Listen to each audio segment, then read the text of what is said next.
fly a plane? Sure I can. Nobody's flying today. Why not? Government orders. All planes are grounded. Hey, don't you read the papers? Get aboard, quick.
Recommended you in the orders of the day and have recommended to the President that you be awarded the Medal for Distinguished Service. Thank you, sir. I think Jean should get both our medals, Bob. She earned them. She really did, sir. The hardest job for a good reporter is to suppress untimely news. I assure you, Miss Drew, on behalf of the people of the United States and myself, your efforts in this case are deeply appreciated. Thank you.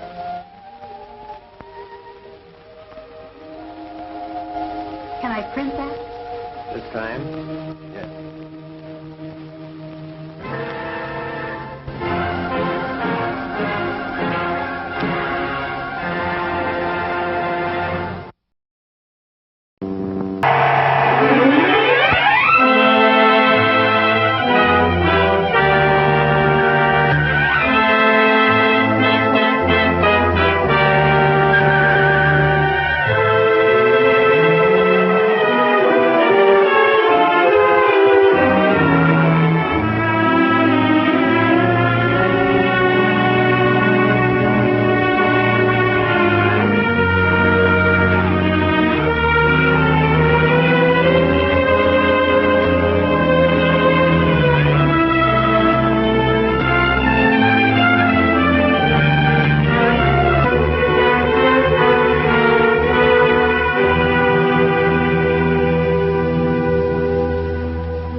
know this guy.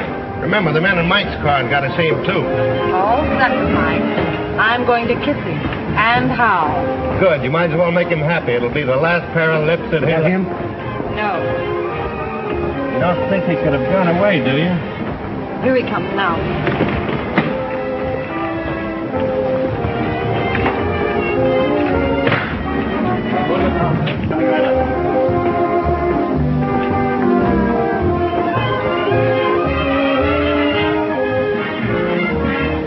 Thanks, handsome.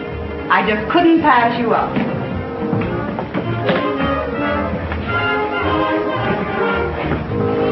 Believe it or not, I never saw her in my life before. I must have overlooked something. Already saying, sir. Most annoying. Right under me very nose. Your nose. I'll get the car, sir.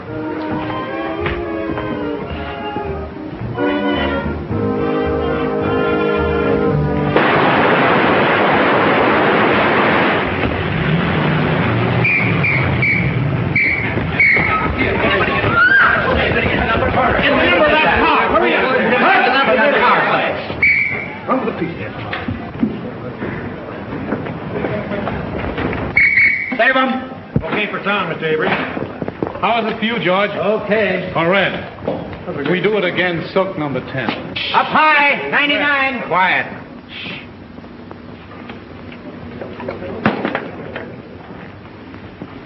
Do you want to move in and take a close-up at the top of the stairs? No, that was terrible. I'll make it over. Yes, sir. We'll do it again, folks. All right. 399. Put it up. All of it. Move that car back here. All right, hold it. Come on. Hit them all into it.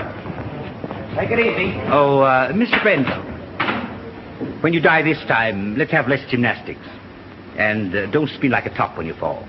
Okay, Brian. That's okay, Brian. Let's go. Come on, folks. Yeah, move that one over a little. What's the matter? What's the matter? What's the matter? Stand back, everybody. What's the matter? Hey, Pete, call a doctor. Okay. Come on, give me a hand. Let's get him to his dressing room. All right.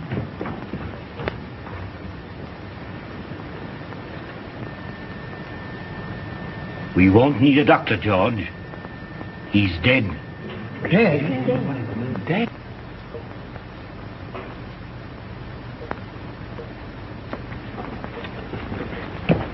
Round up every man that had a gun.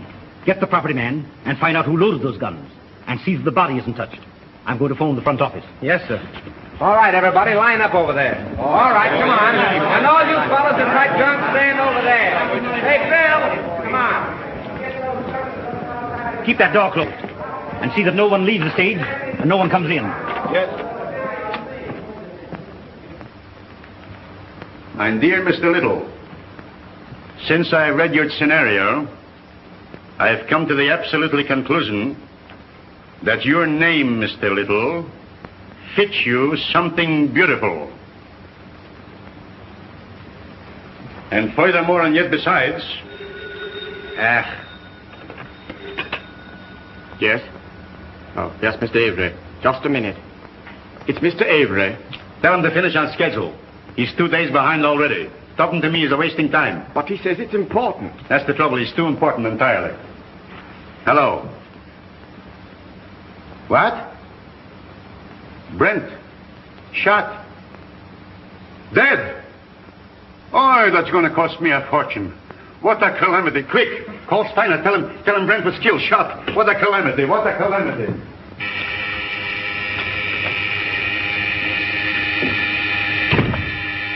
I get it, Joe. Thanks. Yes? Miles Brent was shot on the set. Killed. Mr. Grossmith has gone to the stage. I'll be right there. Miles Brent. Killed. On general principles, not a bad idea, except that he happens to be one of our stars. Get back to your office and do what you can to keep the papers off this until you hear what happened. Don't give out any story until you hear from me. Sure, but rescue me as quickly as possible. They'll be on my neck just as soon as the police get the joyful news. Miss Manning. Yes? Phone the brigade on the lot. And tell them not to let anyone in or out until they hear from me. Very well. Thanks.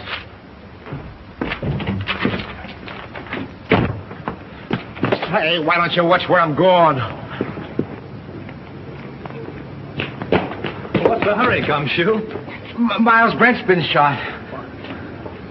Well, now there's a job that should have been done years ago. Oh. You won't have to rewrite any stuff for the death kiss now. No. Say, Marcia was on the set with him, wasn't she? Sure, but I don't think she did it. What stage? 3. Drop this stuff in my office, will you?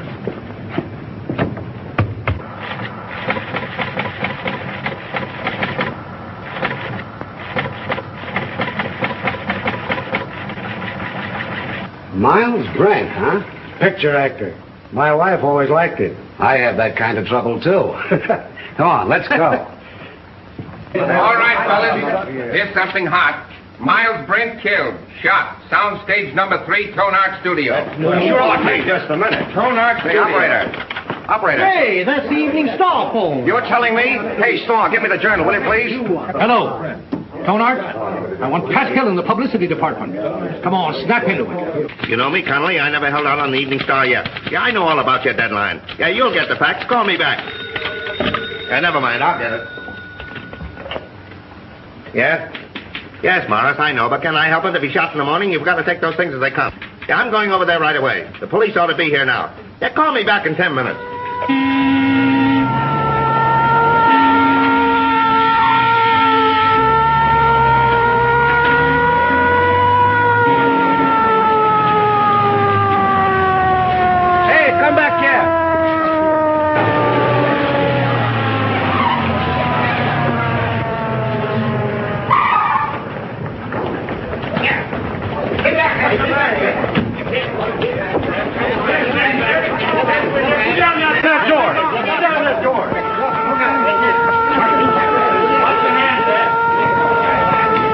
Ambulance coming?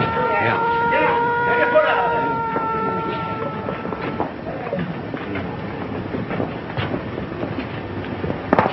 Detective Lieutenant Sheehan, Homicide Squad. Who's in charge here? I've been trying to get things straightened out for you. My name is Steiner, studio manager. What happened? Well, the company was shooting a scene during which several people fired guns at Brent. And someone used real bullets, huh? People do get hurt that way. That's the director's guess. Oh, the director. Did he happen to guess who did it? No. Well, that's unfortunate. Looks like we'll have to do some guessing on our own. Come on, Hill, loosen up. Was it an accident or did somebody really bump Maul? I tell you, I don't know. Then let us in on the lot so we can find out, will I can't let anyone on the lot. Marcia Lane was with him in the picture, wasn't she? Sure, she was doing the lead opposite him. Marcia, oh, his ex-wife. That helps the story. Hey, what's the name of the picture? The Death Kiss. The death kiss. Gee, what a tie-up. Pardon me. Hazoff's on the phone. Just a minute, boys. I'll be right with you. But wait a minute. Can't we get the angle on this thing? 8 men with guns? Yes. Well, it might have been an accident, but... Frank, you don't think it was murder? Darling, I don't even know. Maybe he just died of old age. Maybe he never even existed at all. Now, you wait here. I'm going to have a look around.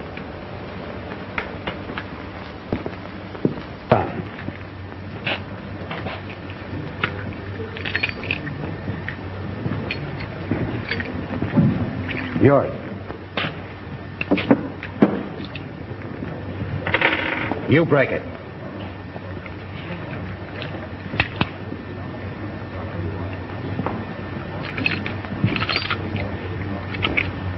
Nothing but blanks left in these guns. Any other guns on the set? That's all I know of.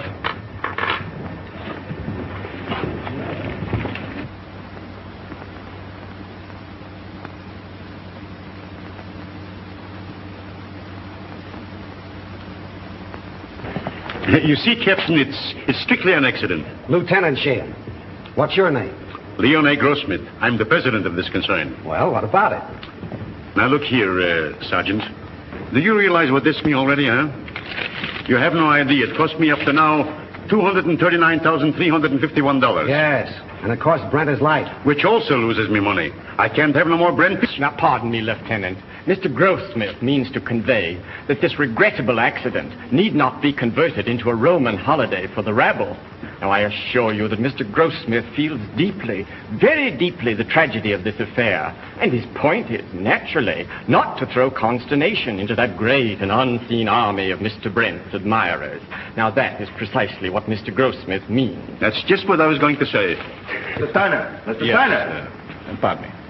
What is it? The papers are on my neck. I've got to tell them something. There's no use stalling any longer. They've got a story now about a mysterious woman. They don't know themselves, but they say it makes a great story. Tell him it was an accident. They won't believe it. Then make them. You don't know those boys. They've got imagination. I don't care if they've got fallen arches.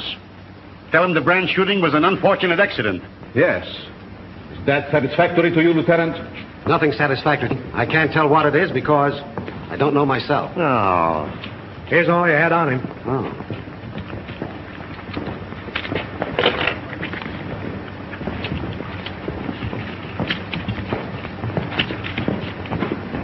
Keep that.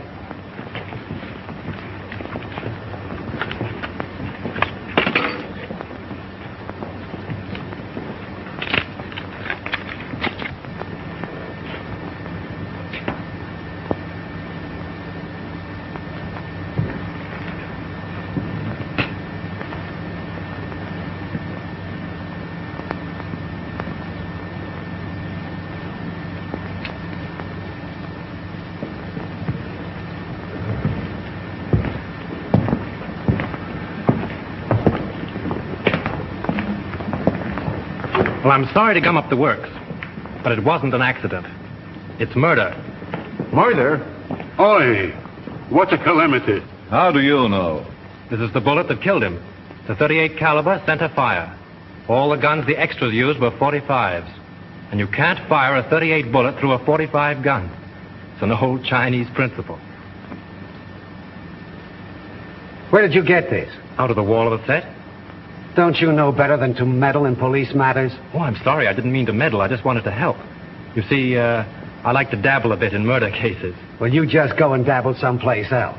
All right. Who is he? One of our scenario writers, Franklin Drew. Oh, writes detective stories, I suppose. Yes. How did you know? They always do. Well, this makes a difference. Looks like we've got a murder on our hands. Oh, you go and get that assistant director, that brilliant young man who said there were no other guns on this set. Right. Who's Marcia Lane? What? You don't know who is Marcia Lane? Over $1 million we spent advertising her, ain't Where is she? She was on the set just a minute ago. Well, let's have a talk with her. I'll ask Miss Lane to come here. Yes, sir. Now, Steiner and the detective want to see Miss Lane immediately. Well, hurry. I'm fluttering, sweetheart. Bill, tell Miss Lane Steiner and Dick want to see her. Okay, Chief. Oh, Pete.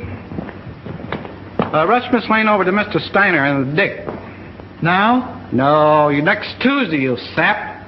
Oh, come on, get going. Oh, all right. Pardon me, Miss Lane. Mr. Steiner and the Dick want to see you. Thank you. You're welcome. What can they want with me? Oh, they just want to annoy you with a lot of routine questions. You see, they always question people like you first to give you ones plenty of time to make up good alibis.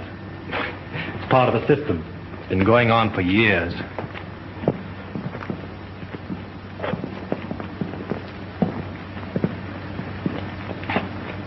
Sit down, Miss Lane. Thank you. I don't wish to be unpleasant, but there are a few questions I'd like to ask you. Certainly. How long have you and Brent been separated? We were divorced last May. Why?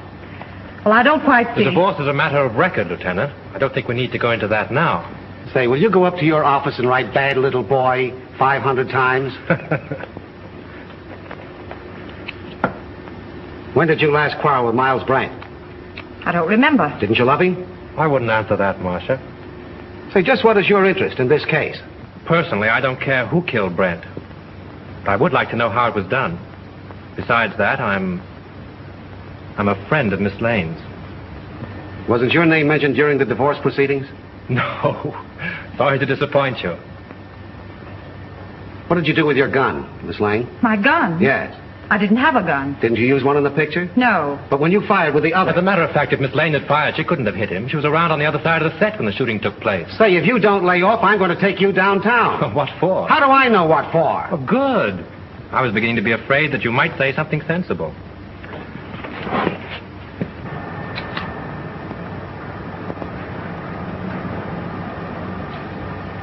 Hey, what are you trying to do there, huh? Don't move now. I got you surrounded. Don't lie now. What'd you try to hide in there, huh? Why, nothing. Yeah? We'll see about that. Hold this a minute. Wait a minute. No, you don't. Yeah? Oh, yeah? This letter, all ready to mail, was found in Miles Brent's pocket. In this letter, he told his lawyer that Marcia Lane refused to sign a release as beneficiary of his life insurance policy. So you stand to collect $200,000. Miss Lane's lawyer wouldn't let her sign the release. I know all about that. Say, it's too bad you weren't the one that was shot. So that gives you a pretty nice motive, doesn't No funny business now. Come on, keep moving now. There's your man, Chief. I caught him red-handed. He was trying to ditch his gun. Look, it's loaded, too. I tell you I did. Save your breath. Put the bracelets on him, Owen. Now, ain't that astounding? Something told me to take a squint around. I sees him trying to ditch his gun, see? And I puts two and two together. I says to myself, that's the man. I guess I used uncanny skill. 38 caliber and loaded. It's the gun, all right. Who is this fellow? Name's Chalmers. He was an extra on the set. Why did you kill Brent? Oh, I never killed nobody. You can't alibi yourself out of this. That's the only 38 gun in the place. You killed him. Why? I'll tell you I didn't. Now, you gotta listen Shut up. to me. You'll have plenty of time to talk later on. Do you know this man? Why, yes. Everyone on the lot knows him. He was head electrician here for years. How much did you pay him to kill Brent? Now, wait a minute, Lieutenant. Why not pin the murder on the murderer? That's not against the rules. What are you talking about? Chalmers didn't kill Brent. Well, how do you know? This gun hasn't been fired.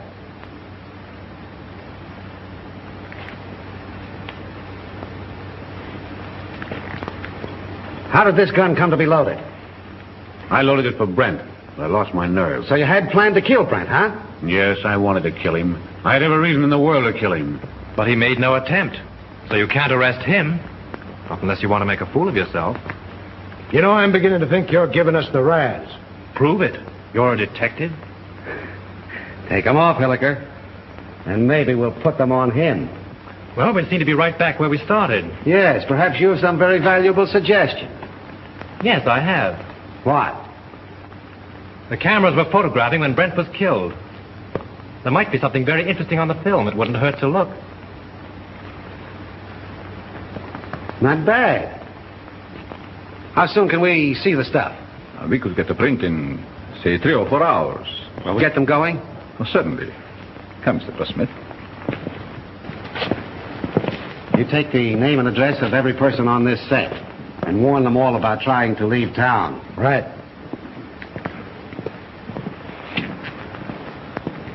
In any of your books, does the detective ever sock the novelist on the nose? No.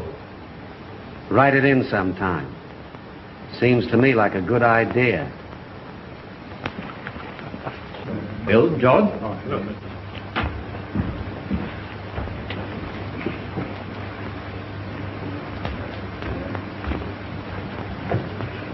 Marcia. Oh, Frank. It won't be very pleasant to see it all over again. But it may help us a lot. Carefully.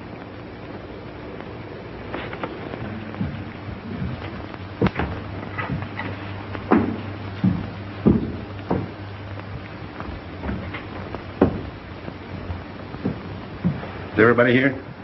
I think so, Mr. Grossmith. Mr. Steiner's in a projection booth. He'll be right in. All right. Here he is now. You ready, Mr. Grossmith? Yes. Mr. Grossmith's ready. Quiet, please. Quiet. All right, turn him over. Rolling. Mark it. Action.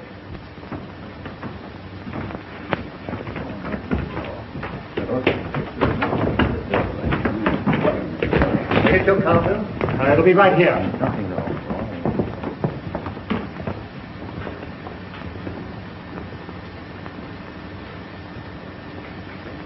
Thanks, handsome.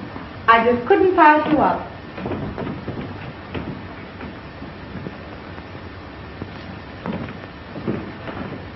Believe it or not, I've never seen her in my life before. I must have been overlooking something. Oh, not a shame, sir. Most annoying. Right under my very nose. Your nose? Oh, I'll get the car, sir.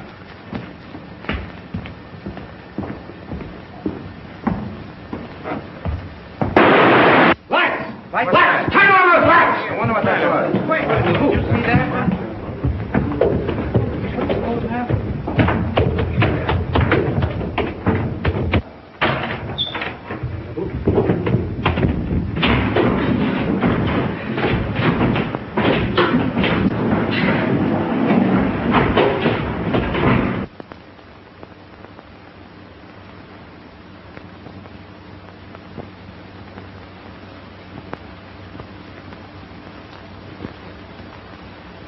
Not hurt badly, but you must have received a sharp blow. Yeah, it looks like it was done with a blunt instrument. You know, I had an uncle once was knocked out the same way, only he got hit with a shovel. Whoever rocked your cradle overdid it. A rouge-tipped cigarette butt started it off. Can you tell me, is that studio makeup? Hard to say. Perhaps Whitslaw makeup man could tell you. Thanks. How did it happen? I swear I don't know. I was leaning over the machine, checking the focus. I thought the building came down on me. How about another print? Yes, and we'll take care of it this time. There was something on it. And whoever touched it off didn't want it to be seen. We can have the laboratory run one off right away. Could we, Mr. Gordon? Why, yes. There's no reason why we couldn't. Will you come with me? No, Hillick will go with you. I have another angle. Where'll I find this makeup man? Makeup department? Clear around the other end of the lot, just the end of S Street. Sounds like a sleeper jump. I'll show you if you like. Thanks.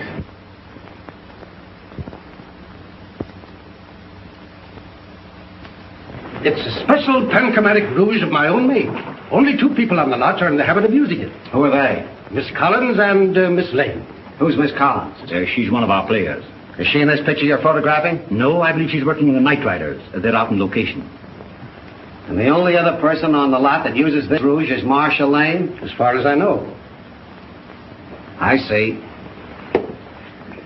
Thanks. You're welcome. Now, wait a minute.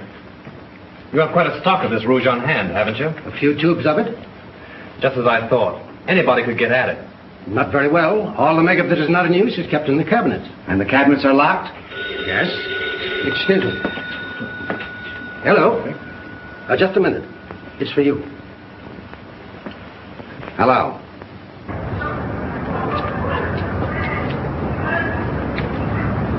What do you make of it, Drew? Got me. It's more of a mystery than anything I ever wrote. What I can't understand is why anyone should want to murder Brent. Now, if it were a supervisor... I don't see why anybody wants to murder anybody. It's a silly idea. You going to try and solve it? Yes, why not? It'd be fun. Besides... Marcia? Yes. Oh, say, Tom, if you see her, don't say anything about that dress business. It'll only upset her. No. Of course not. If I can help you, let me know. Thanks. Has anything been moved on the set? No. Police instructions were to leave everything undisturbed. Well, I'm going to have another look around. I want to find out just how he was murdered and with what gun. Yeah, I got an idea how Brent was killed. You want to hear it? Some other time. Better go home and sleep it off, Chalmers. No, that's what you think. Chalmers don't know anything, huh? Well, listen. I've been on the set and I've been seeing things. Yeah, snakes and pink elephants, I'll bet. All right. Be smart, huh? Be smart. Now, listen, you're going to come to me later. Oh, I'll see you in the morning. Go on home. The old boy evidently cashed his paycheck and drank it. Yeah. Want to have a look around with me? No, I'm not much of a detective. Besides, Mrs. Avery's waiting for me. All right. Good luck. Thanks.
find Sheehan. He's someplace on the lot. Bring him here.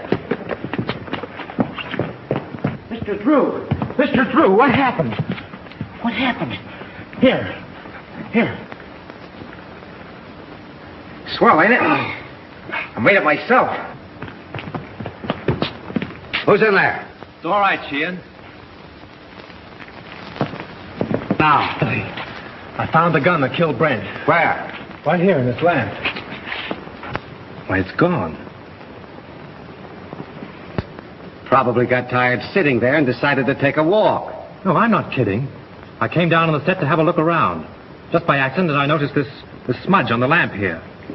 So I looked inside. Found a small derringer fastened there, attached to an electromagnet.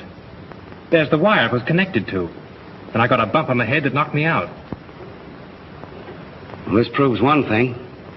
Whoever killed Brent, a whole lot about electricity. Who has charge of these lamps? Head gaffer, Well, what's that in English? the chief electrician. Who is he? Al Payne. Where can I find him? Here, Tom will take you over. Come here, kid. Let me take a look at that head. Now, that's all right. Now, listen. You stop monkeying around with police matters. It's a tough racket. That head of yours won't stand another while. They had an argument. Head gaffer. Yeah, Chalmers is an electrician, isn't he? Yeah, Chalmers had a couple of drinks and him and Brent had an argument. Say, Gully, you are a first-class gumshoe. Investigator. All right, investigator. Right now, will you run up to the casting office and investigate and find out where Chalmers lives? Sure. What are you going to do?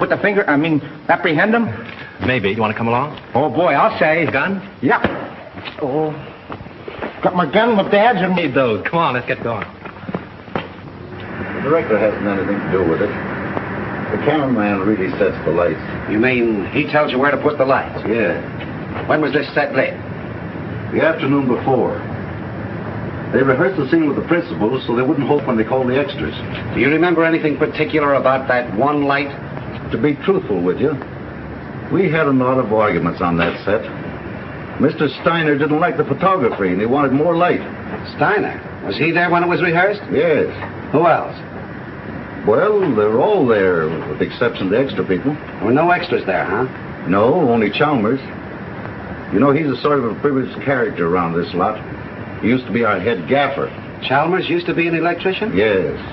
Miss Lane felt sorry for him, made Mr. Avery give him a bit in her picture. Oh, Miss Lane got him the job. Yes. Could you give me the address of the cameraman and Chalmers? Sure. And, by the way, if a writer by the name of Drew asks you anything, don't answer him. Who? See? Well, you can't keep me from hoping. This is it.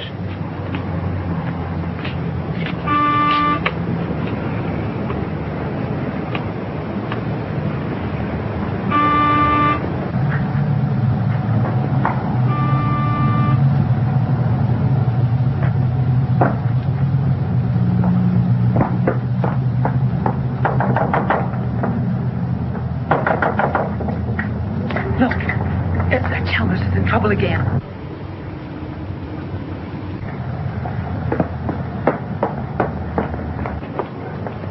Do you wish to see Mr. Chalmers? Yes, is he in, Mrs. Miss Potts. And I don't know anything at all about his comings and goings. Doesn't he answer the bell?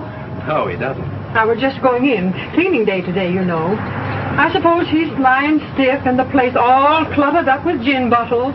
Let's go in and have a look around, Captain. As tenant, guests I mean go, he wasn't so bad until he lost his job. Then he started acting queer like. See? I told you. I laid down the law to him. I said, Mr. Chalmers, my bungalow court isn't an alcoholic ward. As I thought, drunk again. Well, this is the end. This is no Keeley cure. Out he goes. I'm sick and tired of his carryings on. The fellow's dead. Dead? Well, he didn't think of me. No, not him. I suppose my 2850 back wind has gone up the flue. Did I have Chalmers spotted? All I did was ask myself, who done it? Poison, all right. Familiar smelling stuff, too. Boy, that guy would drink anything that wasn't too thick to chew.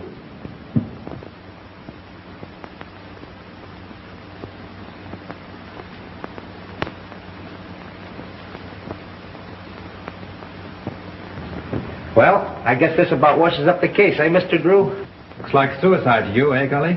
Sure. I guess Sheehan would think so, too. He may be dumb, but he ain't blind. He's not as dumb as he looks. You wear a wristwatch, Gully? Huh? You wear a watch on your wrist? Well, you see, it's a present from the wife. I gotta wear it. Why do you wear it on your left wrist? Well, I use my right hand the most because I'm right-handed. You ever try to write with it on your right? No. Neither did Chalmers. Which makes this note a very interesting piece of fiction.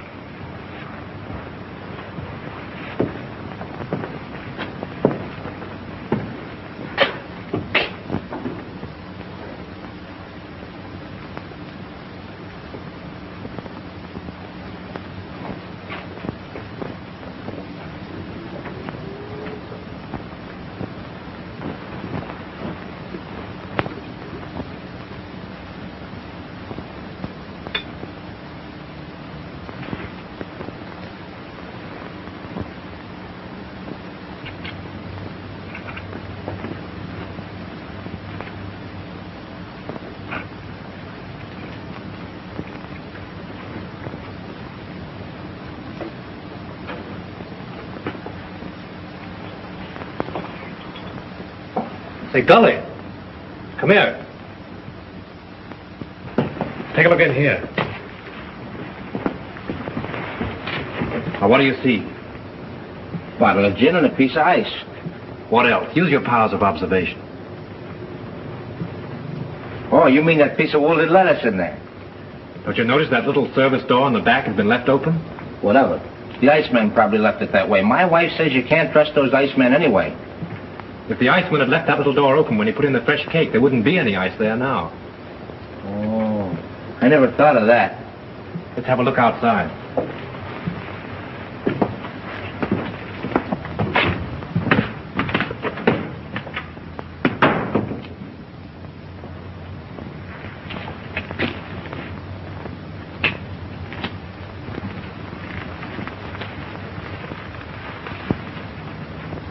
Look.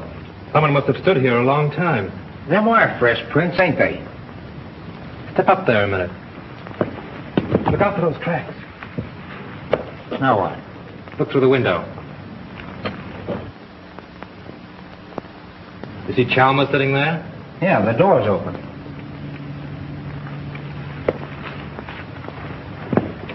Supposing someone stood here and Dr. Chalmers' Jess box from this side.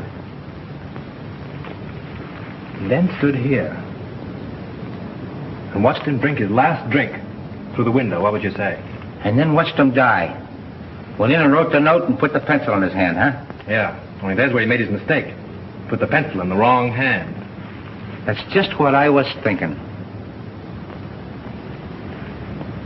Gully, you know, if a car was parked here, it would entirely conceal that door and that window. Yeah?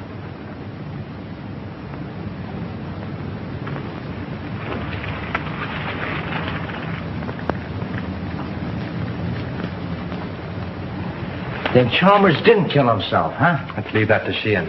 If I'm any good as a guesser, he ought to be here by now. Found stuff over on the table. Yeah, huh? Don't let Sheehan know what we found out. I got you. The captain got here 15 minutes ago. Captain? What are you and that Keystone cop doing here? Now, looky here, Sheehan, you can't talk that way about me. Remember, I'm chief of the studio police, and I got rights. Nature in the raw. Here's another opportunity for your skill, Lieutenant. We've been waiting for you. Everybody around here seems to know more about police matters than the police. That's noble of you to admit it. Did you two nuisances touch anything around here? Nothing important. Good. Then clear out. And take that uniform moron with you. Come on. Suicide, huh? Looks like it. Well, I always thought it was Chalmers right from the start. Now who's the Keystone cop? He don't even know Chalmers was left-handed. Come on. Left-handed?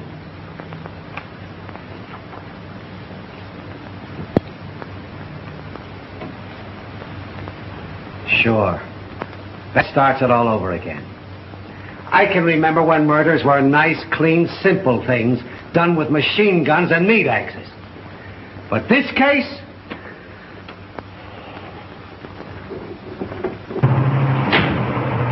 Right straight back. All right.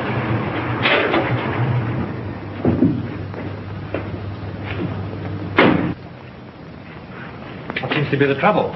Battery's dead. But didn't Miss Lane get a new battery just last week? Yeah, I don't understand it. It's bone dry. Liquid's all gone.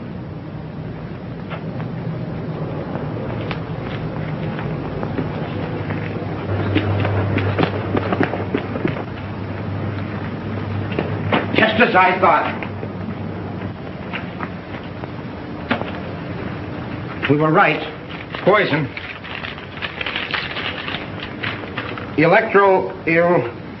Electrolytic liquid, all 38% distilled water, 33% electrolytic liquid, 7% by volume. The man said a teaspoonful in a glass will kill a man dead. Electrolytic acid. Can't say anything else? No, that was all.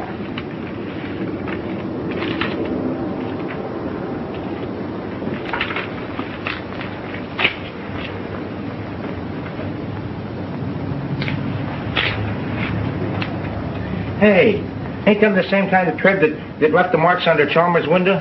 Oh, there's probably 1,000 cars in Hollywood that have that make of tire. Yeah, I never thought of that.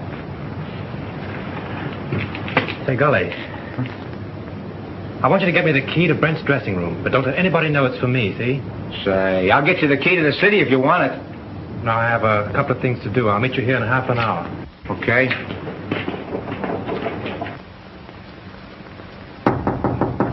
Who is it? Frank, may I come in? Just a minute.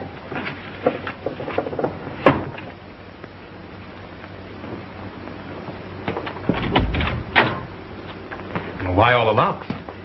I was just going through some old letters and didn't want to be disturbed. Oh, see? Where have you been? I've been waiting all afternoon for you. Oh, I've just been doing a little sleuthing. Marcia, you trust me, don't you? Why, yes, of course. You know I'd do anything in the world for you, don't you? I believe you would, dear. Then, is there anything you know about the murder of Brent that you haven't told me? No. I've just come from Chalmers' place. He's dead. Chalmers? Poisoned. You mean murdered? If it isn't that, it's a good imitation of it. Oh, how awful. Whoever did it used electrolytic acid. Acid out of a battery. The unfortunate part of the whole thing is that they used your car and the acid out of your battery. My car? That's why my car wouldn't start. Yes. I only told you this because I'm afraid Sheehan will find out and arrest you on suspicion. That would mean headlines and scandal. What do you want me to do? I want you to get out of here. Any place, just so Sheehan can't find you. But that's running away. But only for a day or two, just to give me time. I'll go to Mary's at Malibu. She'll help me. Oh, that's swell. Make it fast, will you? There's no knowing how close Sheehan's behind me. I'll telephone you when I get it all worked out. You may have a long beard by then, but I'll try and hurry. Bye-bye, sweet.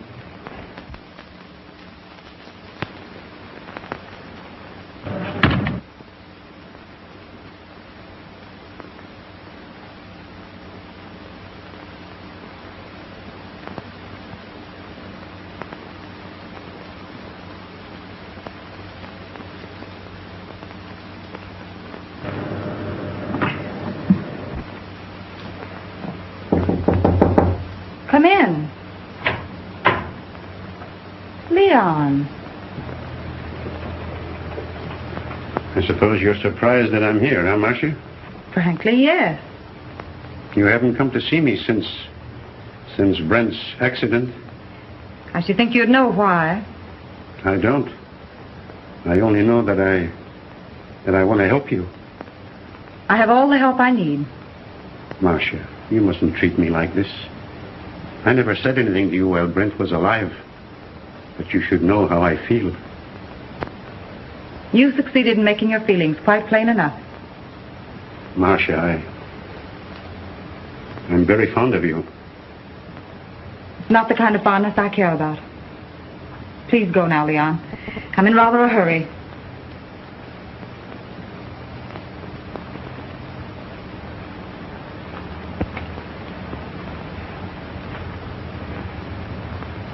Marcia, maybe someday you will come to me and ask for help.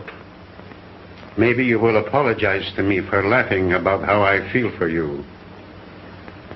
Perhaps Brent wasn't killed for nothing.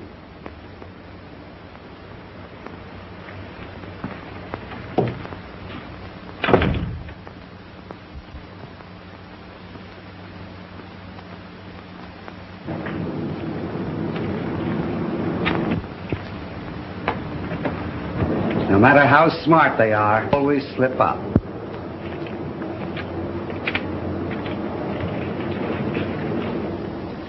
What's your name? Pardon me. Hello? Yes, sir, I will. Well, wait a minute. Here she is now. Miss Lane, Mr. Steiner would like to see you in his office. Thank you. What's your name? Mr. Wheatcroft. Mr. Todd, please. Mr. Wheatcroft calling to see you. All right, thank you. Pull down that blind.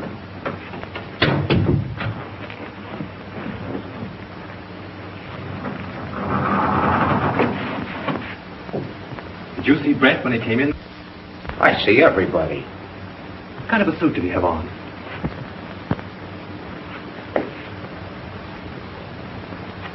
There it is.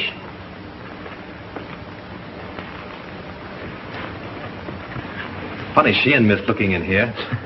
You've been keeping them too busy. See what those letters are. Here's one from a dame named Agnes. Agnes who? She ain't that dumb. She don't say much, except that she can't live without him. Married, too. Says her husband don't understand her. Well, that's that old story. 2 men and a woman. The internal triangle. What kind of a place is the Cliffside Inn? Oh, you know, one of those weekend places with all the Mr. Smiths and Mr. Jones and Mr. Browns. Brent wouldn't go there alone, would he? Not him. How far is Ocean View from here? A couple hours north on the coast road. Oh, I guess that's a stop. Why? I'm beginning to think there's a woman in the case. No. Mr. Drew, this case has become uncomplicated. Even for me. Come on.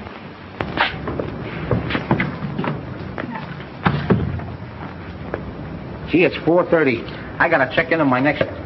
Listen, don't go away without me, will you? All right, Gully. I'll pick you up the gate when I get... Mr. Drew, I've been looking for you. Miss Lane wants to see you. She's in Mr. Steiner's office. Oh, thanks. Yes, sir.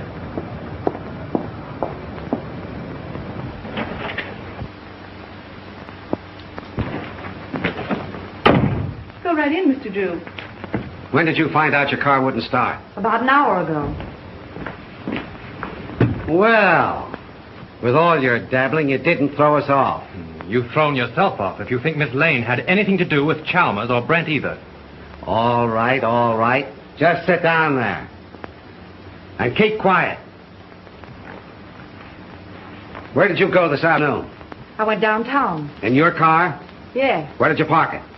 on the street, in front of Elsmith's flower shop. I ordered some flowers for Mr. Brent's funeral. Then where did you go? You went to Chalmers' house, didn't you? Wait a minute. I won't stand for this. You can't trick Miss Lane into answers. And have little boy Blue over there take him down. Now keep quiet, Drew. You're trying to get at the bottom of this. Oh, no, you're not. Sheehan's trying to force Miss Lane into admissions of things she's never done. She might as well talk here as downtown.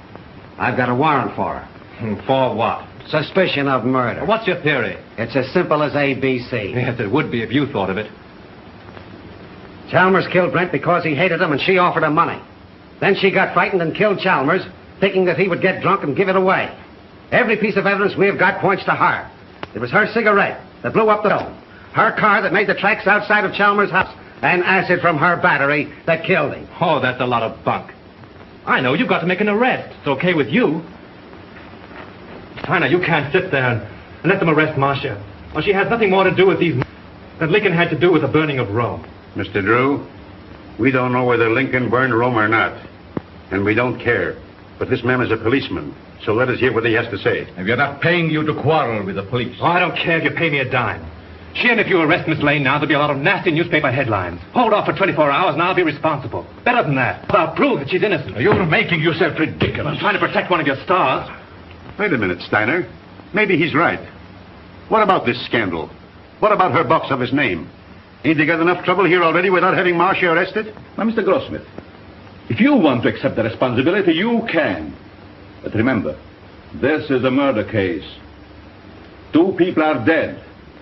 And how do you know someone else won't be killed? For my part, I believe that the police should not be interfered with. Well, all I gotta say is that it's a terrible calamity. Let's go, Hilliker. I guess the explosion's over. Someone in this studio killed Miles Brent and Chalmers. And he's trying to pin it on Marcia Lane. But they won't get away with it. Come on, Miss Lane. Marcia, honey, I'm sorry. But I'll get you out of this just as soon as I can. I know you will, Frank. I'm not worried, really. Come on.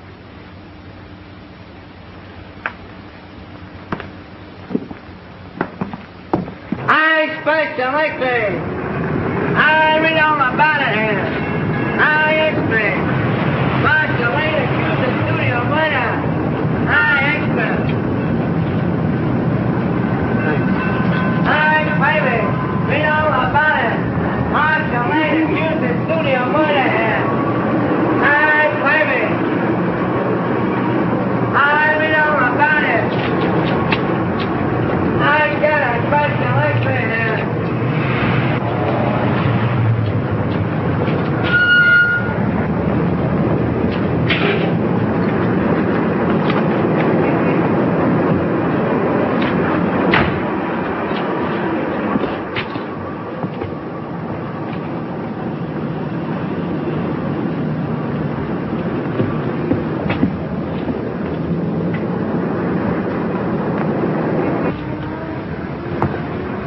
How do you do, sir? How do you do?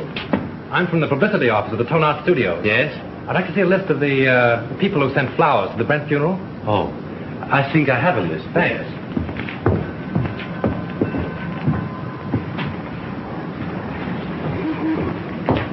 Terrible thing, that Brent murder, wasn't it? I hear they arrested Marcia Lane. Yes, I guess she'll be one who won't send flowers. Oh, yes, she will. She was in here early this afternoon and ordered a big wreath. Oh, is that so? They are. Mostly women. Surprising so many of them gave their names. Oh, some of them didn't. There was a lady in here just now who signed the check, then thought better of it and tore it up. Didn't want the husband to see the canceled check. Perhaps. Oh, pardon me. Yes, madame? Any gardenias? Oh, certainly.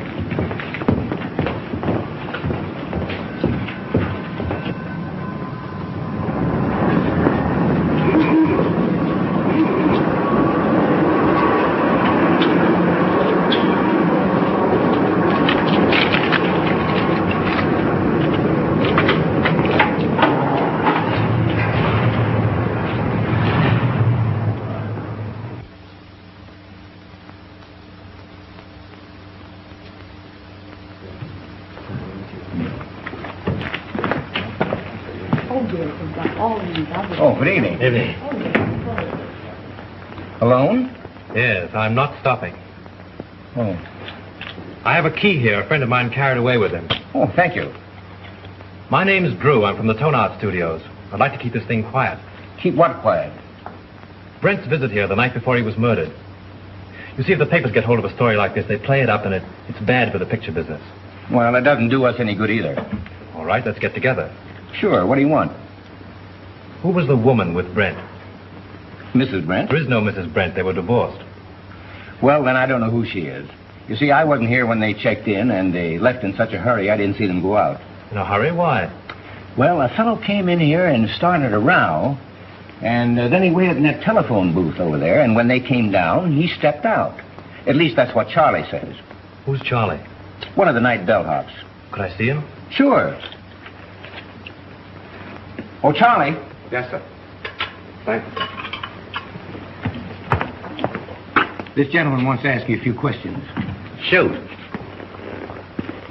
Say, do you remember seeing the man who waited for Miles Brent in the telephone booth the other night? I just got a glimpse of him before the fight. What fight? Well, when Brent hit him in the patio. Oh, how did it happen? Well, the lady ran out to the car when she saw the guy come out of the booth. Then the guy steps up to Mr. Brent and says, "Brent, I want to see you." I thought it sounded kind of silly because he was seeing him right there. Well, then what happened? Well, Brent takes the guy outside in the patio. That's when he socked him. Well, then did Brent get into his car? Yeah, and the other guy picked himself up. Boy, was he mad. And was his face red. What did he say? What didn't he say? Listen. It was awful. And then he beats it. Would you remember this man if you saw him again? Well, I might. And then again, I might not. It all happened so fast. Would you remember the lady? Sure. Say, she was a honey. She looked kind of funny. You know, like she was a foreigner or something. With an accent? Yeah. Oh, that's fine, Charlie. You've been a big help to me. Here. Thanks. Good night, and thanks. Good night. Say, are you a detective? No, I'm just from the studio. Will there be detectives here? I hope not. Call for Mr. Wallace. Calling Mr. Wallace. Which booth did that fellow hide in? There.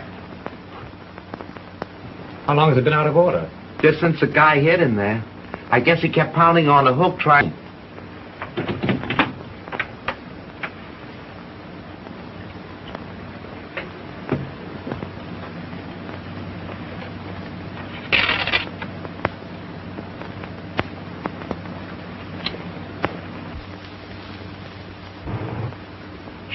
Shelf. That's all you can think of is shelf. Already this picture cost me $239,351. Better I put my money in the bank. Can I get any interest from a shelf? I'm not asking what's the use of arguing. Good. We can get the company together and shoot it tonight. Oh, wait a minute. What about Marcia? Oh, we can arrange with she and use her for that one scene. Yeah? She can come over with the whole police department if he likes. Everybody's on call and everything in the set is standing. We can shoot it in half an hour. Hello? Dad, hold on a minute. What time? 7:30. Say 9:30. Make it 9 o'clock. We'll save a half hour.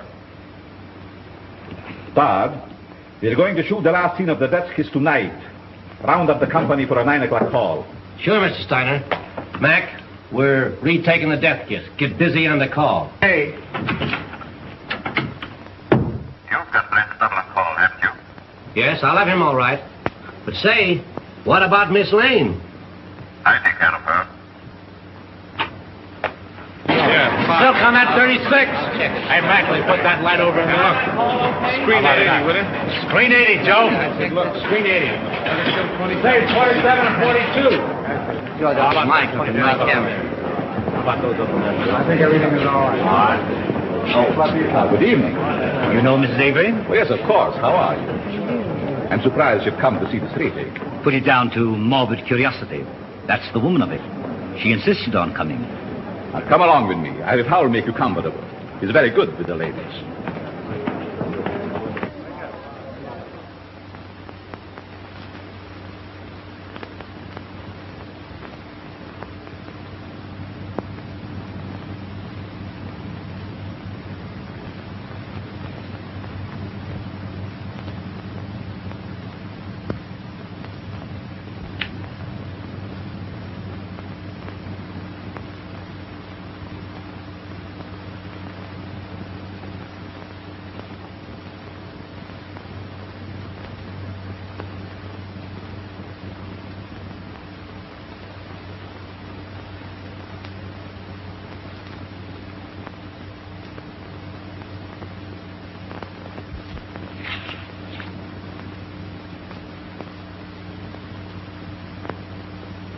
For the last time, this scene, folks. Let it out, yeah. We'll do it the same way. You two girls in the back, on the left. Right to your place. Watch out. Put a scrim on it. Shoot the whole scene over? Kill those two over there, 16 and 12, yeah. Hey, we're going to take the whole scene over again. All right. Huh? How much is these? We have 42 front here. Gulliver, do you know where Mr. Drew is? He went away and left me after him promising he wouldn't. Well, do you know where he went? I got an idea, but I can't tell. Well, do you know when you'll be back? I don't know. He'll turn up.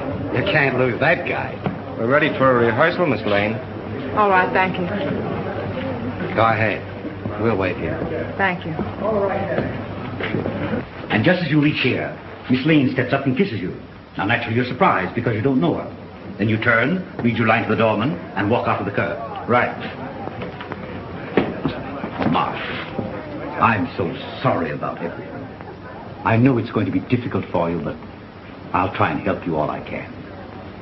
Thank you, Tom. Oh, you know Miss Johnson? Yes, how do you do? Shall we try it once? Oh, George, let's have quiet, please. Quiet! Rehearsal. Take your places, please. Come on. Sound ready for rehearsal? Okay. Hammer. This business gives me a funny feeling. What do you mean? I don't know, it just gives me a funny feeling, that's all. Supposing it should happen somebody else is shot. It's ridiculous. Well, maybe it is and maybe it ain't. Anyway, I don't like the set and I don't like the title of the picture. The Death Kiss. Yeah. From now on, we have no more titles with death in it. You're getting superstitious? Say, you ain't got no nerves. Well, I ain't afraid either, but I'm just a little scared, that's all.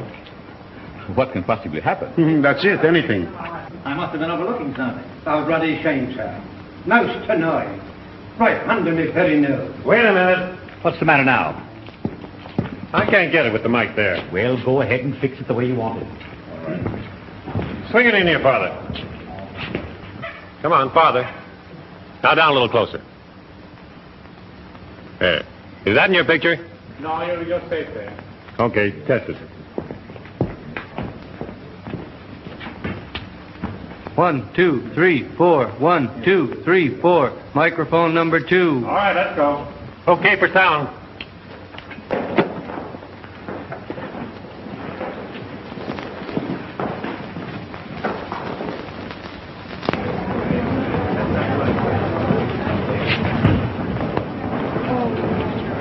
Well, Lieutenant, can I see you a minute? Well, if it isn't our little mystery writer. I knew you'd turn up. Have you solved it? Come over here a minute. What's the revelation? Well, I went through the clothes that Brent wore the night before he was murdered. I found a room key to the Cliffside Inn in his pocket. I went up to the inn and found that he'd registered there the night before as Mr. and Mrs. Brent. Not unusual for him, was it? No, but the husband of the woman that was with him waited for Brent in the telephone booth in the lobby. When Brent came down, they had a fight. Brent beat him up and left with the woman. Now, there's your motive. The fellow who hid in the telephone booth is the fellow who murdered Brent. It's a motive, sure. But it seems to me that everyone around here had a motive.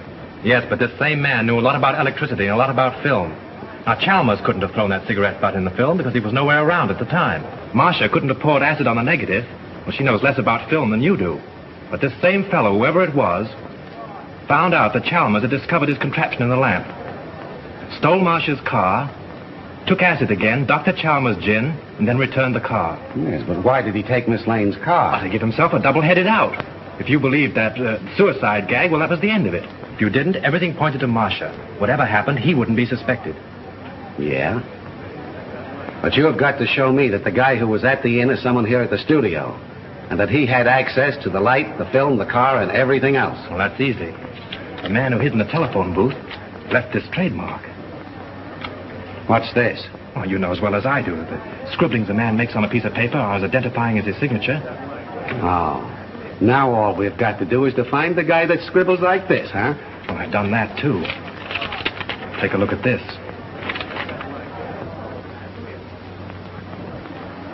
Where did you get this? In Grossmith's office. Now, Avery, Steiner, Grossmith, and Howell were in there having a conference. Then you think one of those four killed Brent? Yes. This is interesting. But I've only your word for it, and that don't count for much. Well, I'll keep your paper dolls. But you've got to get me more substantial evidence than this before I can let Miss Lane go.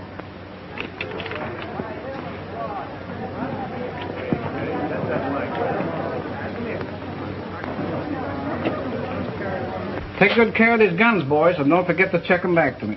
All right. Thank you.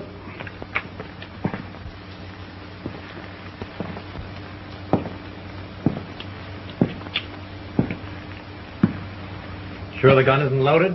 You bet not. I just looked at it. Mind if I look?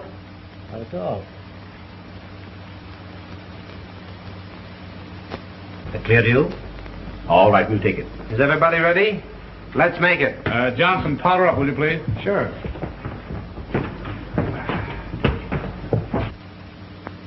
Thanks. You're welcome.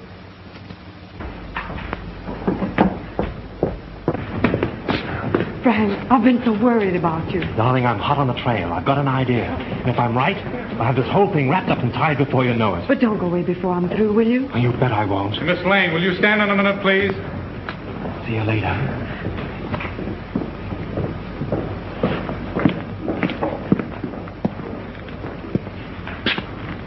Isn't loaded, is it?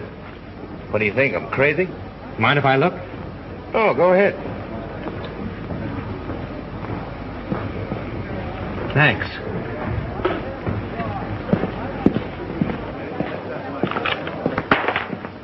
Say, Bill, those aren't the same guns you used before, are they?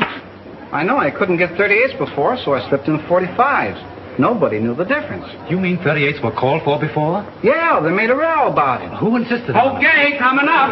Come on with me. Listen, I've got it. This is Bill, the property man. He tells me on the day that Brent was murdered, he was definitely ordered to give all the extras 38 caliber guns. Yeah? Did you get it? 38 caliber guns were ordered. Now, if Bill had supplied them, we'd have never have known that it wasn't an accident.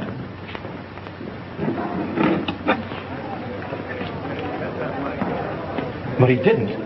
He substituted 45s. That's how we knew it was a murder.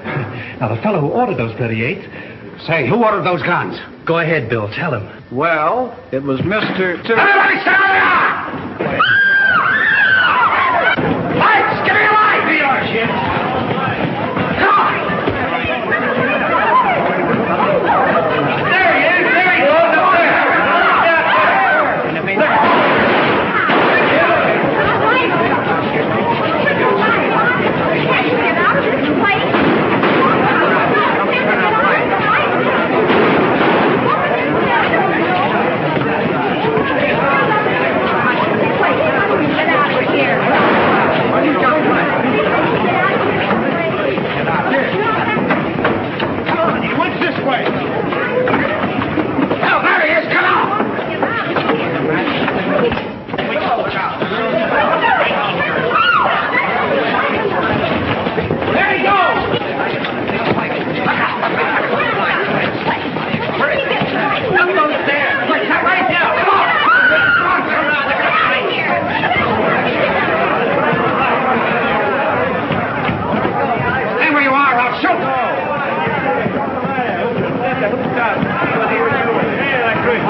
Avery. Mr. Avery? So he's the one that ordered the guns. Yes, and like a fool, I told you about him under the microphone. He was listening in with the earphones. So it was him. Don't look at him now. He's dead. Dead. Yes. I'm glad. The woman at the Cliffside Inn, huh?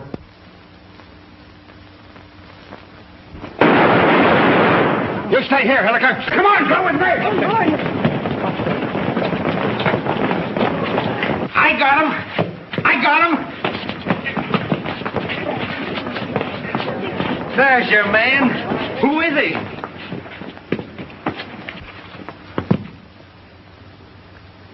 You'll suffer for this, you despicable cad. So, you're a policeman, huh?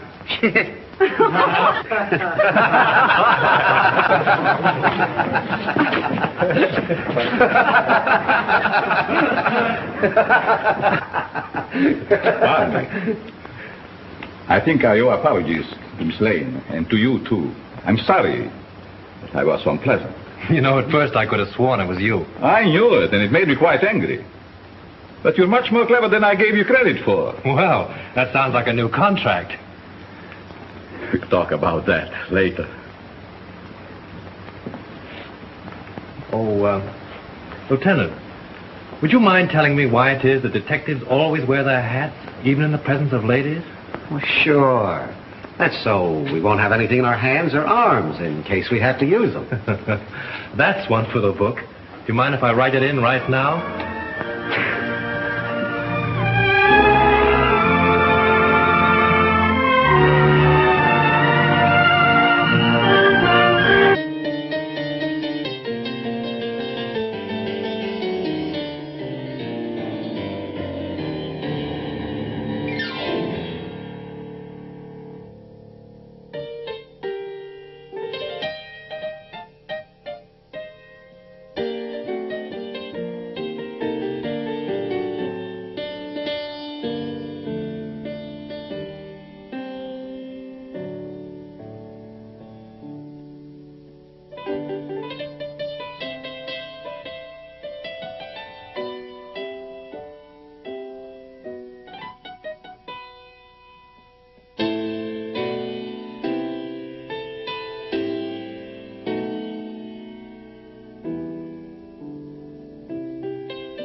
My name is Sergeant Joe Fink, working the 24-hour shift out of homicide.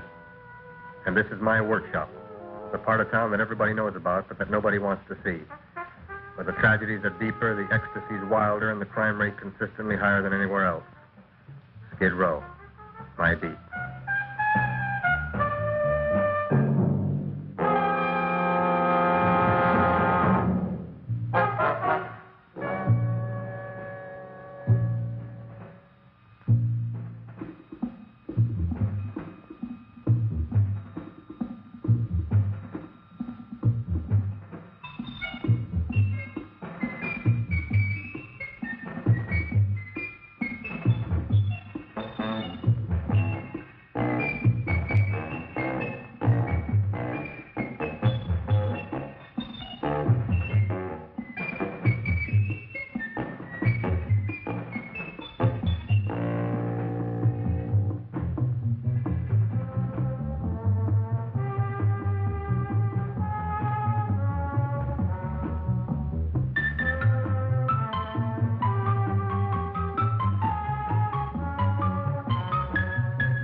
The most terrifying period in the history of my beat began in a little run-down floor shop called Mushnick's.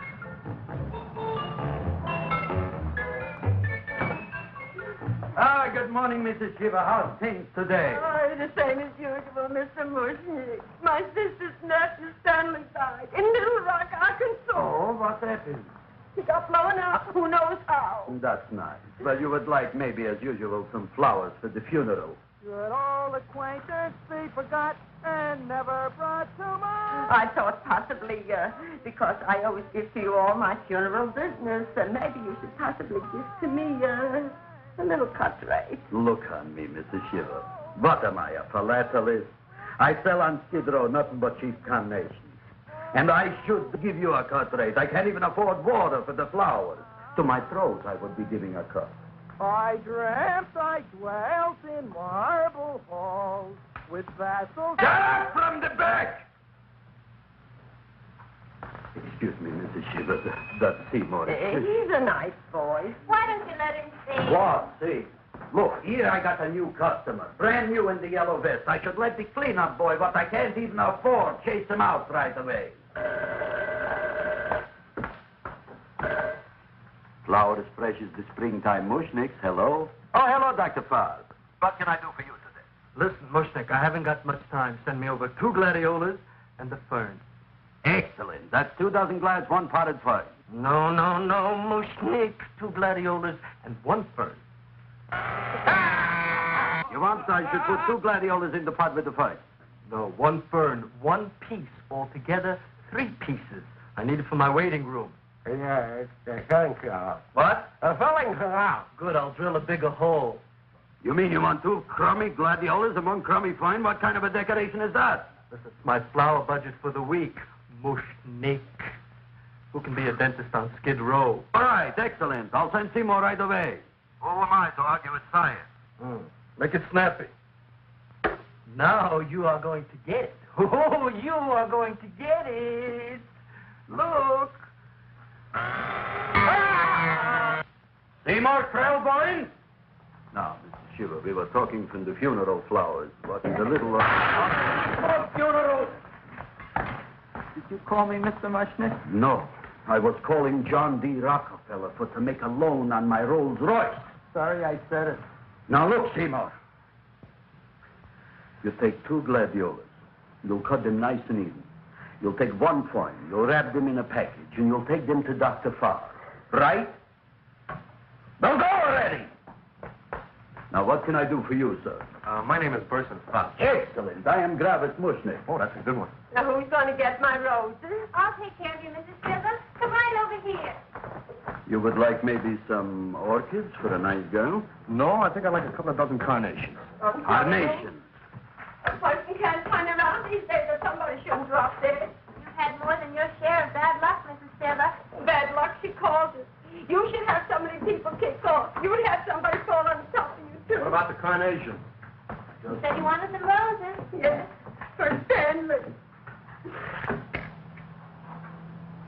carnations. You should see what that Seymour is. Oh, here are your carnations. Wait, I'll wrap them for No, you. that's all right. I'll leave them here.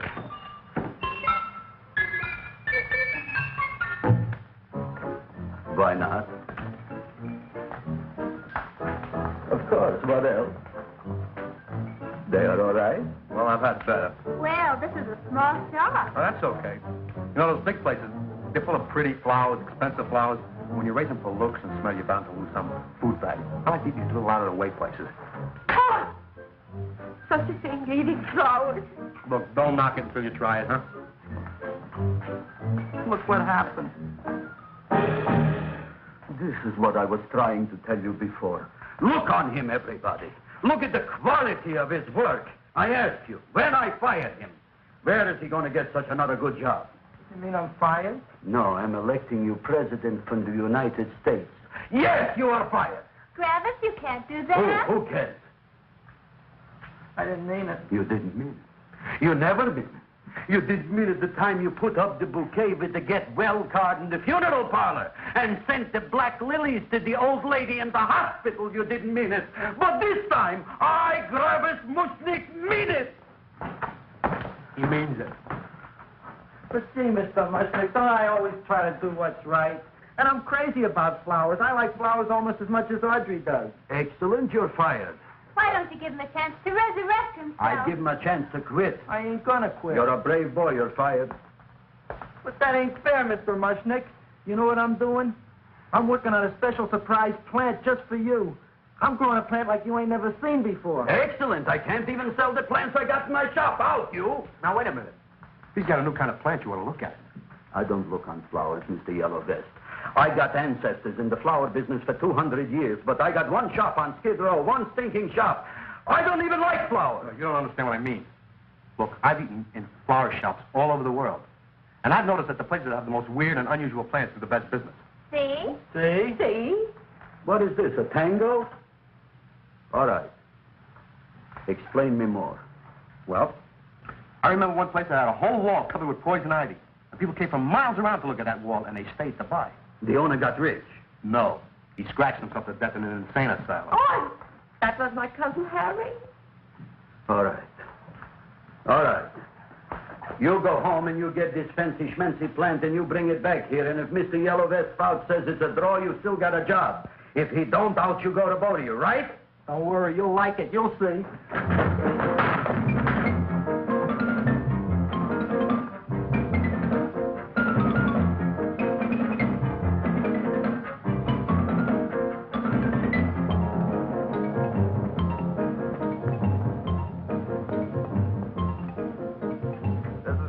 KSIK.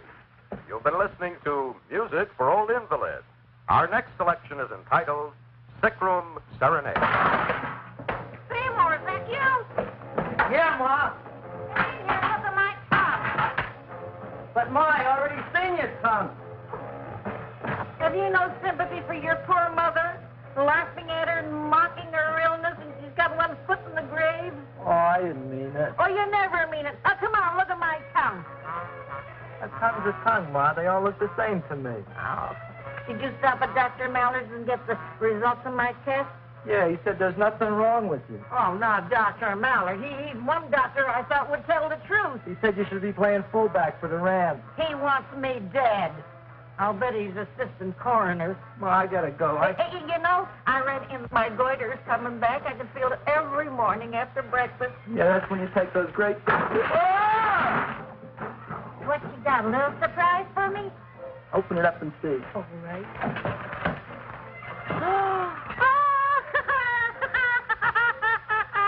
Dr. Slurp famous tonic. Wait here. To be taken internally or externally for pain and neuritis, neuralgia, headache. If hit by a truck, call your physician. Alcoholic contact, 98%. Oh, Seymour, you never know what this is going to do for me.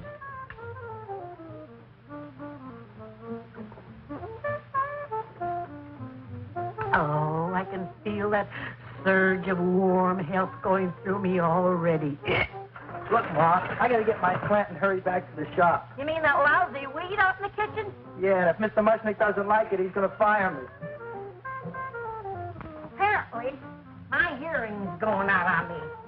I get the distinct impression that your job security depends on what Mushnick thinks of that thing. It looks worse than it did this morning when I went to work. I wish I knew what to do with it. Well, if you asked me, I'd pitch it out in the trash.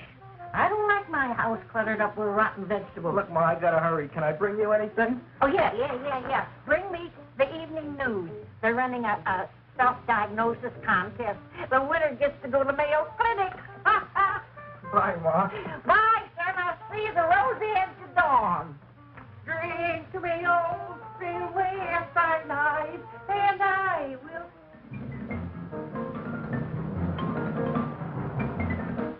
Hey, put this on my bill. Well, here it is, everybody. What do you think of it? Well, it sure is different. It looks delicious, but don't you think it's kind of stale? It hasn't been feeling too well. You call that a fancy plant? It looks like it never spent an healthy day in its entire life. I don't care. I like it anyway. You like even skunk cabbage. Yeah. What kind of a plant is this, Seymour? Well, I'm not sure. I got the seeds from a Japanese gardener over on Central Avenue. He found them in with an order he got from a plantation next to a cranberry farm. Fine. You don't even know what is this plant you're growing. Well, I gave it a name. What name? What? You gave it a dirty name? You can't even mention it? Well, I named it Audrey Jr. You named it after me? Oh, really? That's the most exciting thing anyone's ever done to me. You poor kid. I don't think it's so much I should keep on spending $10 a week on your salary. But, Travis, he named it after me. I know, and if they keep it, they'll name it Mushnick's Folly because I'll be in jail for non-payment of taxes. Are you crazy? Who? You. That's probably the only plant of its kind in the world. Don't you realize if Seymour can nurse that thing back to health, you'll have people coming here from all over? You think so, you found? I know so, you Mushnick. And that's all I'm saying on the subject. Besides, I've got to get home. My wife's making gardenias for dinner. Good night, you flowers. Good night. And I'll see you tomorrow. Crazy about kosher flowers. He's a nice man. Maybe he knows what he's talking about. Maybe he's not so stupid. I'll tell you what I'll do. I'll keep you and this dumbbell junior for a week. If you can nurse it back to health, you both can stay. If you can't, you're both fired. Oh, gee, thank you, Mr. Mushnick. Don't feel sad, Seymour. Don't waste your pity on me, Audrey. I'm not worth it. Who says you're not? Everybody. Yeah, I know. But I think you're a fine figurative of a man, and I know that Audrey Jr. will be the sweetest thing in the whole wide world. Well, I don't know. I've given it every kind of fancy fertilizer and atomic plant food and distilled mineral water you can buy, but it just gets thicker and thicker. Don't worry. You're going to be another Luther Glendale. Pasadena. Burbank. Good night, Seymour. Night, Audrey.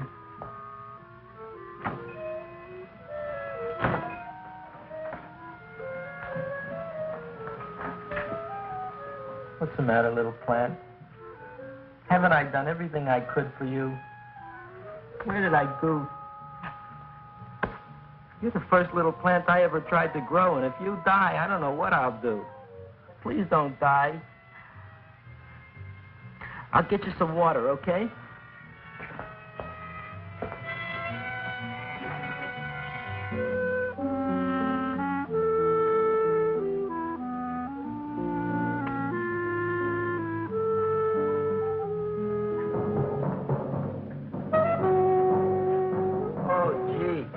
You opened up just like you do every night at sunset. I wish I knew how to make you grow. Here, let me move this out of your way so you can breathe. Ow! Ow, ow, ow, ow! Hey, what happened? How come you woke up? Blood? You like blood? Oh, you must be kidding. Well, we'll see.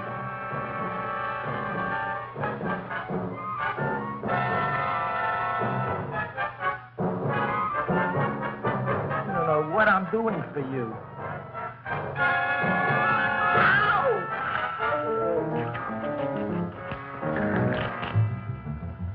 Oh, who would have thought it? Well, I guess there's just no accounting for people's taste.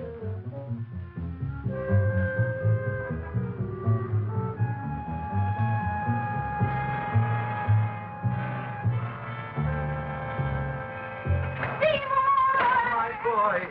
You're the most magnanimous person in the whole world. Look on him, Audrey. Isn't he beautiful? Isn't he delicious? Isn't he got the $2 raise? What happened to your fingers? These things. So how come I'm all of a sudden so wonderful? 5 B's, one for each finger? 10 B's. Did you say I was getting a $2 raise? Correct, my very excellent Seymour. 10 B's. What did I do now? Don't you know what you did? Look. Oh, boy, look at that. It grew. It's almost a foot long. Isn't it empirical? It grows like a cold sore from the lip. Oh, hello, young pretty ladies. What can Gravis Mushnick do for you? Well, we saw your son outside. About the Audrey Jr. So we thought we'd come in and take a look. Well, give a look. That makes 4 people today who've come in just to look at it. Oh, dear, Shirley. Is that just too much? Oh, what kind of plant is it? It's an Audrey Jr. Where was it you got in trouble with 10 B's? Well, is that all? I mean, doesn't it have a scientific name? Yes, of course, but who could denounce it? You would like maybe to buy something. Well, we don't have any money, except $2,000. But that's just to spend on flowers, so we don't have any of our own. Isn't that a drag? You got just $2,000 just for to spend on flowers? That's right. Who died? The Chamber of Commerce? Well, we're from Cucamonga High School. We're building a float for the Rose Bowl parade, which is made out of flowers. Thousands of them. And we're on the committee that picks the florist and then glues on the flowers. Gee, that sure is a mad plan. Wow, yeah. Seymour here invented it. He did. Thousands of Girls, please don't damage the horticulture is. Tell me, how come you don't buy all these thousands of flowers from Gravis Mushnick? My flowers got something the others don't. What's that? They're cheap. Well, gee, if your shop is good enough to develop the Audrey Jr., I guess it can get us everything we need. Yeah, we'll talk it over with the rest of the committee. Excellent. Well, we gotta run now. Bye, all. Bye, flowers. Bye. Bye, girls. A son. A son. Look, Audrey. I got a son. Oh, I see, Mr. Mushnick. What, Mr. Mushnick? I don't want you should call me Mr. Mushnick anymore. I want you should call me Dad. Okay, Dad. Isn't that beautiful? Seymour Krelboyne, come over here, my son. I want to talk on you about the future. Look on this fly trap. Look on it. Soon we got no more Skid Row. We will be rich, us. I am building for you a giant greenhouse in which you are making impossible flowers, which in turn I am selling at ridiculous prices in my giant new flower saloon in Beverly Hills. Do you see that big sign in the sky? It is saying, Gravis Mushnick in French. Isn't it exciting? And we'll have an orchestra right by the cash register. And Gravis will wave his arms, and the orchestra will play Mendelssohn's spring song. And I'll come out in a gown wrapped by somebody expensive and say, The carnations are $600 a dozen, 2 dozen for 1,000. It's a bargain. get it where they land. Stop shouting! My Uncle Moshe's brother Yankel just passed away, Tenafly, New Jersey. Tell me, how much are the carnations today? The carnations are $600 a dozen. And why are they letting him run around loose? Please excuse my son, Mrs. Shiver. Just point to anything in the store and it is yours. I mean, That's right. the cash register maybe, huh? Wait a minute. Here are several dozen carnations on the house courtesy of Gravis Mushnick the Bloom Tycoon. That's my dad. Thanks. Thanks very much. Only tell me, why are you so happy? Not only did my Uncle Moshe's brother Yankel die, Tenafly, New Jersey, you should also get some flowers to that put that plant there. Good morning, Mr. Mushnick. Good morning. Good morning, Mrs. Shiver. Look what happened to my plant, Dad. Who are you calling Dad? Who? Oh, no. And it was so beautiful just a few seconds ago. Excellent. Just a few seconds ago, I gave away dozens of carnations free to Mrs. Shiver. I didn't mean it. You have perhaps an explanation. No, but if you give me a minute, I'll think of one. I can see it all now. We are in the poorhouse. That big sign in the sky, it is reading, Seymour Krelboyne, rest in peace, in Arabic. Oh, you've got to give him another chance. You promised me a week, Mr. Mushnick. I'll sit up all night with that plant. It'll be healthy in the morning. You'll see. I promise. I promise.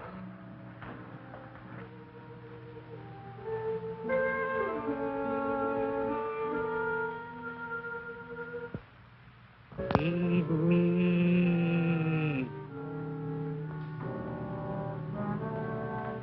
Feed me. Feed me. Who said that? You said that. You said that. Feed me. You said that.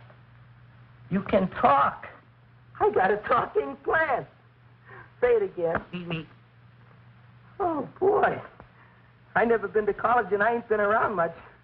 But I'd have been willing to bet there ain't no such thing as a talking plant. But I'll take your word for it. Gee, Junior, I'd like to feed you. But I used up all my fingers. Feed me. Oh. Look at me. I'm all cut to pieces. But maybe I can find another drop here someplace.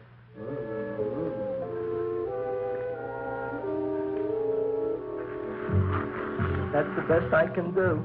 More. But I'm already anemic. Feed me more. Gee, Junior, I'd be happy to give you anything I got. But I gotta keep a little blood for myself or I'll be in worse shape than Mom. I'm sorry, Junior. Well, I'll go for a walk. Maybe I'll think of something.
cowhound.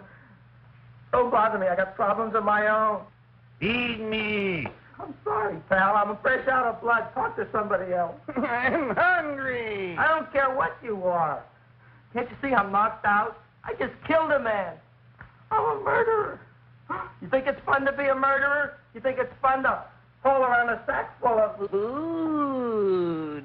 Oh, no, Junior. What kind of guy do you think I am? I'm starved. Well, maybe just a snack.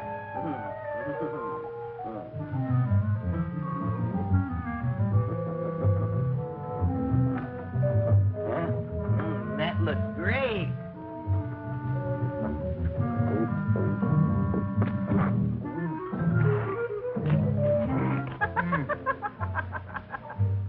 Now, that is what I call a salad. What do you call that salad? Asparagus. Well, before the next course, I think I'll have a nice cigar. All right? You would like maybe a cigar? You don't smoke cigars. What am I thinking about? Where are the matches? Oh, you know what I found? I'm looking for the matches, and I found I left the money in the other suit. Here's your mock chicken leg. You don't have any money? So what else is new? All right. I made a mistake. After all, a man is entitled. Go on, this is your story. I'll wait for the punch. Don't get smart with me, girlie. I'll have you know that in my shop in the cash register, I'm having the total day's receipt, which is summing up to more than $9. You'll bring the rest of the food, then I'll go to the shop and get the money. You're playing my favorite song. Now look here, Buster. One of you is going to go down right now and get the loot, while the other one stays here until the first one gets back, if you get what I mean. Oh, fine. In this fancy schmancy restaurant, you are holding hostages, right? Right. Excellent. You eat up, Audrey. I'll be back in a flash with the cash.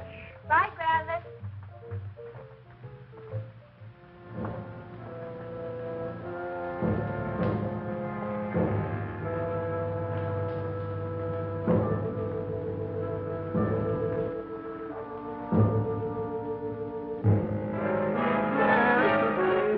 To be jolly. La, la, la, la, la, la, la, la. It's the season to be jolly. La, la, la, la, la. La, la, la, la. It's the season to be jolly. La, la, la, la,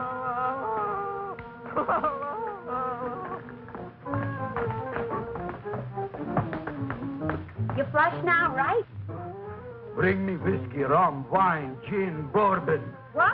Scotch, rye, tequila, sake, Manischewitz. Did you bring the money? Don't bug me with the money. I got to get drunk now. What flipped him? I don't know. Here, take it. Bring me anything. Bring me everything. Creme de menthe. Everything you got. Okay.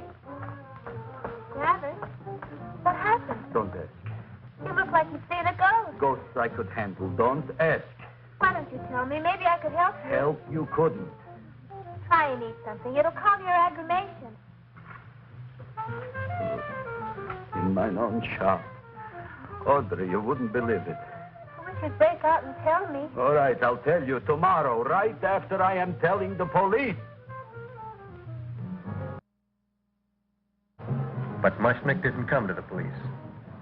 If he had, that might have been the finish of the unhappy story. It was not.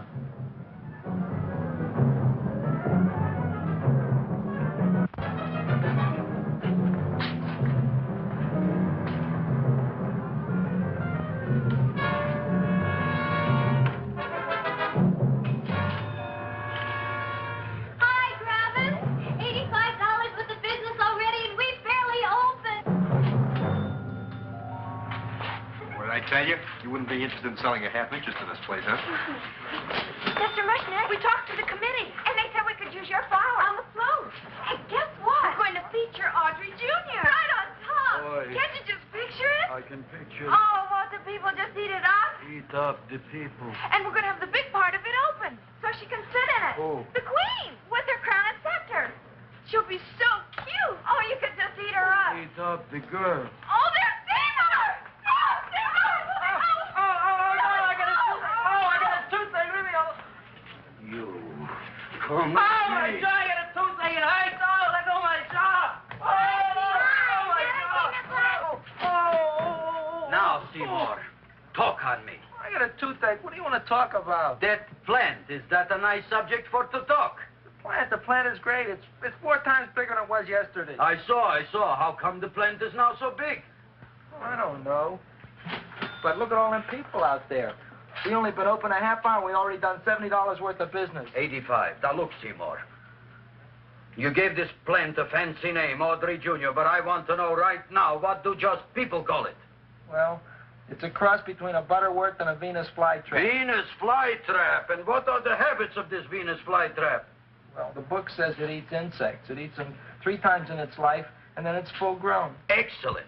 And how many times is this one eat? Well, once or twice.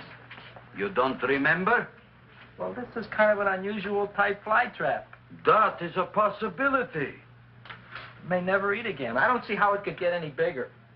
Then you think it don't need any more flies? Yeah. Oh, my tooth is just killing me. All right, excellent. You run along to the dentist. I'll take care of things here. Thanks, boy. Travis, we've got to order more flowers. Tons of them.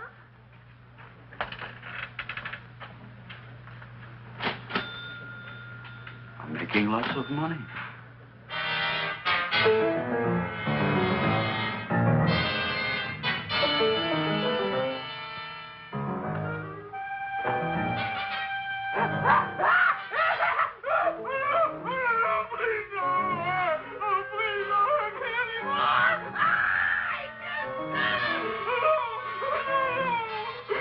That'll teach you to keep your bill up to date, you deadbeat. Go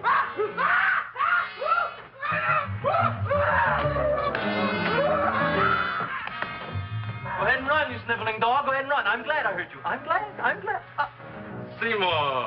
Seymour, got a bad tooth, huh? No, I thought this was the men's room. Seymour, come back here, you bad dog. You get in there.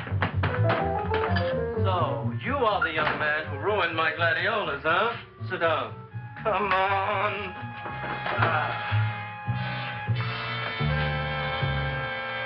Guess what?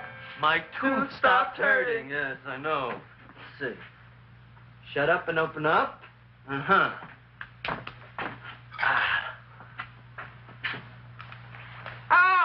Does that hurt? Yeah! Good, you haven't felt anything yet. Uh-huh. Hey, shoot it over here. Seymour, who was the dentist here, you or me? I'll find that tooth. Mm-hmm. Uh-huh. Look at that stalagmite. But don't worry, it's going to be an easy one, Seymour. I won't even use Novocaine. Oh, you broke the mirror in my mouth. Well, don't tell me about it, stupid. Just swallow it. All right, yes. Let's see now, Seymour. See, I'll have this one, and that one, and I have to have this one, Seymour. It's only one tooth. Seymour, who is the dentist here, you or me? Are you practicing dentistry without a license? No. All right. Uh-huh. Let's see. Oh, shh. Seymour, Seymour, don't be Look at that. Will you look at that, Seymour? I didn't know you were an elk. Look. You know, I can't afford an assistant. So I get this ready instant mix. It doesn't last very long, but it tastes good. All right, Seymour. Oh, stay away from me. Seymour. You're trying to kill me. A duel. Aha.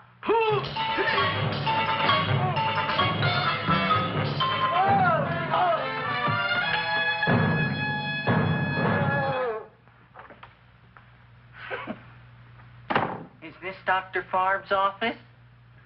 Just a minute. Oh, yes. I see it is. You can come in now.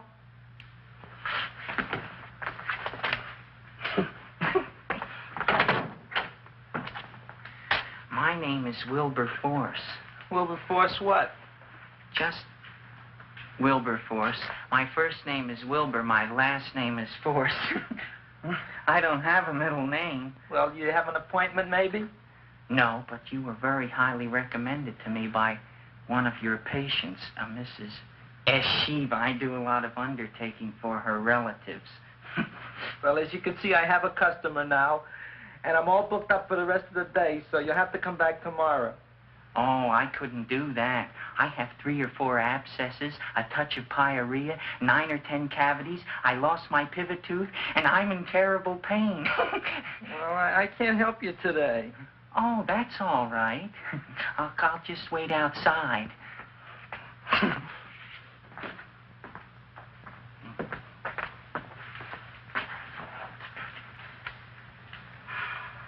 The patient came to me with a large hole in his abdomen caused by a fire poker used on him by his wife. He almost bled to death and gangrene had set in. I didn't give him much of a chance. There were other complications. The man had cancer, tuberculosis, leprosy, and a touch of the grip. I decided to operate. My patient just left. You could come in now. Oh, goody. I didn't see the other man leave. Well, he went out the back door. You know, most people don't like to go to the dentist, but I rather enjoy it myself, don't you? I mean, there's a real feeling of growth, of progress when that old drill goes in. I mean, I'd almost rather go to the dentist than anywhere, wouldn't you? Yeah. Now, no Novocaine. It dulls the senses. This is gonna hurt you more than it is me. Oh, goody, goody, here it comes.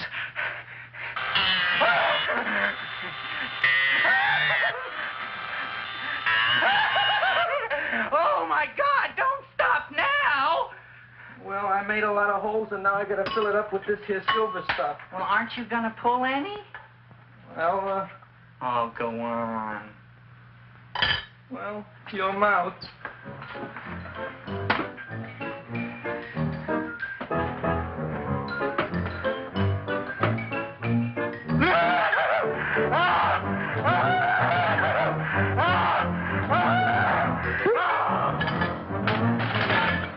Well, Dr. Favre, it's been quite an afternoon. I can truly say I've never enjoyed myself so much. I'll recommend you to all my friends. Thank you. Bye. Bye now.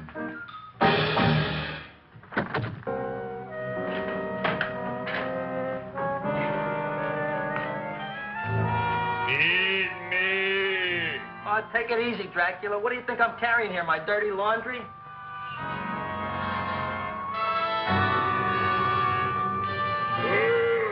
I'm coming already.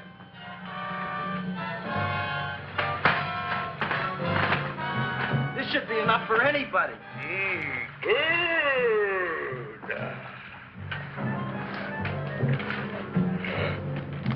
Well, goodbye, Dr. Favre. You may have been a crummy dentist, but you were a nice fella. I never meant to kill anybody in my whole life. I've killed 2 in the last 2 days. Well, but you asked for it coming after me with that knife and all. Bon voyage, Dr. Favre. You want anything else? See you in the morning.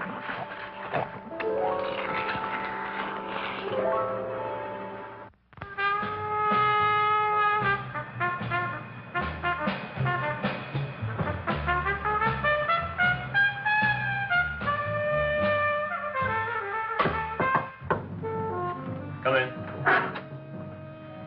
Hey, Joe. Come on in, Frank. How's the wife, Frank? Not bad, Joe. Glad to hear it. The kids? Lost one yesterday. Lost one, eh? How'd that happen? Playing with matches. Well, those are breaks. Yeah, I guess so. Got a strange one here. Railroad people say they lost one of their best detectives the other night. Oh, yeah? Down by the yards. He was watching the refrigerator cars. Refrigerator cars? Ice thieves. Oh, yeah? What happened? Don't know. Vanished. Blood on tracks. Clues? None. Anything else? Dennis, Barb, Dead? Missing.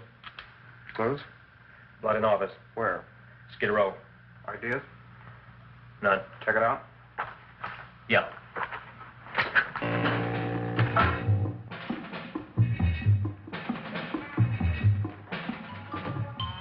Now we were on the case.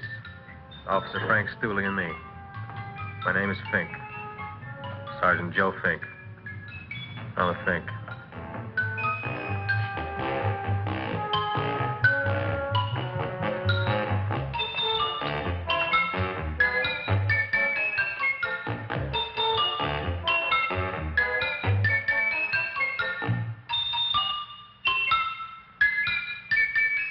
Morning, Mr. Mushnick. Oh, boy, look at that. Hi, everybody. Oh, my gosh. Ain't it something? It's monstrosity. Yeah. And to think that you did it. Gee, Audrey, you don't have to kiss me. Don't you like me to kiss you? Yeah, but you don't like to kiss me. Why shouldn't I? Nobody else ever did. Well, I do like to. You do? You really do? You like to kiss me? Sure I do. Would you like to kiss me again? Okay. That plant? Oh, boy, you kiss good, Audrey. Oh, I guess I just have a good kisser. How did it? Would you like to go out on a date with me some night? When? Oh, sure I would, Seymour. Anytime. Tonight? Okay. Oh, boy. About that plant. We got the list of flowers for the float, for the rose parade. I can't talk to you now, girls. Talk on Audrey. We got the list for the float. Okay, let's take a look at it. Okay. Hi, what's cooking? Look at my plant. My, what a large one. Yeah.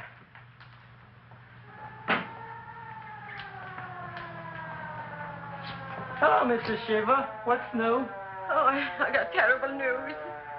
My nephew Frankie just lost his little boy. Oh, that's too bad. How did it happen? He was playing with matches. Would you like to buy maybe some flowers? About 50 cents worth. Well, I'll get them for you. Look at my plant. I'm looking.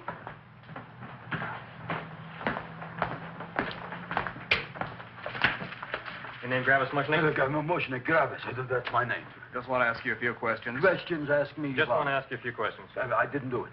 Do what? Whatever. Ever see this man? Man, see picture. Why are you so nervous? Got a guilty conscience? No, why should I? Ever see this man? Man, see the picture. Dr. Farr. So you know him? My dentist. He maybe did something. Disappeared. Blood in his office. The other man, too. Blood in the railroad tracks. And few spare parts. Dr. Farr is murdered. Is he? No, who knows? Not me. What do you think? He doesn't know anything. Okay, Mushnick. If you hear anything about these men, call our office.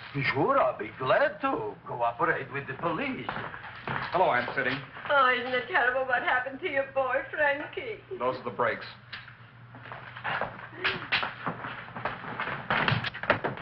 All right, Seymour. Now, you tell me if that plant is finished all grown up. He's finished all growing up. You wouldn't kid your father? My father came home. Me, idiot! It's a figure of speech.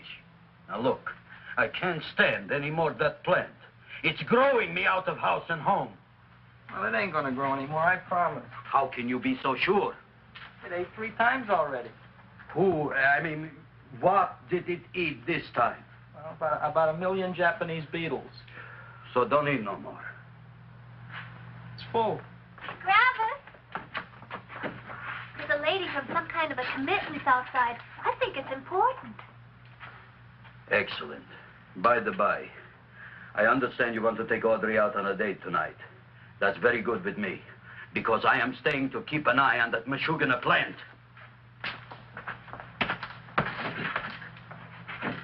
Where are we going to go tonight, Seymour?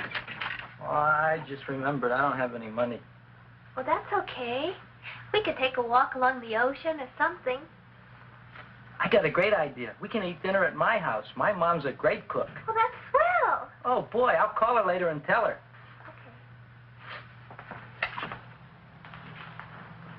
Oh, that's remarkable. You like?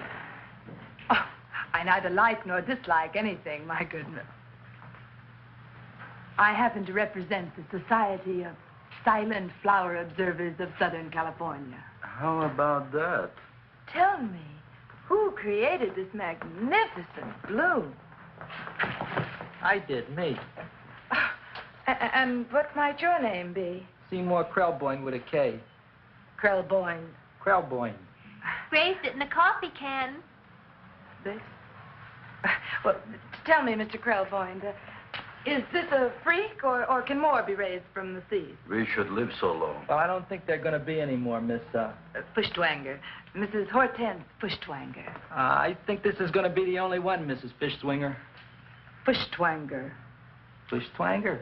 It's probably indigestible anyway. At any rate, I have the honor to tell you, Seymour Krelboyne, that you have been selected to receive the annual trophy of the Society of Silent Flower Observers of Southern California. A trophy? Me? Such is justice. Tell me, when do you suppose those large buds will open?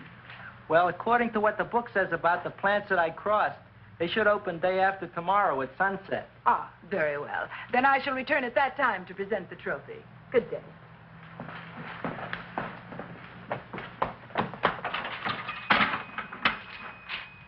Remarkable. Oh, boy, I'm going to get a trophy. Oh, Seymour, I'm so proud of you. Oh, a real trophy, Audrey Jr. We can put it on the float. In the Rose Parade. Oh, boy.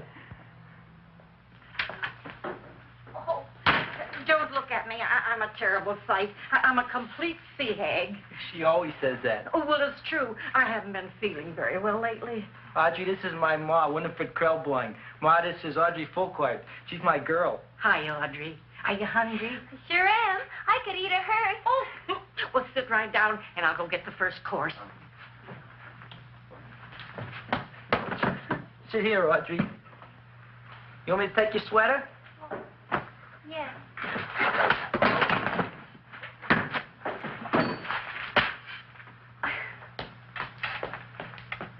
Never mind that. Well, now try this.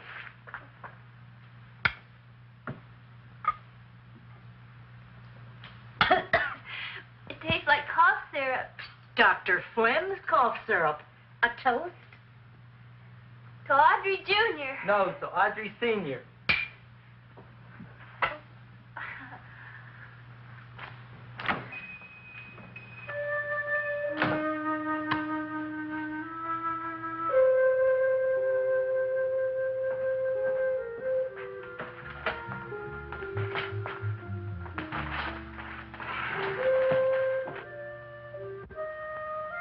You glutton, you. Tonight I keep an eye on you. I don't let nobody get near you.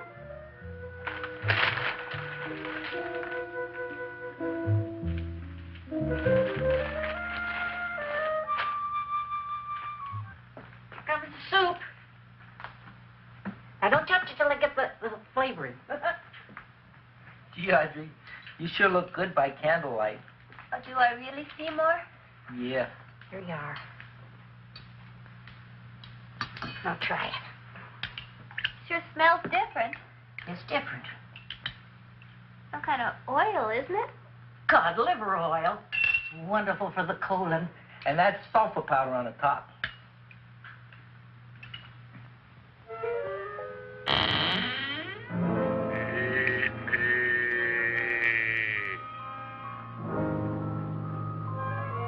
Feed me.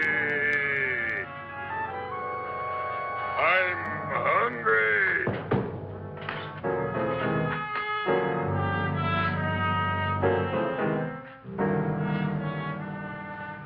Open it is. Feed me. I didn't hear it. Feed me.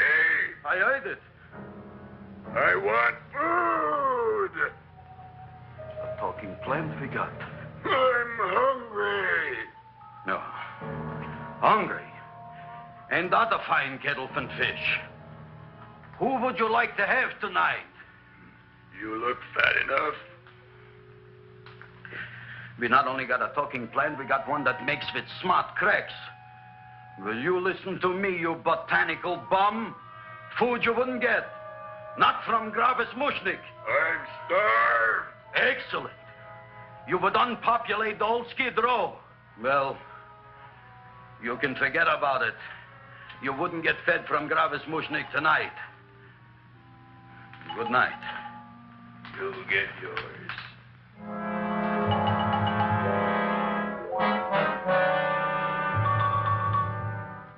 I kind of like this chow mein.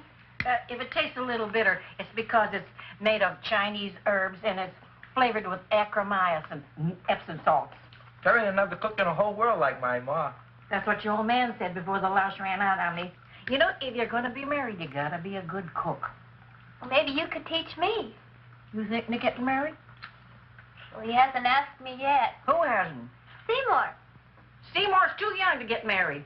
Look here, a boy's got to go out and play around a little bit. Go out on the making, have a ball. Gee, Ma, I don't want to have a ball. I want to be with Audrey. No, look, Seymour. You promised you wouldn't get married until you bought me an iron lung. You've been breathing for years, Ma. Well, it ain't easy. It ain't easy, son.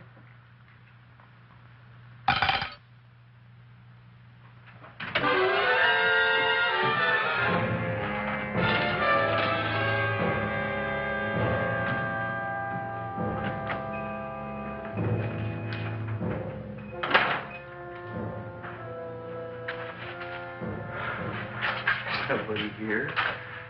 Black Cat, 13th John, Friday the 13th, stupid superstition. All right, you. Come out of there. Don't shoot, mister. I'm old and sick. I wouldn't hurt even a fly. Come out in the light where I can see you. Come on. Please don't shoot. Please. Please, I'm only Gravis Mushnik. You wouldn't want to kill me. Where would you hide the body? Don't worry, I'm not going to shoot you. Not unless you try something. Try something? I never tried anything in my life. I wouldn't try anything now. You want my money? Take it. You want I should go out and steal you some more? That's all right, too. I'll do it. Thank you very much. I like your brand of hospitality. You'll excuse it isn't more. I'm only a poor florist. Yeah. We got about $30 here. Come on now. Where's the rest of it? I was in here this afternoon. I saw about 30,000 people in here. They must have spent some money. Where is it? There ain't no more money. They came in to look on the plant. It's a big attraction. Audrey Jr. The plant. Don't try to snow me, Jim. 30,000 squares didn't come in here just to look for a plant. I want it. I don't got no more money, honest. Believe me. Okay, let's try this. 1, 2, 3, 4. No, I ain't got no more money, honest. All right, try it the other way around. 5, 4, 3, 2. All right already. Okay, big bad where? In the plant. In the plant. The big plant, Audrey Jr. Inside the big leaf. That's right, inside. How do you get it open? Just knock.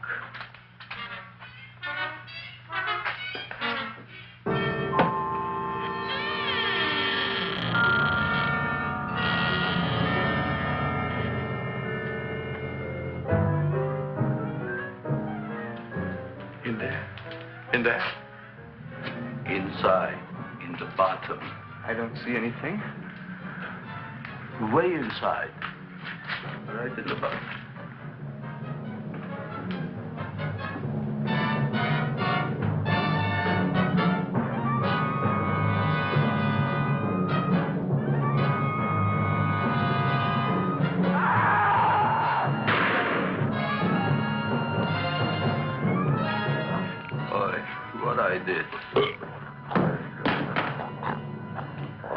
I don't care what you got at the date with Audrey tonight. I am no more sitting up with that no-good plant.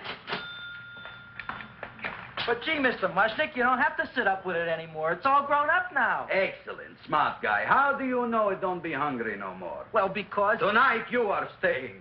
Then tomorrow they're coming and they're going to give you a trophy, and then after that we are getting rid once and for all for that plant.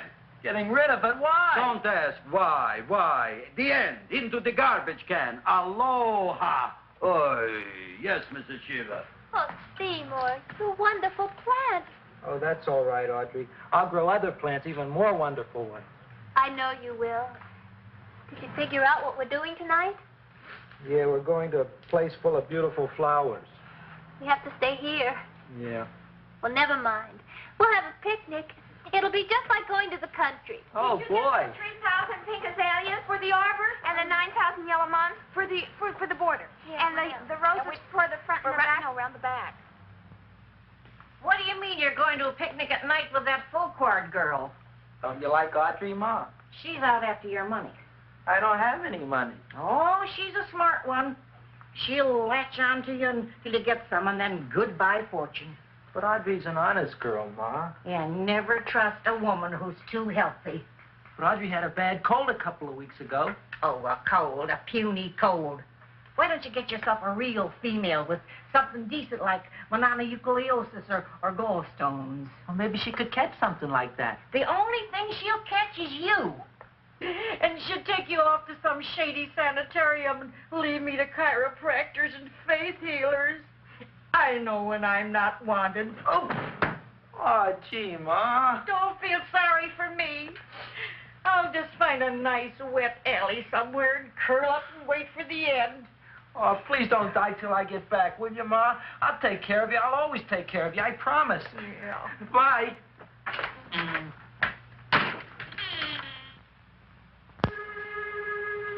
Gee, Audrey, I never tasted food like this before. The peanut butter and jelly sandwich.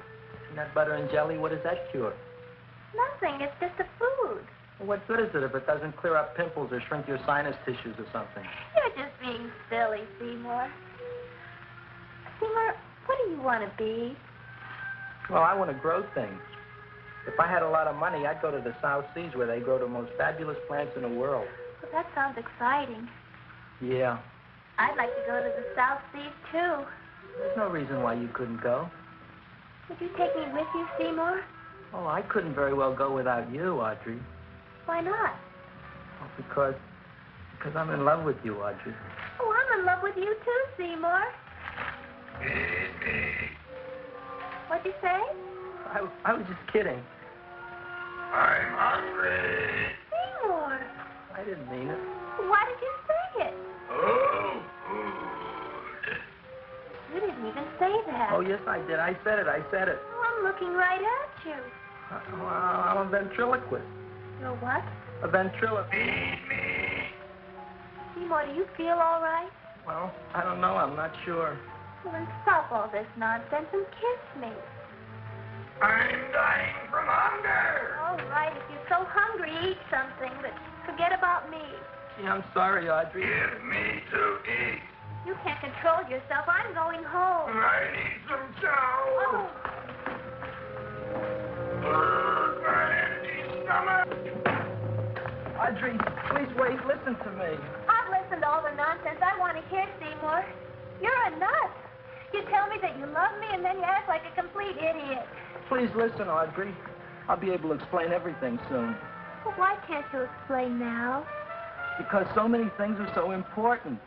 I want to marry you, but I got to take care of Mom. Well, that plant in there is going to make it all come true. Tomorrow they're going to give me a trophy, and I'll be famous. I'll be a big botanist. And then we can go to the South Seas, just like we planned and all. But that doesn't have anything to do with what went on in there. When you're ready to come to your senses, Seymour, then I'll talk to you. Good night, Seymour.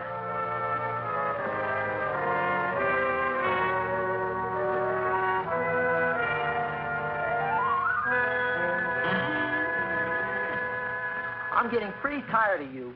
I need food. I don't care what you need. Look what you've done to me. You not only made a butcher out of me, but you drove my girl away. Shut up and bring on the food. Don't tell me to shut up. You shut up. Who raised you from a bunch of little seeds?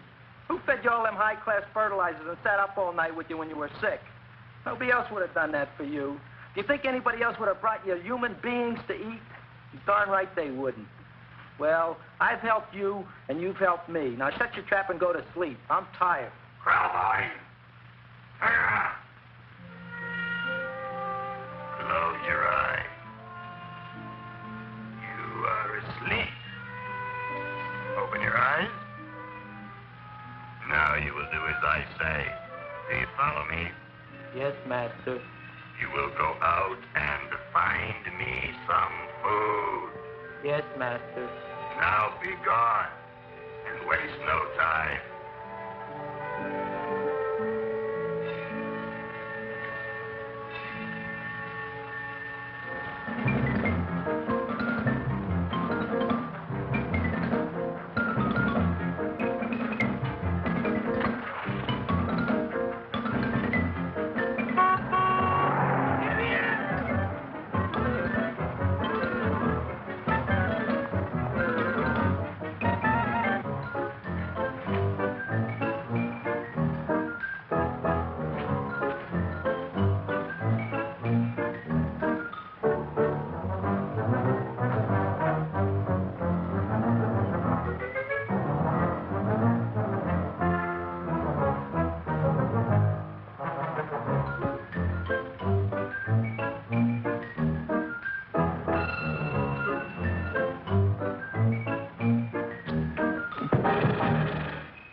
My name is Leonora Clyde. How's the rain on the rhubarb? Master is hungry.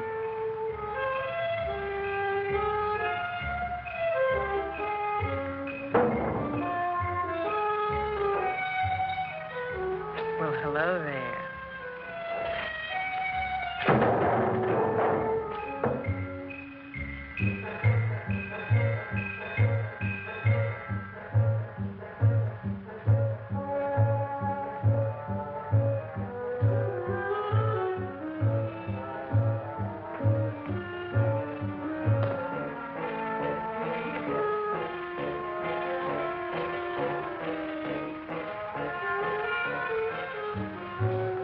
I gotta find food for Master. Food I gotta find for Master. For Master, I gotta find food. Maybe I can help. Who are you? My name is Leonora Clyde. I love you. Master wants food. Let the old goat wait. The night is young, so are we. Master doesn't eat goat. Well, what kind of food does he like? Ooh! That's more like it. Kiss me. What's the matter? Don't you like me? Too bony. Too bony? Nobody ever told me that before. Beef is better than veal. Ah, you're such a dodo. What do you call this? Chopped liver? Master would like more fat. Speak for yourself, John. My name is Seymour. My name is Seymour. That's my name, too. Are you interested, or are you just wasting my time? I never thought anybody would volunteer. Do you volunteer? Sure I do. All right, if you're sure you want to volunteer. All right, my place or yours? I don't care. Well, flip a coin. I don't have a coin. Flip anything, silly. Well, there's a rock. Wet or dry? Wet.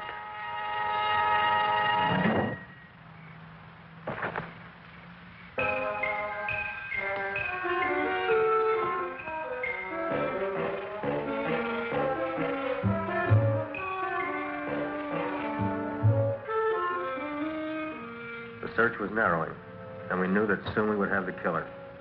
Not that we had any more clues than before, but we had to tell the chief something. I had that feeling in my bones that the mystery was drawing to its climax, and I was determined to be on hand. All right, out. Nobody is in. Today we have a special occasion for Seymour Krelboyne, which has invented the big plan. So I want everybody should please stay out of the way. We want Seymour! We want Seymour! We want Seymour!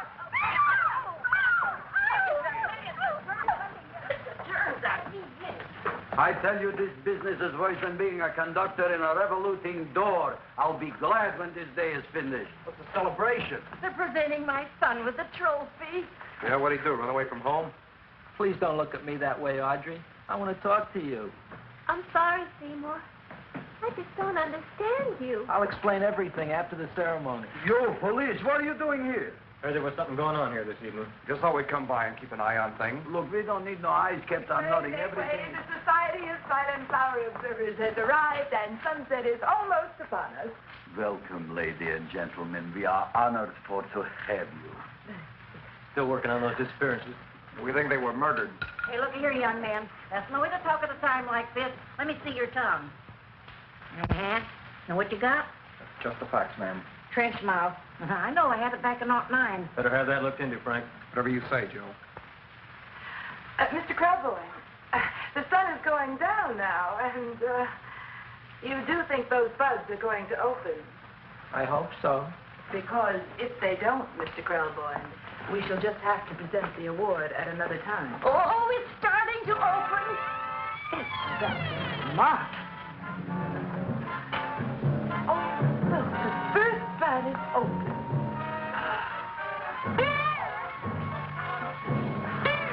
Isn't that the railroad cop? Look at the rest.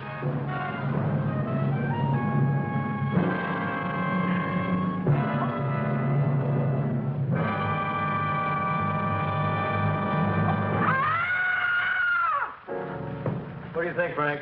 They're all there, Joe. Yes, you're right. Mr. Crowboy, how do you explain it? I didn't mean it. That's right, officer. He didn't mean to kill them. Seymour, you promised you'd explain. Looks like they're getting away, Joe. Yes, you're right. Let's catch him. Right.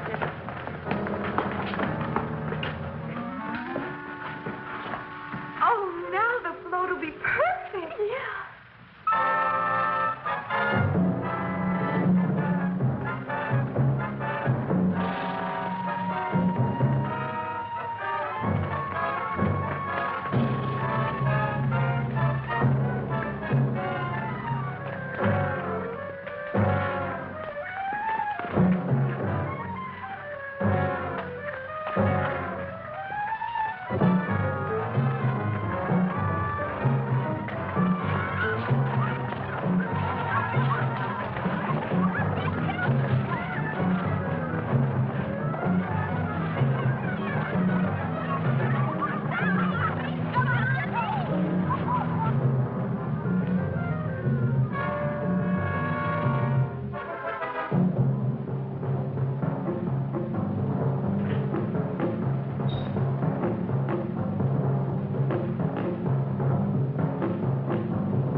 You wouldn't find them here with the toilets.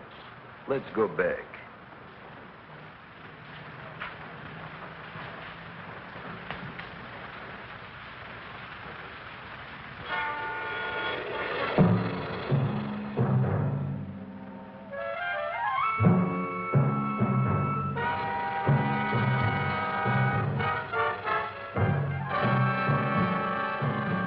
You dirty rat plant, you messed up my whole life.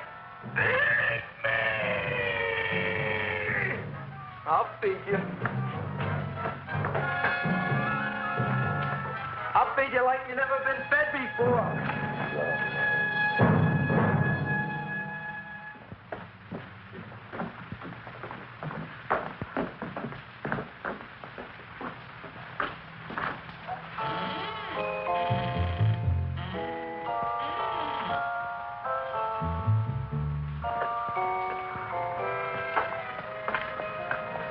Better to give up, gentlemen. You wouldn't find him tonight. Look, the door's open, Frank.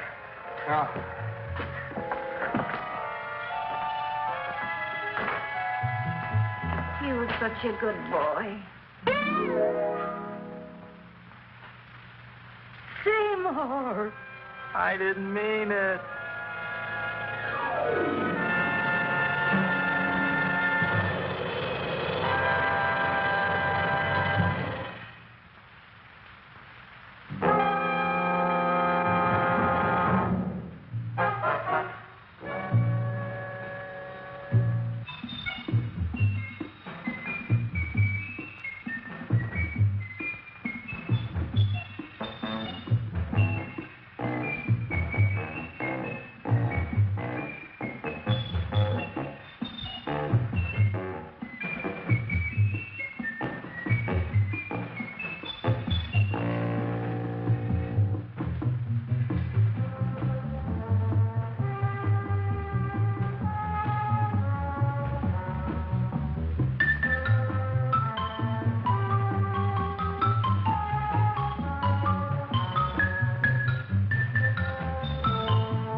Since the splitting of the atom only a few decades ago, and through his God-given genius of science, man, at last, has succeeded in penetrating further and further into the unknown vastness of space.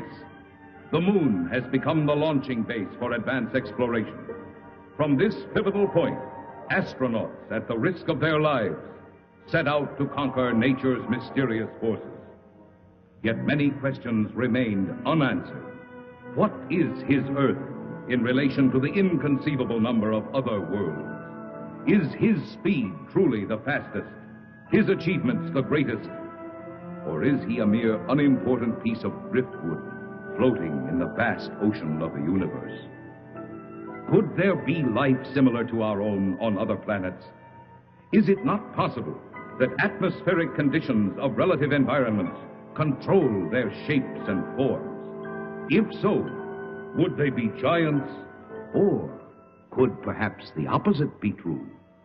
Could their intellect have reached a scientific level far above man's dreams?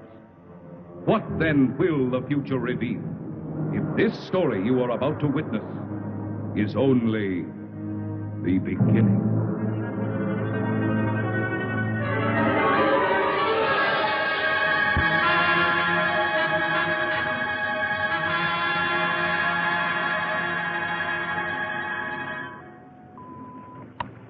Log entry, Pegasus 3, March 16th, 1980.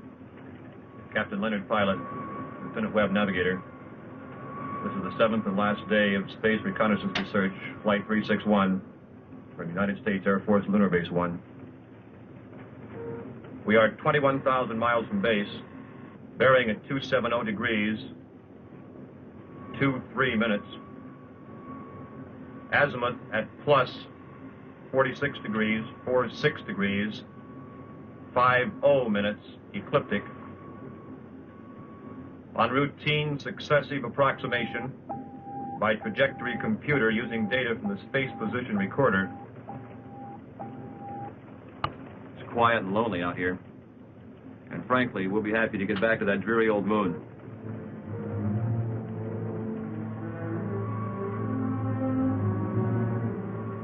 We're almost a degree off trajectory, Captain. Equipment check's okay. Must be an outside acceleration force.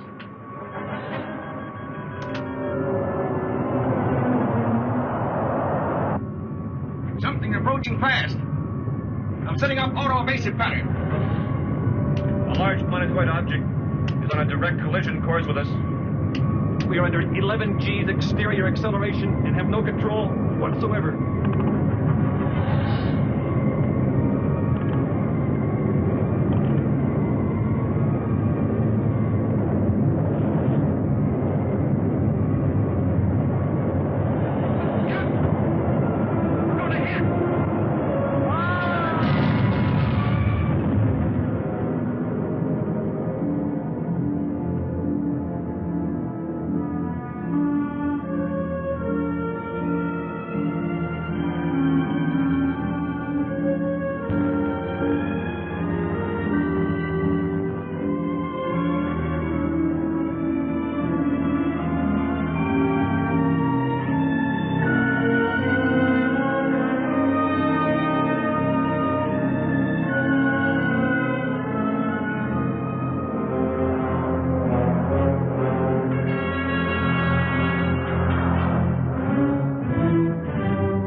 Just incredible. 2 ships missing in less than a month. Nothing within thousands of miles of their position. And yet they crash into something that appears suddenly on our radar, big enough to be a planet. And then the next instant it disappears. It's against all theories of space. You get the same reports from bases 2 and 3? It appeared for a second or two, then vanished completely. A ship is on a routine flight. Controls, rockets, everything in order. And then all of a sudden... Yes? General Gibson for Colonel Lansfield from Earth Headquarters. Stand by. Colonel Lansfield. Lansfield, what's all the trouble up there? General, I can't tell you any more than what was in that report this morning. You're certain the rockets crashed? I am. We have their last log entry through our recording reproduction unit. Now, General, I've listened to it over and over. It tells what happened, but not how and why. What do you suggest? I don't know, General. No doubt the rocket's destroyed. We don't know what we're looking for. This mysterious planet seems to come and go at such speeds, it's impossible to track. Phantom planet, Lansfield. You're a little old to think that, aren't you? This is a capable base, General, run by capable men. Now, there's something out there that isn't supposed to be. All right, take it easy. Send another reconnaissance with Chapman. Chapman? I need him for the Mars project. If this phantom planet thing isn't cleared up, there won't be any Mars project. Send him. Yes, sir. Ask Chapman to report. Yes, sir. Captain Chapman, report to the Colonel.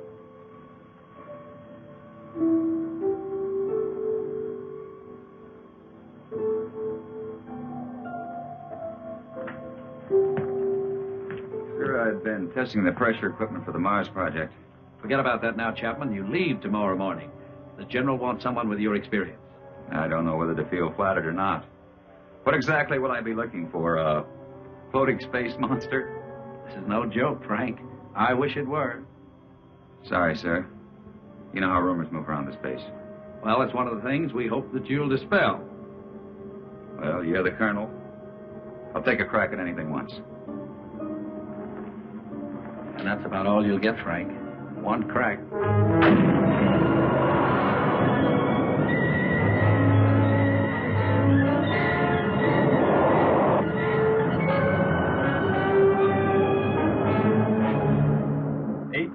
Miles out at 270 degrees azimuth and 47 degrees ecliptic. Speed 4.6 miles per second. Check. Computer guidance on. Stability course on. Directional rocket port off. Directional rocket starboard off. Set to automatic. Check. That does it, Captain. We can relax a bit now. Takeoff's always the same. My heart pounds like a sledgehammer. Yeah, mine too. How about the screen? Never fails to fascinate me from up here. You know, Captain, every year of my life, I grow more and more convinced that the wisest and best is to fix our attention on the good and the beautiful. It'll just take the time to look at it. You're some guy, McConan. Lunar Base 1 to Pegasus 4. Lunar Base 1 to Pegasus 4. Can you read me? This is Pegasus 4 to Lunar Base 1. This is Lieutenant McConan. Colonel Lansfield for Captain Chapman. Chapman standing by. Anything out there, Frank? Nothing, Colonel. It's almost too quiet. Well, keep alert. And don't waver off your course 1 degree, unless you think you're on to something. And if you do get onto something, report at once. Yes, sir. Pegasus 4 to Lunar Base 1. Over. Out. I hope whatever was out there is gone now.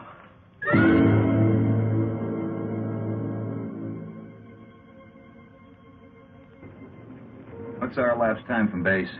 14 hours, 22 minutes, and 30 seconds. You could stay up here another 14 hours and still see nothing.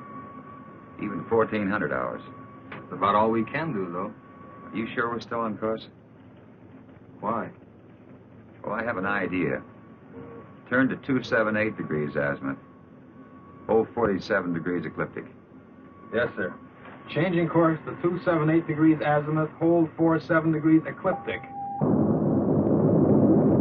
Lansfield tells us to charter the same course Pegasus 3 took. Well, that's fine, but I don't think we'll get anywhere. This strange planet dashes about like it's supposed to. It figures we won't find it around here. So we're changing course. Lightning never strikes twice in the same place. Precisely. You with me? Like I said, you're the captain. I'll take a new reading. Thanks, Ray.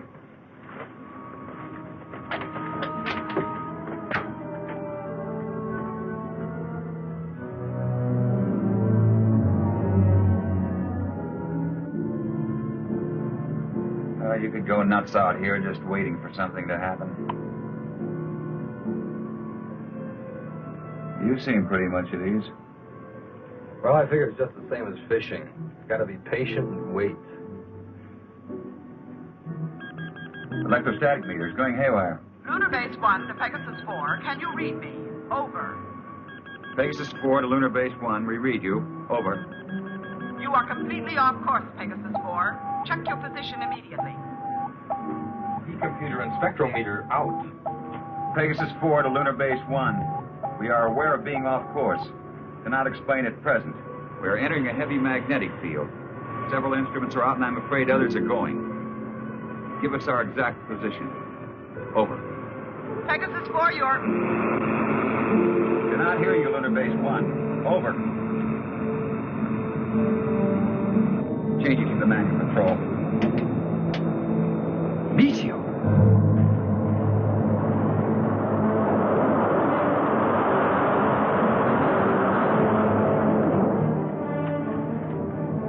Boy, that was close. Yeah, and I'm afraid it isn't over yet.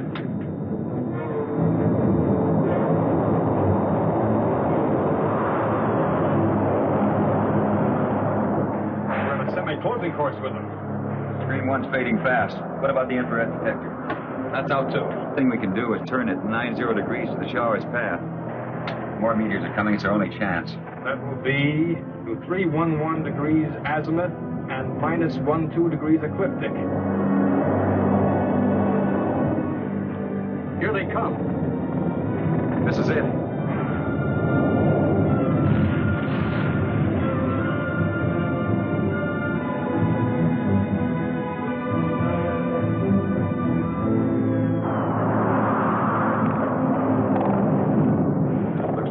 Is over. Don't see a lot of spots. Now, those are ionized trails. They'll persist for a while. Well, let's hope for no stragglers. With these instruments out, there won't be any way to tell if they're coming from another direction. Trick now is to get back to the moon. I think we'll make it. Yeah. Okay, Ray, let's go through a type B check. Right. Cabin pressure? 20 coming up. Retroport? Positive. Retro starboard? Positive. Main circuit 1? Negative. Main 2? Negative. Now let's try the auxiliaries. Main 1? Negative. Main 2?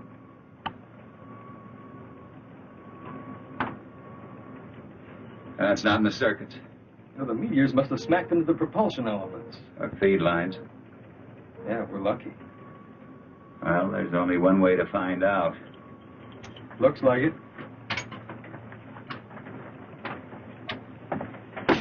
You know, there's one thing sure. What's that?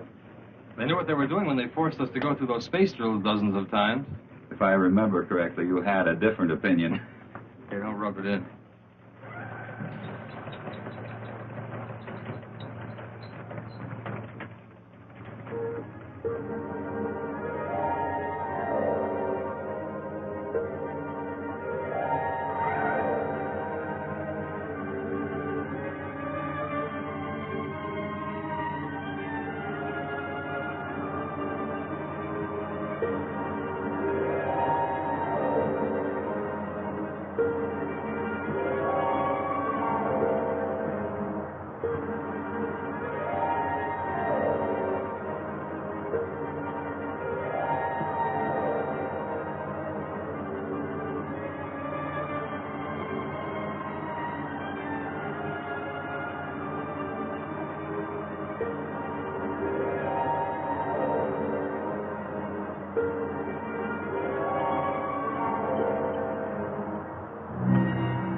This looks like it. The retro rocket feed lines must be cut.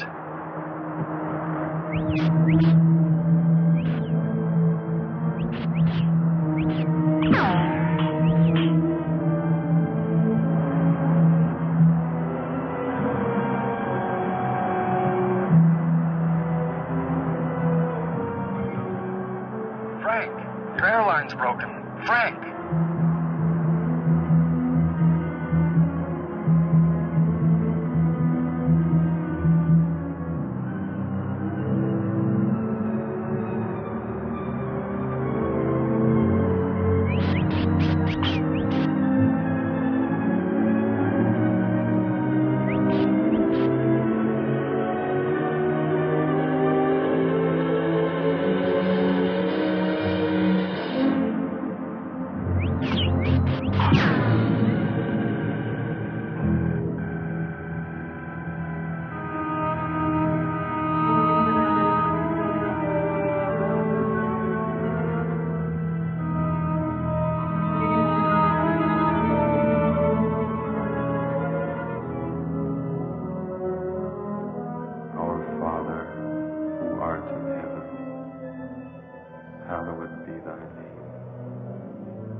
With all respect to the colonel, sir, I don't think it's any use.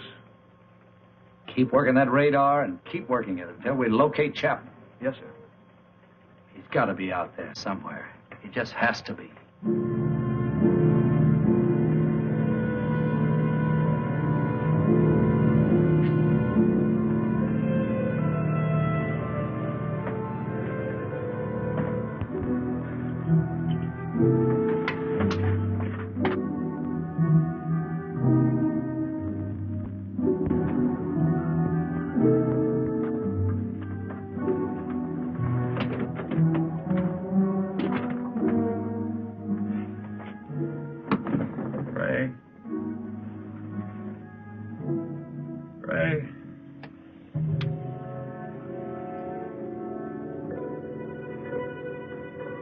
Lieutenant McConnell.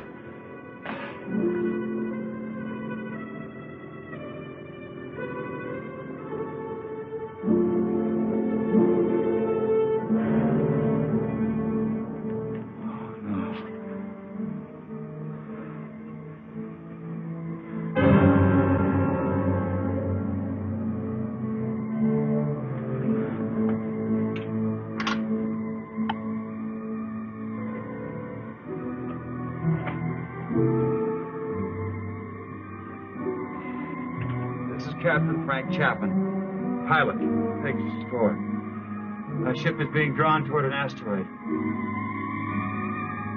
Instruments completely out of operation. Navigator McConan, lost. I cannot read my position. I'm going to try to land. I don't think I'll make it. If I do, I'll continue recording.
His helmet is open. That giant is getting smaller. Will it become our size?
He should stand trial. You must take him to Cecil.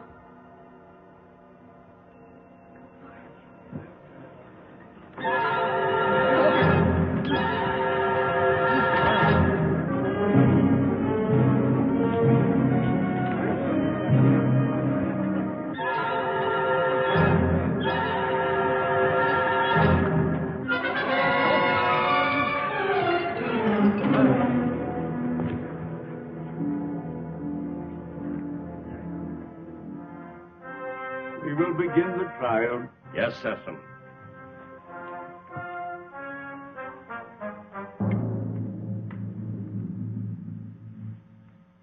Thank you, Cecil. Bring in the jurors.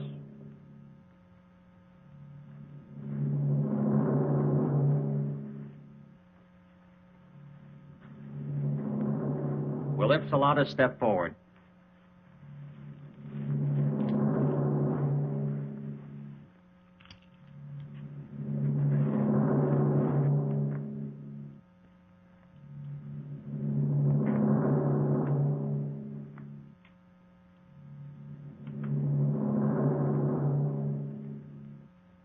Call the prisoner. Bring in the prisoner.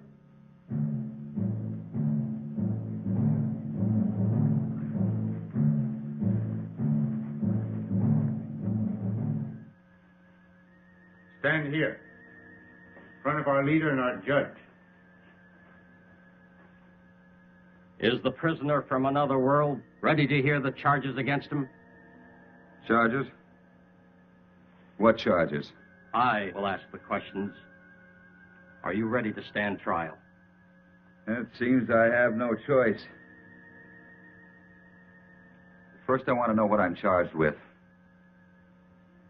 We'll let you know in time. What are you called? Chapman. Frank Chapman. What is your occupation in the world from which you come? I'm a captain in the Air Force of the United States, a country on Earth, Space Exploration Wing.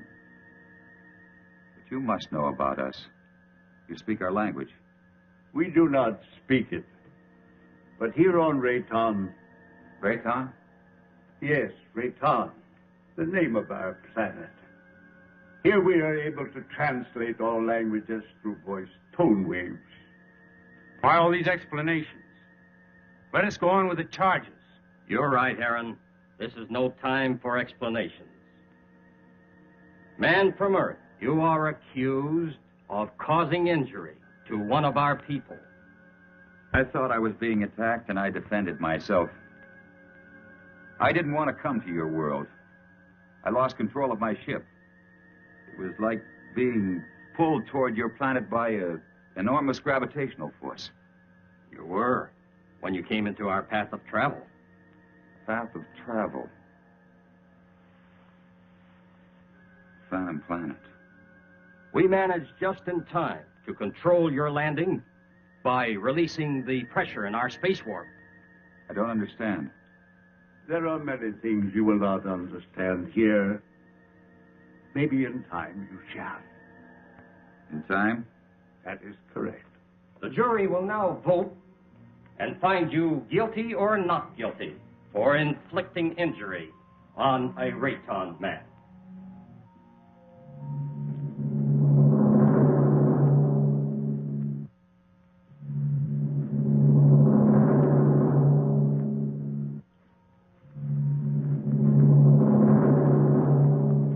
The verdict, Judge.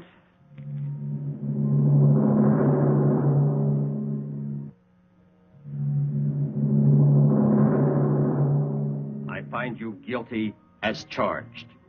You are now a free subject of Rayton. The jury is dismissed. That is all. You are now a free subject of Rayton. That is not all. Listen, I don't know what kind of a place this is, but you must have some kind of law here. This planet pulled me to it. I didn't come here by choice. But being here, you cannot be permitted to leave. We must keep our security at any cost. So, I must pronounce you guilty. No penalties will be lodged against you. But you must become a subject of Rayton. Trial is concluded. Nothing is concluded. What is this? First I'm found guilty of something that's not my fault, and then I'm set free. Well, free to go where? Back to my world 6 inches tall? Don't worry. No harm will come to you. I'm Liara, Sesam's daughter. I'll show you to your quarters. Well, come. We'll talk on the way.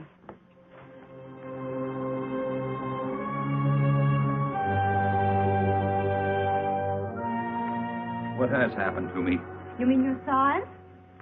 Well, our atmosphere, together with some acceleration from our gravitational control, has reduced you to normal. Normal? Normal for us. You see, everything here is in proportion to our planet's size. We know several worlds that have creatures larger or smaller according to the size of their world. Do you feel any different? No, but it's not exactly funny to think that someone on Earth could carry me about in their pocket. Oh, that would never happen. The oxygen in your atmosphere would restore you immediately to your regular size. But either way, it wouldn't matter. You'll never see your world again.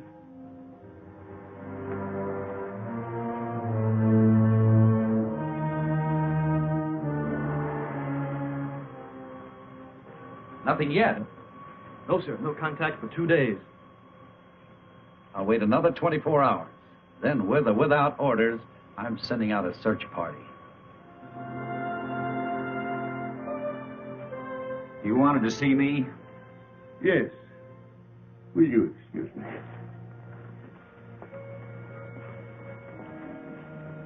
We must talk about your future.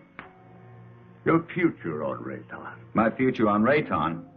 I want to talk about getting back to my world, back to Earth.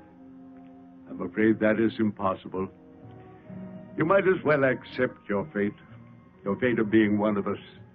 Being one of us, you must be productive in one way or another. Well, what is it you want me to do? You must help us to keep spaceships from your world from landing here. But that's my only hope of getting back. Forget about it. 2 ships in my unit disappeared. Did they crash here? Unfortunately, yes. They were pulled into our strong gravitational field. Well, so was I. Yes, but luckily we were aware of your approach and lowered the power on our gravity field. I don't get it. In many ways, you're hundreds of years ahead of our science. Yet you live in such a primitive manner. It may not be as odd as it seems. It's true that our technology may be much further advanced than yours, but then a strange thing happened. What was that? We had machines do all our work. People on Rayton became completely free of all labor, practically of all responsibilities. Our people became soft and lazy. They did not know how to cope with their free time. They started to fight amongst themselves. That's very interesting. Many people on Earth are beginning to face the same problem. Too much free time, too little work. Problem not at all unique in the history of the universe. Well, what happened on Rayton? Our forefathers then made a wise decision.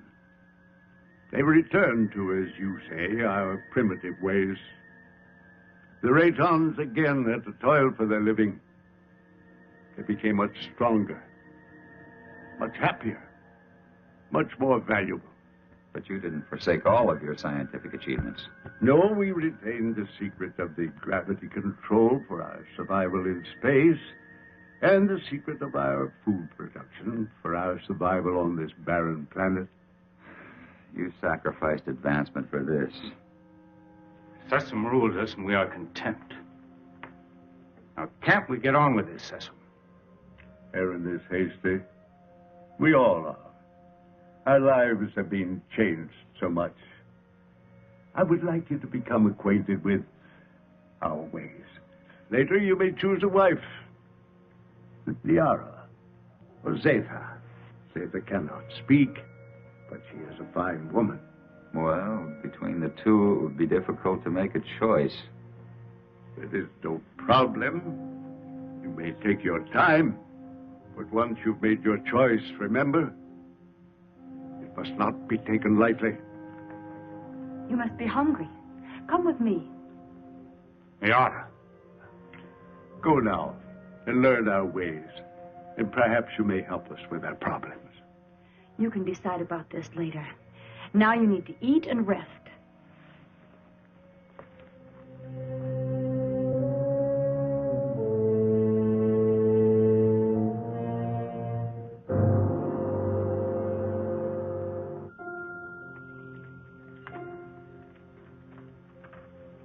This is good.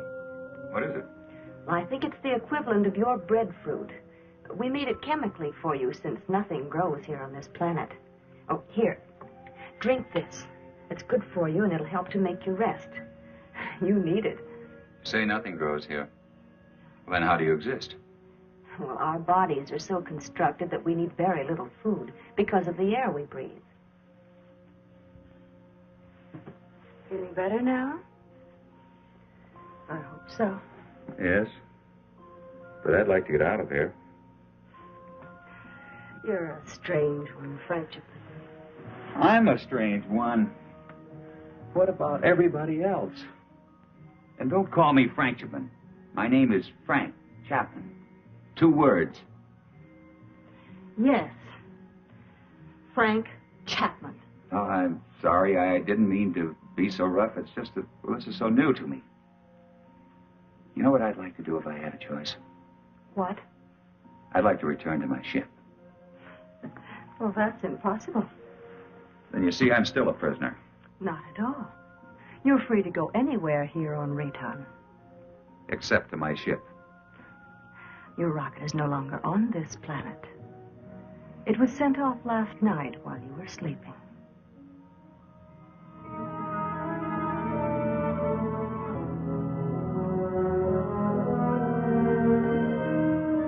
I cannot read my position. I'm going to try to land. I don't think I'll make it. If I do, I'll continue recording. This is Captain Frank Chapman, pilot, Pegasus 4. My ship is being drawn toward an asteroid. Instruments completely out of operation. Navigator McConan lost.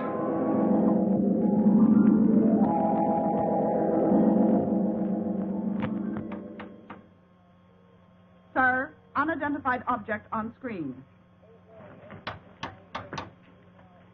This must be Chapman's ship, Colonel. Certainly has all the indications and all the characteristics of a spaceship. And no other unit of ours is scheduled for flight in this area. Any contact? None, Colonel. Just static. His auto-emergency transmitter should be on full blast. I'm tuned to all Pegasus frequencies, sir. So are the automatic relays on Earth. Good.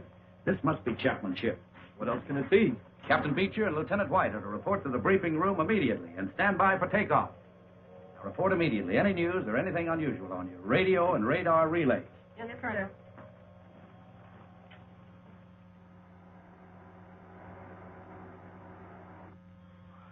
The rescue ship is in the countdown phase, sir. They're waiting for your final operation orders. Put me through to the captain of the rescue ship on launching. Beecher, this is Lansfield. Yes, Colonel. Beecher, your final instructions are being teletyped on your recorders. Yes, sir. As you know, something unusual must have happened to Chapman and McConan. And I don't mind telling you that it's of greatest importance to space travel that we find out exactly what happened to these two men. So blast off, and good luck. We'll do our best, Colonel.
Try to land.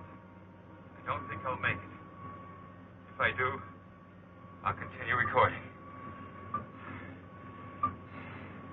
This is Captain Frank Chapman, pilot, Pegasus 4. Our ship is being drawn toward an asteroid. Instruments completely out of operation. Navigator McConan, lost. Pegasus 4 to Lunar Base 1. Pegasus 4 to Lunar Base 1. This is Captain Beecher, over. Lunar Base 1 to Pegasus 4. We read you, Captain Beecher. Good work. Stand by for Colonel Lansfield. Beecher, how are they? They're not. I mean, there's no one on board. There isn't a sign of life. Two men just don't get up and walk off a rocket in the middle of space? No, sir. Then what the devil? Chapman recorded a final message, sir, but it doesn't make sense. Our repro units are picking it up. We're examining it. Can you bring her in? I'll have to check out the instruments, but I think so. All right, give it a try. White can bring your ship in. Yes, sir. And Beecher. Yes, sir. Good luck.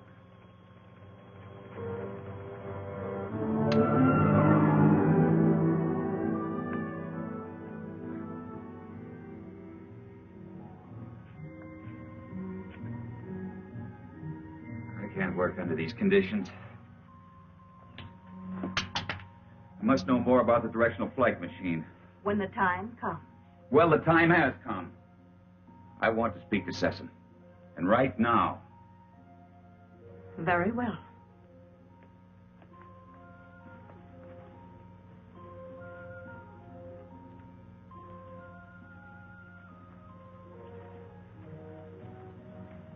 Father, Frank Chapman wishes to speak with you. Do you want to talk about Liara? That isn't what I came here to discuss. My work has reached a stage and I need to know more about your gravity control. It is too soon. Now, how do we know he's not a spy for the Solarites? You're too distrusting, Harold. All right.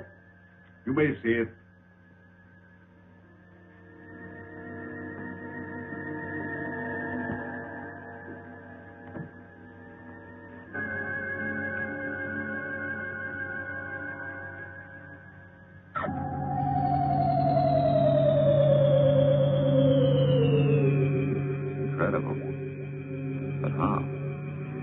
The density of our planet made it possible for us to advance gravity and therefore anti-gravity theories. It's beyond me. Einstein was working on this problem, but he died before he could complete his investigations. What causes Rayton's high density? The atoms on this planet have narrower electronic orbits than the atoms on most other planets. smaller they become, the easier it is for us to control and take advantage of positive and negative gravity. But why is Raytown getting smaller? This planet is slowly using up the energy that holds the atomic particles together. You mean you might disintegrate into nothing? Yes, someday. But it will not be in our time. Well, I guess it's the same as on Earth. We don't seem to worry that our sun might be cooling off in many millions of years. The danger for us is that sudden bursts of concentrated heat directed on our Raytown might suddenly speed up the process of time. You think that's possible? We have enemies who want our knowledge of gravity and who know our weakness. You're expecting an attack? When you have enemies, you always expect an attack.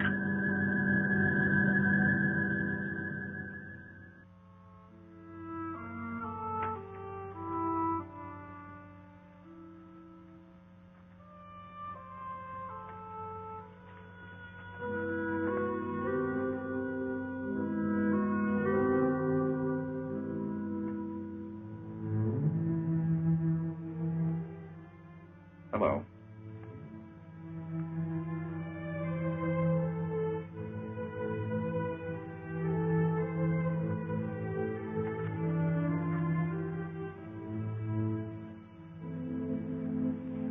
I'm going to take a walk.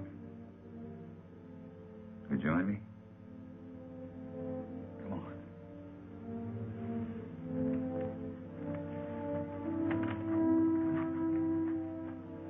You know, this is the first time I've had a chance to talk to you alone.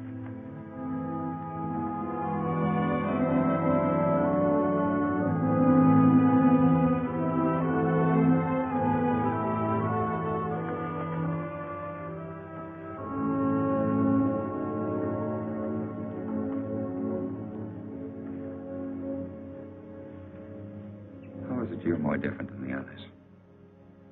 I don't mean you're sour inside. I mean, you're warmer, more sensitive. That wasn't really a question, because I know you can't answer. I just wanted you to know how I feel. Strange world. I don't want to hurt Liara. You don't either, do you? I like you.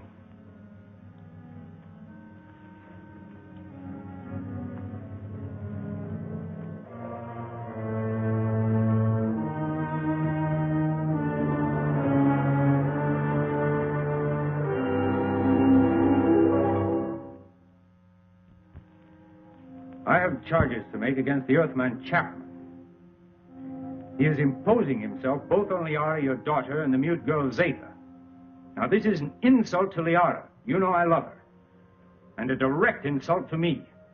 I am asking, rather, I am demanding your permission to challenge him to the duel.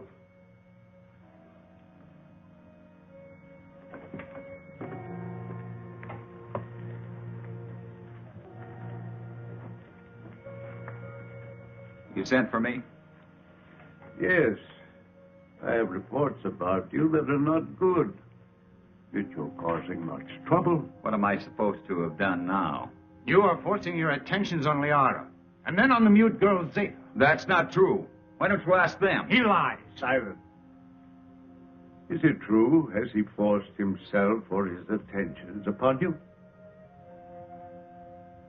Why would she admit it? Perhaps she's afraid of him. Being mute, she's unable to defend herself. Maybe she's protecting me. Listen, I'm not going to be put on trial or questioned by you or anyone else for something I haven't done. You know, buddy, I don't like you. Maybe it's a carryover from Earth and not good taste, but I'd like to hang one on you. Chapman, Aaron has challenged you to the duel of Rayton. Do you accept his challenge? A duel for what? What kind of a duel? This guy doesn't look very honest to me. A duel of bravery.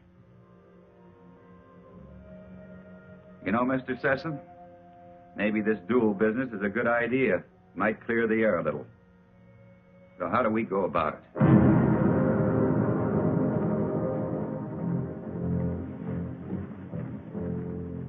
Aaron, you know the rules for the duel of Rayton. But for him, I'll have to explain and show the results. Chapman, come here. Those are gravity plates that we've had placed here. Their intensity is so high that any object or any person placed on any one of them would immediately disintegrate. Here, let me show you.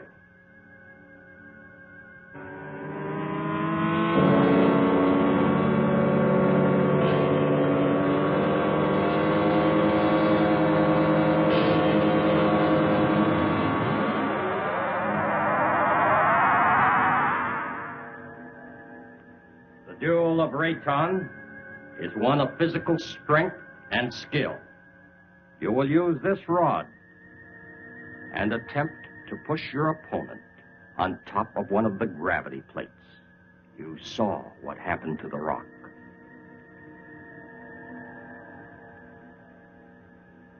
Get ready.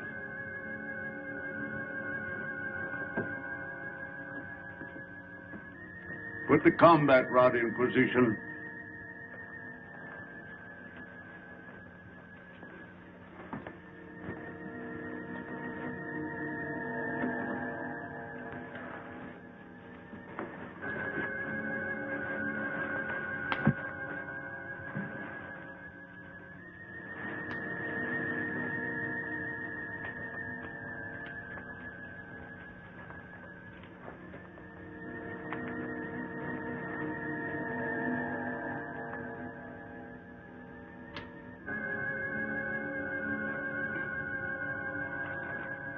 At my signal, you will start the duel. There can be no quarter called and no quarter given. The fate of the victim is in the hands of the victor. The moment has come. At my light signal, you will proceed.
Kill you.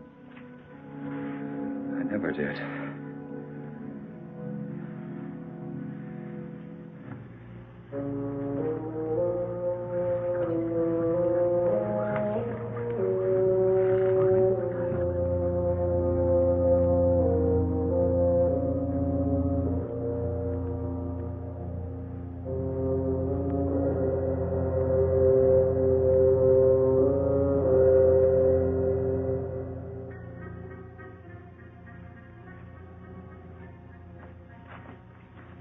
Why didn't you kill him? I didn't want to. I don't believe in it. In this case, killing him would have accomplished nothing. But Heron wouldn't have shown you mercy. He'd have killed you because he wants me. But I don't love him. I love you. If you'd felt anything for either one of us, you could have stopped this duel. What? You know what I think?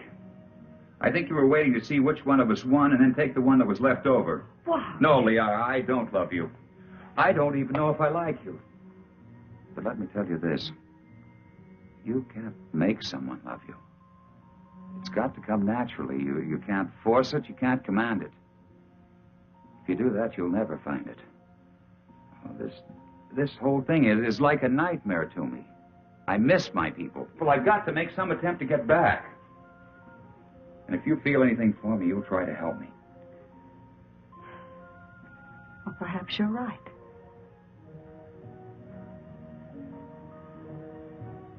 Maybe I can help you.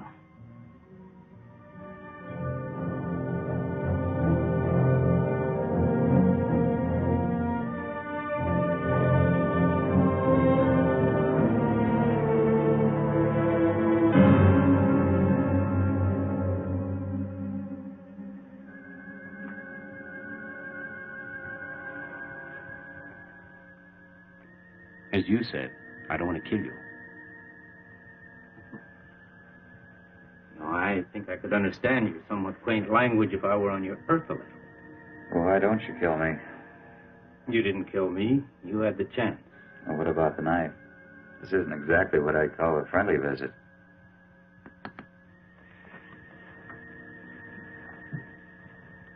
You help me. I have a plan whereby I might help you to leave our planet. Perhaps it will work. I don't see how this is possible. What about my size? I inspected your giant suit. And the oxygen tank holds air from your own world. Now, isn't that right? Yes, of course, but why? No, never mind that. It's not important. You see, the whole plan is based on the theory that your people are searching for you. Now, I must get you back before they attempt to find you here. I know they've been searching and will eventually zero in on this planet. I think I can get you back in time. Yes, but you're doing this because of Liara, aren't you? Yes, I am. I'm in love with her. I don't think she loves me yet, but perhaps with you gone, she will see things in a more realistic light in time. Well, how can we get my suit into the open? I have some men I can trust. Assassin? No. You must never know. Otherwise, we both will be put to death. 2 nights a week, I'm alone. In complete charge of the Master Control Center. Can one man handle it? Yes. And on one of those nights in the near future, while Sesame's sleeping, I will maneuver Raytown within a distance of your Earth's moon. You think they'll be able to see us? Precisely. They will investigate and find you.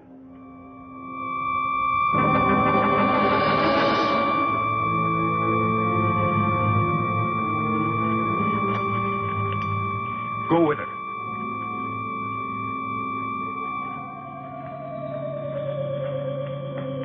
What is this? What's happening? The siren means we're being attacked. Attacked by whom? Attacked by whom? The Solarites. We've been here too long. They've discovered our position. Who are the Solarites? I've no time to explain. I must help Sesame.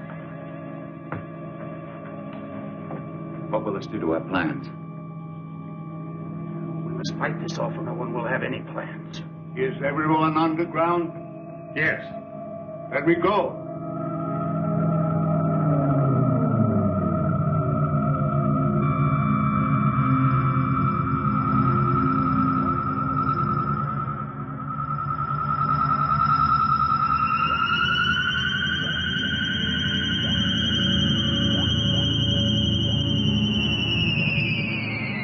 Safe for the moment. I fear they won't give up so easily. Safe for the moment? Well, who are these Solarites, anyhow? They're from a sun satellite. For generations, they've been after our universal gravity control because they want to avoid being pulled into the sun. If we don't stop them, they'll eventually attack your Earth. Liara, show him the prisoner. Prisoner? Come.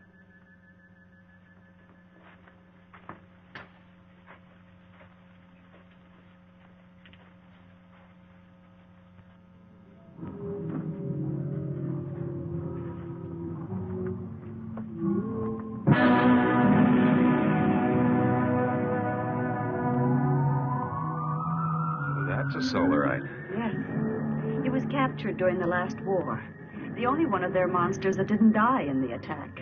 When did this attack take place? Several years ago, when Zatha was a little girl. That's when she lost her voice. What makes those rocks disintegrate?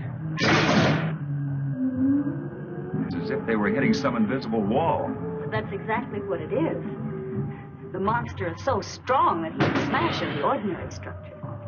Now, what you call an invisible wall is really another way that we use our gravitational control.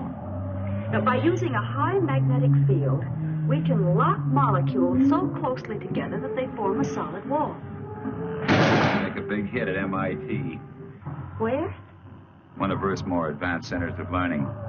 I only hope your wall will hold him in check. Yes. He could kill us all if he escaped. Life on other planets. We were always wondering if ours was the only one so blessed. There are many inhabited worlds, but only these fire people bother us.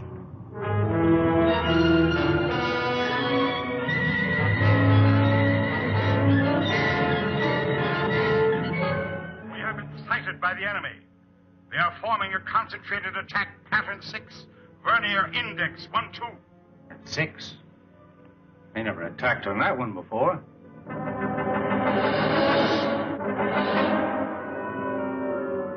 What are we going to do? We must try to break up the attack.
Fantastic. We can do one of two things. Outrun them or fight them. Well, breaking up a formation is one thing, but how can you fight them? Do you have a chance? We have to settle that once and for all. Living in constant danger isn't worthy of us. But don't forget, we still have the gravity control. The greatest danger to us is the high-intensity heat bomb. That's right. They have enough concentrated heat to blow up our planet instantly. What would you do? I would fight. And you? Fight. Right. That's exactly my decision. Prepare for battle. Sharp acceleration for attack position.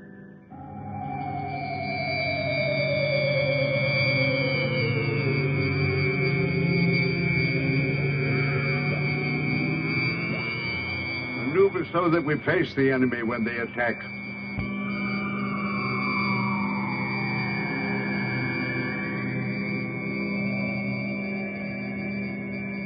Aaron, alert our units to be ready for frontal attack.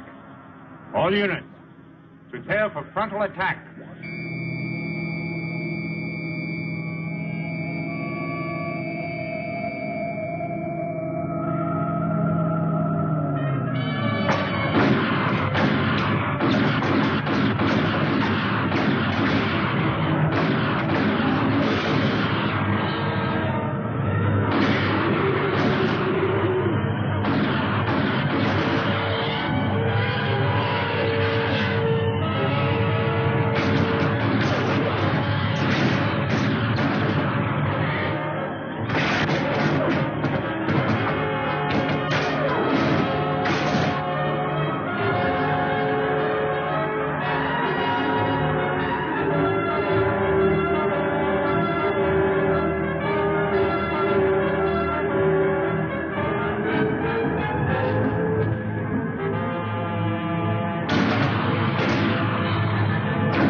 Activate the gravity curtain.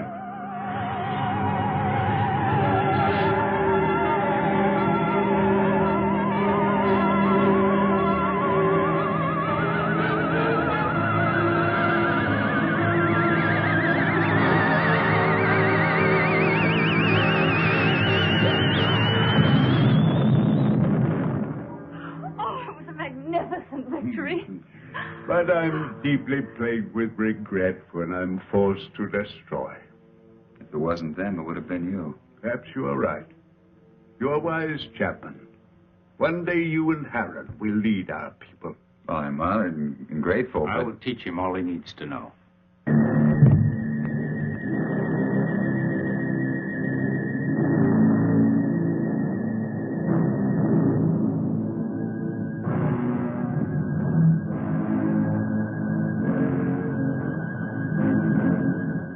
Oh, where's Zeta?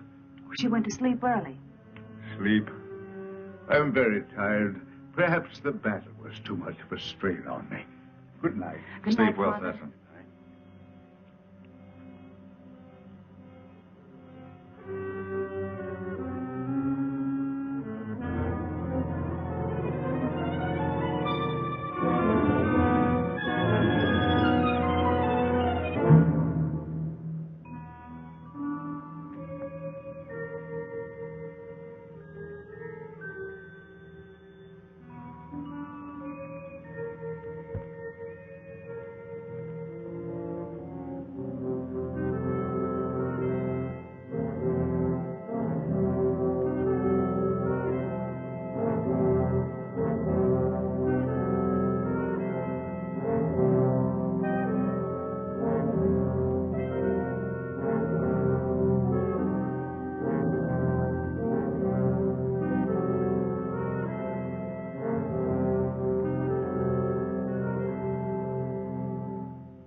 was that?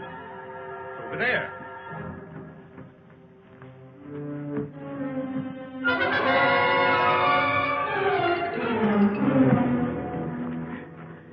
Help! It's Cecil. Oh, Father! Oh, Father! What happened to him? I think it was a solarite. Are you all right? What happened?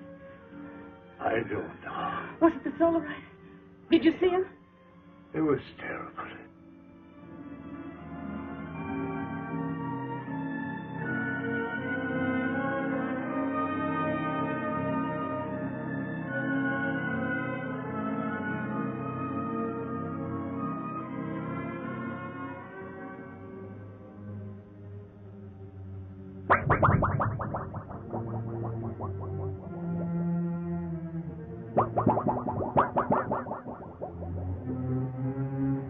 I'm going to control room. No, you stay with Liara. Chapman! Yes? Go through that corridor. It's shorter. Hi. But be careful. I'll be all right. Oh, Heron.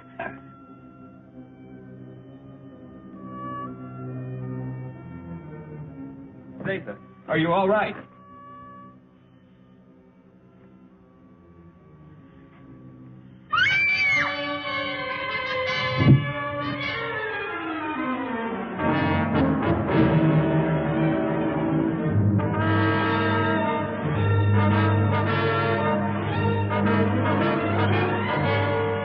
Hey, watch the plates!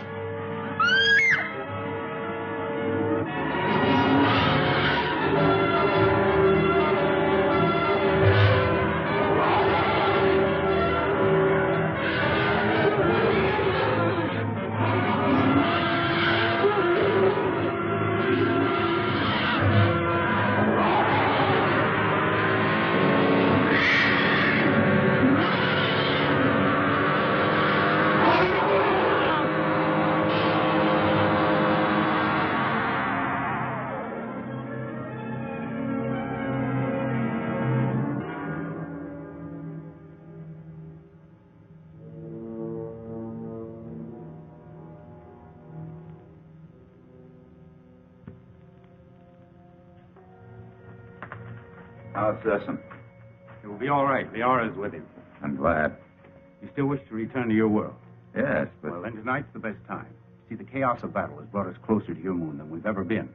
It'll be a simple task to maneuver Rayton slowly and steadily even closer, and the risk will not be so great because the travel time will be short. And we'll be well within the range of Moon's radar. Yes, but we cannot go unnoticed. Now, as soon as we're within range of your moon, my men will carry your suit out into the open. Now, if your people come to investigate, we'll pull them into our gravity and direct their landing. Meanwhile, you will enter your suit, seal it up, so that you're not exposed to our atmosphere, and, well, the rest you know. Where shall I meet you? The control chamber. Someone will come for you.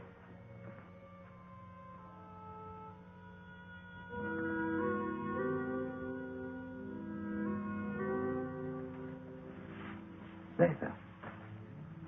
It's you. Yes, Frank Chapman. But you can talk. From my fright when I thought you were going to be killed, something happened.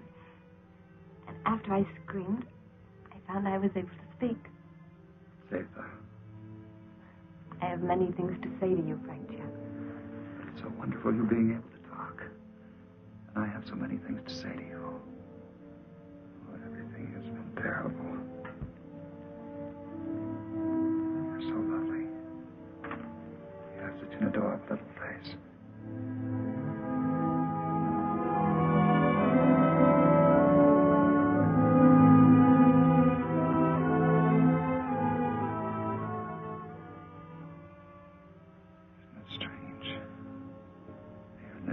I've found perhaps what I've been looking for all my life. And I must leave. Although everything within me wants to stay. It's my solemn duty to leave. You understand that, don't you? Frank Chapman, I've been in love with you since the first time I saw you. And I've never been able to speak a word of it until now. As I know, my love for you is so strong. So, I also know that you will leave. I must leave.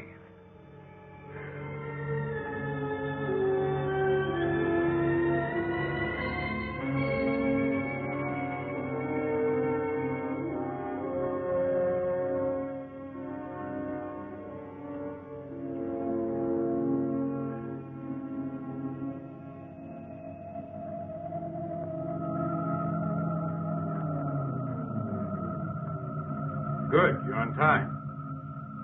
Here we go. Another hour and we shall be close enough for you to be found.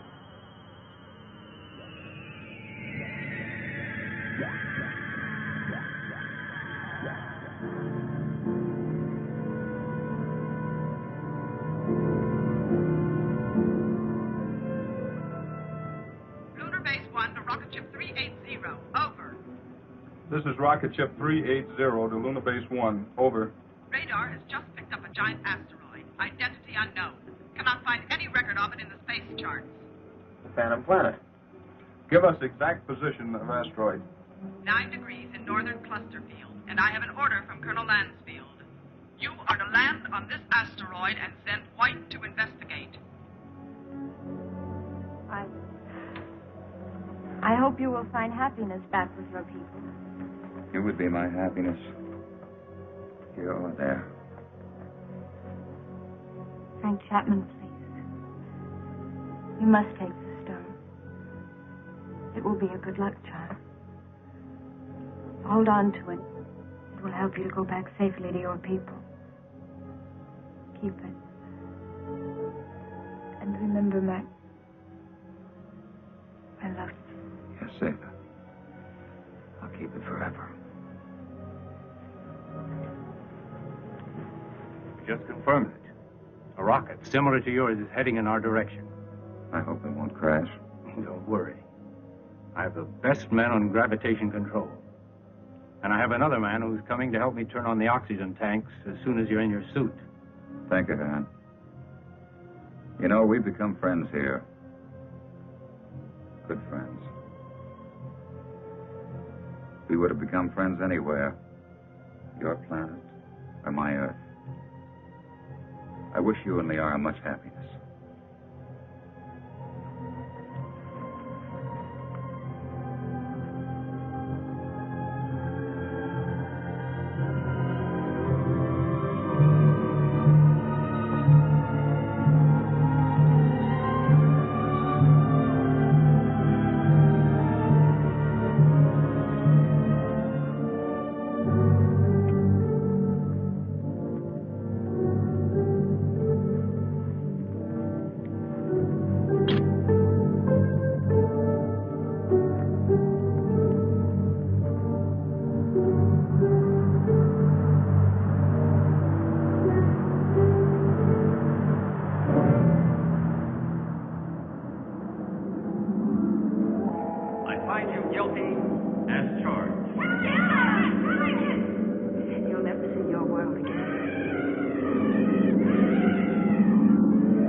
Chapman.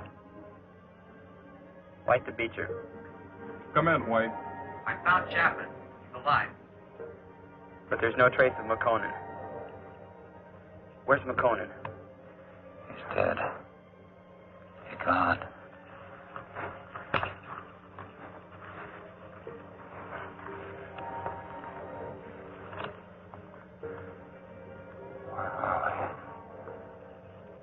Where are they? Where are the others? Where's who? Zeta. What are you talking about? Jason. Helen. Come on, let's get back to the ship.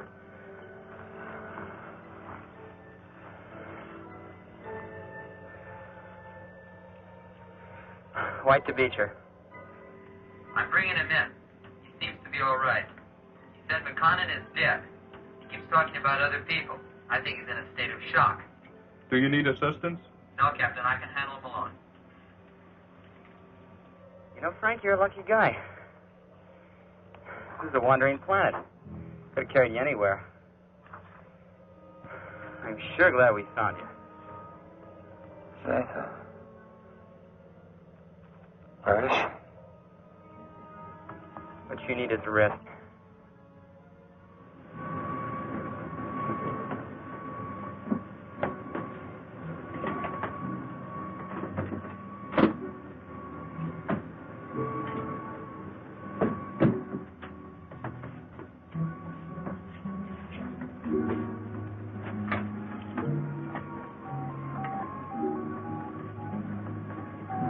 Prepare for immediate takeoff.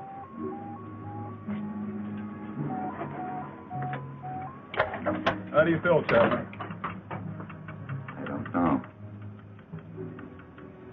I don't understand. It's unbelievable.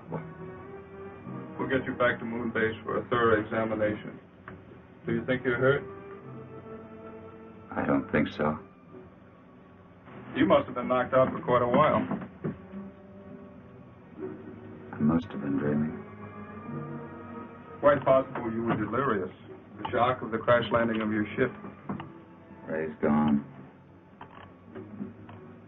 But I just left Zeta and Heron.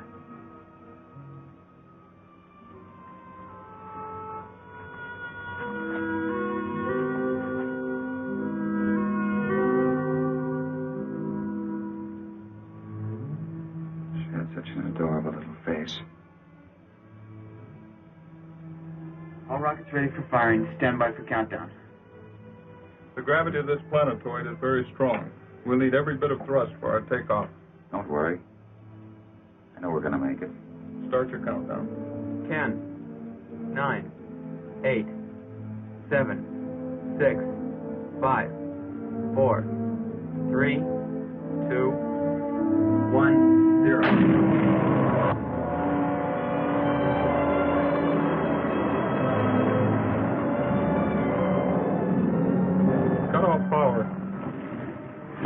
Power off. Rear screen. Rear screen.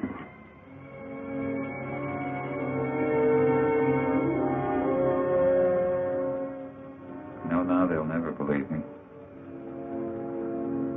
Even with this, they'll never believe me.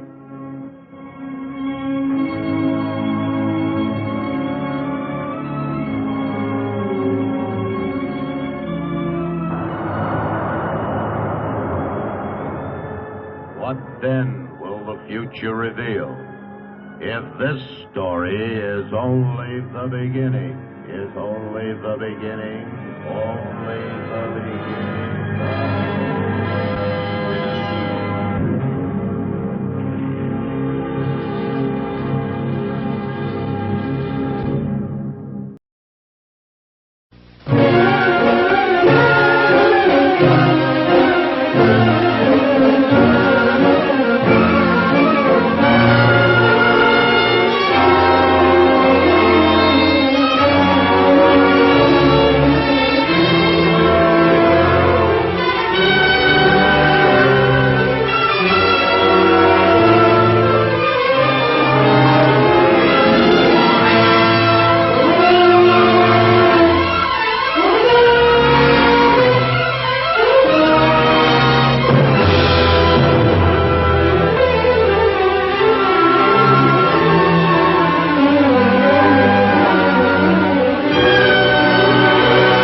Kilimanjaro is a snow-covered mountain 19,710 feet high and is said to be the highest mountain in Africa. Close to the western summit, there is the dried and frozen carcass of a leopard. No one has explained what the leopard was seeking at that altitude.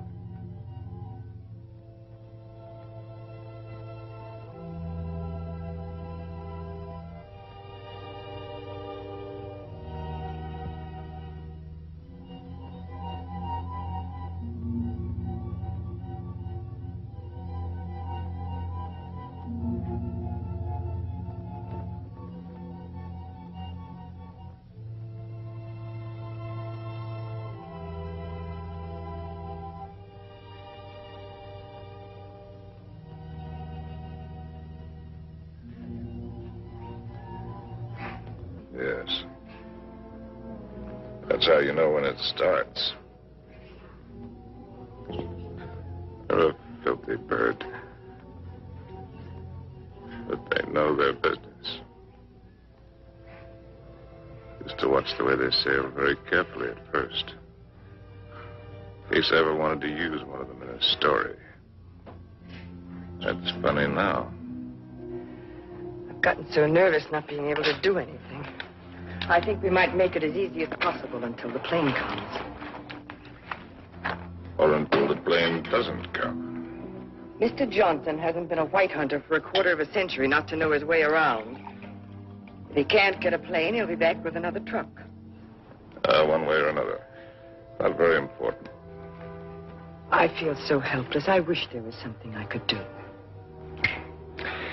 You can take the leg off. Or you can shoot me. You're a good shot. I taught you to shoot, didn't I? Let's not be melodramatic, Harry. You're not going to die. No, I'm dying now. Ask those things. They're around every camp. You never notice them. I don't see why this had to happen to your leg in the first place. What have we done, either one of us, to have had this happen to us? Well, I suppose that what I did was forget to put iodine on it when I first scratched it. We were after the Impala, in case you've forgotten. And with a camera at that.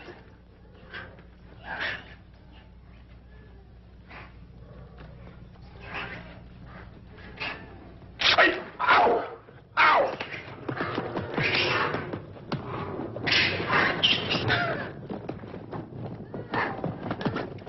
That isn't what I meant. And it isn't how you got your leg. No? Not at all. It was at the lake last week. It was a lovely, peaceful day, and those enormous hippos were having their own party. We could have passed them by without incident, but oh no, you had to get so awfully playful.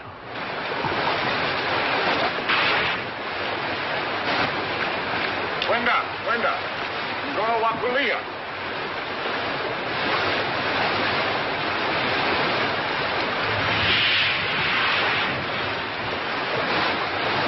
Look at them, there must be hundreds of them.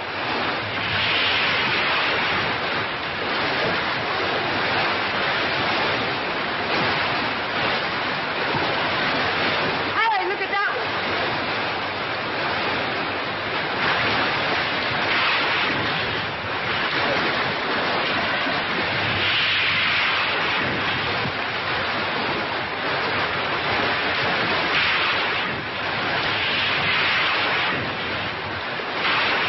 Look at that big one over there.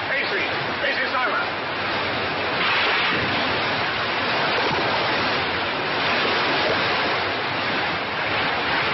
Harry, I wouldn't chance it any closer. Longer, hurry, move.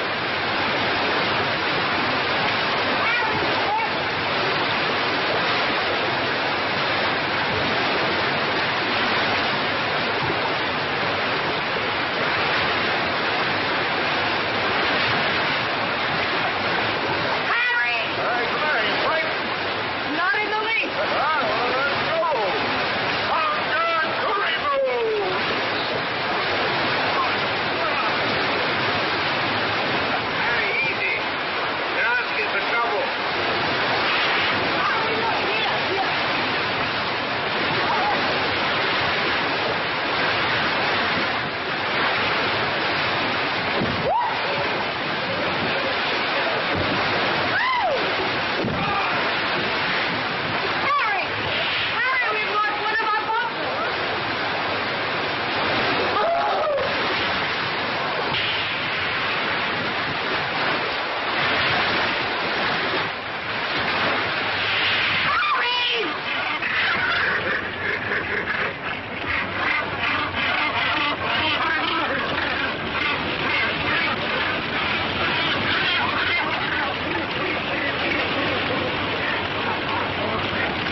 And you insisted on carrying the boy in your arms all the way back to camp.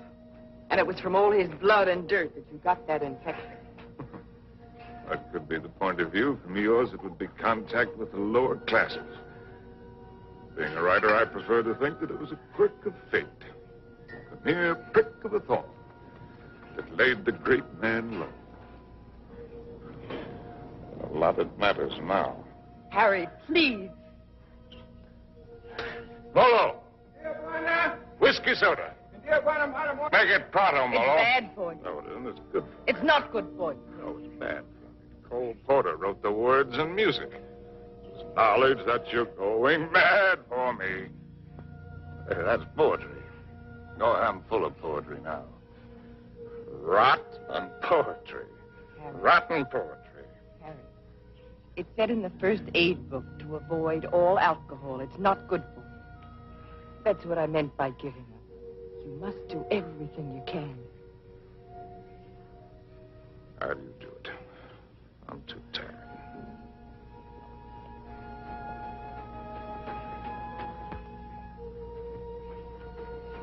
I'll take this. Only to keep it away from you. You know, that's a pretty good rule for life. Take everything you can, if only to keep it from somebody else. Wish I'd followed it. I'm sure Molo understands more English than you think he does. Molo? Tijuana? Go away. Or stuff your ears so you won't hear the civilized people fighting. Talk. Tijuana. Mimili toka. Harry, if you think you have to die, is it absolutely necessary for you to kill off everything you leave behind?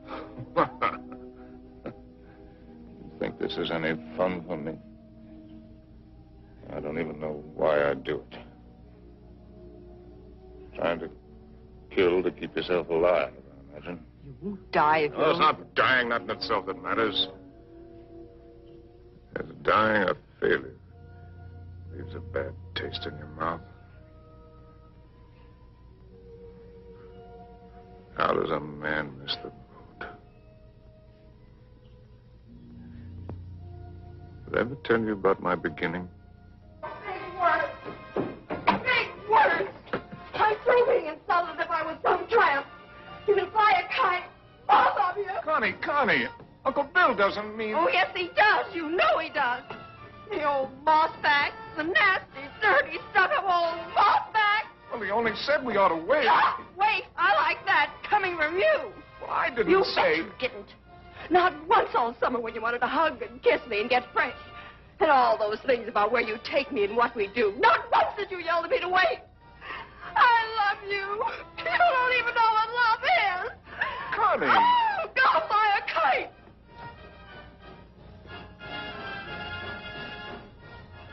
Come in, Harry. She'll recover. Connie, I'll shove off for you. You shoved off already.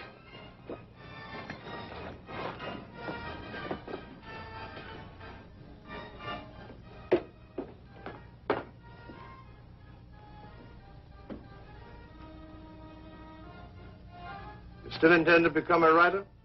Yes. Well, there are different kinds of writers, just as there are different kinds of everything. You can become another hack. Easy. Peddle soap to housewives. Nothing wrong with peddling soap. Make a fortune. But I'll tell you the only right approach to real writing. It's like a hunt. It's a hunt in which a man pits his brains against the forces of ignorance and evil. It's a lifelong, lonely safari. The prey he seeks is a truth worth telling. Faith worth living by. Something worth spilling his guts about. And he's tracked down by himself. I don't know if you'll be one to have the fortitude to stick it. To follow the spoor, no matter where it leads. To what pain and suffering. To hell and high water. If you are, God help you. God pity you. And good luck. I beg you not to ruin yourself before you start by loading your pack with excess baggage. Well, that's my business, isn't it? Yes. Yes, it is. You know, you're young. You'll need to travel and learn. Education. I'd like to help. I think I've made clear the conditions.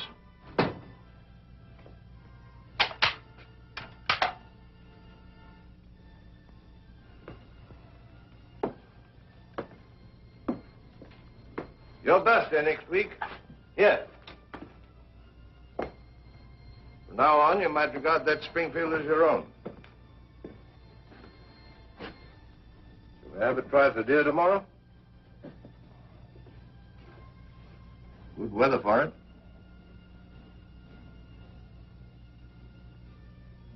Well, I've lived, all right. Where has it got me? To a camp in Africa. With you. My rich, beautiful wife. Before you, how many others? That's traveling alone. In a pig's eye.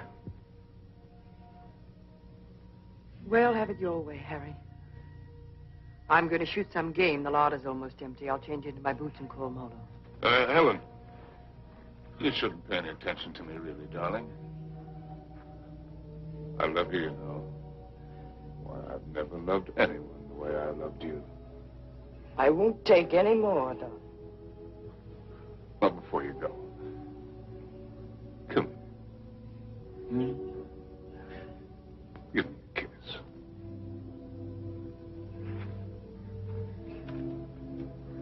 Now, leave me this. Harry! Why do you have to turn into a devil? Because if I can't die happy, I can try to die delirious. How can I help you if you won't help yourself? By going to sleep? No, thank you. There'll be plenty of that soon enough. The time I've got left, I've got plenty to think about. Well, I'll leave you to your thoughts.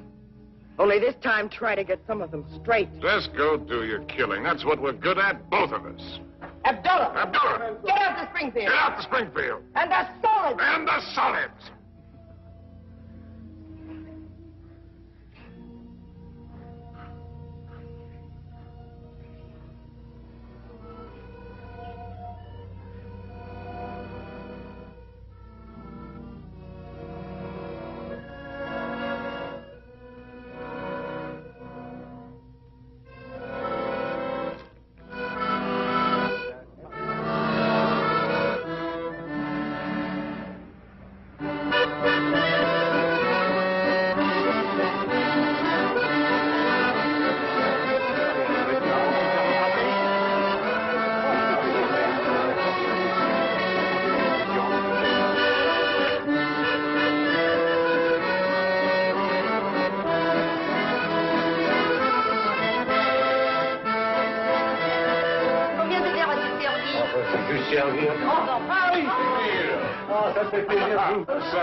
Vous voyez. Bonsoir. Comment ça va? Bien. Et quel est votre désir? In English, that's quite a question. Un fine. Une fille. Now, from other sources.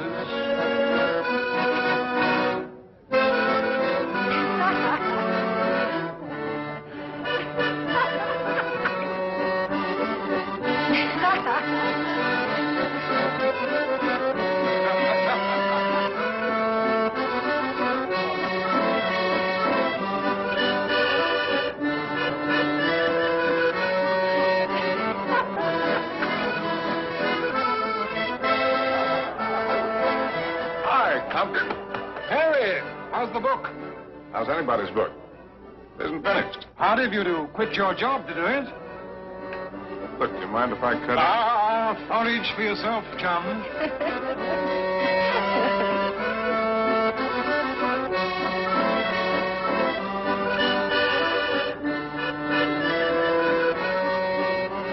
You don't stay?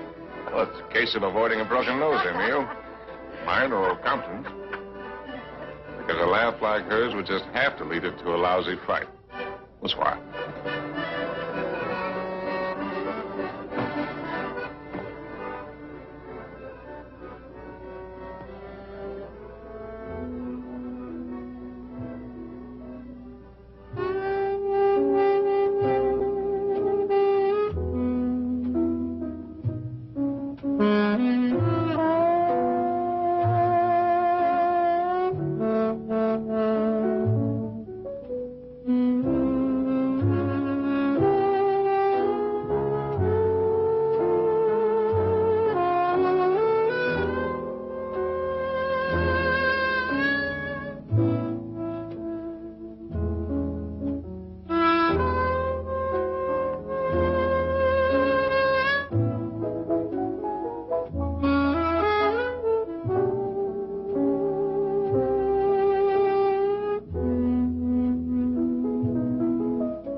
Cynthia Green. Sin, that's nice. When did you come in? No minutes ago. I'll be hanged. The latest thing from home. I'm, Harry Street, Chicago Tribune, and you're right. ex-Chicago Tribune. And I'm trying to write. I've been telling it the other way. Do you mind? Well, everybody's trying something over here. Or at least trying to try. What are you trying to do? Are you trying to paint? No. I'm not trying to paint. Are you trying to sculpt? No, I'm not trying to sculpt. Well, then you must be trying to write, too. No. I'm only trying to be happy. Well, everybody's trying something. I'll bet I'm the only person in the whole darn place who's only trying to be happy. You'd better take this from me. I sometimes drink too much. Anything's fair in the pursuit of happiness. Oh, I'm not completely idle. I pose sometimes. And what my maiden aunt calls the altogether. Sometimes. Well, we all have to make our way with whatever we were given. Oh, hasn't that African got any piety at all?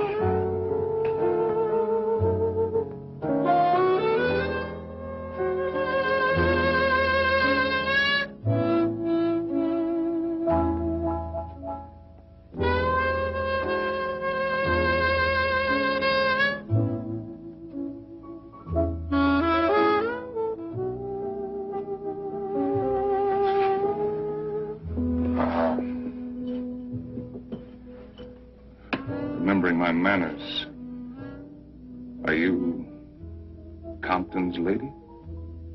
No. I'm not particularly Compton's lady. I'm not Compton's lady at all. I'm my own lady. Well, how would you like it if you and I would just hired you right out of here?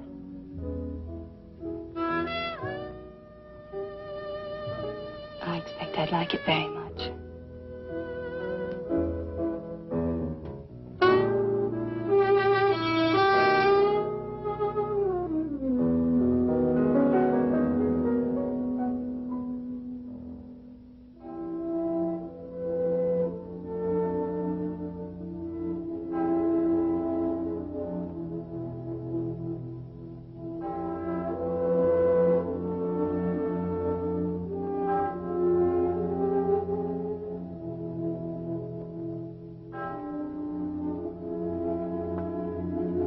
My father was a soldier.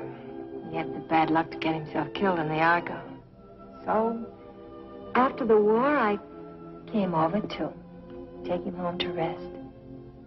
But once I saw France, I decided that this is as good a place to rest as any. For him and for myself, so I stayed on.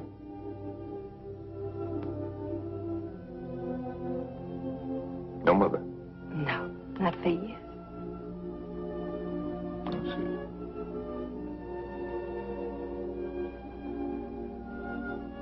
Well, where should we go and rest right now? Would you like to go and rest on another bar?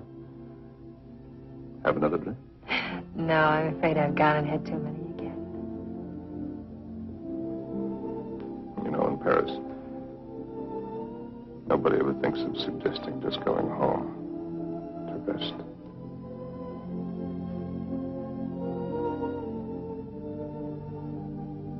May I have a cigarette?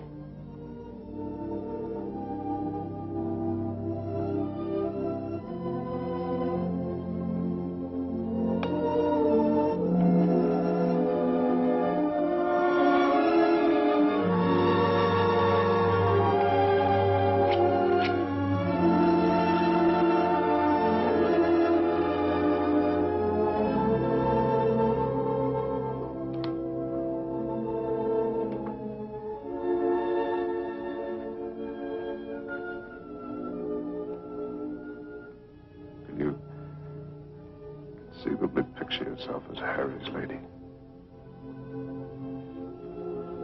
Will you be kind to me? I think I'm a little afraid of you.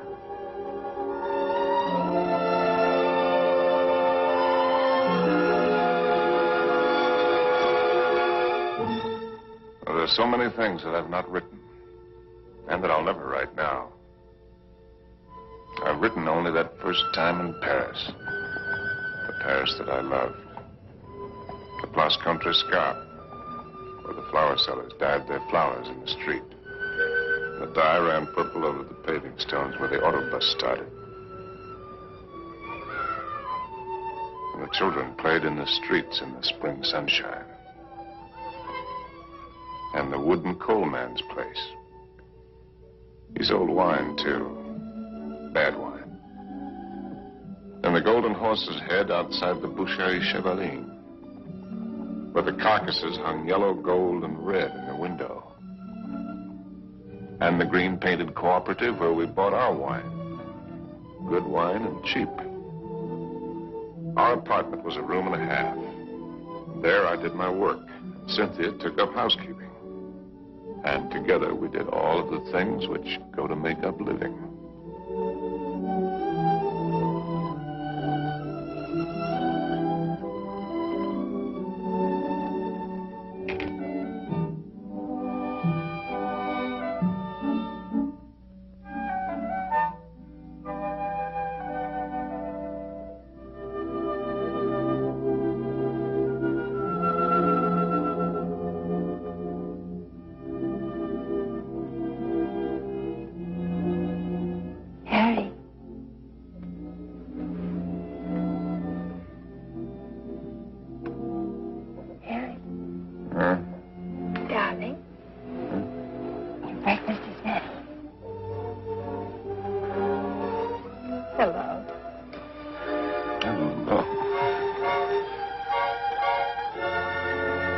Neighbors in that quarter.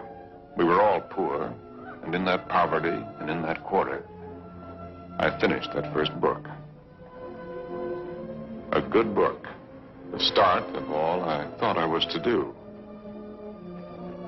And I called it The Lost Generation, not knowing at the time how much it was about my Cynthia.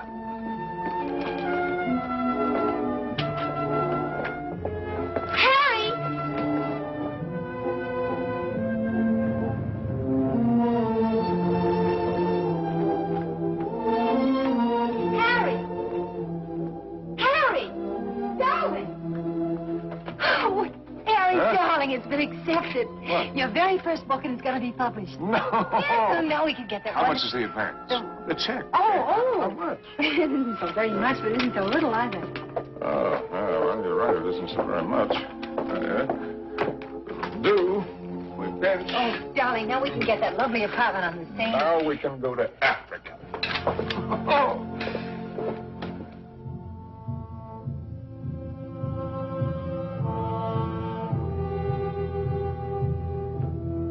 And there never was another time for me like that first time in Africa.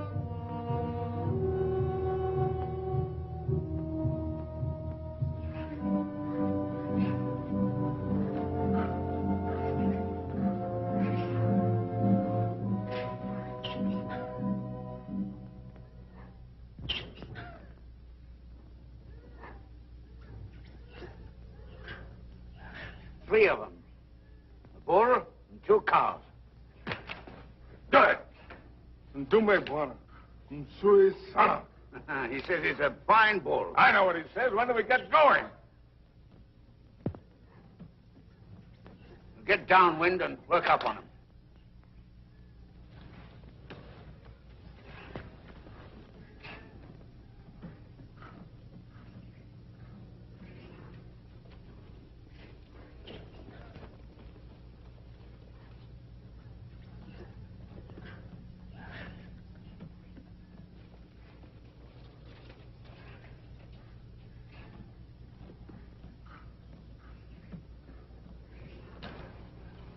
Don't you think it's time the Mem Sahib had the first shot? What? Oh, no, I don't want it. How correct you are, Mr. Johnson. No, I definitely don't want it. Come on, you'll do it marvelously. Bunduki now, Mem Sahib. Come on, he's all yours.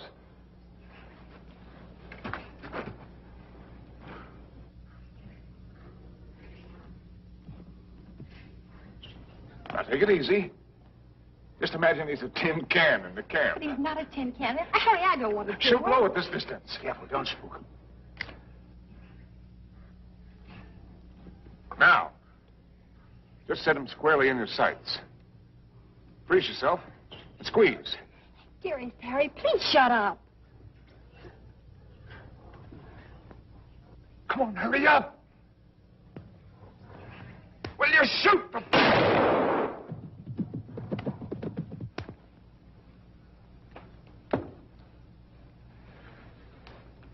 Missed. I told you I didn't want to do it. No harm done. Everybody misses. I never claimed I was a hunter. You're the hunter. Yes, and you. The great white hunter. Sure. Come on, Annie Oakley. Have yourself a drink.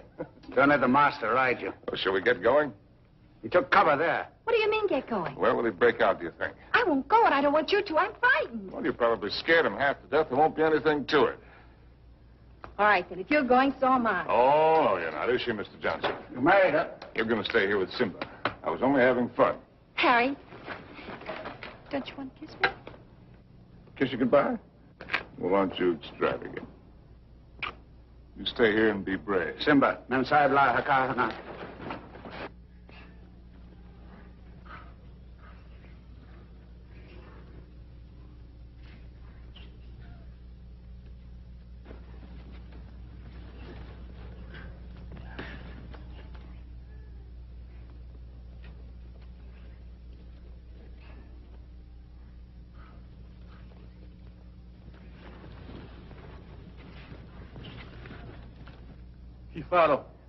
Kifaro, Mensa. Kifaro. Harry! Now go back! Go back! Harry! Look lively. Look lively.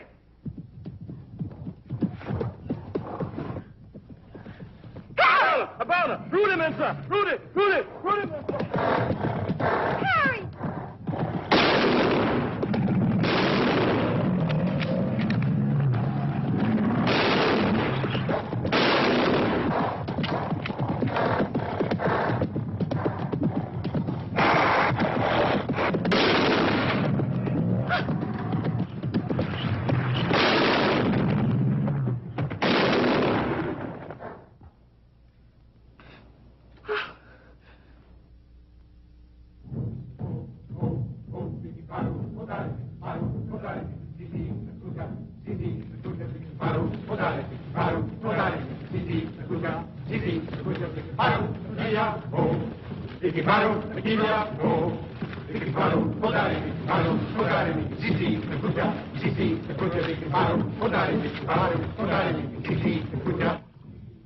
Well, a moment when an animal comes out of the bush at you, a million things seem to happen at once.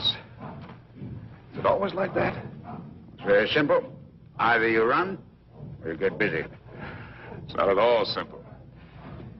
You could write a lot about it if you could get it just right. Different feelings at the different times. Today it was like an explosion of purest joy. It was like a dam bursting. Why is it everyone who comes to Africa has to write a book about it? One silly beggar even dedicated his to me. Never came back or I'd have shot him in the pants. Can't you two let it alone, even at night? We're only talking about your rhino. He wasn't mine. Well, it was all yours. All we did was polish him off for you.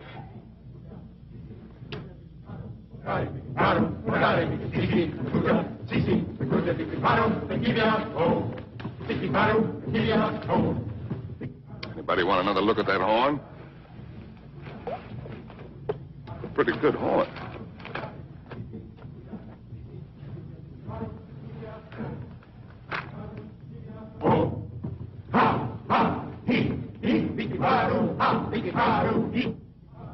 What's the matter with me, Mr. Johnson? Everybody isn't required to like Africa, you know. I try to put up a show because I know he loves it so. But all of it, the hunting, the killing, it terrifies me. See here, this thing that he was talking about, excitement, call it courage. The way he feels it is a man's feeling, natural in a man. Grows in a man and makes him a man. Not particularly to his credit if he has it, but something lacking if he hasn't. A woman shows her courage in other ways, many ways. I've got another fear now. Worse. I'm going to have a baby. What? We came to Africa for trophies. Harry's got his and I've got mine. Well, it's natural enough, isn't it? Shall I tell him? What'll he think? Mr. Johnson, when I first met Harry, how's your drink? Oh, no, thanks. Well, that's... All my life, I'd just been drifting. Nobody, no place. I guess you'd say I had no personal security. But when I first got to know Harry, you could have seen him in Paris. Have you ever been to Paris, Mr. Johnson? No. Unnatural, maybe, but I never had the desire. Makes no difference. You've seen him here. Well, there was I, weak and needing. And there was he, strong and confident. And every bit of me said, this is all of it. And when we first went to live at his place, I was happy just to sit and watch him as much as I could. Content to just sit still and hold on to my feeling of safety. But Harry was never still, even when he worked. No sooner had he finished his first book than he said we were going to Africa. I didn't want to stir, but I felt that if I told him so, I'd lose something. And now he's already talking about other places. And if I tell him about this anchor, this child, this load of responsibility, it isn't things I want. Believe me, nothing like it, but only him as a rock to hold on to. So, shall I tell him now and risk beginning to lose him, or put it off and see if something happens? Isn't it enough I have to guide you greenhorns on safari? Am I hired to be an old nurse, too?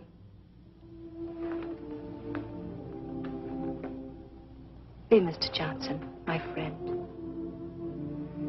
Really? Well, see here, I'm just a hunter. I can only say it the way I know how. But it's when you run away you're most liable to stumble. Well, they may have better horns in museums, but 33 inches is nothing to be ashamed of. Good night. Good night. Now, what's the matter with him? He's going to bed. Oh, it's too early. I feel too good. Oh, I wonder if there'll ever be another time as good as this. Harry. Listen, just listen.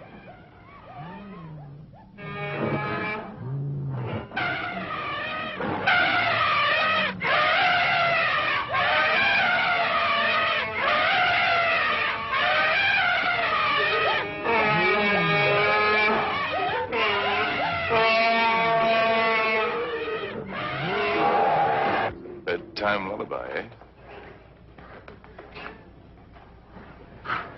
There's an awful lot of everything there is in this.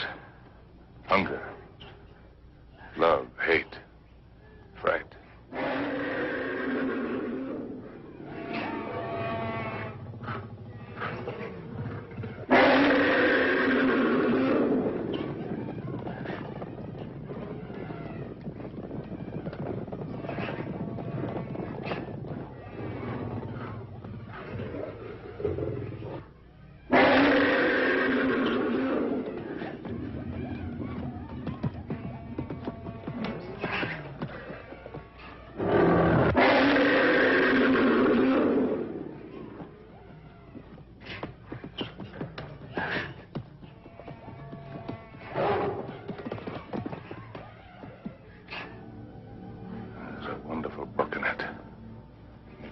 Someday. Darling. Don't spoil it. Don't talk it all away.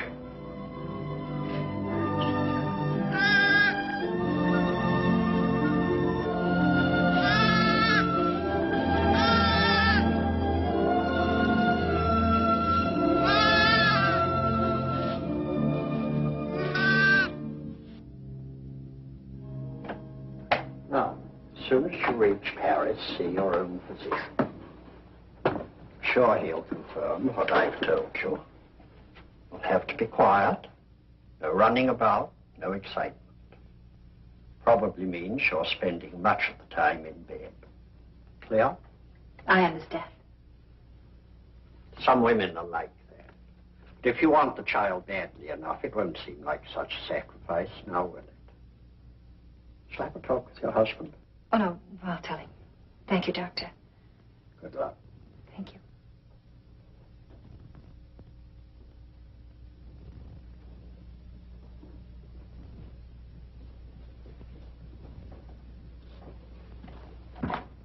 Oh, I'll take that. Asante Manzano.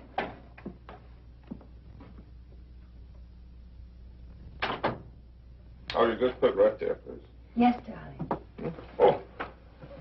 I thought you... On the table, Saeed. Look what just arrived. A letter from the publisher and a check. It isn't very much, but it's a check, so everything's going to work out all right. What will, darling? All of it. Say, what old Sawbones say? Nothing frightful. Didn't pick up a fever. No, Well, what did I tell you? All you need is a change of climate. We'll go directly to Madrid. We'll have the bullfights, the Grecos at El Prado, then up to Pamplona in time for the fiesta.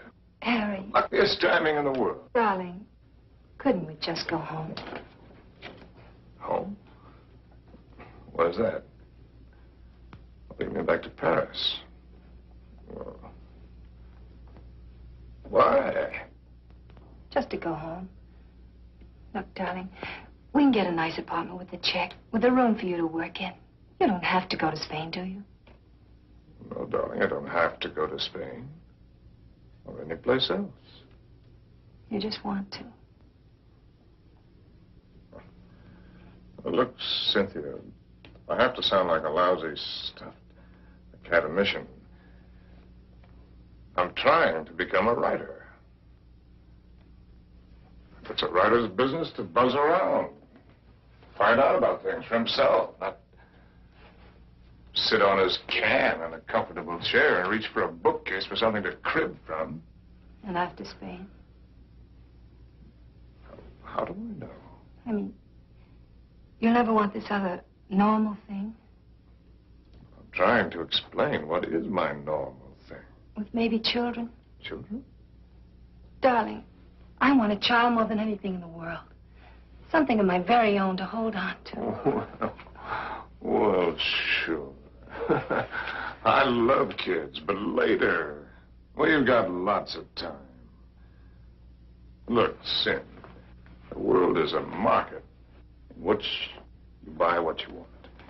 Not just with money, but with your time, with a lot of things. It's an exchange. You give something and you get something. I'm giving up a piece of my life to get something that I need for my work. Later on, we can afford what we can afford. It's as simple as that. I see. Can I fix your drink?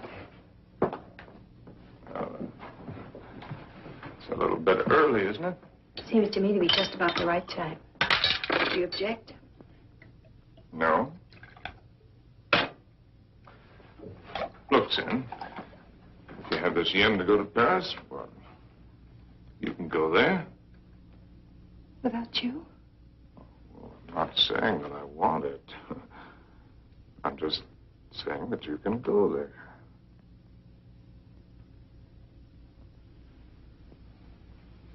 Or if it's a matter of life and death, okay, I'll go with you.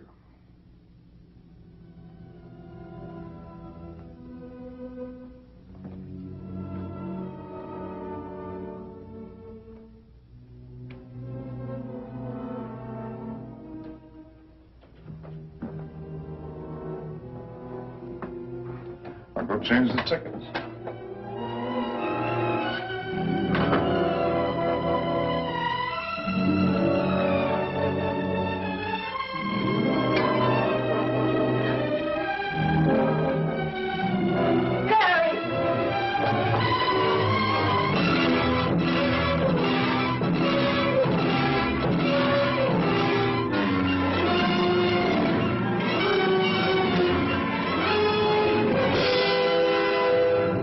Get a doctor. Call an ambulance.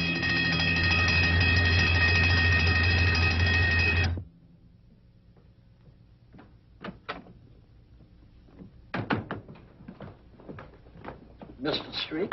Yes. I'm Dr. Simmons. Well, how do you do? How is she? Sorry to have to tell you she lost the child. What? You didn't know Mr. Street? Exactly what happened? They told me at the hotel that there'd been an accident. It was a nasty fall. She'll be quite all right after a few days' rest. Do you actually mean you didn't know about the child? Don't you people talk to each other?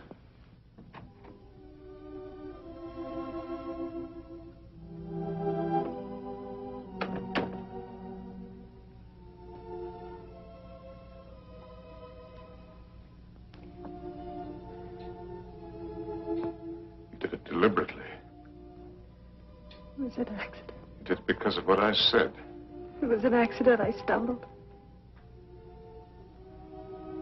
You didn't have any right to do it.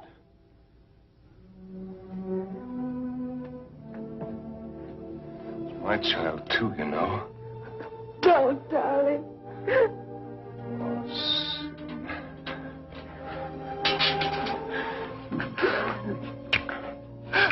Stupid little idiot.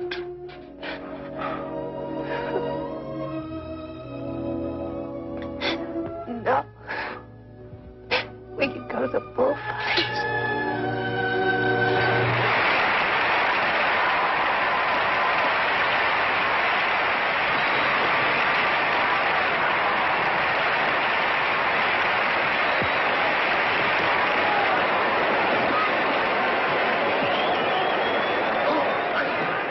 For this one, I got seats way up here. Better?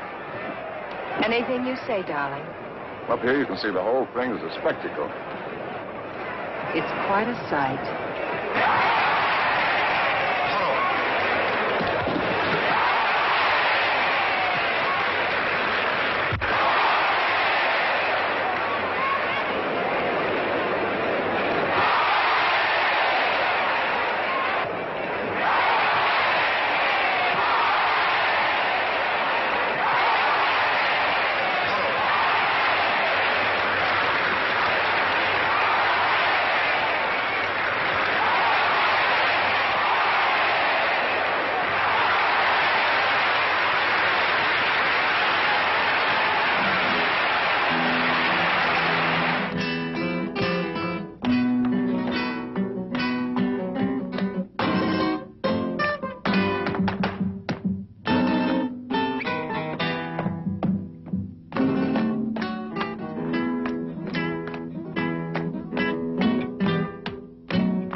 No, darling, I think that dancer likes me. All right, the dancer likes you. I like you too, darling. Yes, but his liking is new. And yours is old. An old, old story that's ending. What does the telegram say, Harry? So, darling, you don't want to be childish? You read it. Offered me an assignment to cover the fracas in Damascus between the Syrians and the French. Yes, that's what it said. But that isn't what it meant. It meant that I'm beginning a lifetime without you. Well, that's real nonsense. Then why didn't you ask me to go with you? Darling, there's a war going on here. There's a war going on here, too. Right here at this table. There's a dandy little war going on. Darling, you shouldn't drink too much. No, no. I shouldn't do a lot of things too much. I shouldn't love you too much. I'm awfully bad for you. Oh, we're so hopelessly in love and we can't make it work. That's nonsense, darling. I shouldn't have wanted to be happy too much. I expected it to come like a gift. And I shouldn't have to go away and discover you're not coming back, but are going on and see the whole world, even if you lose it for us. You know, I think this dancer likes me very much. All right, the dancer likes you very much. It ought to make me very happy now. makes me feel dreadful. Shall we invite him over to the table? You think his manners would be as nice as yours? You think he'd ask me first if I'm Harry's lady? And women can pick the times to start a row. Oh, that's not raw, darling. It's very sad. You with your ambition, me with my guilt. A lot of things are sad. Why do they put the pads on the horses in the bullfights? I've told you that. Tell me again. It isn't so the horses won't feel the hurt, is it? Only for the spectators. So they won't see the horses inside. Yes, it is for the protection of the spectators. I knew you wouldn't like the horses. But I desperately like the horses. I know just how the horses feel with their nice pads to protect them from the spectators. You ought to put some pads on me to protect you, poor darling. Cynthia, will you kindly stop? Yes. I shouldn't talk too much. That's another of the things I do too much.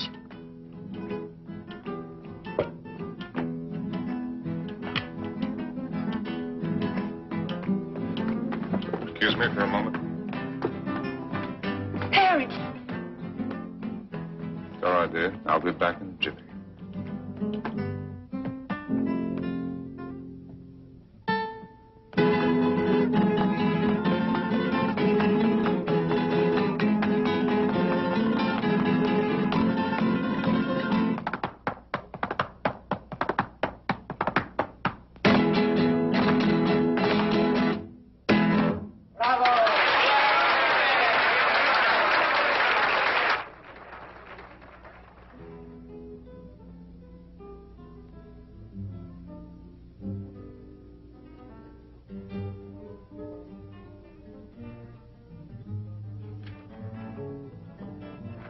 Send this right away, please. Immediately, Senor District.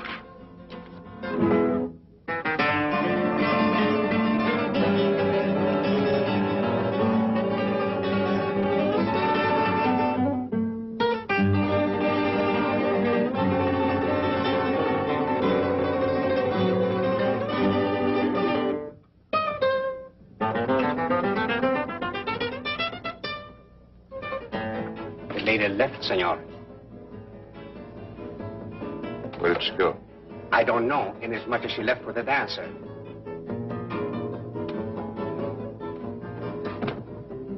She what? She say to tell you if you inquire. There was no use of looking for her. She say she is not coming back.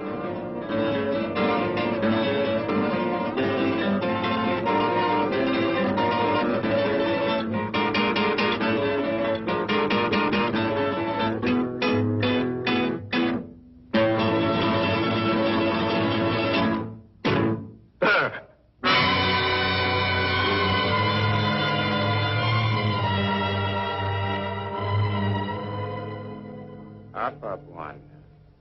Tayari kunyoa wewe.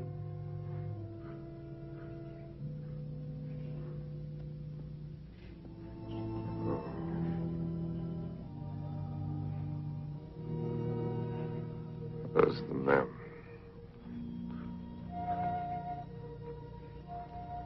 Wapi Memsa. Memsa kwenda kupika nyama, Bwana. She went out to kill something. She's very good at killing. I taught her. Ndio, Bwana.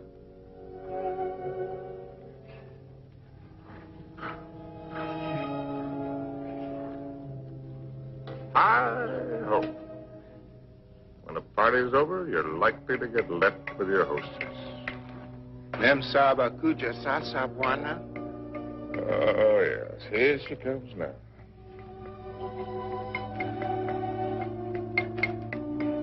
Yeah, I suppose I'm as well off with her as any other.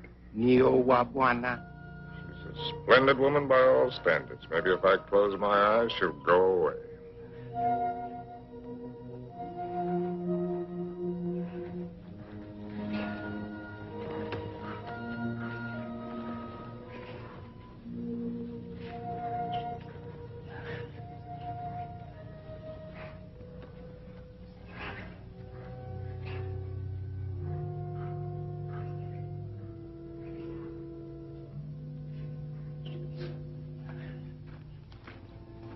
Make a good shot? Oh. Hello. Hello. Rather a good shot. Through the shoulder. You shoot marvelously, you know. How are you feeling? Better. I thought maybe you would. You were sleeping when I left. Shall I relieve Molo? No, he wants to shave me and I want to talk. Well, everyone must have someone to talk with. He's the perfect audience. Doesn't understand a word I tell him, therefore we don't quarrel. Let's not quarrel anymore, no matter how nervous we get. You needn't be afraid of me anymore. I'm not afraid of you. I never was. Will you call me if you need me? Sure. Come back anytime you feel like it. Molo? Ndio, bwana? Nio mimi.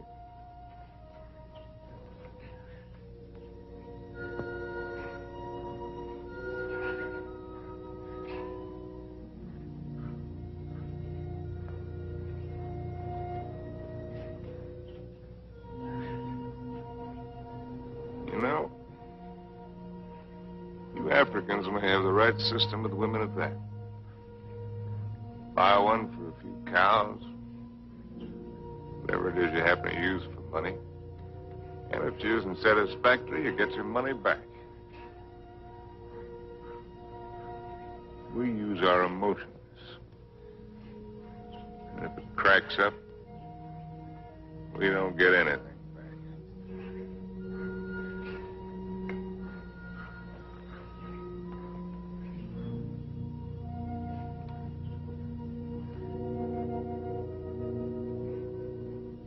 Ouch! Devil, ya bwana. Ngumu sam. Sure. Juana's whisker's very tough. A lot of things are tough. You know, son, there was one woman.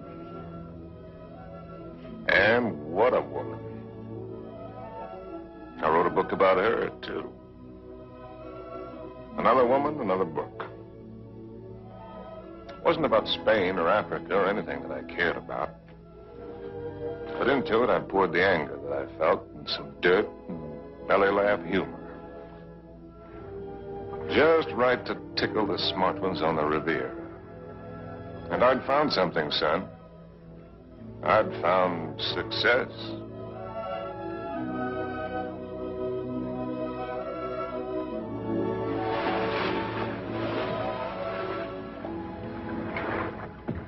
You swim very well. Naturally, when I have an incentive. Swimming to you, darling. Do you do everything else as well? I swam over... Don't, Harry. What's the matter? You afraid of startling the fish? Afraid of you. Bridget Liz. I swam way over to tell you that I've changed your plans. You are not going away tonight. No? Well, swim around and tell me why you think I'm not. Because you run around, and what does it get you? Only dizzy. If you have to write, I have a typewriter at home. I let you call your own. You've got a few other things at home I'd like to call my own. I can't let you go, darling. I can't let go of you. Countess, there's no one like you. Climb up here on this boat. I can't, Harry. I've hardly anything on. Get up here. Please, lover. Not out here. I suppose it was the elusiveness of Liz which was her main attraction. She was something to hunt down and trap and capture. The Countess Elizabeth. Frigid Liz. The semi-iceberg of the semi-tropics.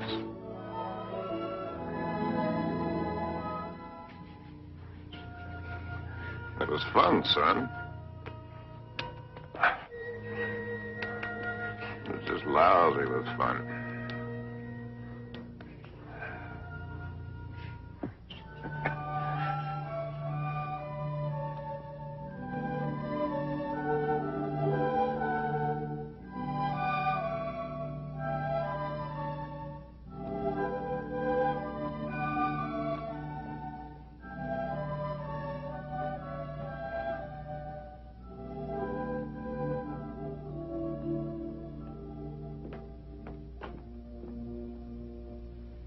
It would be much more polite if you'd say it, darling.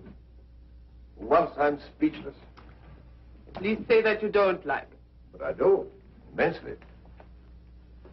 I admit that something has me puzzled. Would you mind answering one question? Not at all. What's the question? Well, why do you want her for this? I admit she must be nice to have around, for Harry. Yes. I don't think I introduced you. Beatrice, and this is my fiancé's nice uncle, Mr. Swift. Enchanté, monsieur. Beatrice. There's a fine lot of divinity in that name. Dante, you know. Yes, darling, I know. Beatrice, are you divine? Oui, monsieur. I just bet. Tell me, Uncle Bill. Oh, may I call you Uncle Bill? By all means. Are you planning a long visit with Harry now that you are back from India? I'm afraid not. Are you? I'm not visiting Harry. Harry is visiting me. Well, whichever, it must be wonderful for both of you. We think so. As I look at her again, another question crosses my mind. As interesting as the last one? When you and Harry get married, how many children will you have? Why don't you go ask him? I may. By the way, where is Genius shining at the moment? In his study. He's probably doing something constructive. I like it here. I don't bother you. Just continue. Tell me, have you named her yet? You have a suggestion? Ceres, the goddess of fertility. Madame? Oui. La vendeuse est en bas. Merci. Excuse me. Why don't you finish her for me while I'm gone?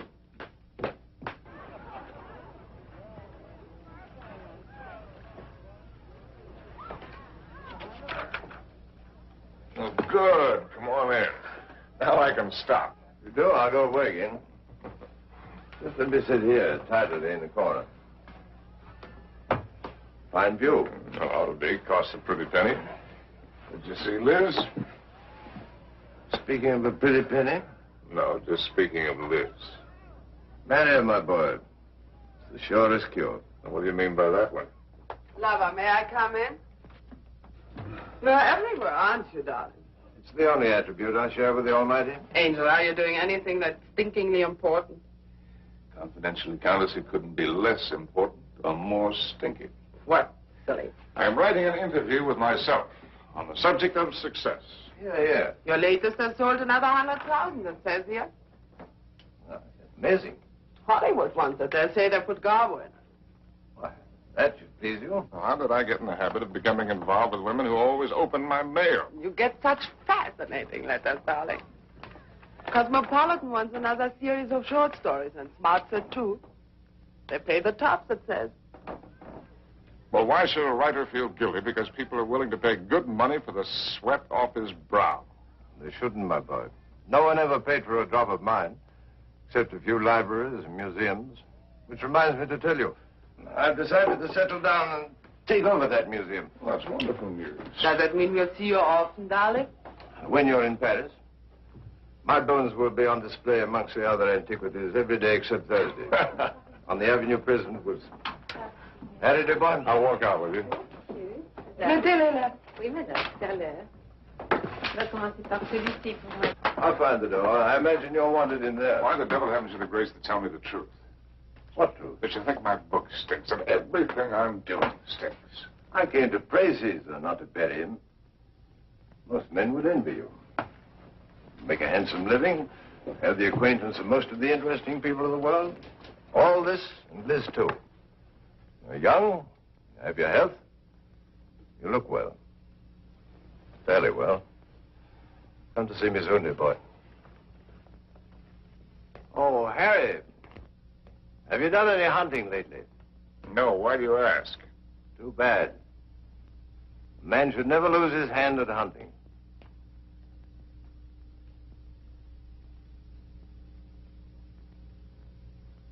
I had it all, and what did I have? My name in the papers, my face in the better magazines. And where was Cynthia? People asked for my autograph and pointed me out. And why didn't she come back to me? At last, I made a cry for help, getting her American address from Emil. And so, my darling Cynthia, I've never been able to kill the loneliness, but only made it worse. Everyone I've been with has only made me miss you more. And what you did can never matter. I cannot cure myself of loving you. And one day outside the Ritz, I followed a woman whom I thought was you. I follow any woman who looks like you in some way. Afraid to see that it's not you. Afraid to lose the feeling it gives me. Yes? Oh. I beg your pardon. I thought you were someone else. Someone I know. I'm really sorry. I didn't know you. A woman with a family? They're my brother's children. Now, why did I tell you that? Aren't you Mr. Harry Street, the writer? That's right, I'm afraid. I think I'm rather sorry I'm not the right one.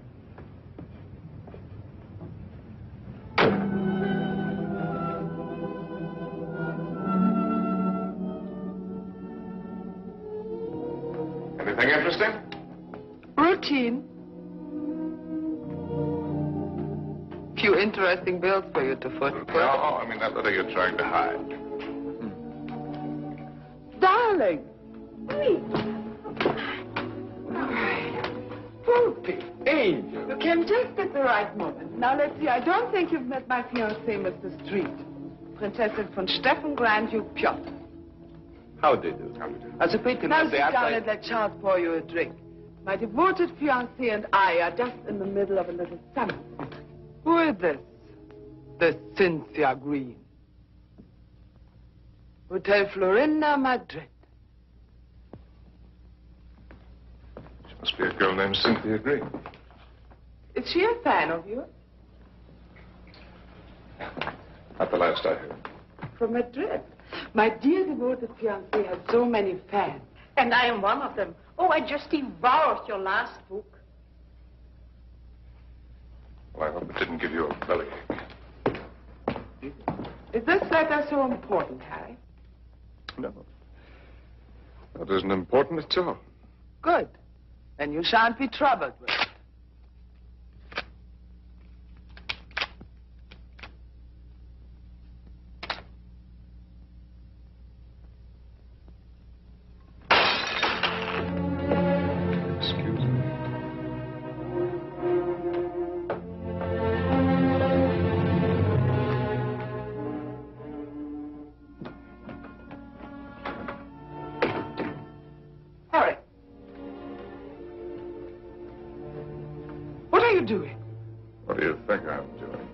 You go. I won't let you make a fool of me.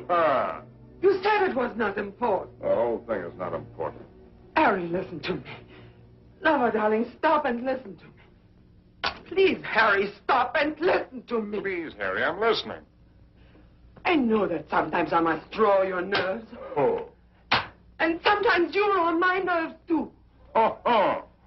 I know that sometimes I'm inadequate for you. I know my faults, but I love you, darling. Truly I do. I love you as much as I can. And if there's something deeply troubling you... Yes, there is something troubling me. Then only tell me. Maybe the dawning of suspicion.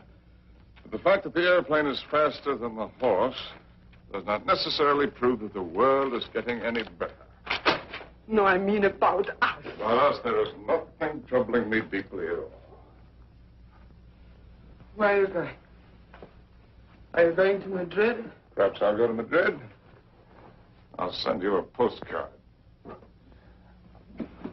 Oh, Harry, you look so silly. Such a fool, trying to look like a knight questing for the Holy Grail. Maybe you're right. Maybe I'll just have me a good look-see for the Holy Grail. Horses, Harry. The same to you.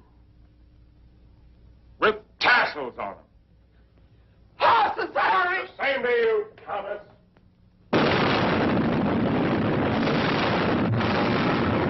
My Cynthia was not at the Hotel Florinda in Madrid or anywhere else. The lousy Civil War had fixed Madrid. Before I knew it, I was carrying a gun. And I wished I weren't.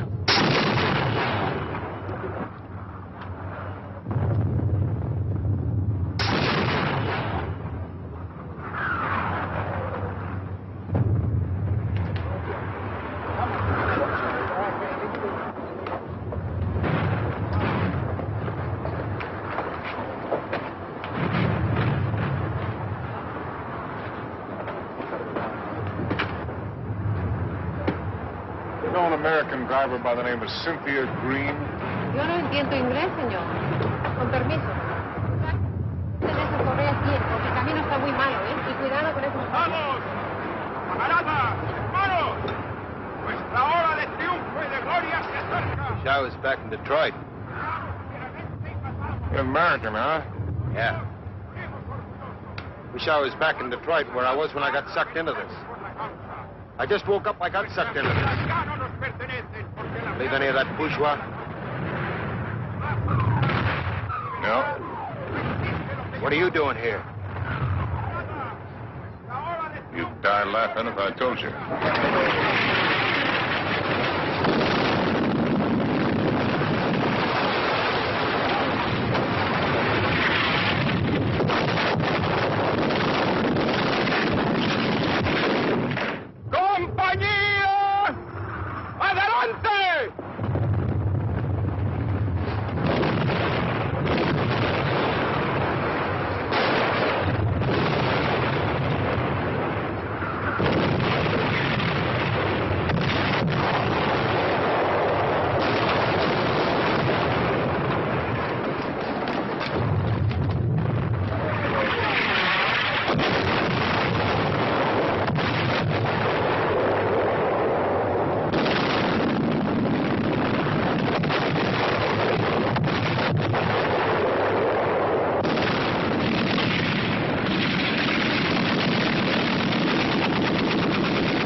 Mary, Mother of God. Blessed Mary, Mother of God. Oh, please let Harry find me.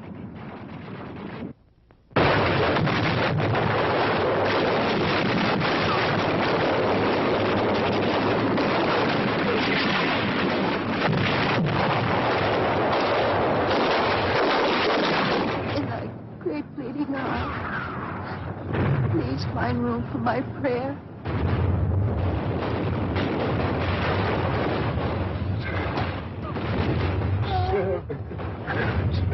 Oh,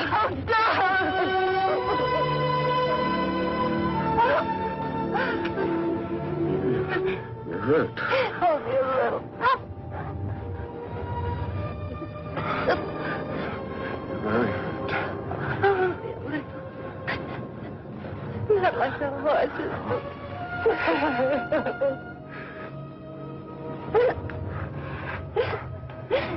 I'll get help. Stretch your back!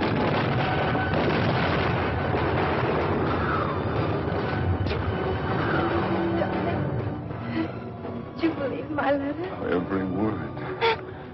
About John, too? It's about the child, too. Stretch your back! Oh, God! Darling, I was so wrong about the child. I knew that God would punish me. You.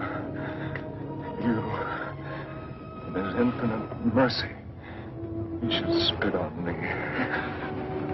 Stretch your barrels! ¡Ya lo hemos visto! ¡Ahí vamos! They're coming.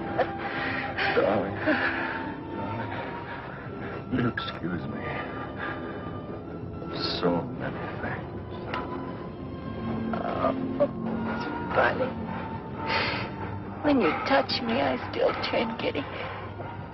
I could be dying, and if you touch me, I turn giddy. I won't die.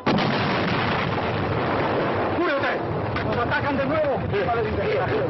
¡Vamos! ¡Apúrense! ¡Viene el contraataque! ¡Vamos! ¡A prisa! ¡A prisa!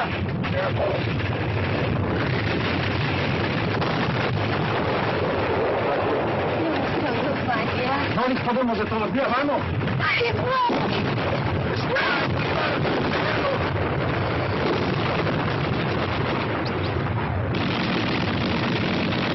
Vamos a la posición, prisa.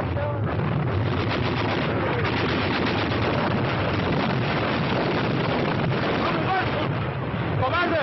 ¡Al combate con sus hermanos!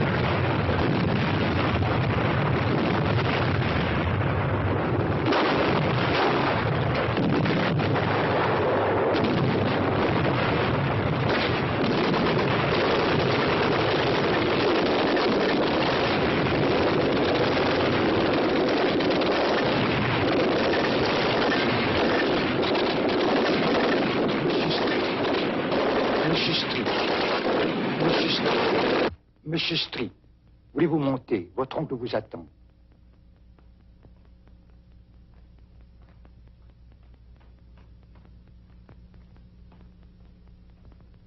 Monsieur, je regrette de vous faire attendre. Il a été tellement malade. Il y a tellement de gens qui l'ennuient. C'est par ici, monsieur, là. Uncle Bill. Well, I came as soon as your letter caught up with My me. dear boy. What is all this? Pas malade, pas important. We'll get you a good doctor. Doctors. It was a wise man who said that if all the medicines were dumped into the sea, it would be a horrible day for the fish. But don't worry about me. I shall be in excellent hands before long. What about yourself now? You don't look happy. I'm all right. What have you been doing with yourself all these years? You've traveled? Followed my nose, just wandered. But about you... Where? Tell me where. Nothing to brag about. Oh, I've seen the 7 wonders of the world. That's what you mean, or however many there are. They're not very wonderful. Then you haven't really seen.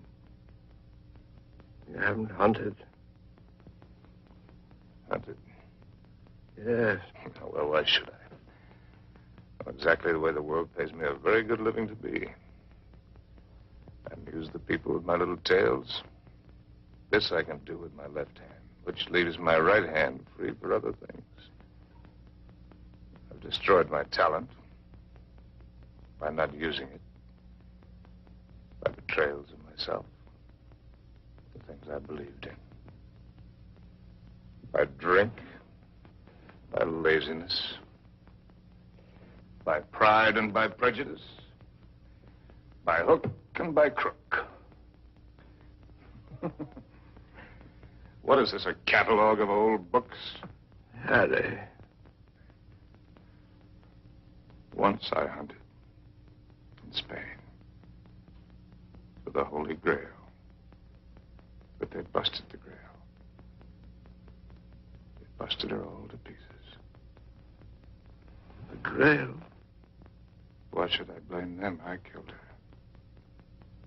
her. I don't understand. Well, Harry, in your absence, I've kept you with me as well as I could. My latest, did you hate it? I love everything you write, Harry. But you couldn't finish it. Take out the envelope. It's for you. In it, you'll find the legacy I'm leaving you when I lay down my bones amongst the other relics here. But I don't need anything. Are you sure? All the royalties are rolling in. That's one thing about success, even when it's a failure. It snowballs for a while. There's also one thing about a snowball. It has nowhere to go except downhill. That's not money. It isn't anything material. Oh, I thought and thought about what I might leave you. Finally, I wrote a little something. A riddle.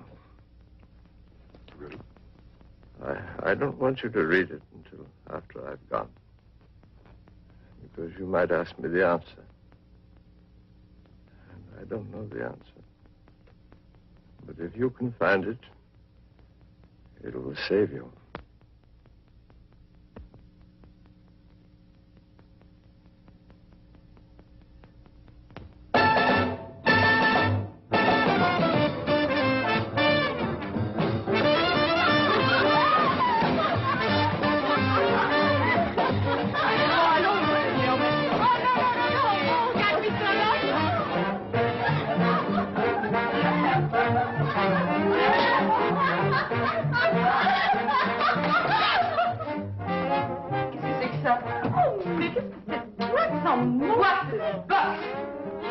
Fine face, Jake.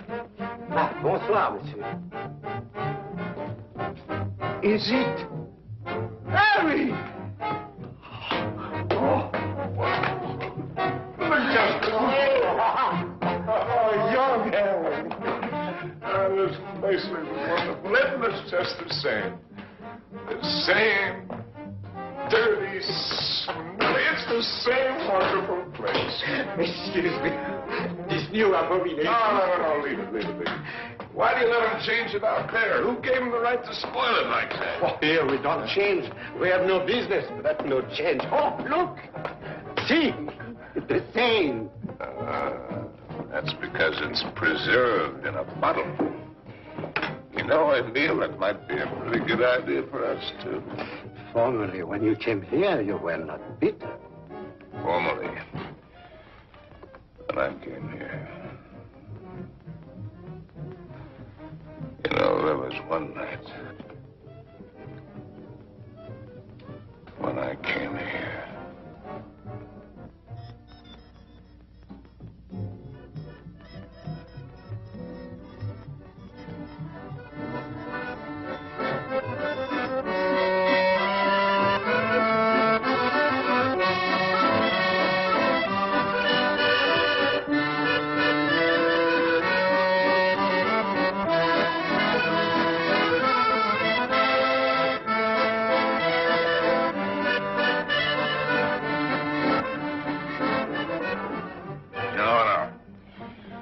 Emile.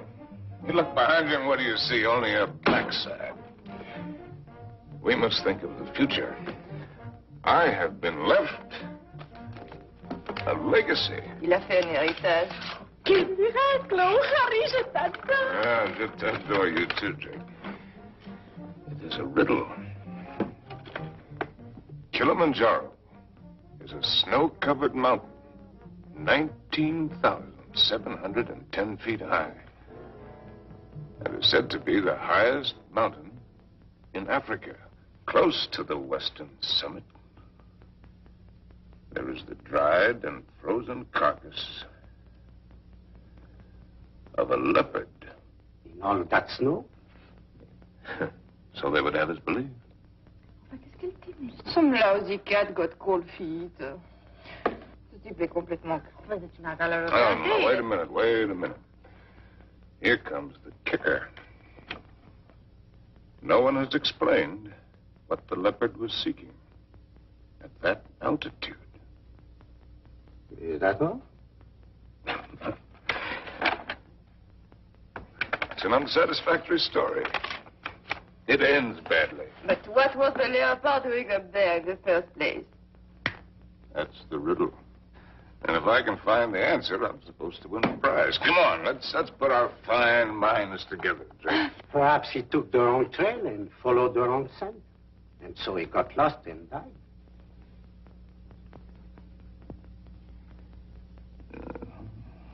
That's a very sensible solution, Emile. For him. And for me.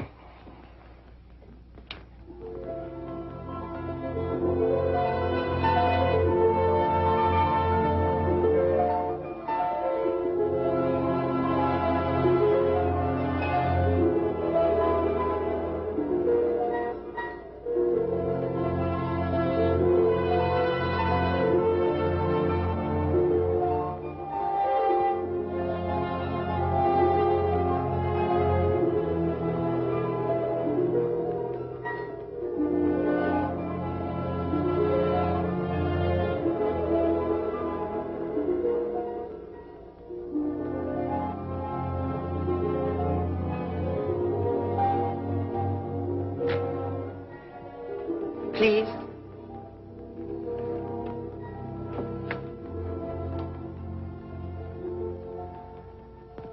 You? May I? Sin?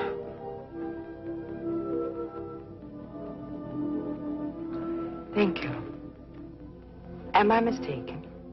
Aren't you Mr. Harry Street, the author whom I met in the Place Vendôme? Yes, I'm Mr. Harry Street. And I'm lost. And you... How very beautiful you are.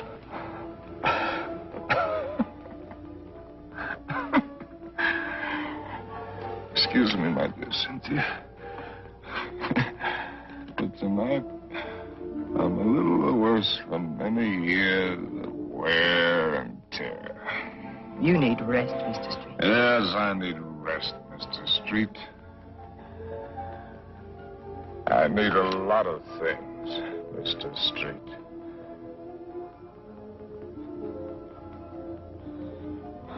I need you.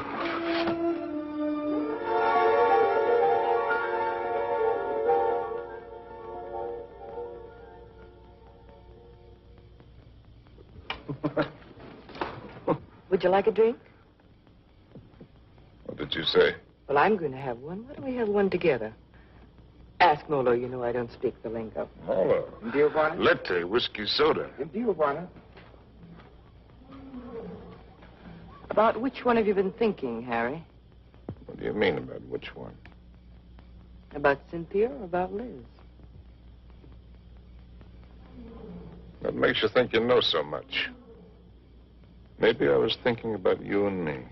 No, never about you and me. At least not with any honesty. Well, that just shows you how wrong you can be. I was thinking about the way we met. On the bridge near Notre Dame. When you mistook me for your Cynthia? You've never been able to forgive me for not being her, have you? You really want to go into that one? What else did you think about you and me, Harry? Oh. That we had a Lulu of the beginning. It's really a Lulu. Yes, we had that, all right. Well, neither of us were children. We both knew what we were getting. Why did you suddenly want to come here? You owe me the courtesy of being honest.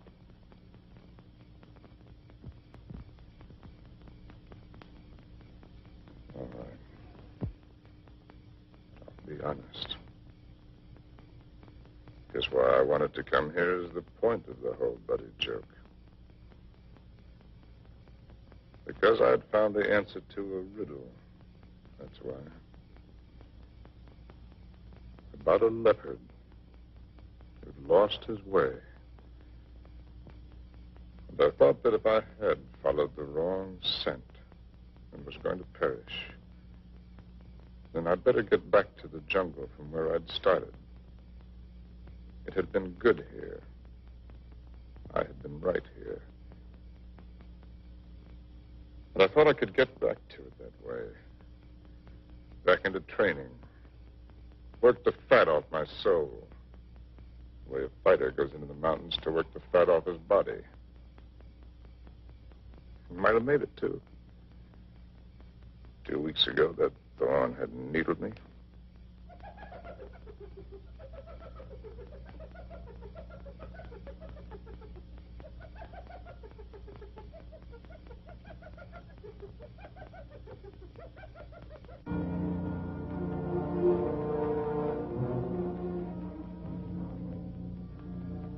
That foul smell crosses here every night. Every night for 2 weeks. He's the one who makes all the noise at night. I don't mind him too much. You know what that bad breath just said to me? The hyena? it's getting very late for me. Aren't you funny? A lousy timepiece. Really, darling, aren't you be...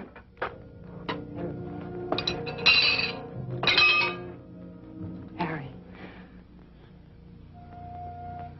What is it? Huh? It's nothing. How do you feel? All right.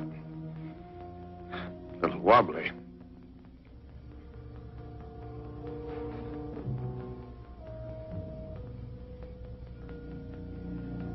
Can you eat something now? No, A little broth will keep your strength up. I don't need my strength up. Don't tell me you don't know.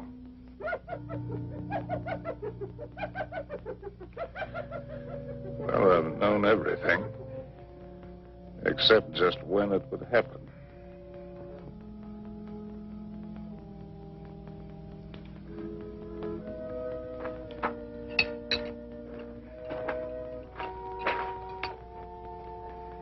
Try, darling.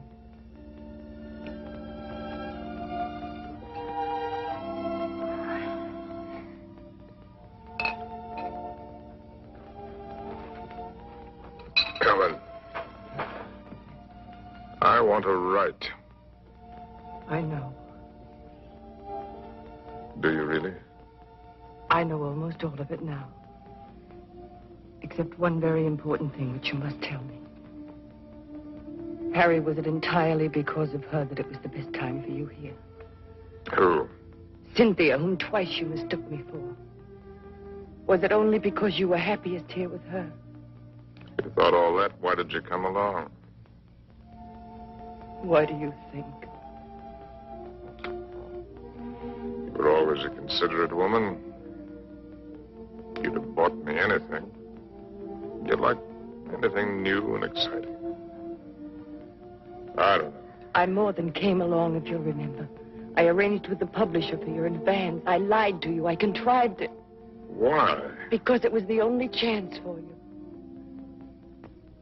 And because it might be a chance for me. I thought that if I was here with you, and your work came well, and you were happy here again, with me here, don't make me lose all my pride.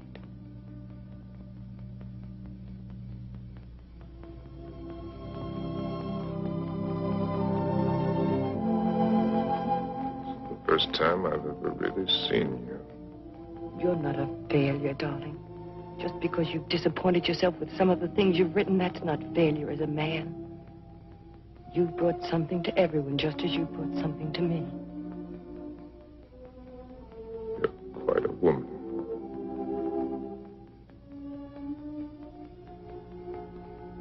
The pity I'm finding it out only now. I love you, Harry. I love you with all my heart. We've got a whole lifetime ahead of us. You had every card in the deck stacked against you. We had the time. There'll be plenty of time. You're going to live. You've got to live. Plenty of time. That's what you think. That's what they all think. That's why they sit on their tails. Let's not kid ourselves. Door can open suddenly into nothing. And Beth has been standing there all the while. If a man hasn't done what he intended to do,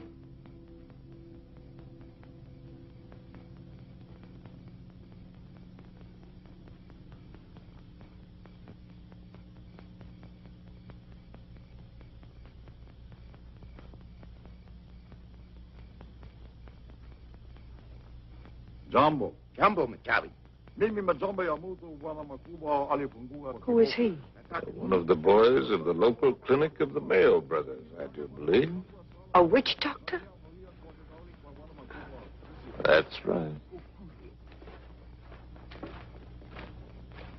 Wana uya majamba ya mutu uli fangua kwa kiboko. He's the uncle of the boy that I tried to save from the hippo. Send him away. We don't want him. Mchawi alisikia Bwana Majangwa sana. Huyu atafania dawa ke Bwana kali sana. Ugonjwa kisha kabisa. He's heard that I'm sick with the bad spirits. He wants to be in on the kill. Get rid of him, Harry. He gives me the creeps. Ask Dr. Pasteur to sit down. Katie. Please send him away. Jambo, Bwana Mokwambo. Jambo Muchai.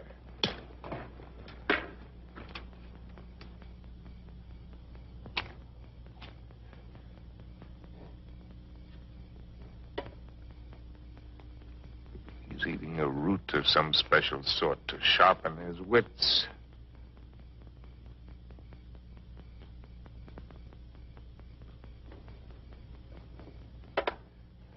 Now he's going to roll the bones.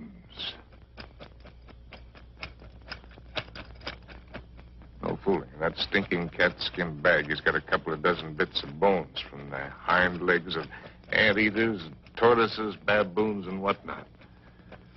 From the pattern that they will make when he throws them on the ground, he will be able to diagnose what ails me. Go ahead, you're faded, Doc. Boxcars!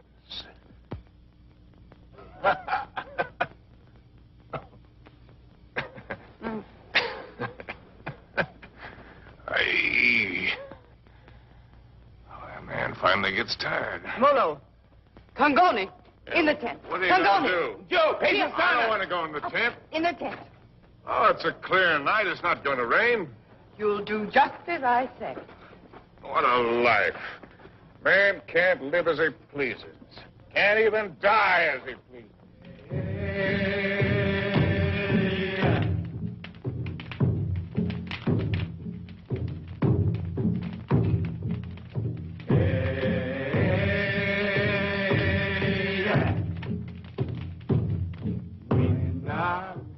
Through the fields of poppies. Like opium. Opium. Makes you feel funny. Away we go. Off to that war.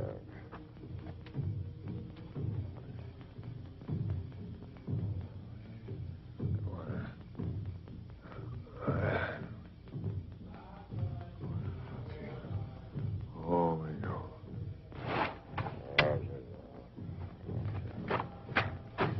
Molo. Mimi nakuja, Memsa.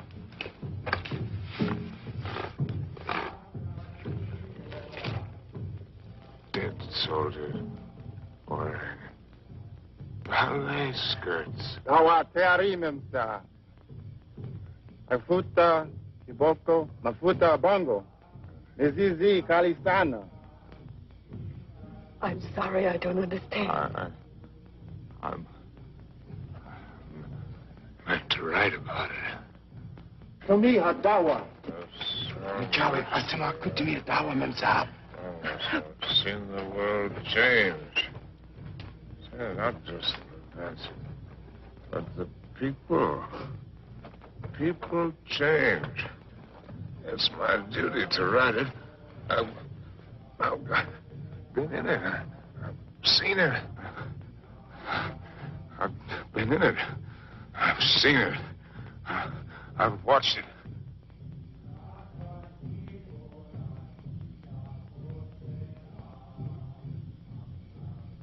Darling, did I hurt you? I don't want to hurt you. Hello. I've been writing I know, Harry. for 1,000,000 years. Can you take dictation? No, I never learned. Oh, that's all right. Wouldn't be time anyway. Seems that I could get it all into one paragraph. If I could get it just right.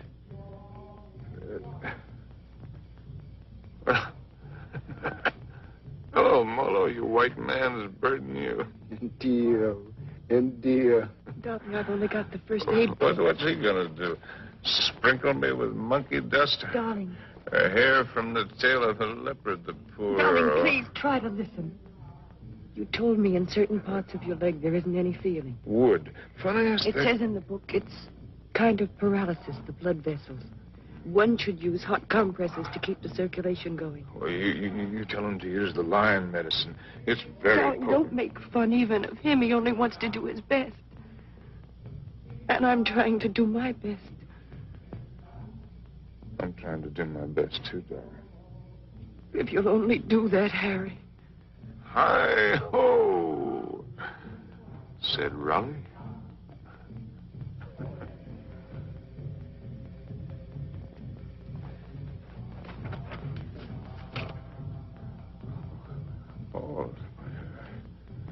Oh.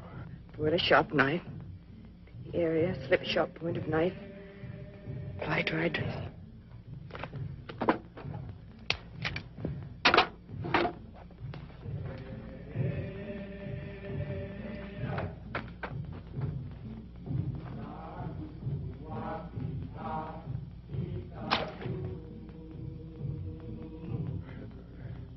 Harry. Oh.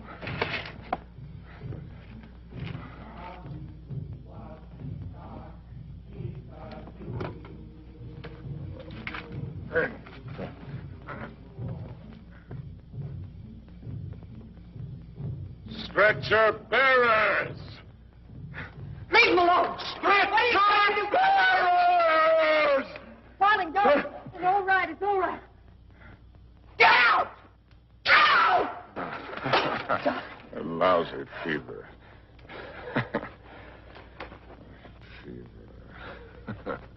Darling, are you conscious enough to listen to me? Sure. There's a very large swelling on your leg. I'm going to open it. Do you feel something strange? Yes, darling. Death is nervous. Do you think he could come so close to you and I wouldn't know it? Don't ever believe what to tell you about it. About a side and a skull. Just now it came with a rush. Not the rush of water, but of wind. And the funniest thing, the hyena skipped lightly along the edge of it.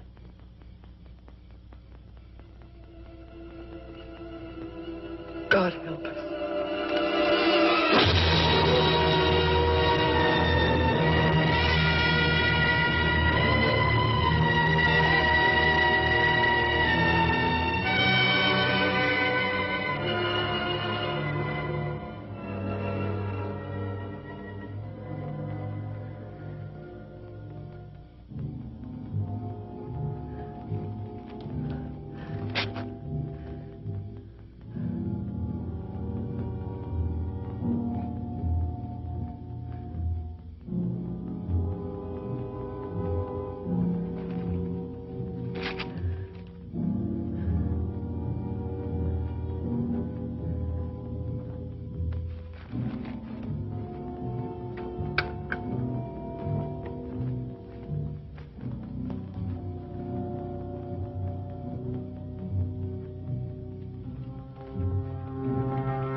Toka wote. Toka wote.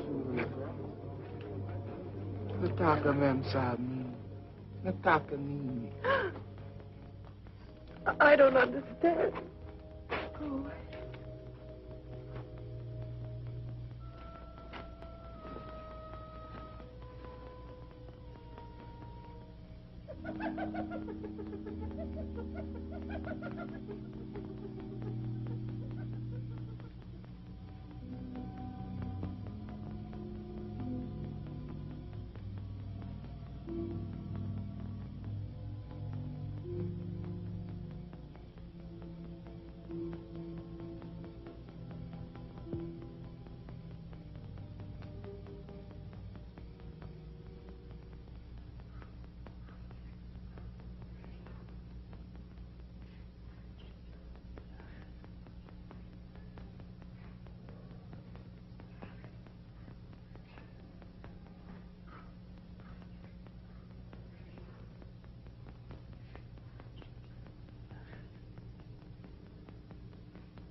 Darling, look.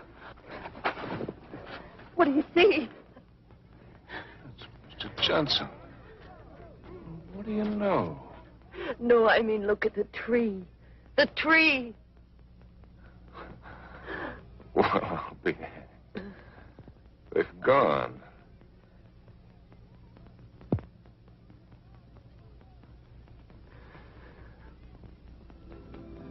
They're gone.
Cell door open. That's all there is to it. Let him escape. In my view, it's all very irregular. It might entail the most embarrassing repercussions. Exactement. Certainly. It's a responsibility of the first magnitude. I'm sorry, Mr. Wilson, but you must... Blast all this discussion. What good are words? I'm sick of words. Hang the repercussions and the responsibility. If I fail, I'm responsible. Leave the cell door open. Let him escape. Let him. It's our only chance. Monsieur. Well, you can threaten me with the bottom pits of hell, and still I insist. This obscenity must be destroyed. Do you hear me? Destroyed!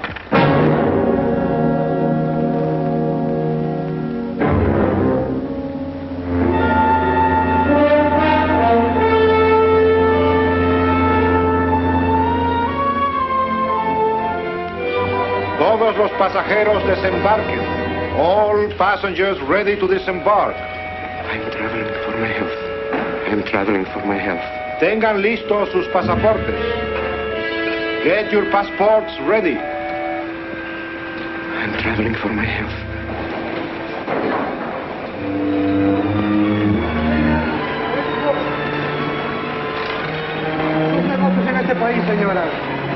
Je n'ai pas compris. I don't understand. New business in this country, senora. I'm joining my husband. Next, please.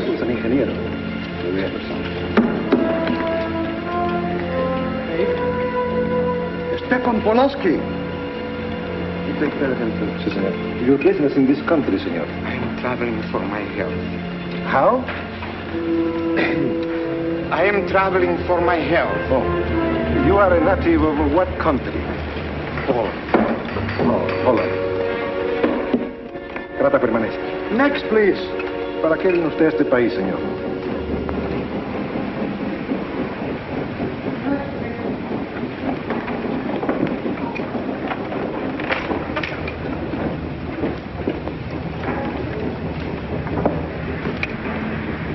¿Qué pasó?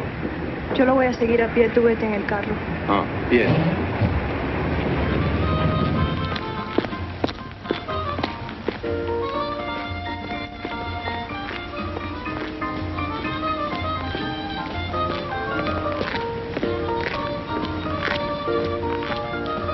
Hotel Nacional, 7702.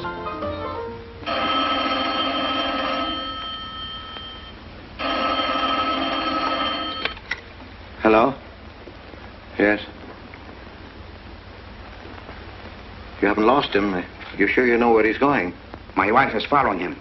He's going to the photographer's, probably to get a new passport and new instructions. Hold it. I wish to know the whereabouts of Franz Kindler. Franz Kindler. There is no Franz Kindler. Franz Kindler is dead and cremated. It's a command!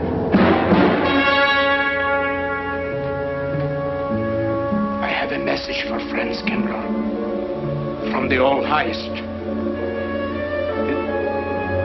It is forbidden. I command you in the name of that authority.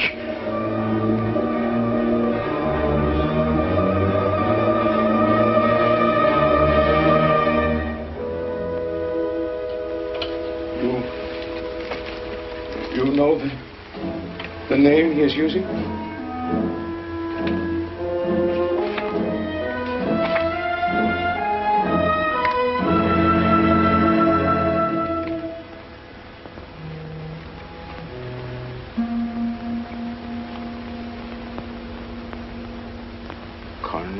Connecticut.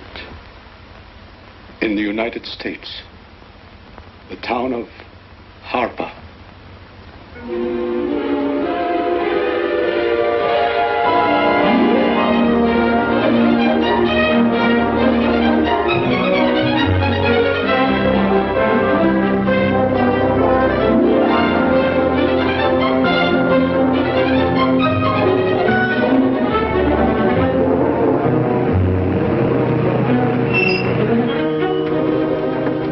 Harper! Oh.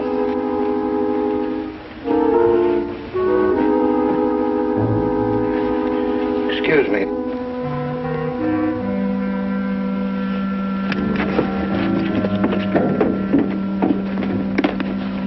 From Lake Arrowhead, and is that place crowded? The hotel gave me a room that was so small, every time I closed the door, the knob got in bed with me. And you know how cold those brass doorknobs are on a winter night. I had so many blankets Good in that afternoon. bed, I had Good to use the afternoon. phone box to find a place to get Have a in. nice trip? You know, it got so Yes, cold thank that you. at 4 o'clock in the morning, I got up and lit a Quite fire. a story you have here, If you Mr. had a fire in your nightshirt, you Potter. know what I was That's up me. against. The place We was sell about full of everything rats, here. And two of them started fighting. Well, I called the manager. I said, hey, there's two rats fighting in this room. He said, what do you want for $1.25? A bullfight? About 7 o'clock in the morning, the house detective knocked on the door. He said, is there a maid in your room? I said, no. So he pushed one in. She was a cute little chambermaid. Said to me, could you ever hear the double bed? I said, no. So she said, I just made it up. Of course, there was another fellow in the room with me. He was at the desk when I checked in. This suitcase, I could leave it here. There's a bag home. Oh, yeah, I don't assume no responsibility. Just put it up on the shelf. It'll be there when you want it. I'll buy this magazine. That'll be in time, mister. What's the best hotel in town? Best place to stay down at Mrs. Peabody's. It's just down the road here a piece. I said, is he good? He said, good. He's dead. This way, mister. Yes, thank you.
I may come in?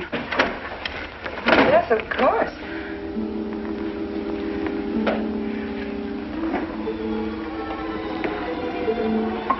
Does Mr. Charles Rankin live here? Yes, he does, but he isn't here right now. You expect him? Yes, in a few minutes. How soon? Well, a few minutes. A few minutes.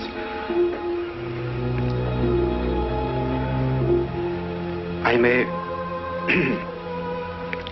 I may wait here? Well, yes, if you like. Would you like to sit down? Thank you.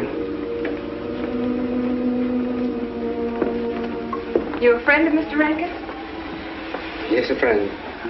I'm Mary Longstreet. How do you do? How do you do?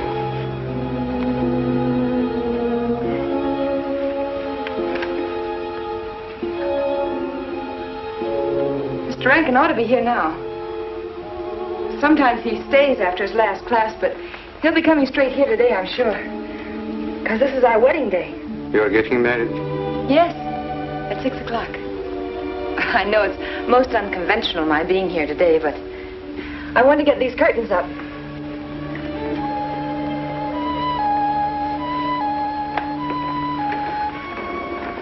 When he comes, which way does he come? From Webster Hall. It's the big dome building right over there, you see? I shall meet him. Well, who shall I say that...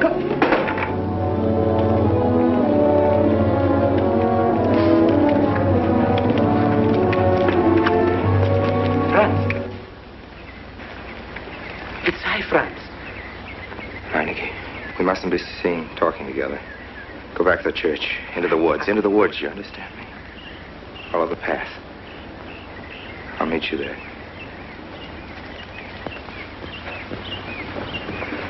Hello, Professor Rankin. Hello, man.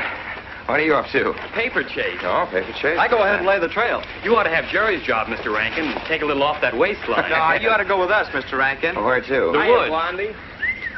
Oh, Buzzard. The woods? Well, I'd like to. I'm afraid I have a couple of things to attend to. Well, join us later. We'll be out till dark. All right. We'll catch up with you.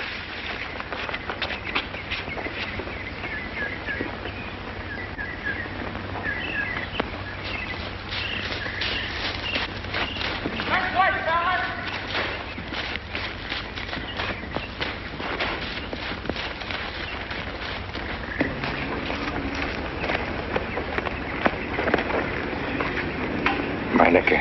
Yes, Meineke. I thought I had been hanged. The others, but not I. A dead man could not stand face to face with you, Franz. Say no, wait for me. You're not much changed. But you're back in your old uniform. Look very much the same. Franz, I am a different man than before. I, too. I, too, am different, Conrad. You know how I gathered and destroyed every single item in Germany and Poland that might have served as a clue to my identity. Well, guess what I'll be doing at 6 o'clock tonight? Standing before a minister of the gospel with a woman's hand in mine, the daughter of a justice of the United States Supreme Court, a famous liberal. The girl's even good to look at. Yes, the camouflage is perfect. Who would think to look for the notorious Franz Kindler in the sacred precincts of the Harper School, surrounded by the sons of America's first families? And I'll stay hidden till the day when we strike again. Franz, there will be another war? Of course.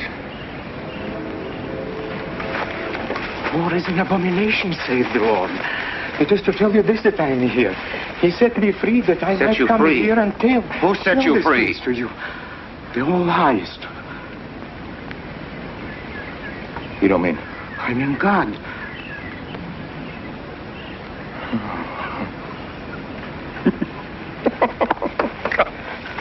Franz, I'm a new man since I found you. You, Conrad, religious. Franz, all doors were open to me. All doors. It was one of God's miracles.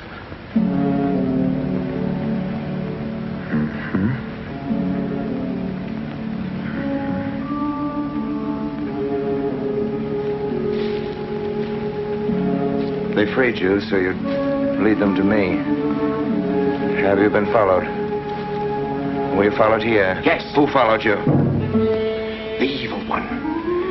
He looked like any other man. He was dressed like any other man. He even smoked a pipe. But I recognized him through his disguise. And I killed him. Striking from on high down.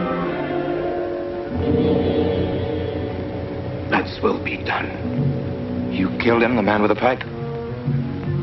The man who followed you? No one else followed you?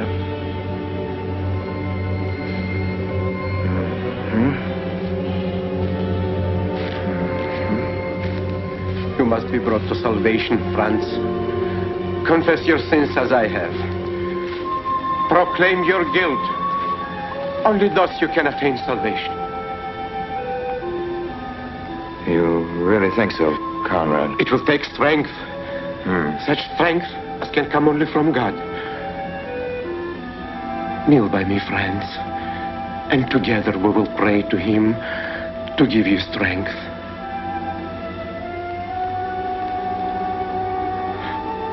I have sinned against heaven and before thee. I am not worthy to be called thy son.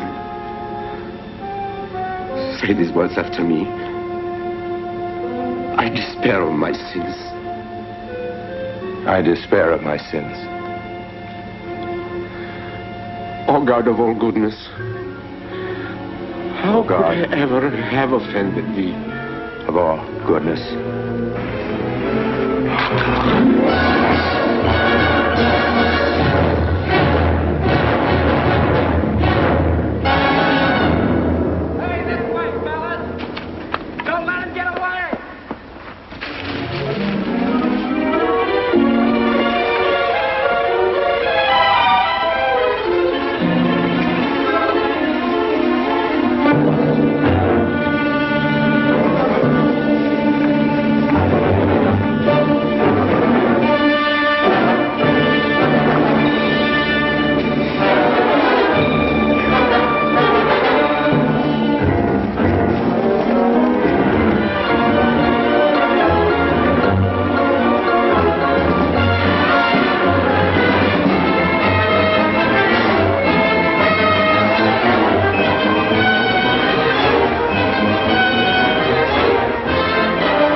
dearly beloved, we are gathered together here in the sight of God and in the face of this company to join together this man and this woman in holy matrimony.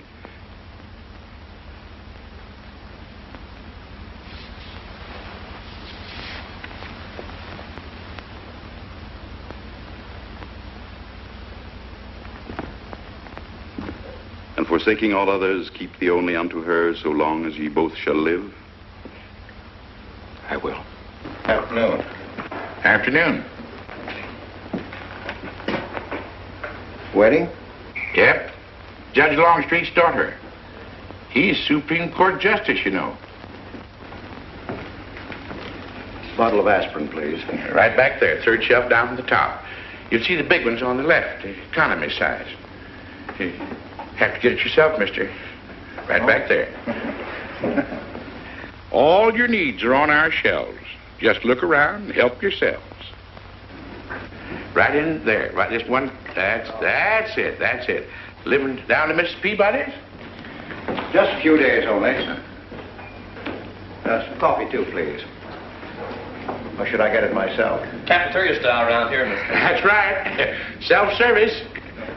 The usual thing. Yes, that's $3 even, Mr. Todd. No limit on the cream. But all the people around here take it black.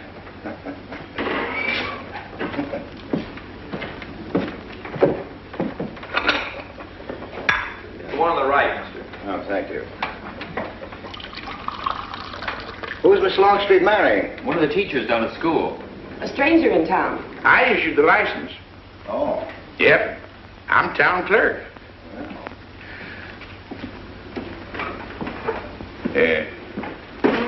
Checkers? All right. Town clerk, huh? Yep. Well, that must be quite a responsibility. Oh, town clerk runs the town, you might say. We usually make it for 15, 20. We often play as high as 25 cents a game. Well, that's kind of stiff for me, but I'll take a flyer. Make a million, lose a million. That's the way it goes.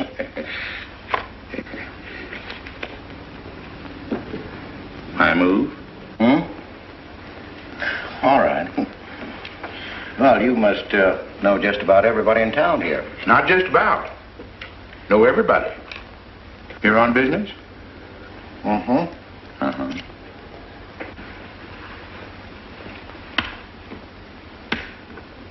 School business? Oh. No. Selling something? Mm-mm. No. Buying? Oh, antique dealer. They all come to Harper. Judge Longstreet's got the best collection in these parts. Won't do you no good, though. No, I don't suppose he'd sell. Happen to know there are any other out-of-town buyers here? Let me... Come to think of it, there's a fella come in this morning. Yeah? Came on the same bus with you. Okay. Left a suitcase here, never did come back for it. He might have been one of them. No, he was more of the missionary type. Wasn't in here but a minute, just looked in the phone book. Tiny little fella he was, thinnish, unfortunate looking. Hurt your head, mister? No, nothing serious. Oh, that's too bad.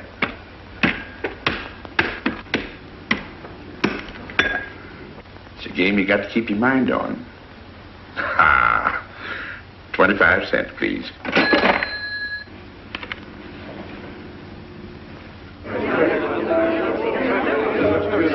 I won't pretend I'm not disappointed. Hello, Father. Has anybody seen my brand new husband? Don't tell me he's deserted you already. Yes, looks as if the brute. Listen, Red, have you seen Charles? No, you go find him for me. Go on, go find Charles. Hurry up.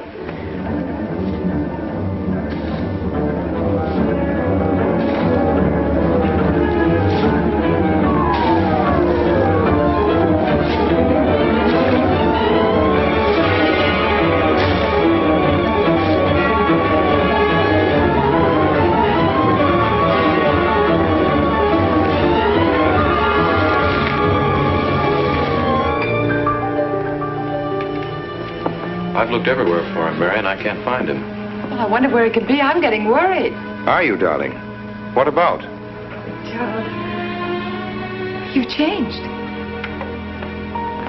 Don't you think you'd better? After all, aren't we supposed to be going on a honeymoon or something? Give me 5 minutes.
You working up there on the clock? No, I was just cleaning around it. Oh, it's a beautiful thing. From what I can see out front, beautiful. Yes. My name's Wilson. Oh, I'm Longstreet, Noah Longstreet. I'm glad to know you. Mr. Wilson? I couldn't judge any too well out front, but I'd say it was late 16th century, probably by Hobrecht of Strasbourg. The clock. Well, I wouldn't know. My brother-in-law's going to work on it. Is he up there now? No. He's on his honeymoon. He plans to work on it when he gets back. Oh. Is he an expert? Well, yes, but it's really more of a hobby with him. Really? Well, it is with me, too. He has to be back on Friday because of examinations. Oh. He's one of the teachers at the school. His name is Rankin.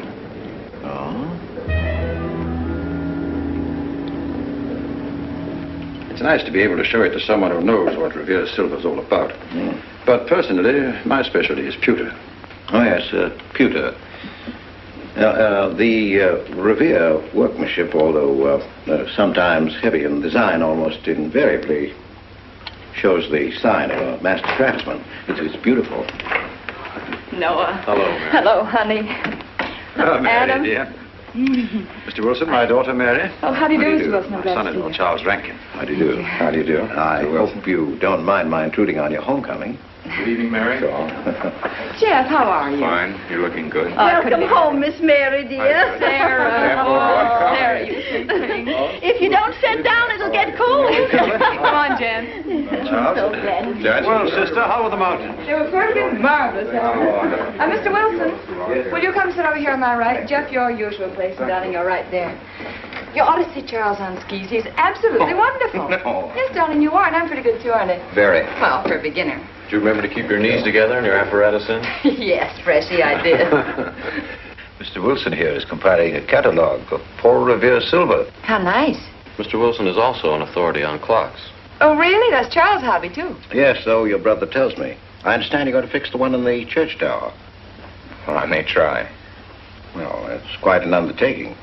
I'll show the kind of a wife I am. I hope he fails. I like Harper just the way it is, even to the clock that doesn't run. Have you been at Harper long, Mr. Wilson? Since Friday, a week ago. Well, you lost today. I patched you up on Friday. By the way, how's the head? Oh, very much improved, thanks to you, Doctor. You were hurt on Thursday, remember? The day of the wedding. Yes, that's right. Wednesday, I left Bangor. You were hurt, Mr. Wilson? Oh, nothing serious. Well, serious enough to raise a bump on his head the size of a billiard ball. The usual door. Good thing you're back, sister. That dog of yours has been inconsolable. Well, all right, Red. Wait a minute. Here you are. This is for missing me. How's that? Yeah, it's a good boy. How was your meeting, Adam? Oh, irritating. Foreign Policy Association. I read that fellow's report. Standish, yes. I think he's full of prunes. Well, that's the way we used to talk in the 1930s, Noah. Standish? The London Times man in Berlin. Yes, of course, he was quoting rumors mostly.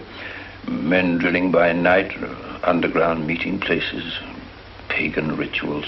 Do you believe him, Paul? Well, anything's possible. I'm sorry, sir, but I think it's ridiculous. Well, there may be some fanatics, but no German in his right mind can still have a taste for war. Do you know Germany, Mr. Rankin? I'm sorry, I have a way of making enemies when I'm on that subject. I get pretty unpopular. Well, we shall consider it the objective opinion of an objective historian. Historian? A psychiatrist could explain it better. The German sees himself as the innocent victim of world envy and hatred conspired against, set upon by inferior peoples, inferior nations. He cannot admit to error, much less to wrongdoing. Not the German. We chose to ignore Ethiopia and Spain, but we learned from our casualty list the price of looking the other way. Men of truth everywhere have come to know for whom the bell tolled, but not the German.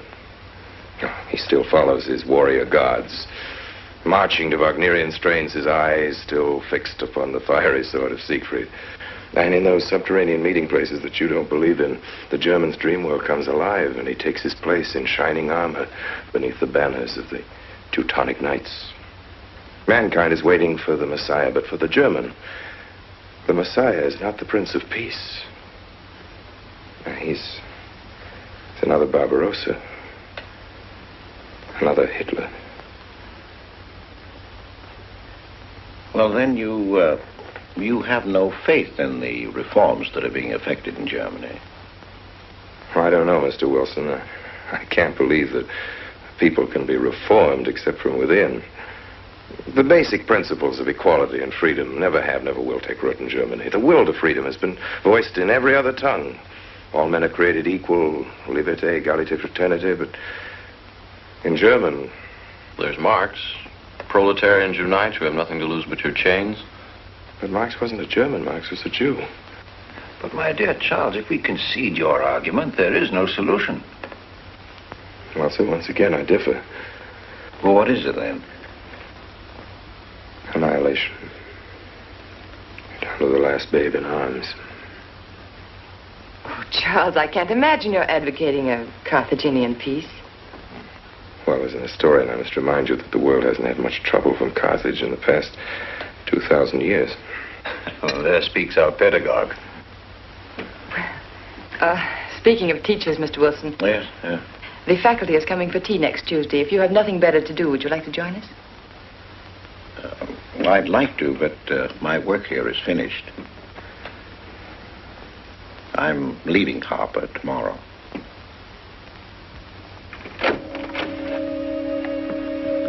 Extraordinary, isn't it? Clocks being Mr. Wilson's hobby, too. Yes, isn't it? Well, Red, how do you like your new house? He loves it. Come here, Red. I think I'll take you for a walk. Come here, boy. Oh, darling, you don't have to take him out. Just let him out. He won't run off. All right. I need the walk. I'm restless. Come on, boy.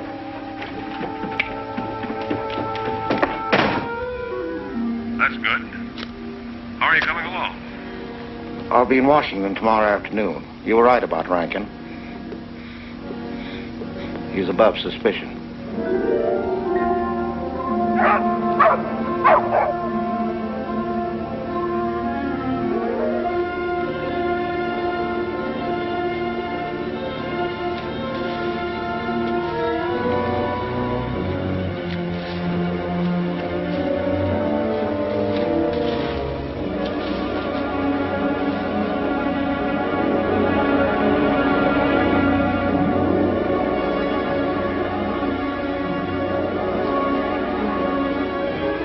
Here, Red. Red. Come here.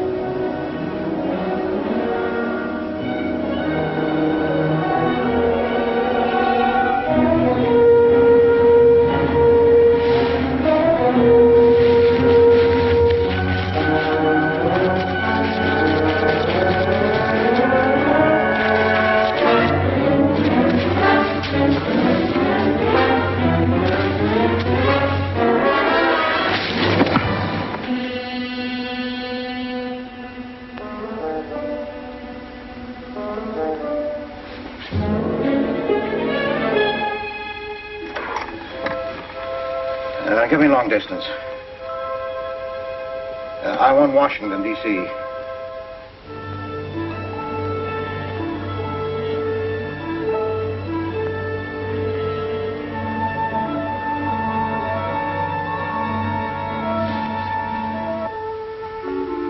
Well, who but a Nazi would deny that Karl Marx was a German because he was a Jew? I think I'll stick around for a while.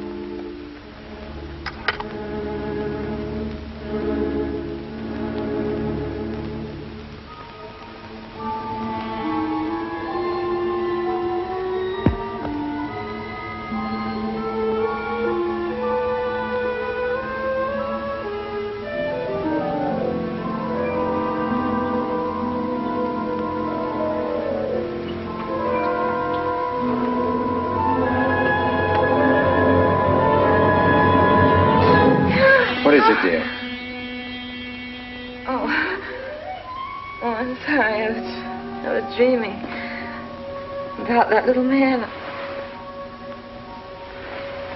What little man? Oh, you know, dear, I told you about him. He came here the day we were married. Light me a cigarette, would you?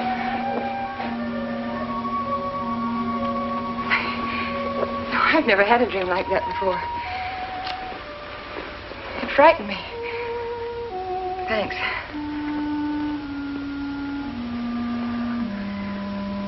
You know, that little man was walking all by himself across a deserted city square. Wherever he moved, he threw a shadow. But when he moved away, Charles, the shadow stayed there behind him and spread out just like a carpet. Wish you could think who he might have been. You're overtired. Yes, perhaps.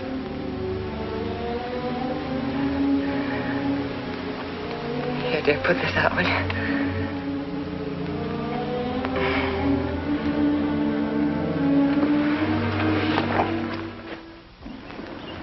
Fishing any good in these parts? Pretty fair. Would you like to come along? I'm afraid I've got the wrong clothes on, but the fish probably won't mind. Thank you.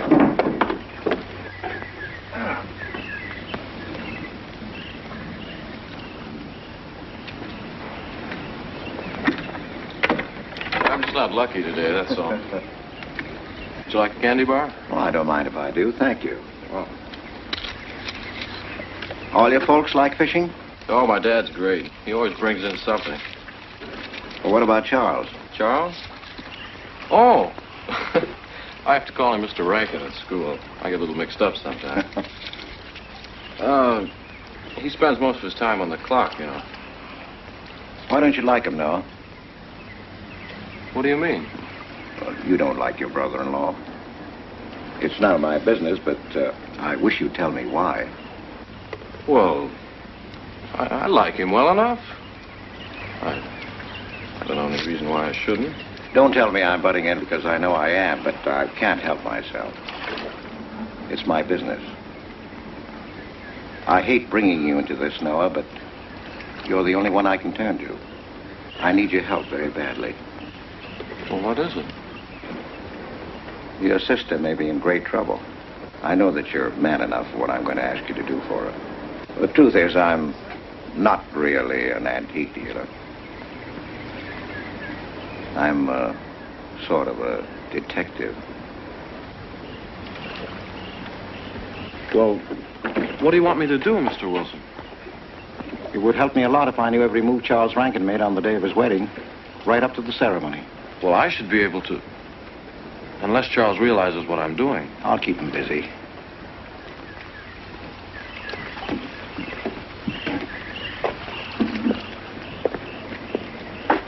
Gee, Mr. Wilson, you must be wrong. Mary wouldn't fall in love with that kind of a man. I hope I am wrong, Noah, but that's the way it is. People can't help who they fall in love with.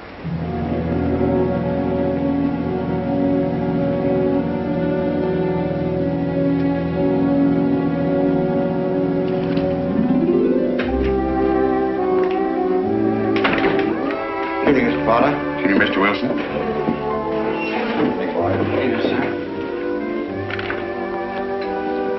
85 cents.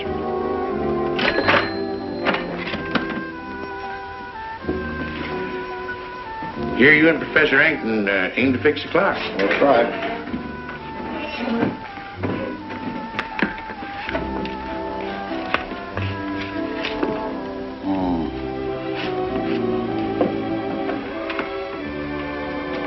Figured to tell time rightly? Mm-hmm.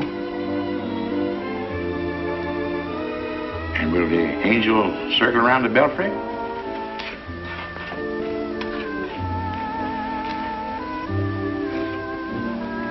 Is that a man or a woman angel, Mr. Wilson? I don't know.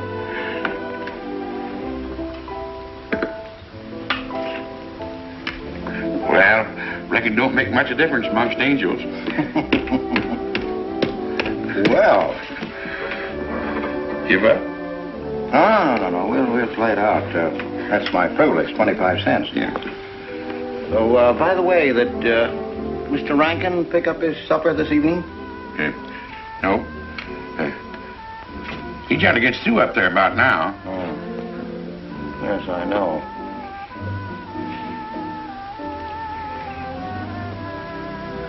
Gets dark early these days.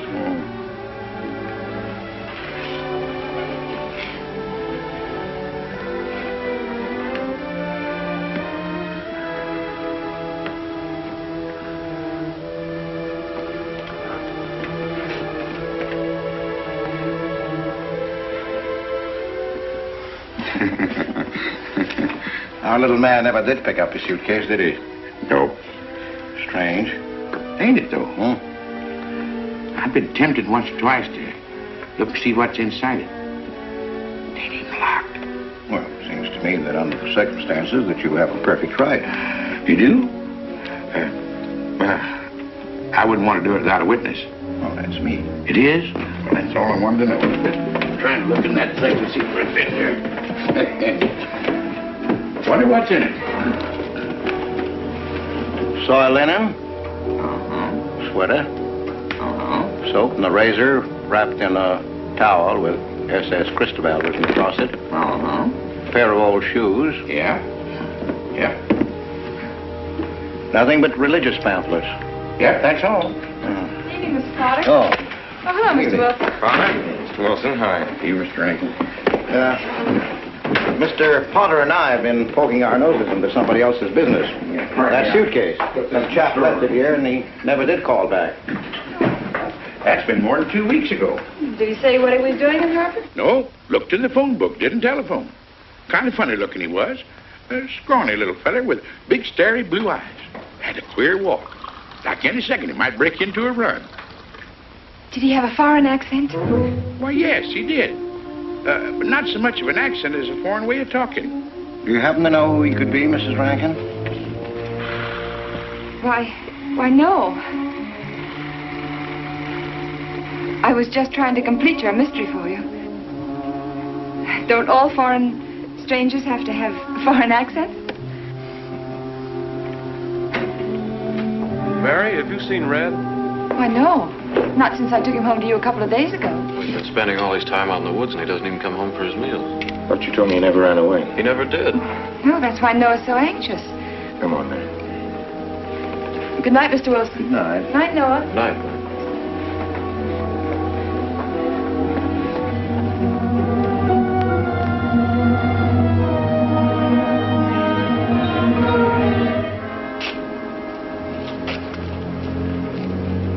Were you able to find out anything? Meineke did go to Rankin's house, and your sister did see him. Did Mary say so? She started to. Now, your sister is a fine woman, Noah, but she must find out the kind of man she's married to. You don't know Mary. She wouldn't listen to anything against him, much less believe. Noah, we must arrange it so that she finds out for herself. You understand? Yes. One thing's certain, she knows nothing now, nothing at all. Except that he didn't want her to admit having seen someone she did see. I'd give something to know what explanation he's making right now. I was a student in Geneva. There was a girl. The night before I was to leave, we went out on the lake together. She told me unless I promised to marry her, she'd never return to shore. Well, I thought she was joking. Naturally, but she wasn't. Before I could stop her, she stood up in the boat.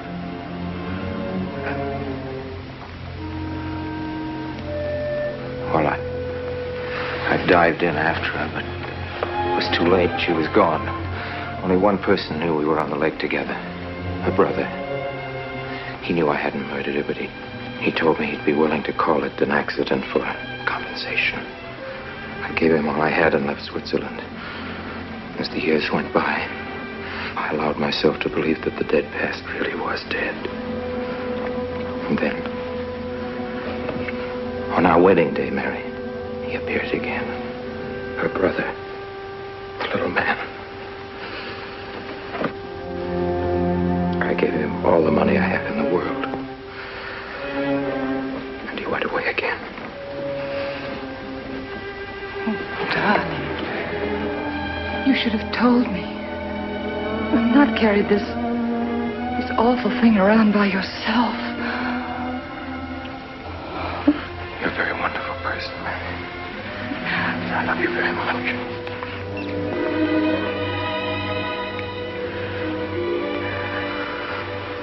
Oh, Charles.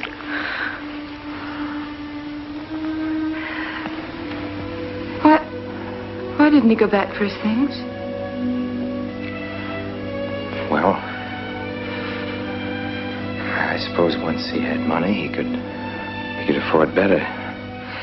Darling, I'm terribly nervous. I think I'll work up in the clock alone tonight by myself. It will calm me. You understand, don't you? Of course I understand. Shall I walk you home? No, dear, there's no need for that. It's pretty late. That's all right. In Harper, there's nothing to be afraid of.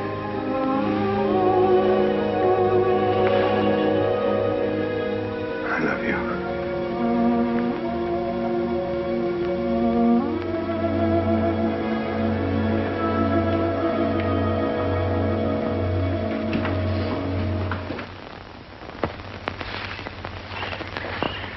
Poor old Red. He heard my whistle, I'll bet. He couldn't bark or anything. He just crawled this far and died. Why do you think he died? Well, let's go and find out.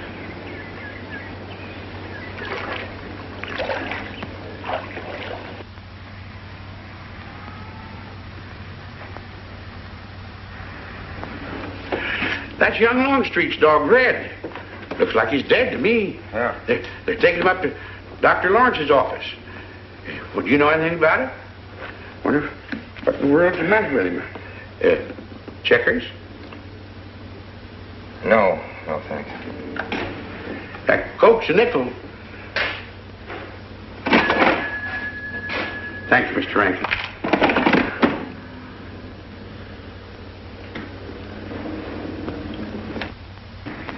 How long could the dog have lived with that amount of poison in him? Oh, not more than a minute or so, I'd say. Well, then Red must have been poisoned within a few hundred yards of where you found him, Noah. And the latter part of the distance, he must have been moving slower and slower.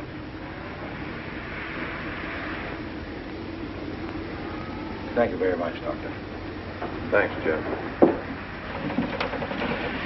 Mr. Peabody, would you please get that magazine rack in and hurry up about it? Yes, Mr. Potter.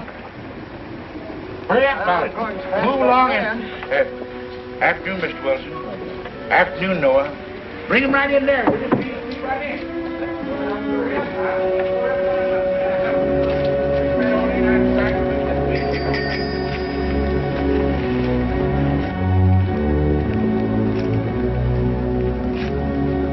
What does the law say about this kind of murder? Is it the same as killing a man? It ought to be. It's just as bad. Forepaw's muddy. No mud on hind. Dry leaves mixed with the mud. Red must have been digging somewhere in the woods. Have you any idea what for, Mr. Wilson?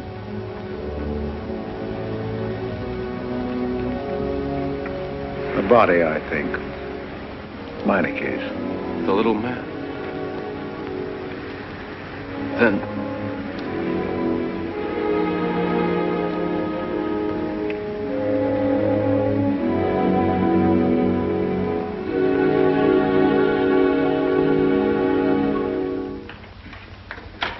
Just caught me.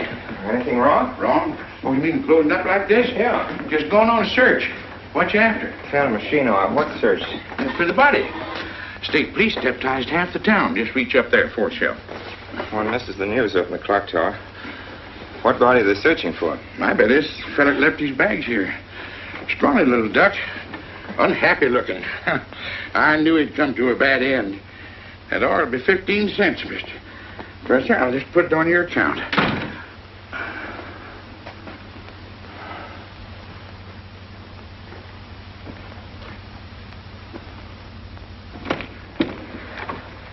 Oh, Sarah told me you're up here. Oh, why are you packing? Are we going somewhere? We aren't, dearest. I am. What are you talking about? As a rule, men leave their wives because they don't love them, but I must leave you because I do. Oh, you won't object once you know the kind of man you married.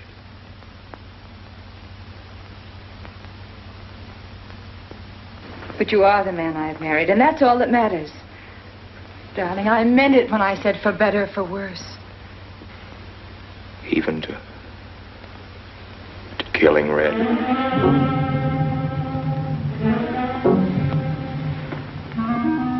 You couldn't.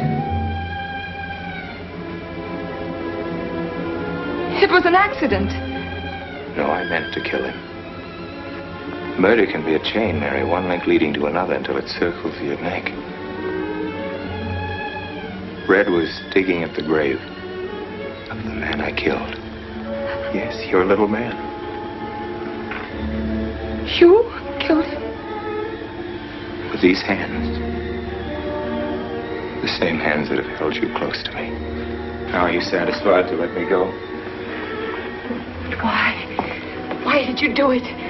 I'd have given him all I had, but his dreams were far grander. He knew that your father was well-to-do. He knew that Justice Longstreet would be glad to protect his daughter from any scandal by paying a few $1,000s.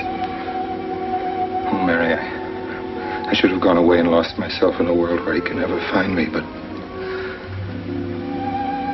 I loved you, and I was weak. Darling, if one of us goes, we'll both go. You would have shared half my trouble if I'd had any. Charles, what is there to connect you with that man? Nothing, actually. You're the only one that knows I knew him. Well, then you need have no fear. If I'm the only one who can speak. But Mary, in failing to speak, you become part of the crime. But I'm already a part of it. Because I'm a part of you. Yet you shuddered at the first touch of my hands as though it was the touch of death. It's nerves. Oh, hold me close, Charles. Hold me close. Mr. Peabody, you go back to town with the sheriff and open up the coroner's office. Yes, I knew sir. darn well it was the same feller. Of course, he's changed some. Being buried in the earth does it. Evening, Mr. Wilson. Evening, Mr. Potter. Evening, Noah. Evening, Mr. Potter. Mess, ain't it? What do we do about Mary? We can't leave her alone with him now that we know. Well, she realizes now that whatever story he told her about Meinecke was false. Noah, I think your sister should be ready to hear the truth. Charles. Will they make me look at the body? I shouldn't think so. Because I couldn't do it. I mean, I don't think I could. See, I've never seen a dead person.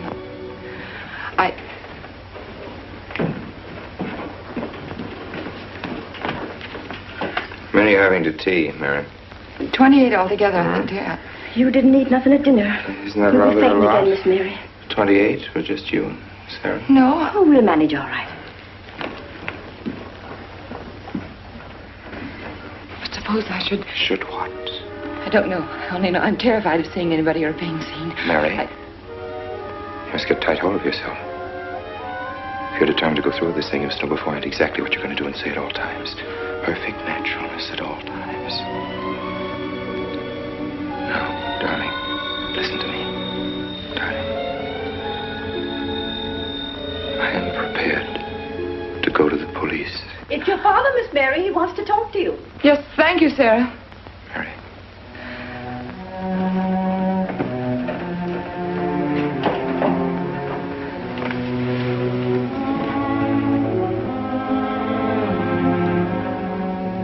Hello? Yes, I think so. Just a minute and I'll see. He wants me to come over. Did he ask me to? He said he wanted to see me alone. There's nothing unusual about a father wanting to see his daughter, is there? Is there? No. All right, Adam, I'll be right over. Don't you think that's rather strange? Strange? No, it's strange.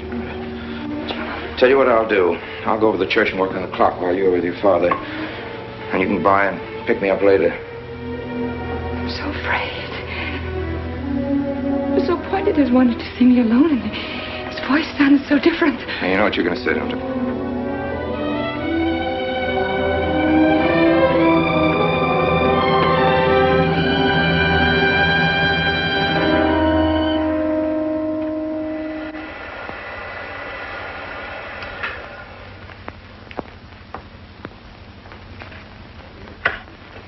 Come in, Mary.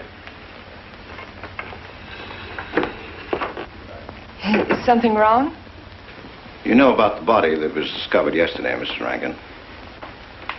Yes. Did you ever meet the deceased? No, I never met him. Have you seen the body? No. Well, then, how can you be sure you never met him? Of course, I can't be certain. Mr. Wilson, do you suspect me of something? If so, what? Of shielding a murderer.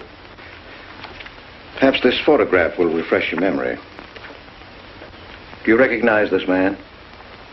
That is Conrad Meineke, commander in charge of one of the more efficient concentration camps. You know him, don't you? You have met him here in Harper.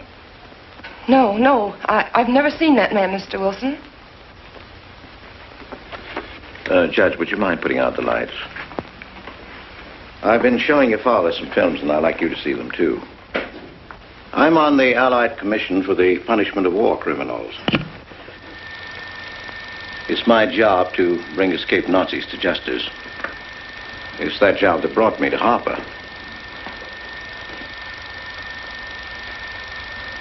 Well, surely you don't think that...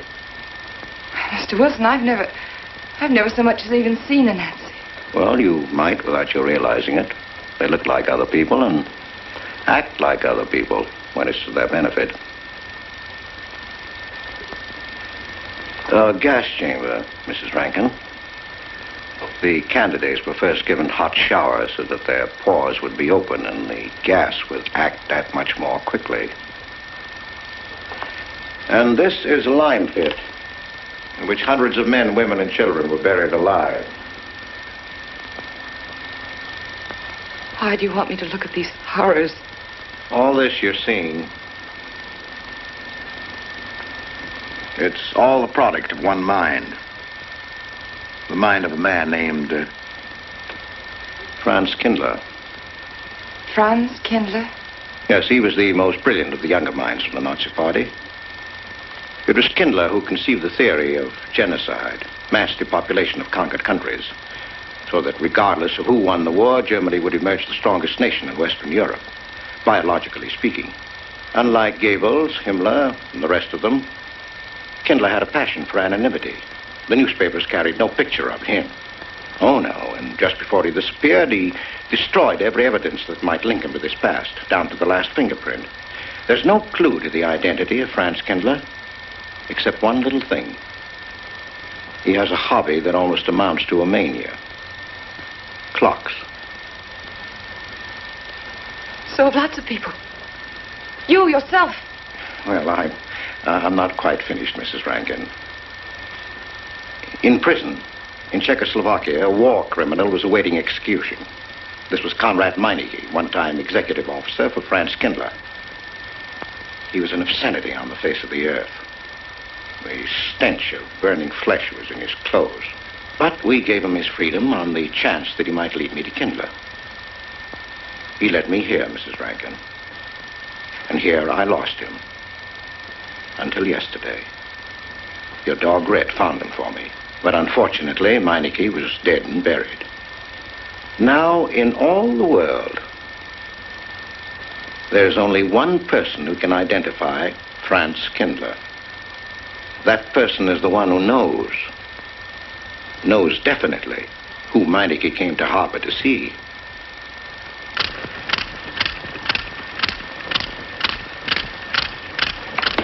No, he's not an Nazi. My Charles is not a Nazi. You were at Rankin's house during the afternoon of the day you were married. Where? Where? Rankin's house. Oh, yes, yes. Did anyone come while you were there? Not that I remember. Now, try hard to remember. It's not so long ago. Only 2 weeks. You were hanging curtains. No one came. Were you alone all the time? No. Who else was there? Charles. He came right after his last class, and we were together for more than an hour. You had nothing to link my husband with this man, Kindler, except a wild suspicion. It's a ridiculous suspicion. You're trying to use me to implicate him, and you can't. You can't involve me in a lie. That's all it is a lie. It's a lie, you know. It's a lie. It's a lie. Mary. Wait a minute, Mary.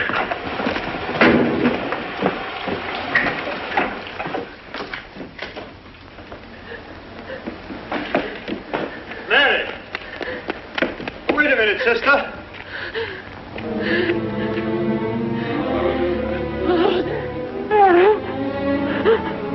That's better.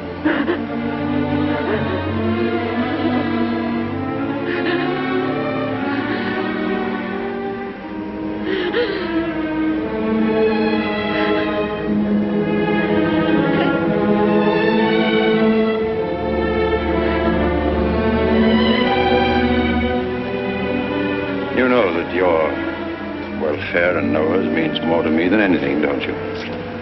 Yes. Yes. You've got to face this thing with complete honesty, sister. Your entire happiness may well depend on your telling me the absolute truth. If Mr. Wilson is right, and you have innocently married a criminal, well, then there is no marriage. There's no call upon your loyalty as a wife. He's good. He's good. He wouldn't hurt anybody except to protect somebody he loves. He's good. Well, then the truth can't hurt him.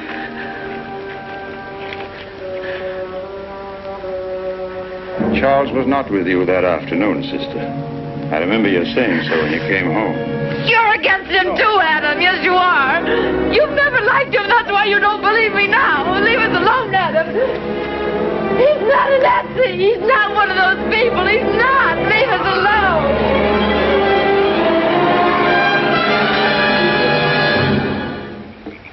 She has the facts now.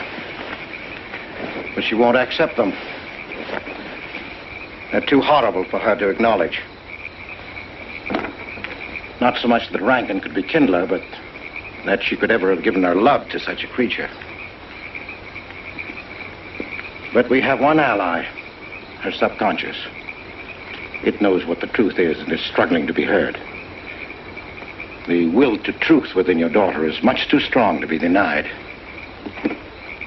But look here, Wilson. If he's not Charles Rankin, we should be able to expose him without too much difficulty. I'm not interested in proving that he isn't Charles Rankin. I'm only interested in proving that he's Franz Kindler. How do you propose to do that?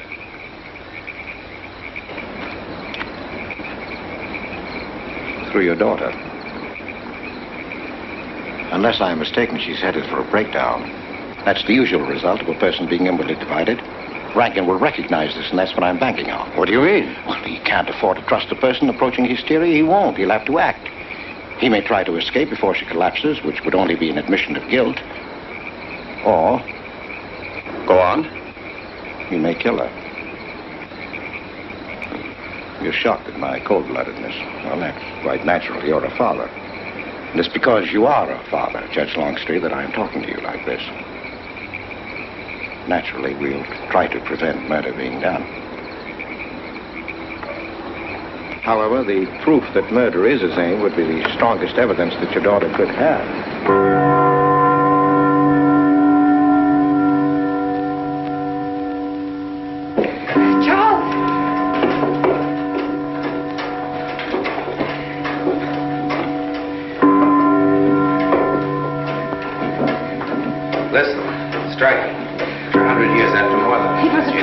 Just like you said. Mr. Wilson was there.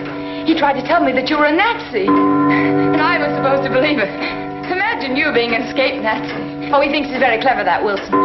His idea was to horrify me into telling him about this little man. Who did he say he thought I was? A Nazi.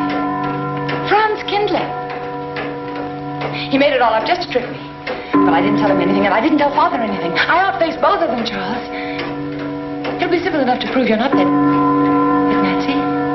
We'll just find someone who was in your class at college, and he'll identify you, and that's all there'll be to it. What you say is true. He can't touch me. I'm quite safe if you say nothing.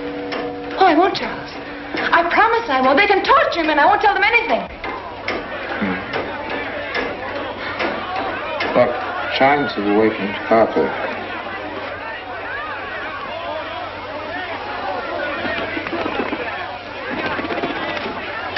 We must go down and greet them. You must act naturally. Smile at them, you understand? Yes. Are you all right? Yes, I'm all right. We'll face them, darling. And when she struck that angel-starred marching, it was a sight to behold. Professor, you sure knocked it off. My hat's off to you. Congratulations, Mr. Rankin. Won't the rector really like it? What I want to know is, if she's going to chime all night long, how's the body going to get any sleep? We'll face them, darling. All of them. Them chickens of yours are going to be on and off the roost every 15 minutes. Sarah, I've told you I want these curtains drawn. I don't like the sunlight streaming in. It's bad for them. Miss Mary, that's rubbish and you know it. Up at the other house, we never close the curtains. That has nothing to do with it. This is my house and I want them drawn. Well, suit yourself then. It's going to look mighty gloomy for the party. Is it that time already?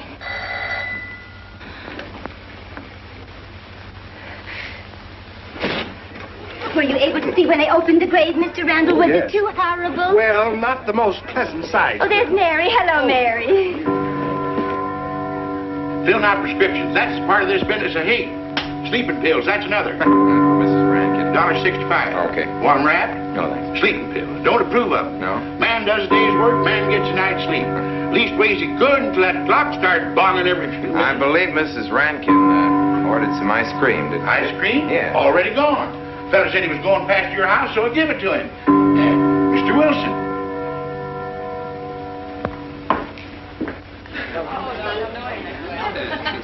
Mrs. Rankin. Wouldn't dream of setting foot outside the house unless Fred were along. Who knows? He might be anywhere. The murderer, I mean. Waiting for a new victim. I hope you haven't forgotten you were kind enough to invite me, Mrs. Rankin. Oh, no, of course not, Mr. Wilson. Mr. Potter asked me to deliver this. Oh, the ice cream is good. Sarah's waiting for it. I hope it hasn't melted. Well, I won't detain you any longer. Yes. I have a drink for you. Oh, just the medicine I need. You know Dr. Hippard? Oh, yes, of course. How are you, Doctor? Yes, sure. Grandma Lawrence, can I get you something? Oh, nothing more, thank you, dear. It's too intelligent to do away with the residents of Where's Dr. Rankin? Oh, he'll be here in just a few minutes. I want to have a word with him about that clock. Yes. out there, no use. Oh, thank you, Bella. Committee 3 weeks ago. Yes, on my last trip. The butcher of May I get you was some on more hand at that time. And Jack the Ripper. And what was that Frenchman's name? Oh, hello, dear. Hello. Landru. There may well be 10 or a dozen graves out there in those woods. 10 or a dozen? Autopsy showed the murder was committed just 3 weeks ago. May I get you Full some moon, more wasn't tea? it? Oh, thank you, no. Jeff, may I get you another I wish I drink? could remember what Emerson says about crime. Oh, there's Rankin. He may know. Sorry to be late. I'm fine, thanks. Hello, everybody. Darling. Oh, hello there, Rankin. How are you, Mr. Wilson? You know the quotation? The Hibbert? Emerson. Quotation? Commit a crime and the earth is made of glass. No, I don't. Commit a crime and the earth is made of glass. Commit a crime. Commit a crime and it seems as if a coat of snow fell on the ground, such as reveals in the woods the track of every partridge and fox and squirrel and mole. You cannot recall the spoken word. You cannot wipe out the foot track. You cannot draw up the ladder so as to leave no inlet or clue. You're Mr. Wilson, aren't you? Do you know you're our #1 suspect in our murder case? Oh? So far, you're the only suspect. Potter put the finger on you. He thinks you committed the crime to get possession of some priceless antique. Mr. Wilson? Mr. Rankin, I wish you'd left that clock alone. Harper was a nice, quiet place until it started banging. Mary, what's Wilson doing here? I don't know. You invited him, didn't you? What's he after? I don't know. Are you all right? Yes, quite all right. Good night. Friday. Good night.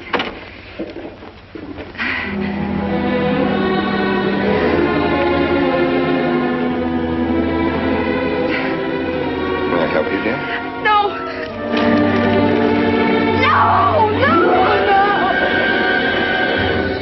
No! Mary. No. Mary. It's all right, dear. It's all right.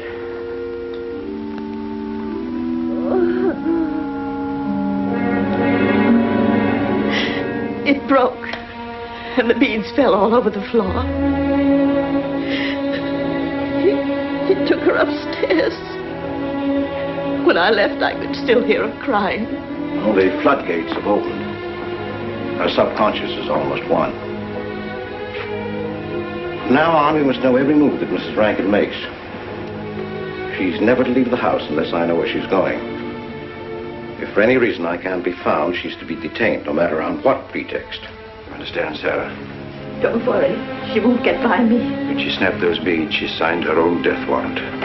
We're carrying her life in our hands. Every time she walks on a slippery sidewalk, is near something that can fall, drives an automobile, anything that could result in accidental death, her life is in danger. Yes, Judge. She won't get by me.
Good afternoon, gentlemen. Good afternoon. Today we will attempt to finish with the career of Friedrich the Großer, König von Preußen, Kurfürst von Brandenburg, Prince von Polen. Frederick the Great to you. 863. That'd be 85 cents.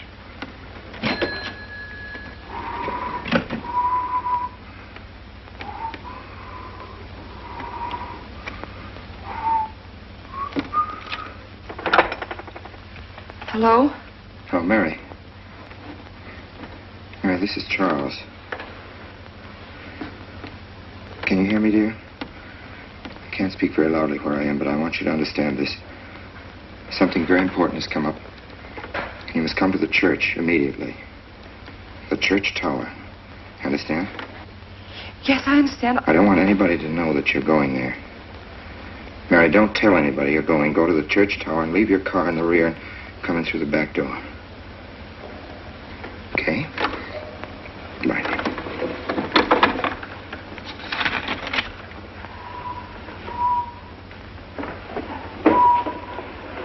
Peabody! They're coming. Well,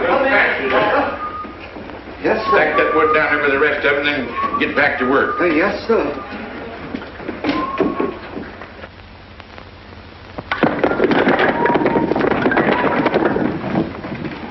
What's that, Mr. Peabody? Gone someplace? Where to? Well, I asked you where you was going, Miss Mary. I heard. Well? Sarah, you seem to forget I'm no longer a child. I'm a married woman. Well, you ain't been married very long. Wait, Mrs. Rankin. What is it? I'm in a hurry. Well, you don't need to go biting my head off.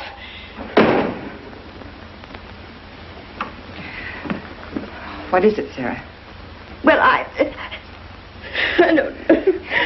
If you've got something to say, say it. What is it, Sarah? I don't know what's got into you lately. Indeed, I don't. You never was mean to me like this back at the old house. Sarah, Maybe I've outworn my usefulness. I'm not as young as I used to be. Maybe you don't want me around anymore. For heaven's sake, stop talking such nonsense. Well, it's true, and you know it. I'm going to pack my things and leave here. Indeed, I am. Sarah, I'm sorry if I've hurt your feelings. I didn't mean to. Really, I didn't. Sarah. Now, I couldn't get along without you, and you know that, don't you? Well, don't you? Honest, Miss Mary? Yes, honestly, Sarah. Oh, Miss Mary. Oh, Miss Mary. Sarah, please, wait just a minute. Sarah, you'll never leave me, will you? You know how I feel about you, don't you? Yes, I do. Like you was my own daughter, my own little girl. How could I? Sarah, I've got to go now. Really, I do. I've promised to be somewhere. Well, where to, Miss Mary?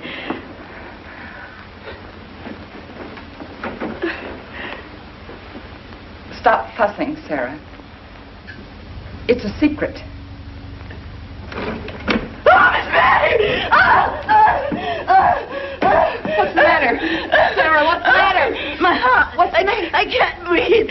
Pain. Oh, no, Miss Mary, please don't leave me. No, don't leave me. Lie right there and keep quiet. Keep quiet now, Sarah. Maybe I'm dying. You're not Mary. dying. Stay with me. I won't leave you. 130, please.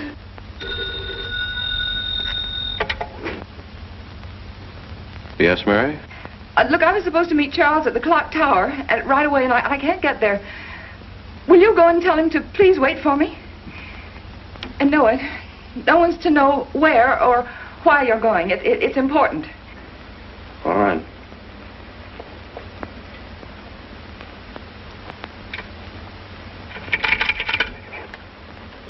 $238, please.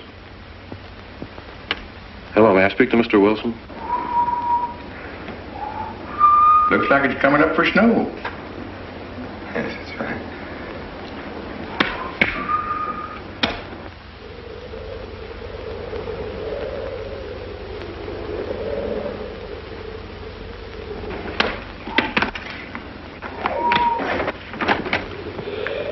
Oh. Mrs. Rand, Mrs. Lundstrom? Isn't it after hours? You ladies are working too hard at the library. Oh, no, Mr. Rankin. We closed as usual at 3:30. You're perfectly right. I dismissed class 10 minutes early. Yes. That's 3:44. I was playing checkers with Mr. Potter, and I didn't realize.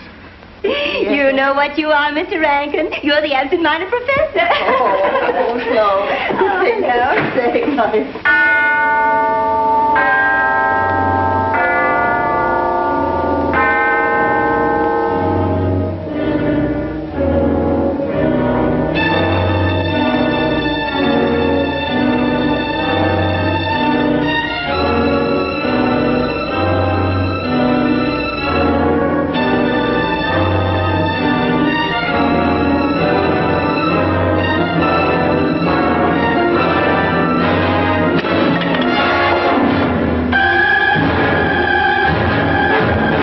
Sure are lucky today. I am. You sure are. Good afternoon, Mr. Potter. Afternoon, Mr. Hill. I'm sorry, Mr. Potter, I can't find him. What? The yearbook. It's right over there by the mittens. Come on, Mr. Potter, help us look. Well, I'll be right back in a minute, Professor. Right over there by that box where I told you there was. Gold? Yeah, latest thing out. How much do you want for 85 cents. Well, that's an awful lot. Well, they come high this year. You want this thing? Well, I'll keep it. You know, Mr. Potter, you're a bad influence. I intended to only spend a couple of minutes. You made me spend the whole afternoon. Look what time it is. Yeah. I'd like to get even. It's your move.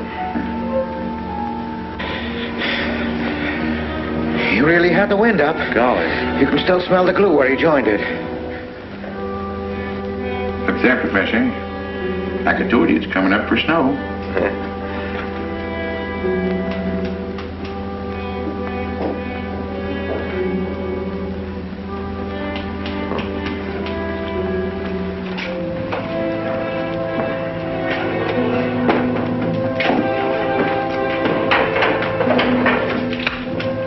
Look here, Professor.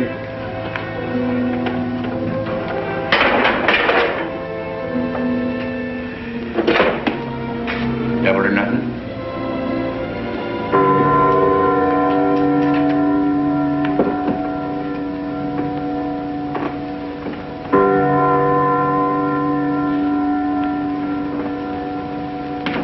Afternoon, Mr. Potter.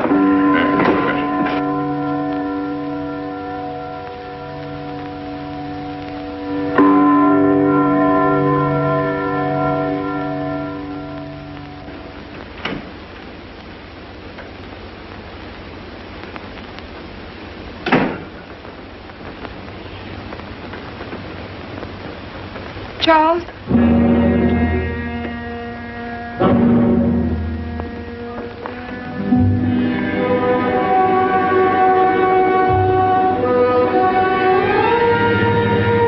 He didn't go to the church. No, Sarah. Sarah? What about Sarah? Well, just as I was leaving, Sarah had some kind of an attack. She's resting now, yes. And Jeff said it wasn't very serious, but that I should stay with her. Mm-hmm.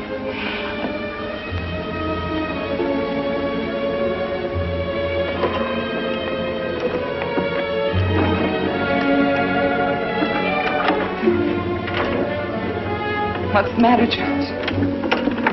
Nothing's the matter. Then why did you want me to go to the church? You said it was important. It isn't important. Nothing, actually. It's my sense of proportion is failing me these days. Please, Charles, what is it?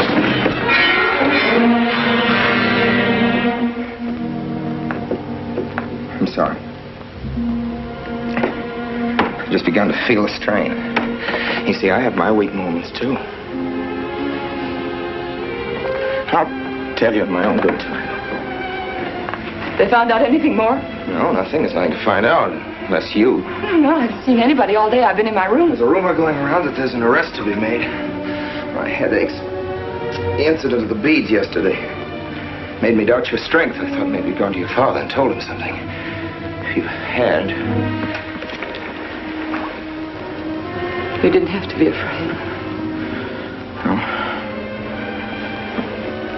Why did you tell Noah? Why, what about? Didn't you see him? No, why should I see Noah? Well, did you come here directly from the church? Am I being cross-examined? Well, no, but when I found I couldn't leave Sarah, I called Noah and told him to go there and tell you I was detained. I told you not to call anybody. Oh, but surely Noah... Call him and tell him not to go. Well, I can't. I talked to him over... Call him, I say! He's gone! If he dies, his blood will be on your hands. What are you saying? It's your meddling that's done this. I would have been all right if it wasn't for you. To let you had to be here. On that day. Hanging your stupid head! Calling Noah! Did you kill Noah? Yes, if he goes to the church and climbs up that ladder!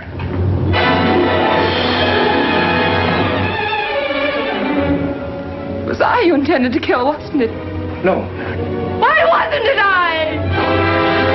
Run, Kendrick! Kill me. Kill me, I want you to. I couldn't face life knowing what I've been to you and what I've done to Noah. But when you kill me, don't put your hands on me. Here. Use this.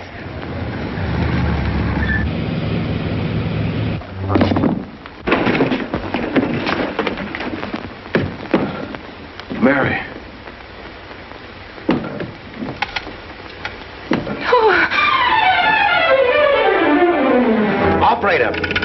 Operator, get me the state police.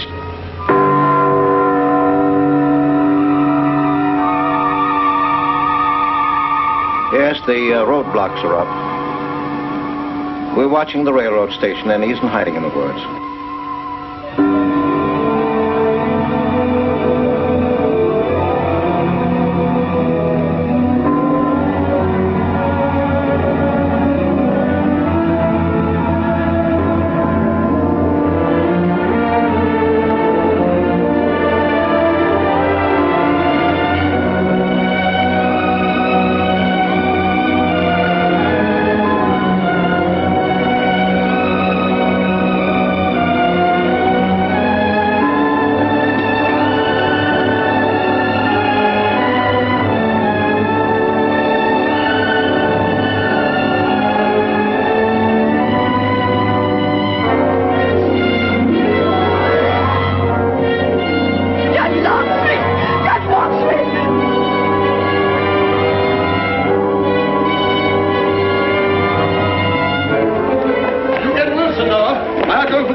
Well, if he is what I think he is, it's going to be easy.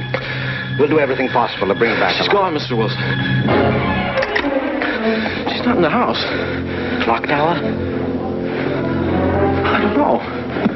Well, if that's what he's hiding, if she gets there before us... What'll we do? Call Captain Samuels and the deputies. Get all the help you can. Where? Ouch.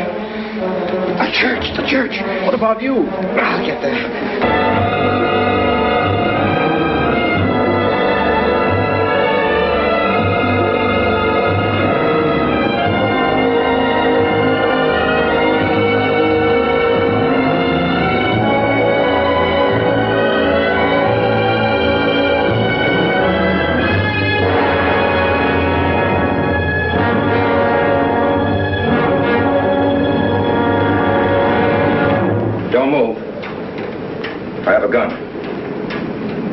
You don't need it.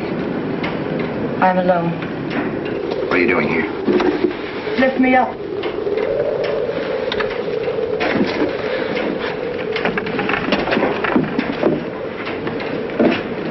You're telling the truth? Why should I lie? You were followed here? I came by our way. Through the cemetery. No one saw me.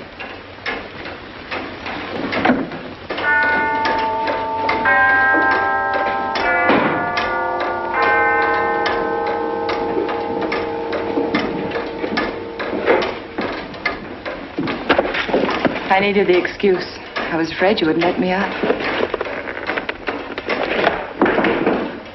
What do you want? I came to kill you.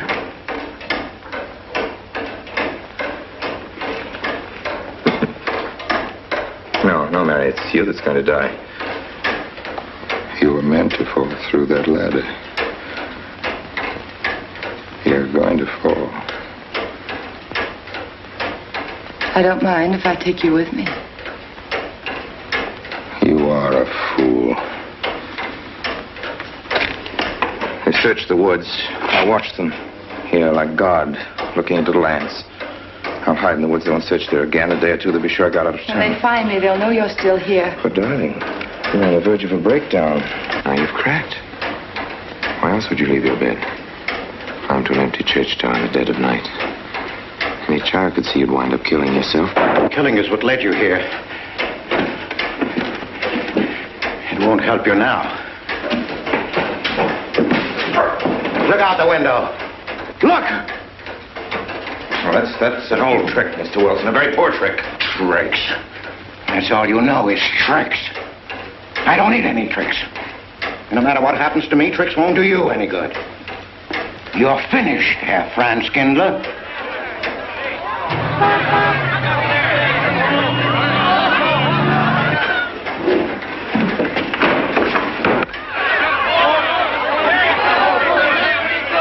citizens of Harper. They've come after you. The plain little ordinary people, the ones you've been laughing at, Herr Franz Kindler. Well, you can't fool them anymore. Oh, sure, you can kill me, Mary, half the people down there. But there's no escape. You have the world, and it closed in on you till there was only Harper. That closed in on you, and there was only this room. And this room, too, is closing in on you. It's not true, the things they say I did. It's all their idea. I followed orders. You gave the orders. I only did my duty. Don't send me back to them. I can't face them. I'm not a criminal. You are.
Let me give you a hand. No, thanks. Hi, what happened? V-Day in Harper. Don't get that.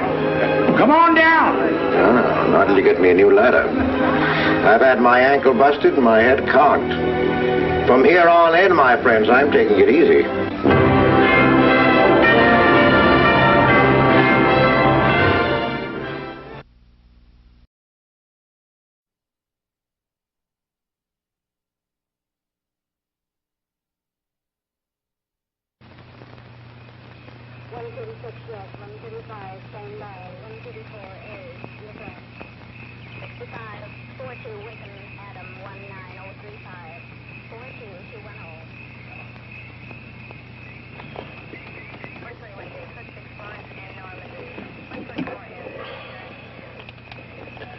This is Coulter.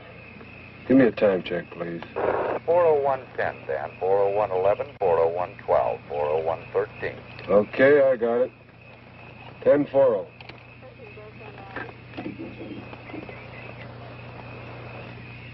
Car 2, code 1305. Proceed to point 7 at once. Roadblock. 10-4. Emergency, code 1305. Establish roadblock, code 1305.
This is Coulter at point 7. Stop all cars and roadblock. Verify. I read you. Car 2 at 7. You're on your own, Coulter. 1040. 10-4.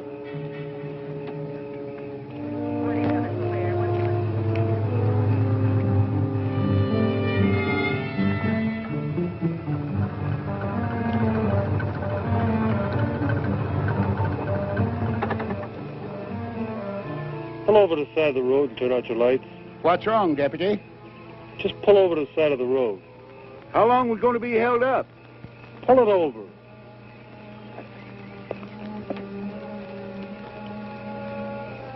I wonder what's wrong, Gramps. Well, probably something up ahead. I hope he doesn't hold us up too long.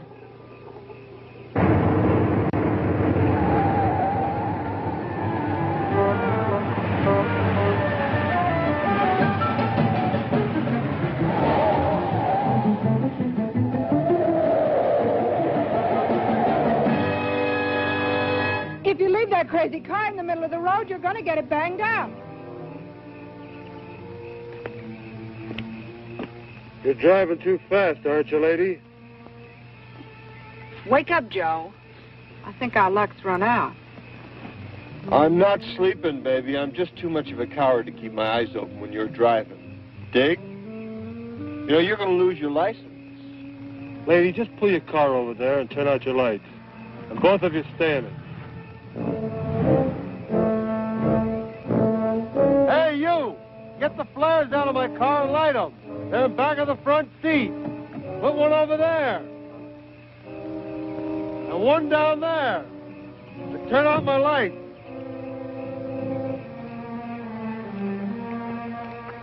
Roger. 41 Alcohol.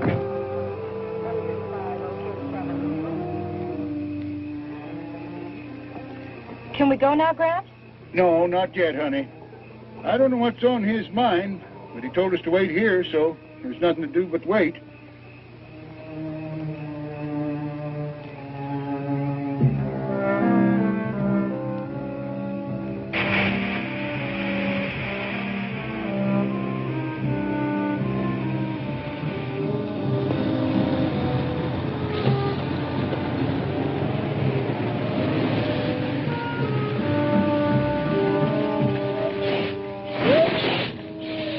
Been an accident?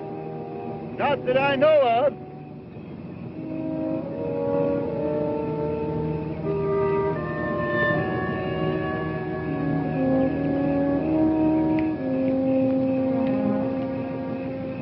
Some kind of roadblock?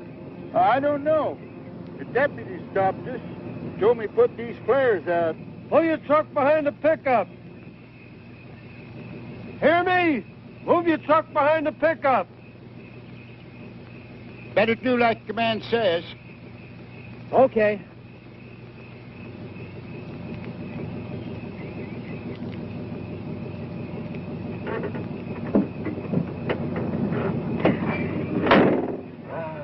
Never fails. I got a date with a beautiful redhead in Sacramento, and I get held up on a road by some Mickey Mouse cop. No wonder I'm having trouble getting married.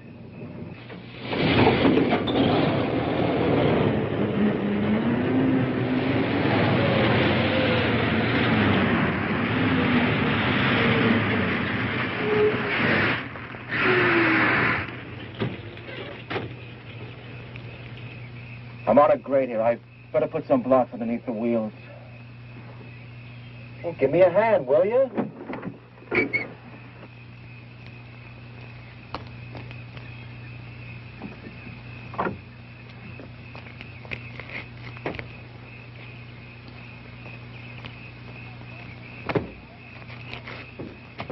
You were across the middle of the road and coming around the turn. I was only going 65 miles an hour. That's the speed limit. Lady, the law reads 65 miles an hour within the limits of safety. You were overdriving. But it's 4 in the morning. You were overdriving. These cars are dangerous day or night. Forget it. Don't argue. Now, what'd you do with my cigarette? What's the trouble here, huh? This is a roadblock. No cars that proceed beyond this point in either direction. How long, Pops? Until I'm instructed to remove the roadblock. Well, now, isn't that considerate? Look, baby, don't let it bug you now. It isn't going to last forever. Look, I like it here. Well, then we got it made. Oh, look, you got it made. You won the money, and I won this kooky traffic ticket. You know, this one's going to cost me my license. Look, baby, how often do you get a chance to make a killing like this? $175,000. Now, don't let this badge-happy cat bug you. I'll buy your ticket back. Look, I'll even buy you his badge. I put those flares where you said. All units. Confirming 1305. It's a button up. It's a button up. Confirming 1305. Coulter at .7. I read you. At 1305. Repeat, at 1305. 1040. I think someone's coming now, Sam. Can you make out who it is? It's a police officer. Guess there's been some kind of accident. Officer, is there an accident? Is that what the flares are for? Pull your car behind that convertible, please. Yes, sir. Any idea how long we'll be delayed? Nope, just pull your car over there. I hope it's not too long. Pull your car over there. Turn out your lights and come up and join the group. Sure.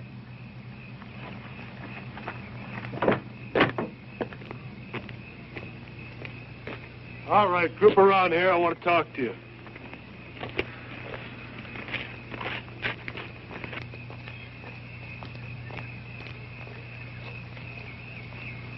I'm Dan Coulter, Deputy Sheriff in Del Oro County. I know it seems strange if he stopped here at 4 o'clock in the morning, but the explanation's coming. First, let's have your names. My name's Sam Barnes. This is my wife, Karen.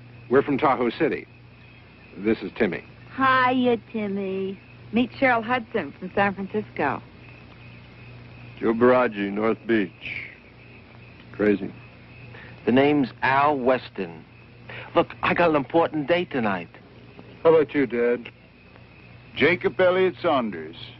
Lived around here all my life. Everybody just calls me Jake. I wish he'd tell us what this is all about. I'm anxious to leave. If we missed that plane after all the trouble we had getting reservations. All right, folks, there's one thing more. It may become necessary for me to... Just a minute, Jake. Well, I'm going over to the truck to get my granddaughter. I don't think she ought to be over there alone. All right, is there anybody else in these cars? I got a kid in the cab of my truck, some hitchhiker I picked up in Reno. Why didn't he get out of the truck? Beats me. We aren't going to be able to leave here for a while, honey. Gramps, there's something wrong, isn't there? Well, he hasn't told us yet. He hasn't told you anything? Everything's going to be all right. Has he told you anything? Now, June, honey, everything's going to be all right. I promise you. Gramps, are you ever going to stop treating me like a child? Oh, I don't mean nothing. Sometimes I think of you that way. I raised you, raised your mother. Maybe I don't want you to grow up. Oh, Gramps, I do love you.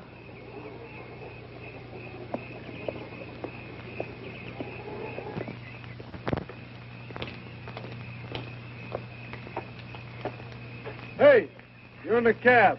Come on down out of there. The lady!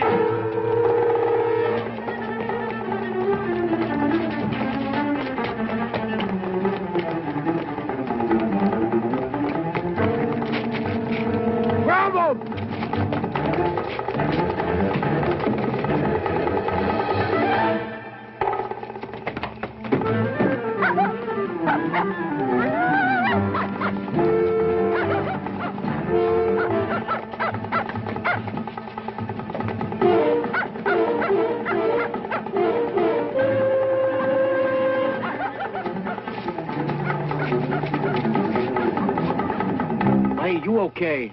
He dropped his suitcase. Junie, you all right?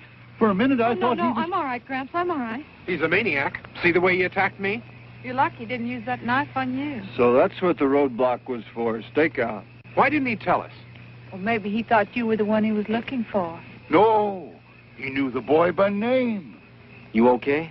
Yes, he never came near me, but you sure had a close call. You never can tell what you're going to run into at 4 o'clock in the morning. I'm worried about Timmy. Timmy? Yes. Oh, you mean your dog? Yes, he went right in after that fella. A regular bloodhound. Oh, here he comes now.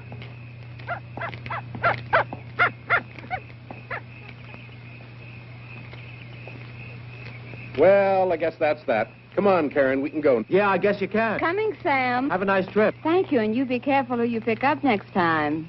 Where are you going? Well, I'm just going to go out. Come on back here. What for? I'm hip. The roadblock was set up for the kid, and you goofed it. So now you're running around playing wide earth. That's cool, man. But we don't have to play, too. Who was that guy? Clint Delaney. Nice kid. 6 months ago, he killed a young girl. I remember reading about that. He stabbed that Ramsey girl to death. We're sure he's responsible for a couple other killings, too. He's so frightened. His old man's dying of cancer in a county hospital. Show you how sick he is. Know what he did? He writes his old man a letter and tells him not to die till he gets there. Says he wants to watch him suffer. Wow, that guy was riding next to me with that knife for the last 2 hours. All units. Situation 1310. Situation 1310. This is not a test. Condition yellow. Air raid. Extreme emergency. All officers take charge. Operation Eager. 1310. Yellow alert. This is not a test. All right, we're in a state of emergency. This is a yellow alert.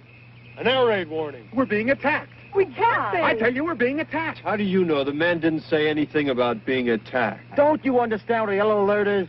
Well, what is it? It means we're in a state of emergency. But still don't I tell you, we're under attack. We've got to get to the nearest shelter. There must be one in the city. Come on, Joe, let's get out of here. Nobody's going anywhere. That's why I stopped you. Look, man, can't you get on that thing and ask them what's going on? They'll tell us as soon as they know. What about Conrad? Maybe they know what's going on.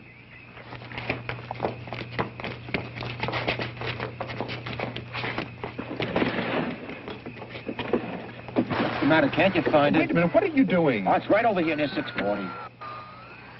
Crazy, it's busted. No, it isn't. It's working, baby. I just can't get Conrad with all this grabbing interference. You're wasting your time. There's no regular radio reception in these mountains. There's too many minerals here. Well, how are we going to know what's happening? They're liable to be attacking any minute. Get out of those cars! I said get out of those cars! And bring your keys! Now!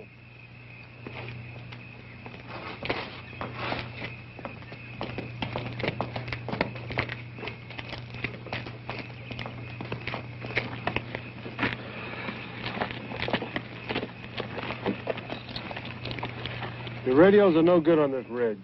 Only contact is the receiver in my car. All units. Situation 1310. Condition red. Evacuation operation scatter. This is not a test.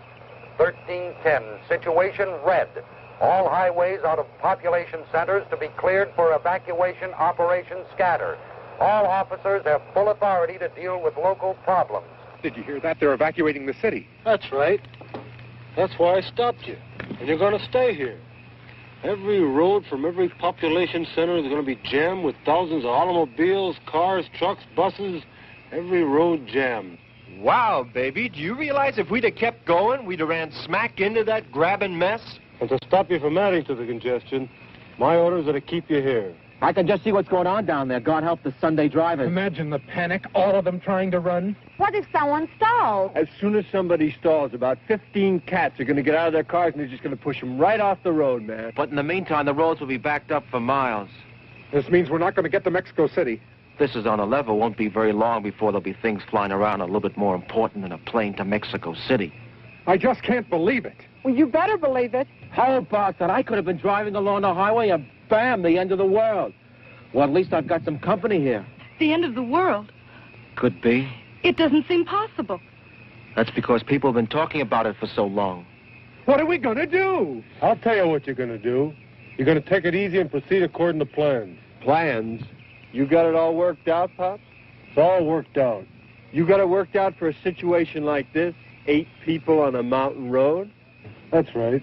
What do you got in the back of your heap, man? A collapsible bomb shelter?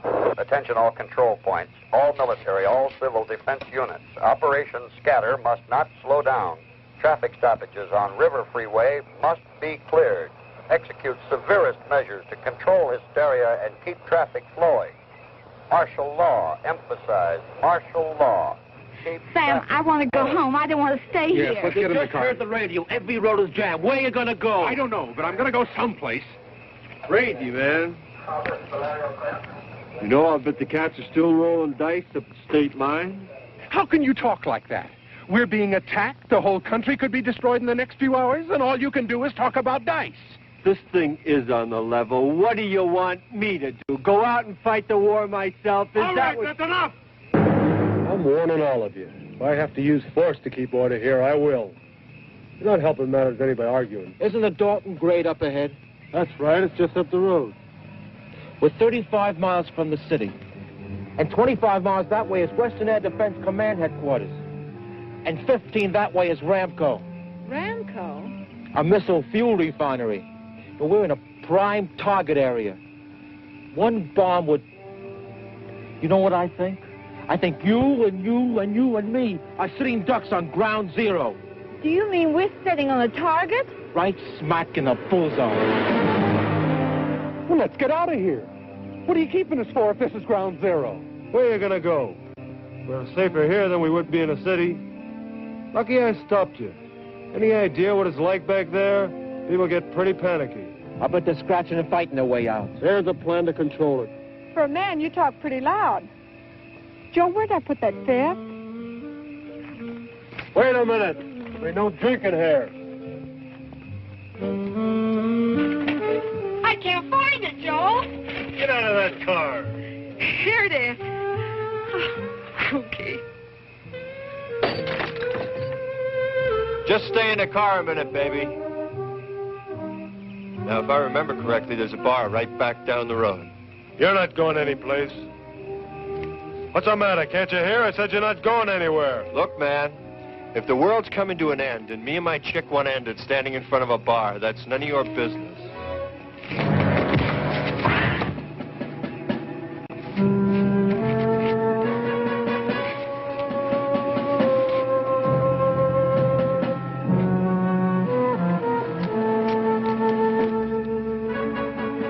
I told you before, and I mean it.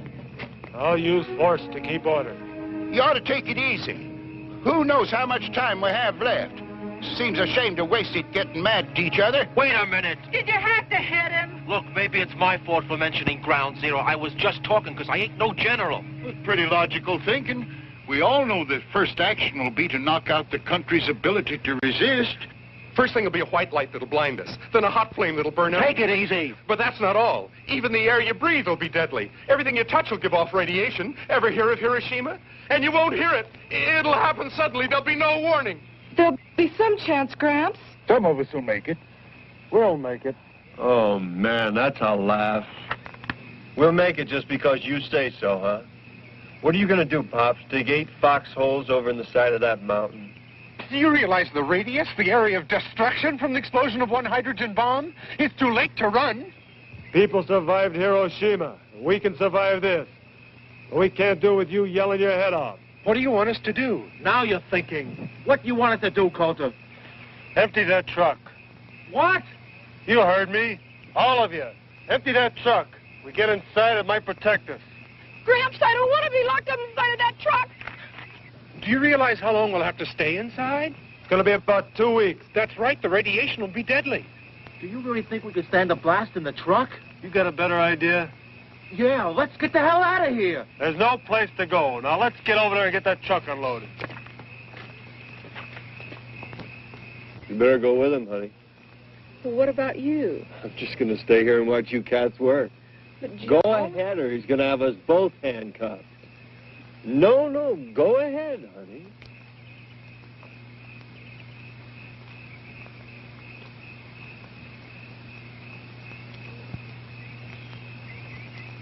What's the matter?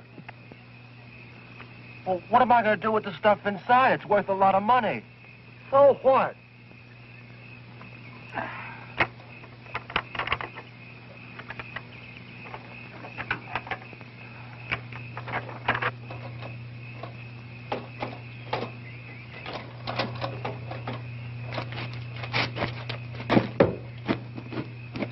I don't want to go in that truck, Gramps. Junie, I'll be there with you. You won't be alone. Do we have to go in that truck? We have to do what the man says. I can't stand the thought of being all locked up. Junie, we got to learn to accept things as they come. Right now, our only chance of surviving is to do what the man says. I won't be able to stand it, Gramps. Junie! I'm not going to go in there.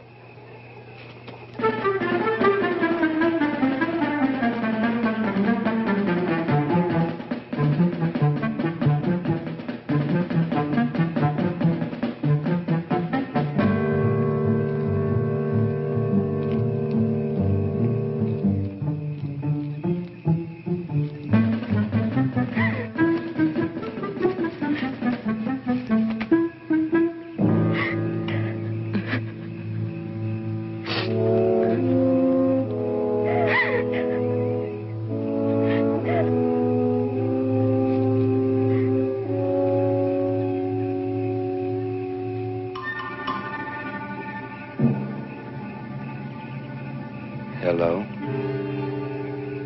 Hello. How are you?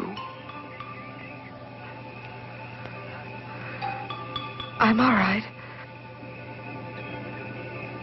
I need my suitcase. I can't leave without my suitcase. Scared? Maybe. A little. Well, don't try to run away. I want to talk to you. Your face is all scratched. Does it hurt? No, it doesn't hurt. Where's my suitcase? Do you know what's happening? We're being attacked. It's a yellow alert. We're going to be bombed. You had my suitcase. Why didn't you bring it? Don't you understand? We're all gonna die. No, they will. But you won't. You were nice to me. Junie! Is your name June? My name's Clint. Clint?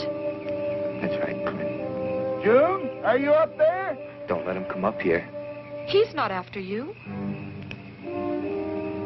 None of them were ever nice to me. You were nice to me. June, come on down. What do you want me to do? June! Junie! Let me talk to him. Don't let him come up here. I'm coming down, Gramps. Next time, bring my suitcase.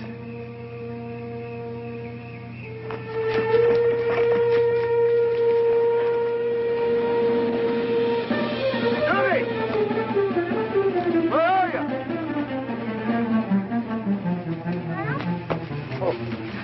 Gramps, he was there. Who? The boy with the knife? Are you all right? Did he hurt you? No. He wanted his suitcase.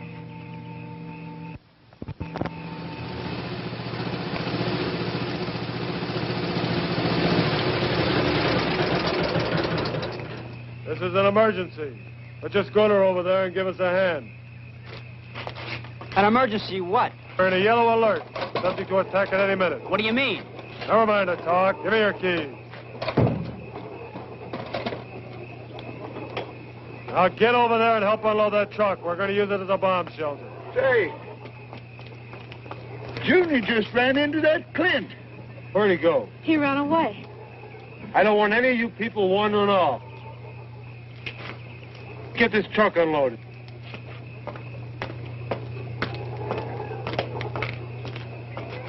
Who's attacking us? I don't know, but the warning's been coming over his radio.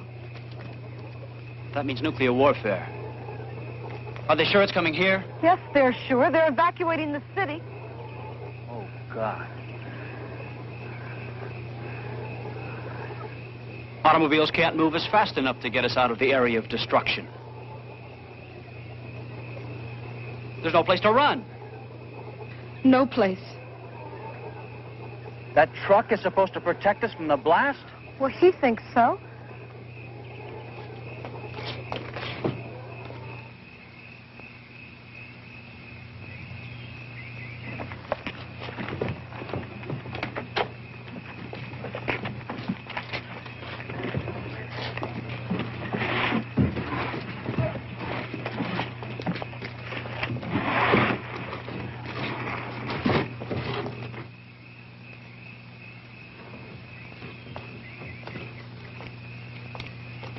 You want to cooperate?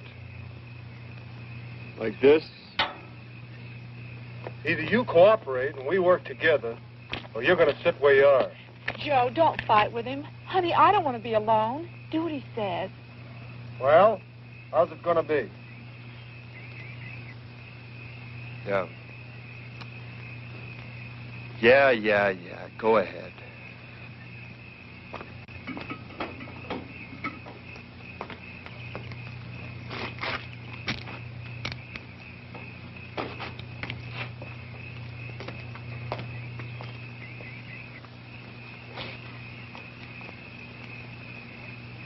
How you doing, honey?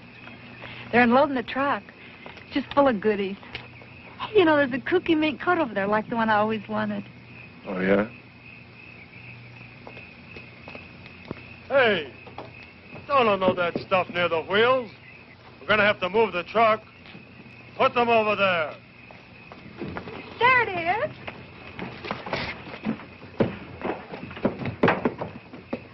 See, Joe? Wasn't I right? You ought to be careful. Look what you did. Who's going to take inventory? Well, you've got a lot of valuable merchandise in this truck. Sam, please don't just stand there.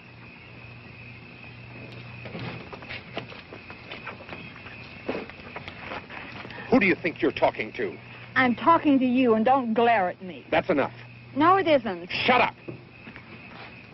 Why don't you pitch in? You'd be surprised how much better you felt if you were busy.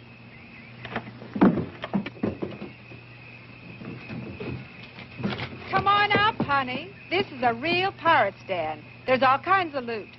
There are a couple of more coats in here. Latch onto one. You too, Pollyanna. Hey, man, you got something to open this with? It's Christmas at Macy's. Hey, man, you got something to open this with? Use your hands.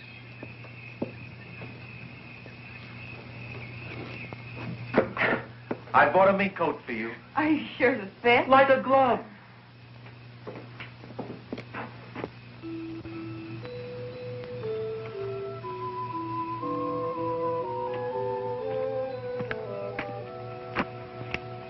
A little incongruous, isn't it?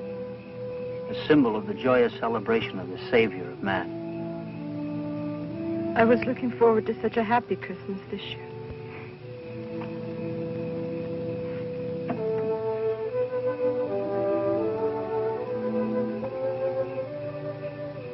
Do you know that one of these big missiles, launched from any place on Earth, can strike a target with pinpoint accuracy in just 75 minutes? We got the first warning 20 minutes ago.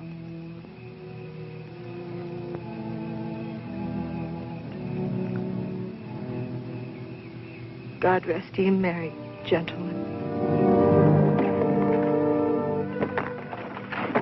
Money means nothing when you're really interested. But we've only met, Mr. Weston. Call me Al. All right, Al. What do you want? A diamond tiara. Okay, here's a diamond tiara for you, Princess. What else do you want? How about some caviar? Sure, there's a case around here somewhere. Caviar. Here we go. Imported, the real thing. That's only the beginning, Karen. Nylons for every hour of the day. Al, they're size 14. What's the difference? Well, what'll I do with all these things? Put them out on the patio by the swimming pool. Anything you want, it's yours from Al. And no strings attached. I'll give you anything but a tomorrow. There isn't going to be tomorrow, is there? I don't know. I kind of like to think there is. It's too bad we can't cram everything we'd like to do into this truck. Yeah. We got food and we got water and... Yes. And it's a compliment. Well, I mean it. This truck ought to be pretty interesting for the next 14 days. Yes.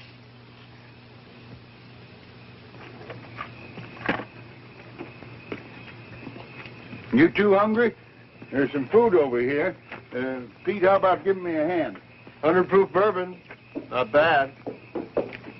Seems you ought to have a drink. Joe, you're a regular St. Bernard. Well, don't just stand there. Rescue little old Cheryl. Well, I'm coming, baby.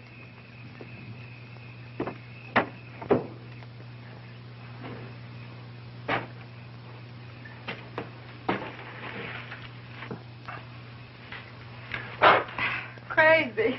Well, alcohol kills all germs. So just like that, you have 100 proof sake, ma'am. Rock the rock.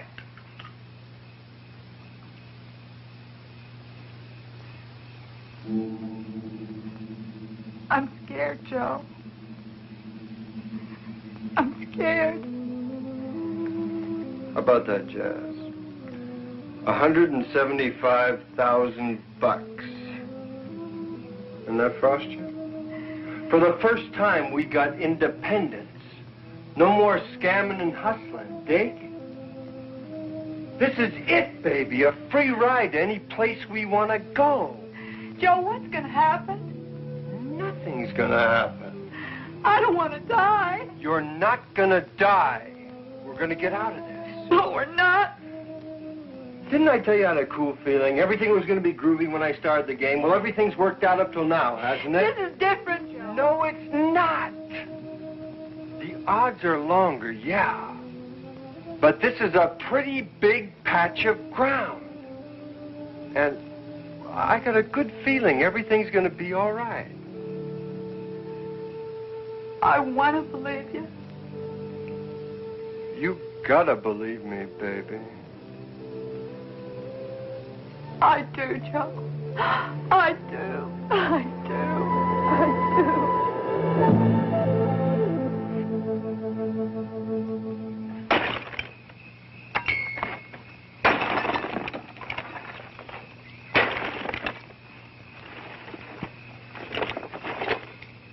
What are you doing now, man? I said there'd be no drinking here, and I meant it. We're not going to have any drunks around here. Now, let's get that truck unloaded. We haven't got all night. What's the matter with you? We found some things in the truck that might be useful. Come over here and take a look.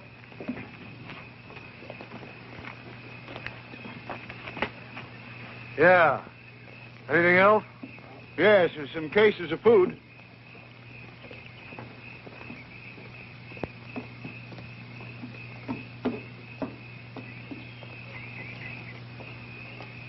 Yeah. We got enough water? I got a full water bag on the front of a pickup truck. I got 20 gallons in a tank and back of the cab. 2 cases of canned grapefruit juice over there. Get awful thirsty in 14 days, we'll have to ration it. You can get thirsty in 14 minutes if you're scared enough.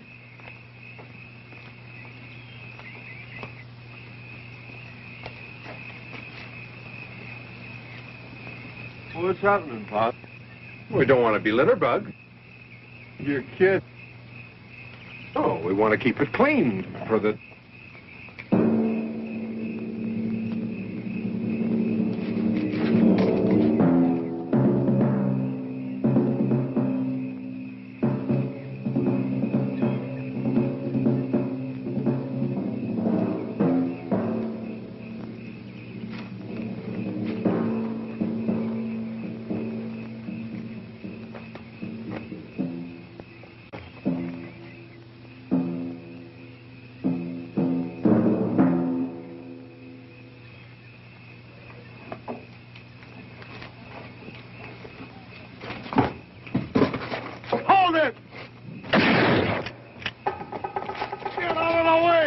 Sorry, I was If you'd have trying- kept out of the way, I'd have gotten them. Well, don't just stand there, Wyatt. Go get him. Are you kidding? Know how to handle a shotgun? Yeah. Take this and get up there high enough so you can get a good view all around this area. That's the only way we're going to be able to finish here. Okay. If you see them, shoot them.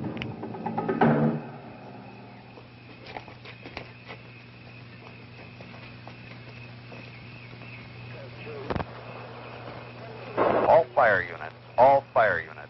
Halt. Hey, Coulter! There's something coming over on your radio! Units 19, 20, 35, 126, and 163 to rail marshalling yard. All fire units. All fire units. Officers, shoot all looters. Shoot all looters. What's going on? Can't make it all out. There's a fire and there's looting. All units. If they were to hit the city from here, could we hear it? Could we see it? Take it easy. Oh, it won't happen. I don't believe it. Junie, where did I put the book? Behind the seat on your side. Can I get it for you, Grant? No, I'll get it myself.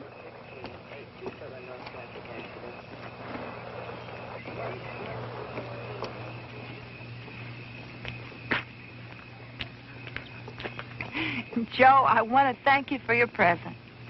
It's just what I wanted. Oh, wow, baby. That stuff really hits you, doesn't it? No, I feel fine. You know, I'm not worried anymore. Not even a little bit. And I don't want you to worry either. You got another bottle, baby. Now, I know you didn't get that stoned on what you had in there. Give me that. No, you don't. You heard what the cop said. You're not going to find out.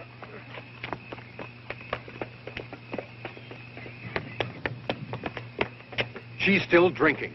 Well, why shouldn't she if it makes it any easier? He said there was to be no more drinking. She's not hurting anybody. She's jeopardizing every one of us. We're going to be penned up in this truck for 2 weeks. And I don't like the idea of spending 14 days with an alcoholic woman.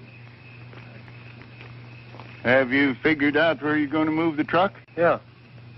Well, just between you and me, do you think it's going to do any good? What do you mean? You know if we're within 200 miles of ground zero, it's no use. People survived Hiroshima and they didn't have any warning. Well, that was an old-fashioned atomic bomb. Now, if they use the hydrogen warhead, then what? In that case, it's over. No truck, no mountain, no nothing. Well, we can't think that way. As long as I wear this badge, it's my duty to protect the lives of the citizens. And your plan of survival is a truck? That's right. Sure, I could have sent you to a reception area. Well, why didn't you? We'd have never made it.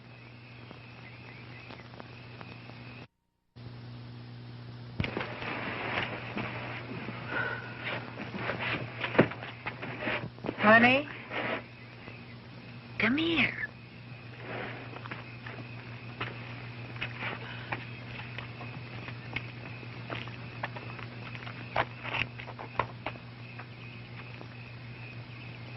Have a drink? Come on, it's great. Whiskey? Clear and mellow. What's the matter, kid? I'm frightened. Well, who isn't? I'll tell you something, honey. I've been scared since I was 12. Wouldn't you know this would happen when he bought me a mink coat? I'm sorry. You know, Joe, he looks like a hood. He acts like a hood most of the time. But I know him. He's a sweet guy. He's been awful good to me. I love him. You want to know something? He loves me, too. Come on, honey. Bottoms up.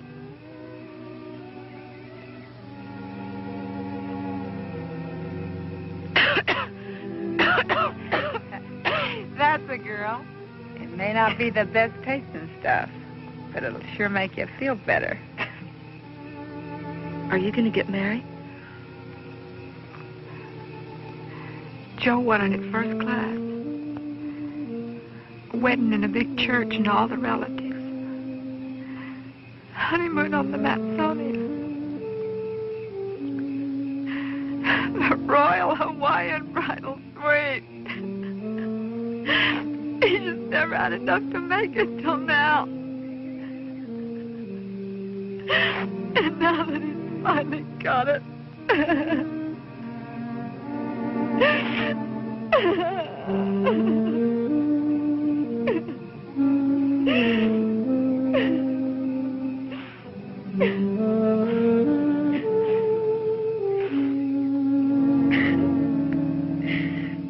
You talk pretty weepy for a girl. Here's to love. It's the greatest.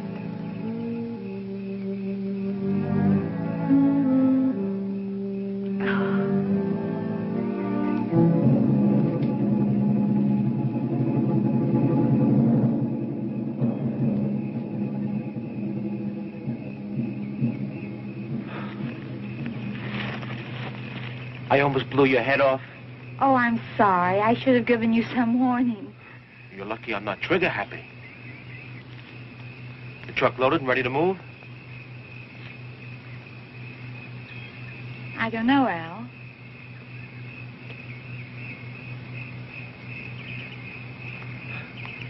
Hey, you look nice in mink.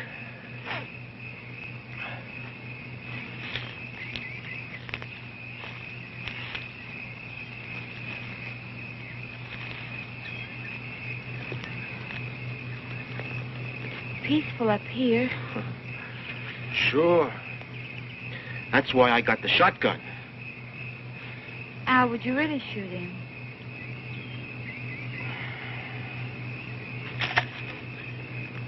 If I had to. Poor boy, he must be frightened to death.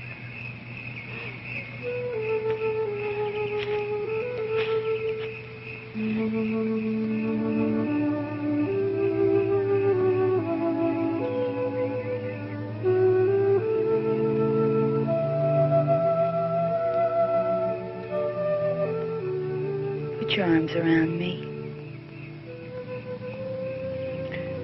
You know what you're doing? I think I do. You dames, you're all alike.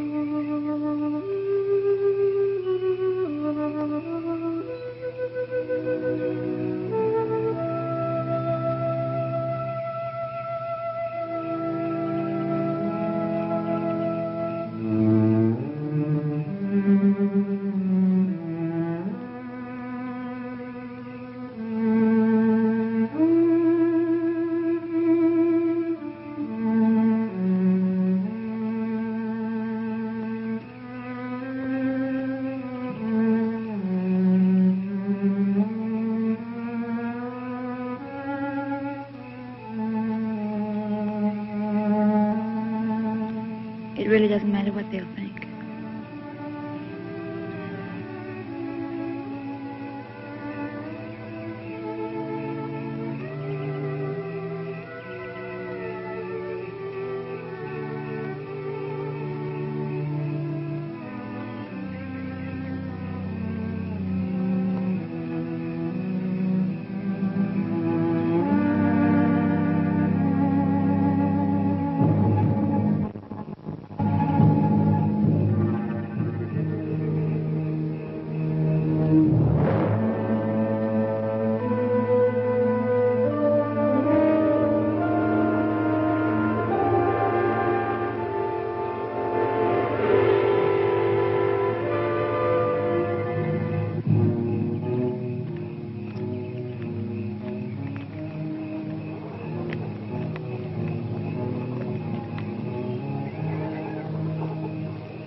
Where have you been?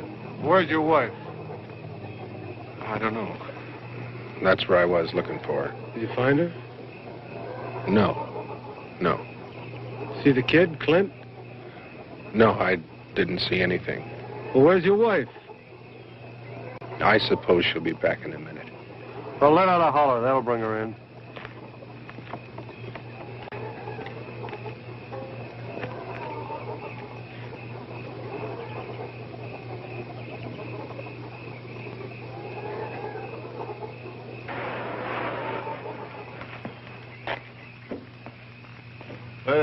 That does it. We got everything in the truck. Okay. We're going to move the truck about a quarter of a mile up the road. Some of you can ride in the back of the truck. The rest of you can ride with me. I'll bring my car so I can keep in contact with county. All right, let's go. Go get the driver. What are you waiting for? He's got to drive the truck. It's going.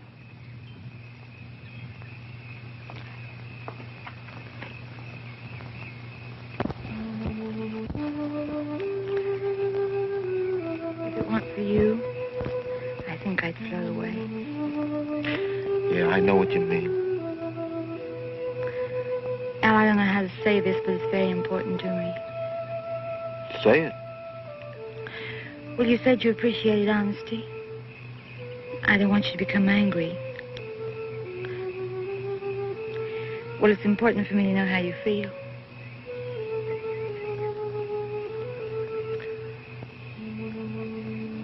Does it really make any difference? Does it?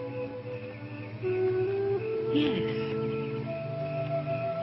It would tomorrow. Okay, for your tomorrow. Like I said before, any guy worth his salt is going to appreciate you for what you are. And I dig you. Oh, Al.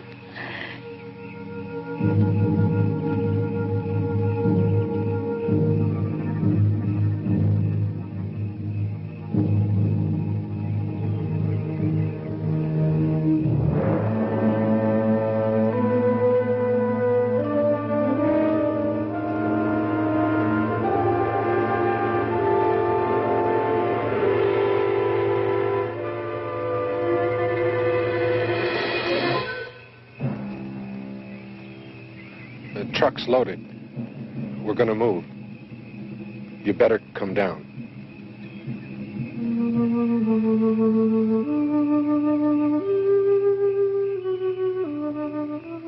It really doesn't make any difference, does it? No, it doesn't.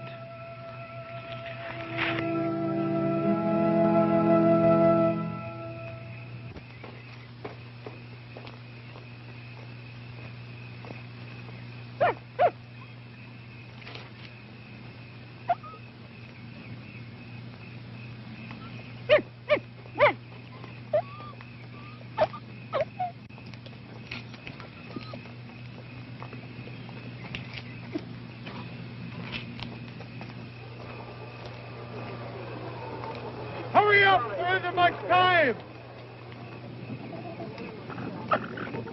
You three get in back of the truck. You can ride with me. Let's go! You two come with me.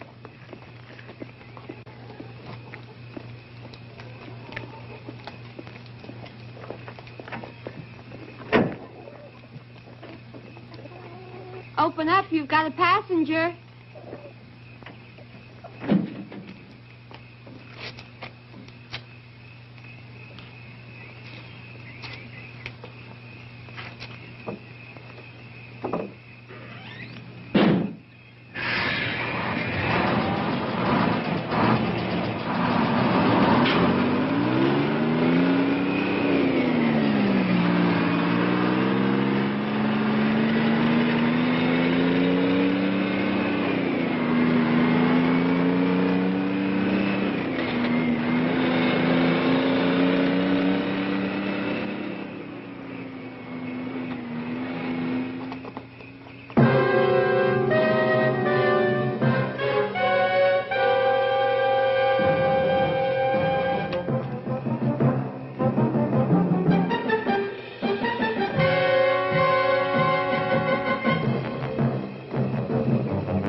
Repeat, 1320.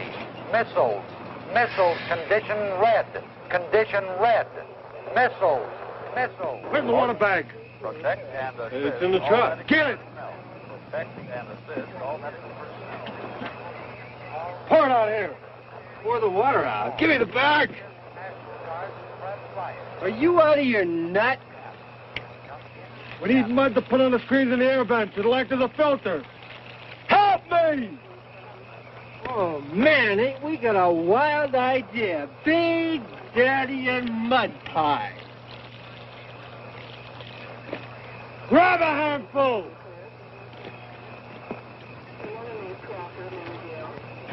What are we going to do? If we're on ground zero, everything for miles around will be burnt beyond recognition. Well, I've known that all along. It would make more sense asking forgiveness on the ridge than going through all these survival motions. Then why stay? Because Mr. Law's ordered us to. Well, we'll see about that. Attention, attention. All medical personnel proceed to shelter immediately. Missiles, missiles, missiles. Time of arrival, approximately 5. Seattle. Get in the truck! This is Coulter. Do you read me? Do you hear me? I'm not going to go in there. Well, I won't ask you to. I'm not going either. Then let's go. So we'll be in the truck, and this car will be out of operation. 10-4-0. Right, Dan, 10-4-0. They went away. Come in, Seattle. Seattle. Come on, get in here! Dear God. What am I gonna do?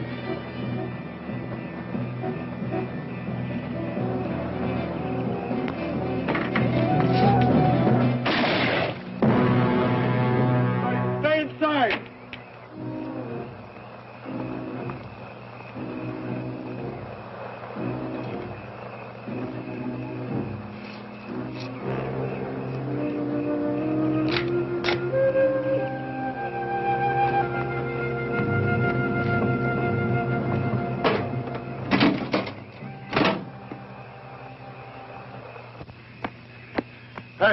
I got to rest a little. Where are we going? I heard a gun go off, Grant. Never mind about that. Would have been less complicated at Rock Creek. Oh, you live at Rock Creek? Right on the Crusher Trail. Oh, yes, at Crandall Shack. Yeah. Yeah. I remember a spring above here. How you use a drink? No, I'll wait here. Seattle, come in. Come in, Seattle. Seattle, come in. WRLRP calling WMQQR San Francisco. Come in, Tom. Do you read me?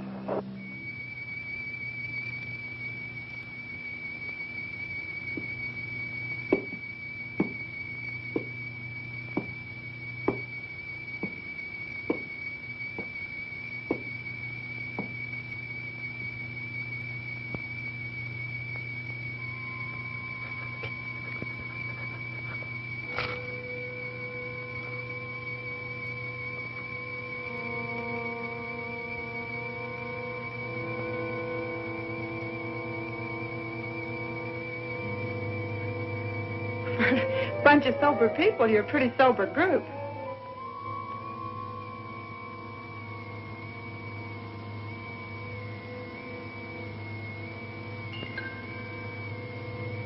How much time we got?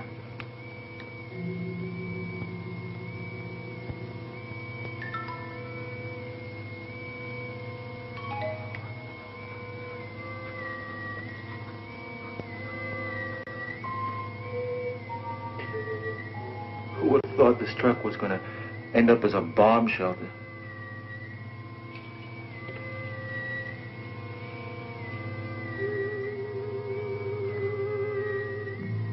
I'm hot. Well, aren't you hot, Joe?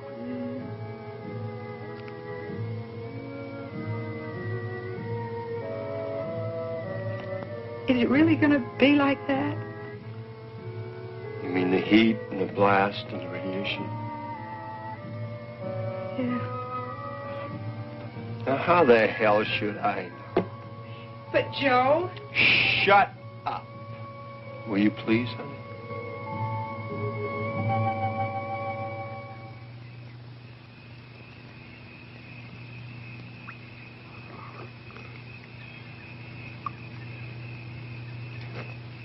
Thanks, Peter.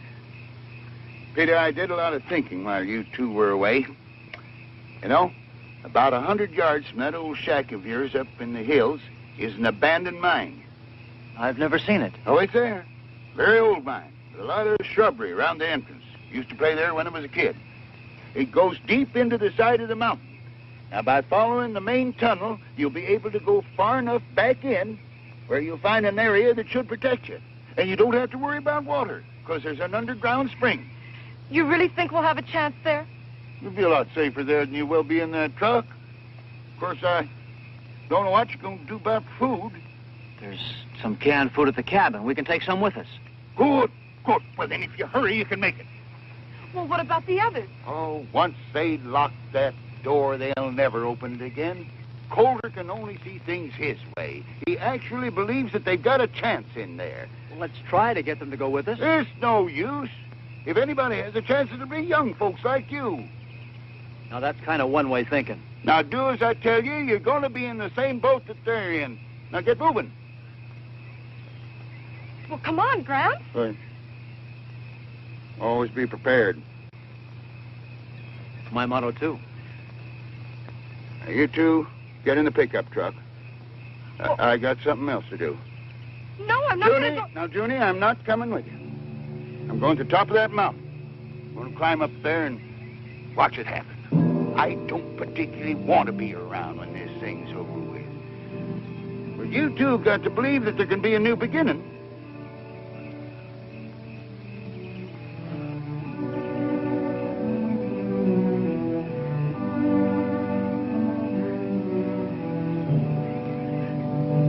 You haven't much time.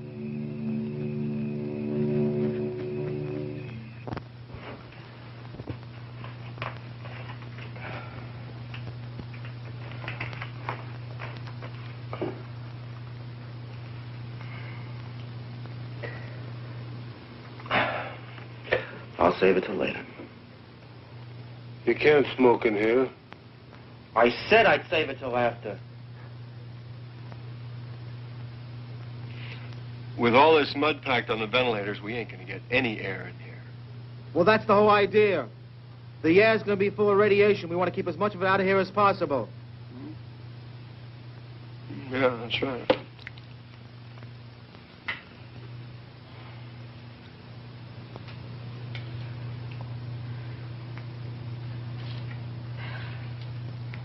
Look, I don't know about you, but this heat's too much. I'm sure nobody cares if I make myself more comfortable. Well, look, for the next 2 weeks, we're going to be awful close. I'm sure nobody cares.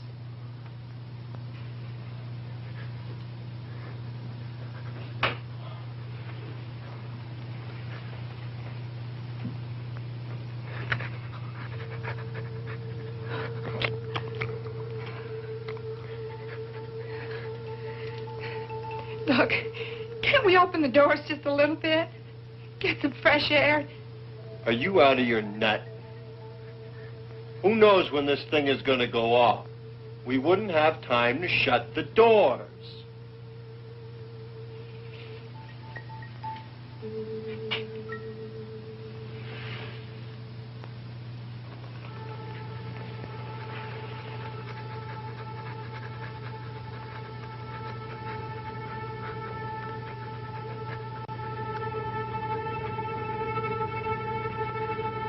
Give me that dog.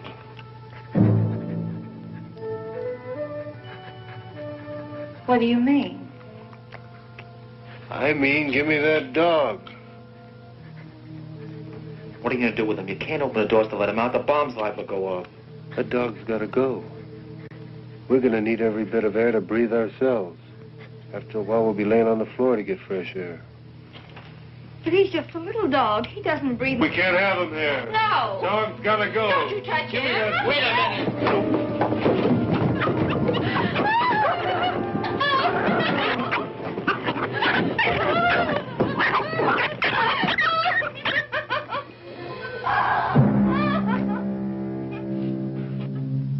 Won't do you any good to cry. It's all over. A little while you'll be thanking me. Get rid of that dog's gonna help an awful lot. Oh, my God.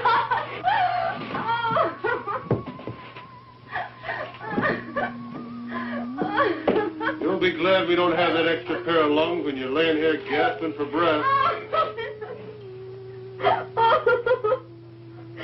Take it easy, Karen. Shut up. No more talking.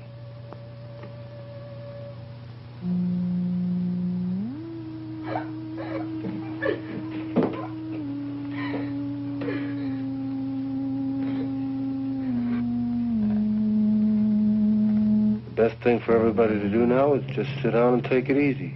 The more you get yourselves worked up, the hotter it's going to get and the harder it's going to be.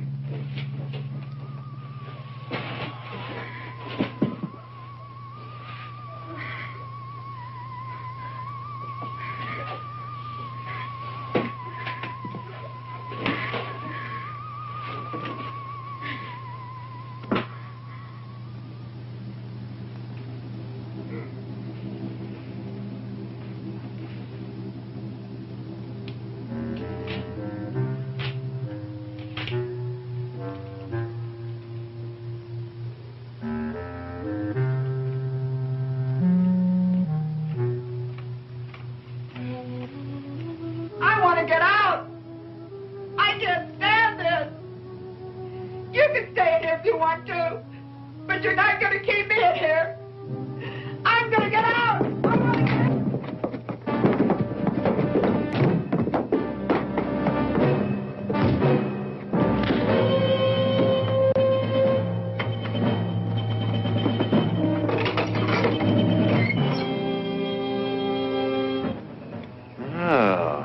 Welcome to the group.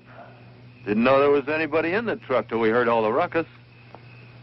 What do you got in there? All kinds of goodies.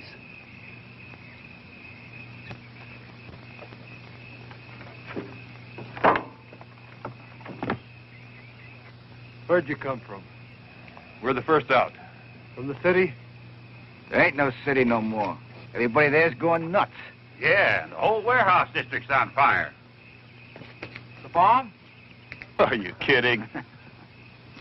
What happened to the law? How come you cats got through? There ain't no law. It's everybody for himself. We are the law as far as we're concerned. Well, I'm the law here. Well, you just go right ahead and be the law. All we want to do is get out of here. Nobody's stopping you. Get going. We need gasoline. There any gas in there?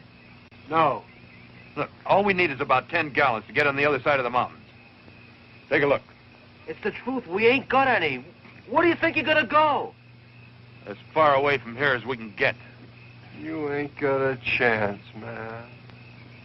That blast is gonna cover an area for miles around, and you ain't gonna run fast enough or far enough to get anywhere. Why don't you get in the truck with us? Are you kidding? That flimsy thing will never hold. Even if the blast doesn't cave it in, the heat will burn it to a crisp. You're wrong. Look, man, if we thought we had a chance, we would have fought our way into the subway. There ain't no chance here at all. But we got a chance if we get some gas. All units, take shelter. Take shelter. Missiles coming in. Missiles 3 minutes away. Missiles. And we got no time to mess around. Well, let's get the hell out of here. There ain't no gas in the bus. Let's try the cops' car. 55 seconds away. Missiles 2 minutes, 50 seconds. No keys. Take shelter. Take shelter. Missiles, Get him.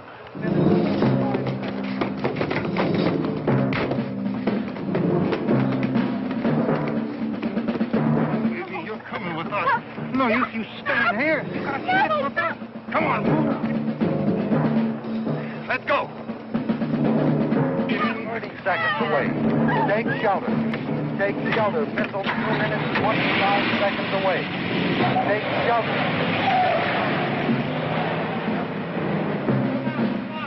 Hey! Take shelter. Missiles. Missiles 2 minutes, 10 seconds away. Take shelter. Missiles 2 minutes, 5 seconds away.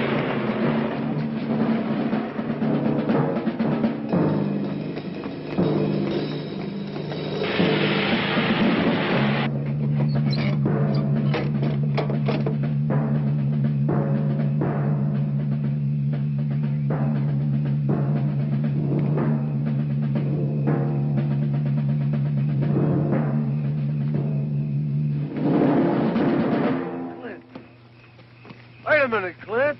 Don't run. Come on, Clint, get in the truck. You can't get away.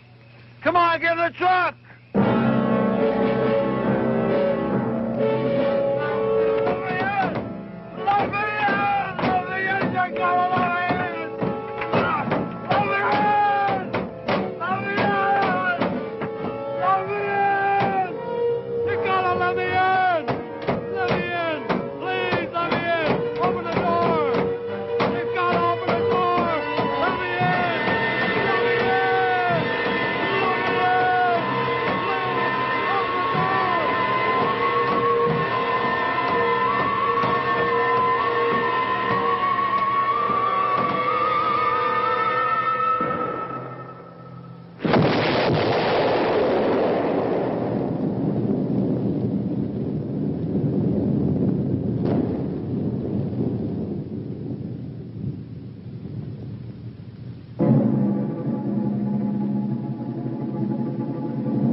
The future of mankind is being guided behind closed doors.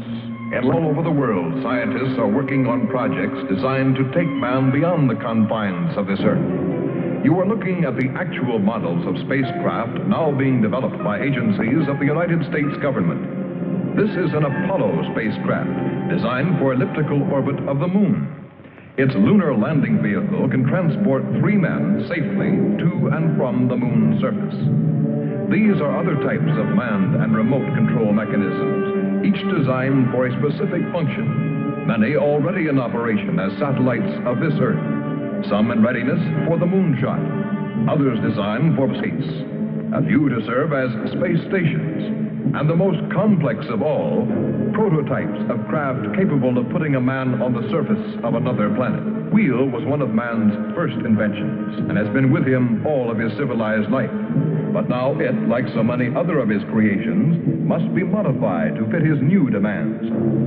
These are 3 types of variable radius wheels designed to transport a vehicle over a rockies.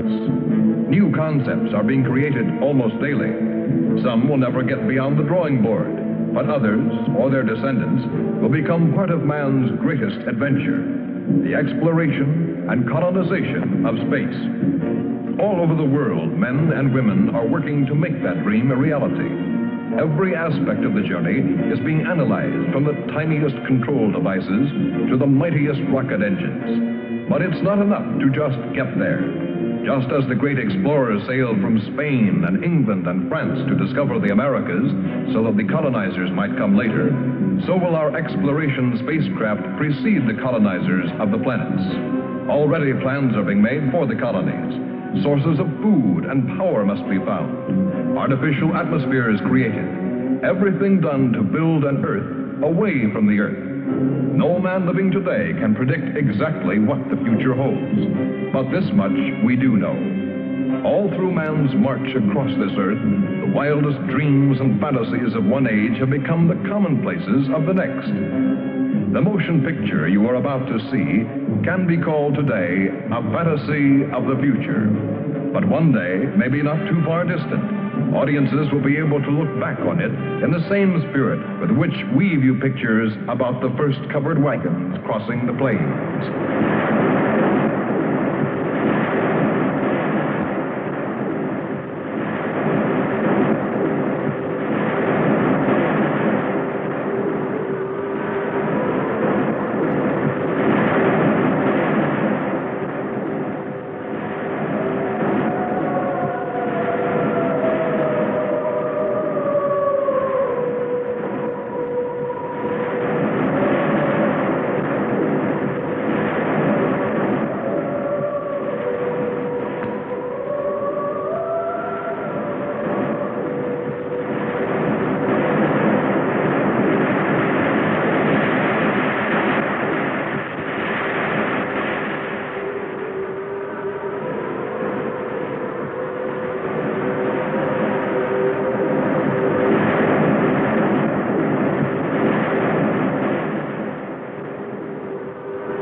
of love. This is where I left her. 26 million miles away. Because I know she exists. I know she does. I know it. All the time we were there, I heard her. Her and that sweet, haunting sound she makes, like the sirens that tempted Ulysses.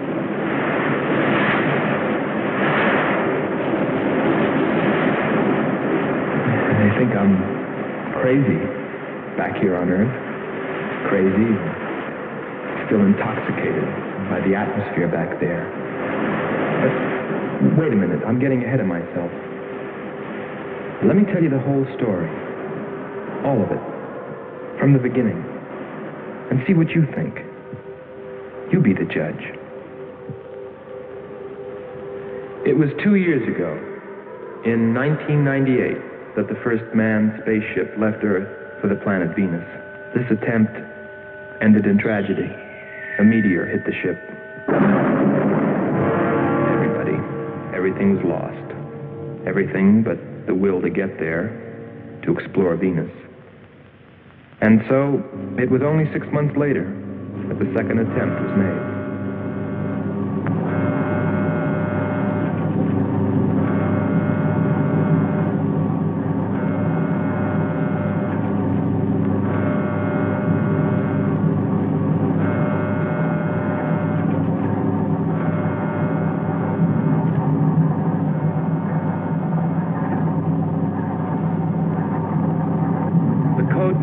Earth Control was Marcia. First stage rockets ready. Main rocket stage ready. Fuel ready. Stabilization center ready. Power ready. Air conditioning ready. Radar ready. Guidance ready. Airlane ready for takeoff.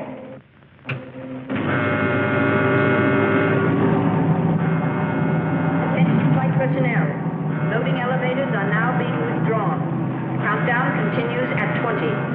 All stations prepare for 0 red. Countdown continues at 10.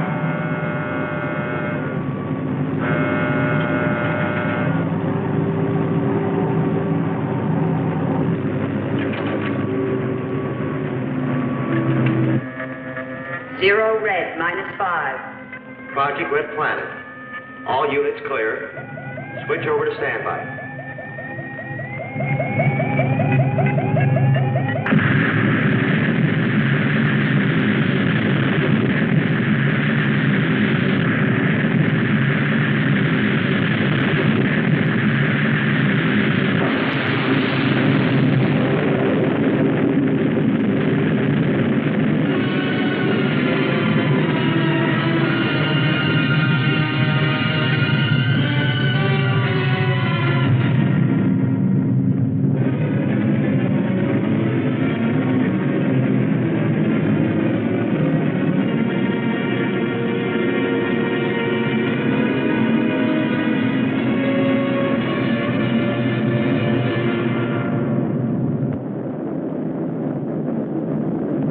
There were only 2 men on the new mission, astronaut Howard Sherman and Captain Alfred Kearns. But there was another being with them, Kearns' invention, Robot John. Awaken, John. Awaken. Slow, John. Monitor, John. I hear you.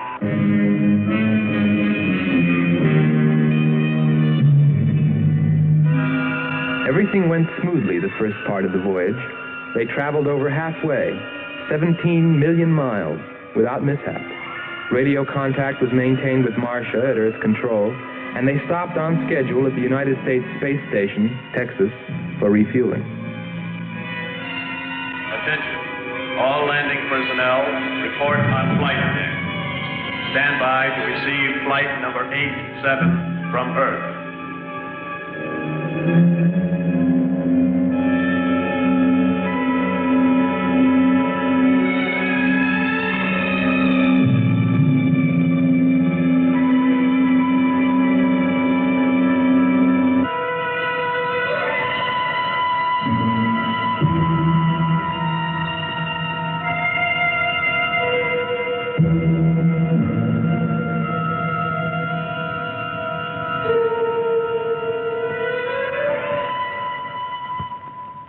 Earth Control, we listened to their progress with more concern than anyone else.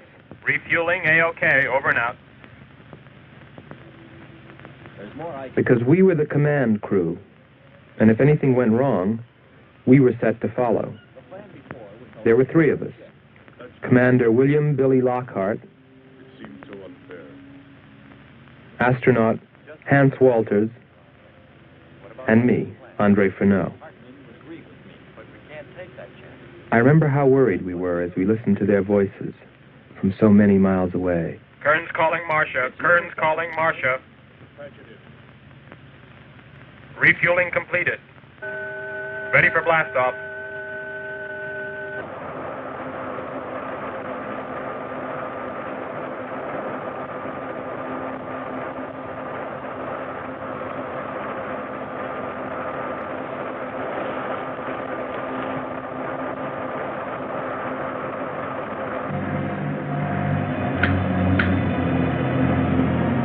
Begin our relay.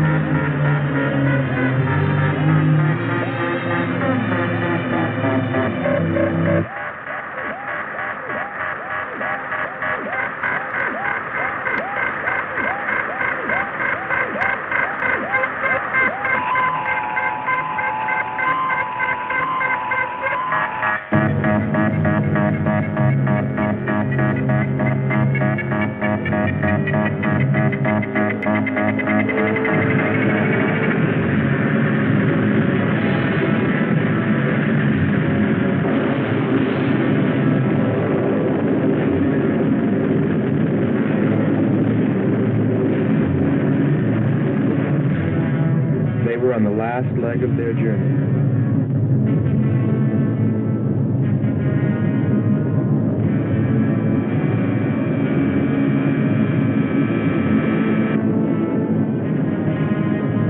And then they saw it, Venus.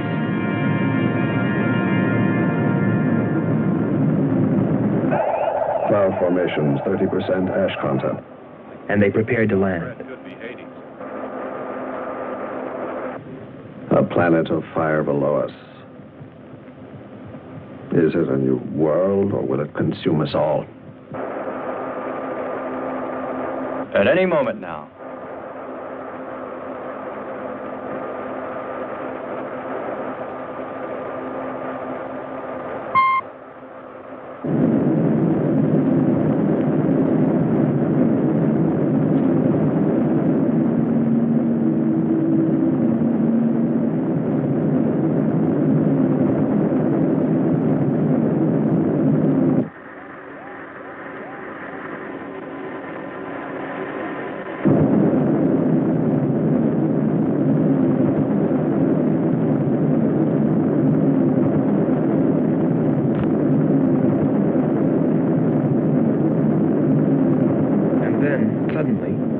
Things started going wrong. Black clouds. Lightning. I don't like the looks of this. I'm turning control over to Robot John. Ahead, steep mountain. I am going up. Wow, close call. We're watching on the location finder. The area is strange. This is truly a prehistoric planet. Landing location is square 73. We're now dropping our beacon. Landing 300 meters southwest of square 73. Oh, there's water beneath us. We're drifting. Sherman. Kern. Answer. Kern. Sherman. Kern, are you there?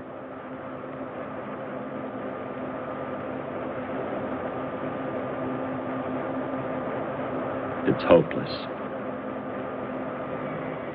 Well, very soon after that, it became clear there was only one thing to do. Blast off for Venus ourselves.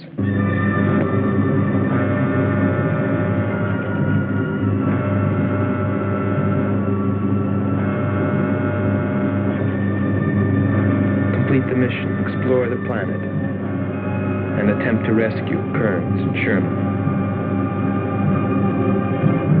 If they were still alive.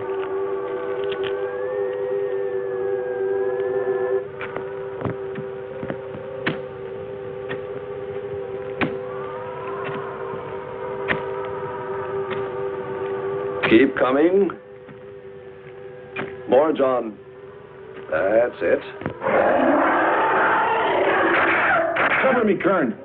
Look out. There comes another one. I got him. Sherman, behind you.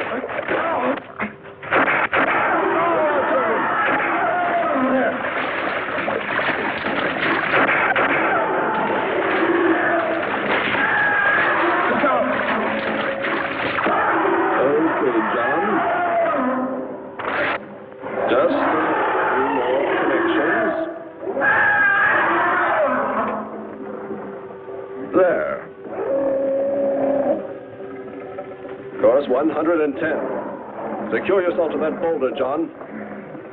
Proceed. Proceed.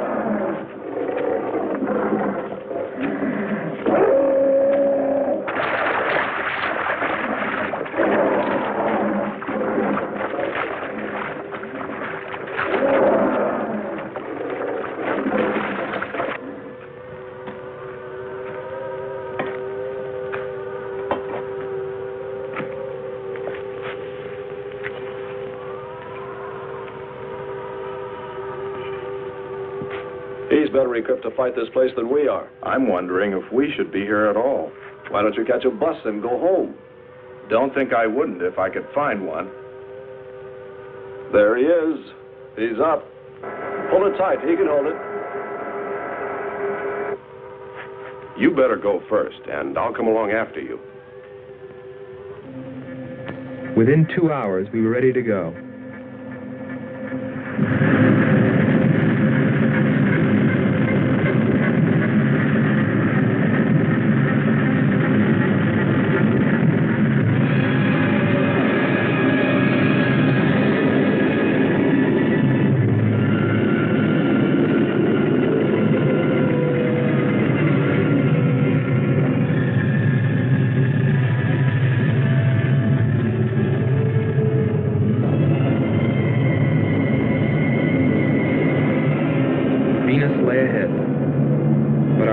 Were with Kearns and Sherman. If they were alive, would we be able to find them?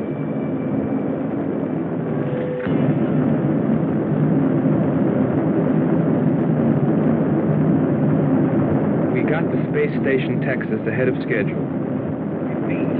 Stand by to receive unassisted landing.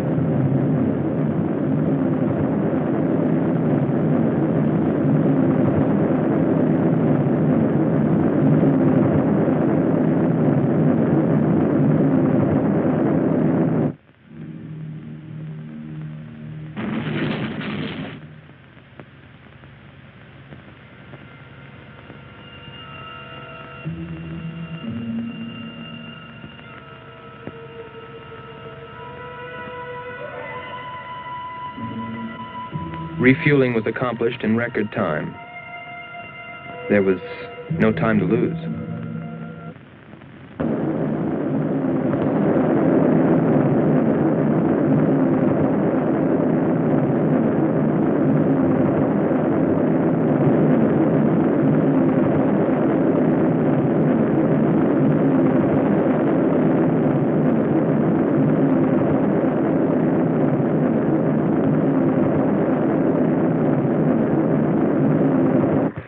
Considering the way things turned out, what I was thinking about as we sped through the dark universe on our way to an unexplored planet.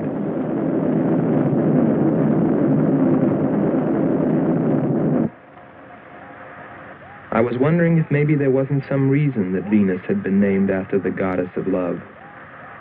If maybe there wasn't some wise old astronomer way back in the dawn of time who knew something. Something he kept to himself. But before I could come to any conclusions about it, we were preparing for our touchdown on Venus, where maybe I'd find all the answers. And then, almost before I knew it, we were there. We were landing.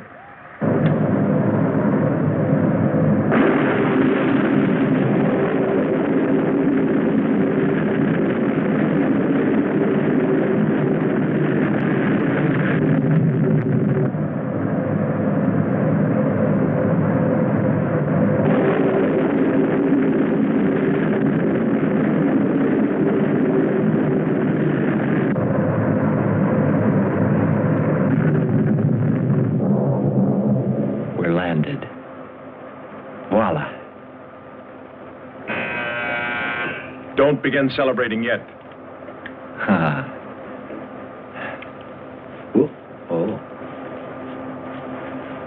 Is our level okay?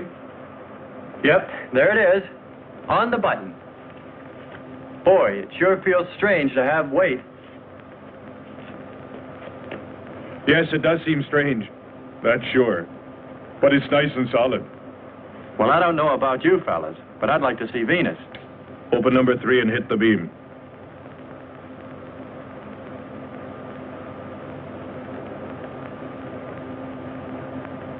Vapor. Try the port viewer. Telescreen gets it okay.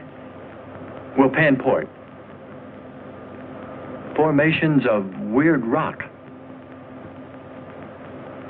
Something's there. I'll switch on the outside sound pickup.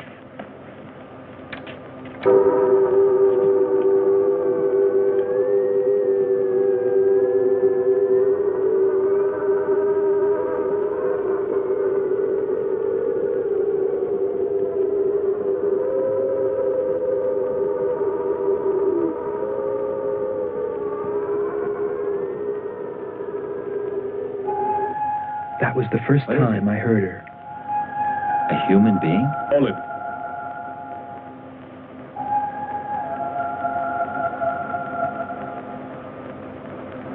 It's finished. Transfer it to playback. Meanwhile, you might check upon the atmosphere, Hans. It better be good. Then you better get your spacesuit. We'll move out. Andre, I want you to attempt a contact with Sherman by radio. If you raise them, tell them to report their position. Then get yourself into a spacesuit. We're going to walk about. I'll be right behind you. That'll be handy if I slip.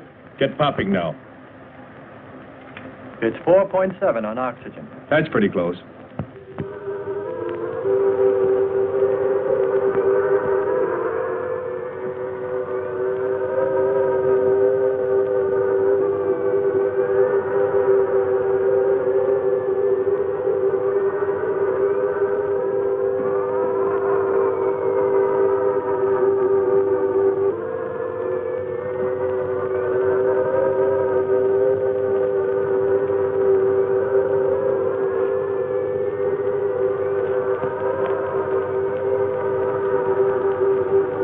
I'm going to take a look around. Keep on the rope. Don't get out of visual contact.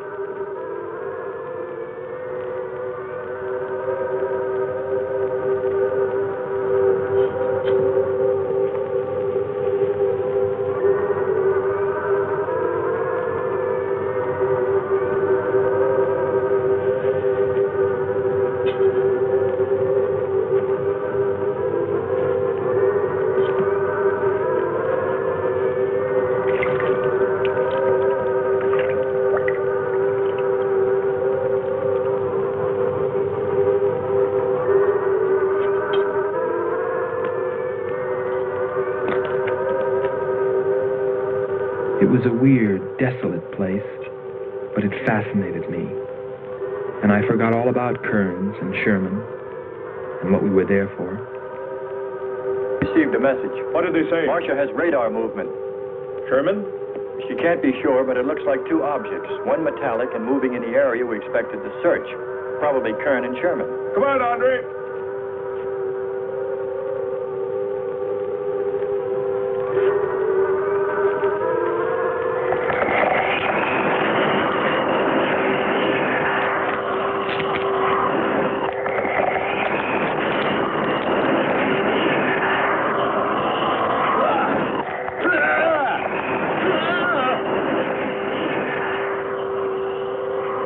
You'll contact us.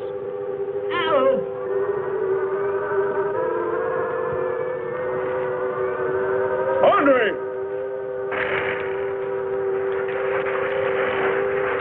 Come on. He's got on you. What is... Careful. Get it off me. Grab that tentacle there. Legs. Careful. Move. Quick. Try to devour him. He's got his legs, Jeffrey. Free his legs. Hurry. He's caught. Come on. Pull him out. Pull him free. Hurry. Pull his legs back.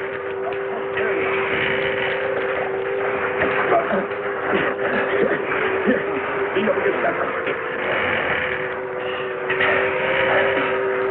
Hans, help us. He likes some water. Unless it's broken.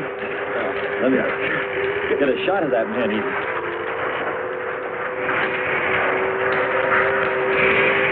Careful, Andre. You want to fight that thing again. Can you imagine that? He's bashful. Why don't we take one of those things home for the zoo? You've got to be more careful, Andre. If we hadn't heard you call me. I didn't call. You called out to us. We heard you. But I didn't call you. It sounded like Lockhart. Let's be getting back. All we knew was that Marcia at Earth Control had spotted what was probably Kearns and Sherman and approximately where they might be. So we started out in our space car, heading in that general direction, not stopping to investigate the many prehistoric sites we passed. But we were still unable, no matter how hard we tried, to make radio contact with Kearns or Sherman.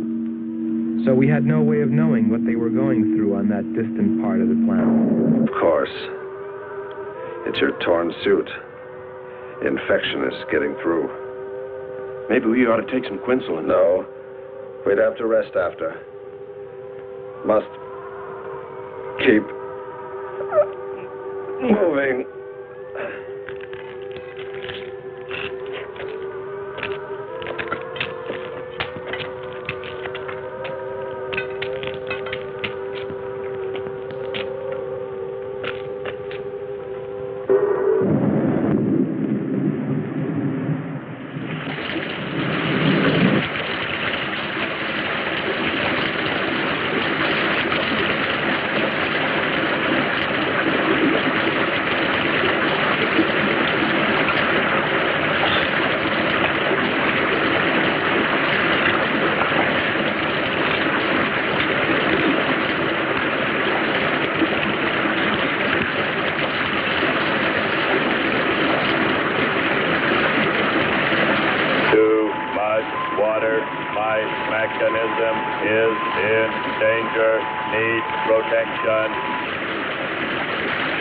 John. Find shelter.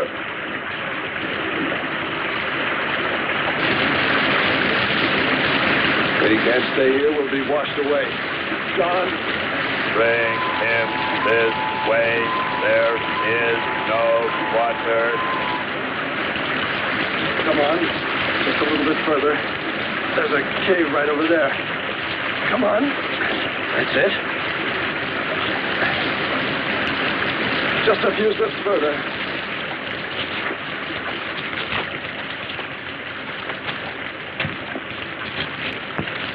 There. There.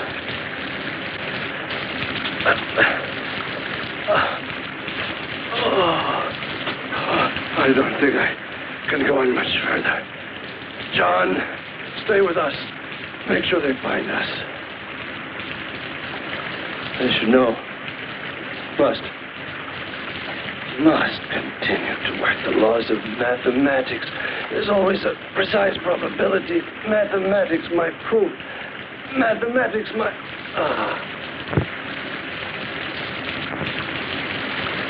Marcia.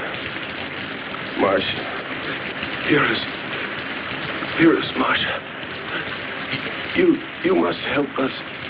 It's closing in. I await your order. I await your order.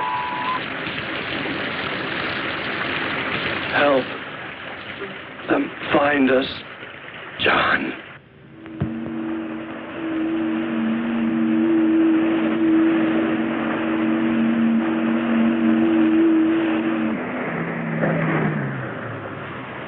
The shoreline's the best. If we do, my friend, we'll never make it to him. Fat chance there is of finding him.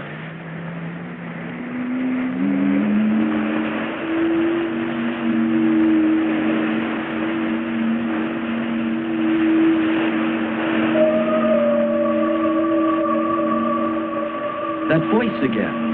Hold up.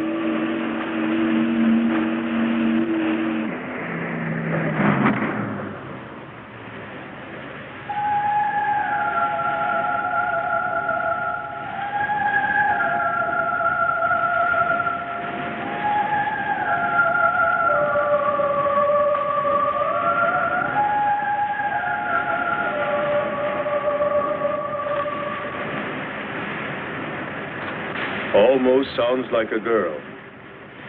A girl? Perhaps. Or a monster.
Marama. Our sisters are calling. Wake up, Nyla. Our sisters are awake. They're hungry. You have slept enough. It is time to go into the sea.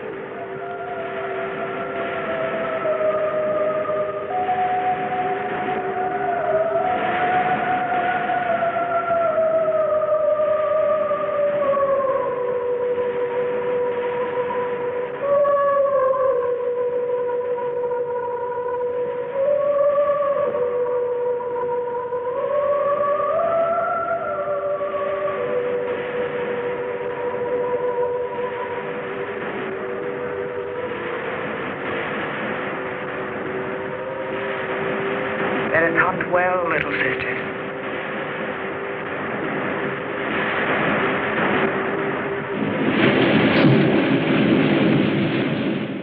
It's a human. Well, there are sure no humans here. Well, we're humans.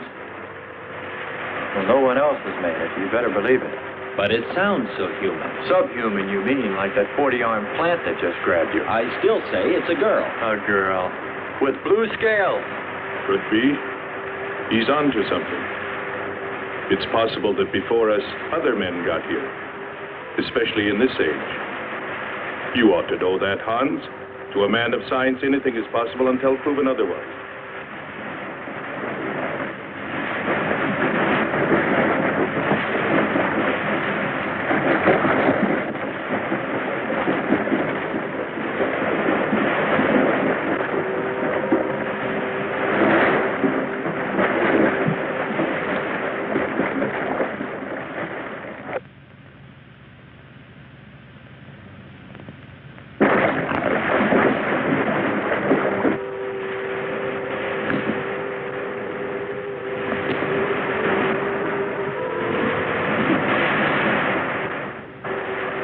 Well, I can't imagine any people in their right mind exploring planet Venus.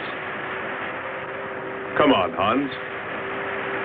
We're here, and we're in our right minds, aren't we?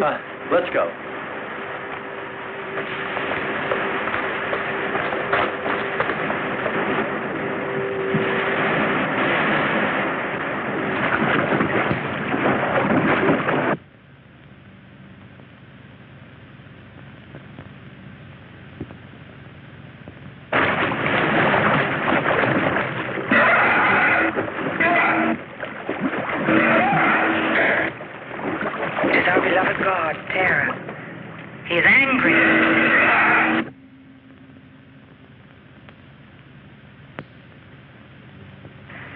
We must leave this place.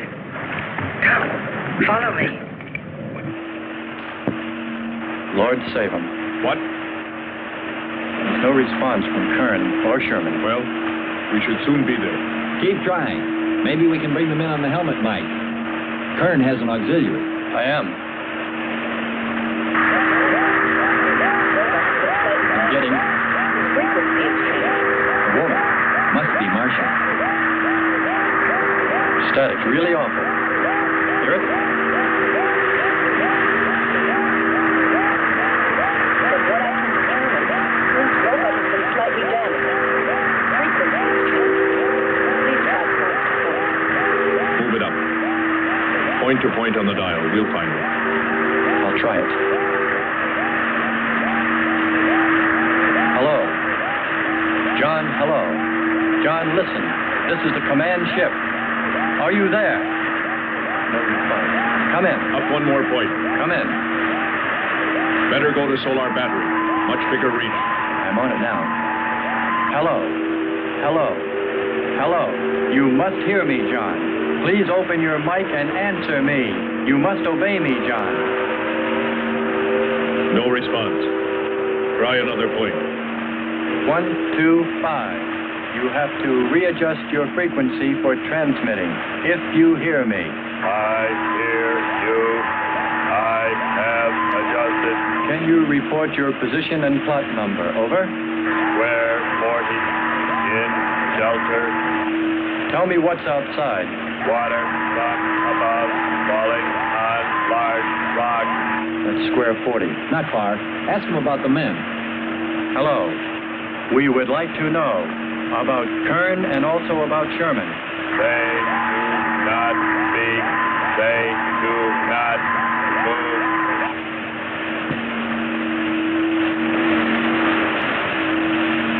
How much time before we get there? Who knows? Commander, maybe the robot can help.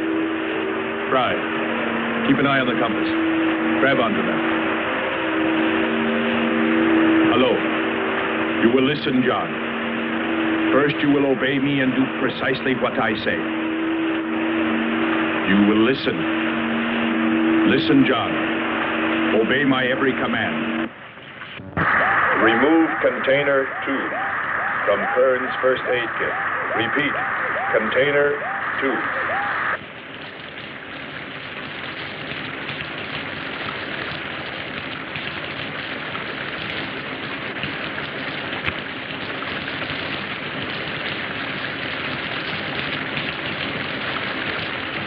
Remove 1 tablet. 1 tablet. Then open his helmet.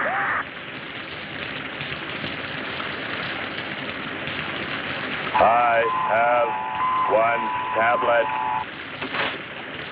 Place the tablet in his mouth. You must do this quickly. Revive him with water. Pour it over his face. Quickly. Then close his helmet.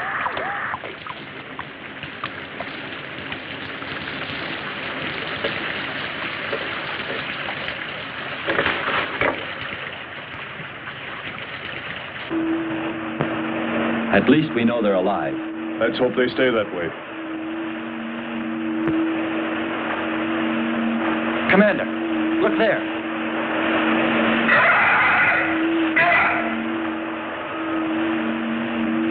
I'm ready with the astrogun. Some kind of flying reptile. He may not see us.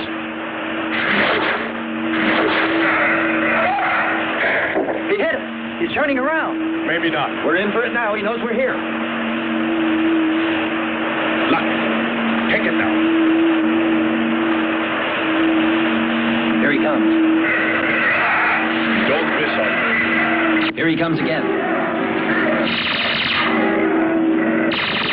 Open hull. We'll submerge. We were forced to submerge, even though we had killed the flying reptile, because of the damage the creature had caused when it hit us.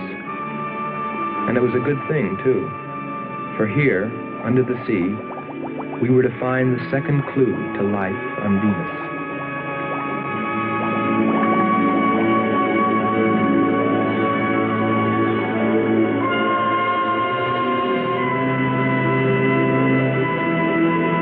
Let's put it down for a minute. Take a rest. It's not far to the beach, if our calculations are correct. I hope this will run again. Don't worry, it will.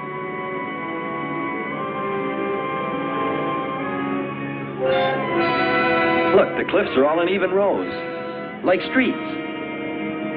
I'll look around. Just 5 minutes. Might find something interesting.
commander.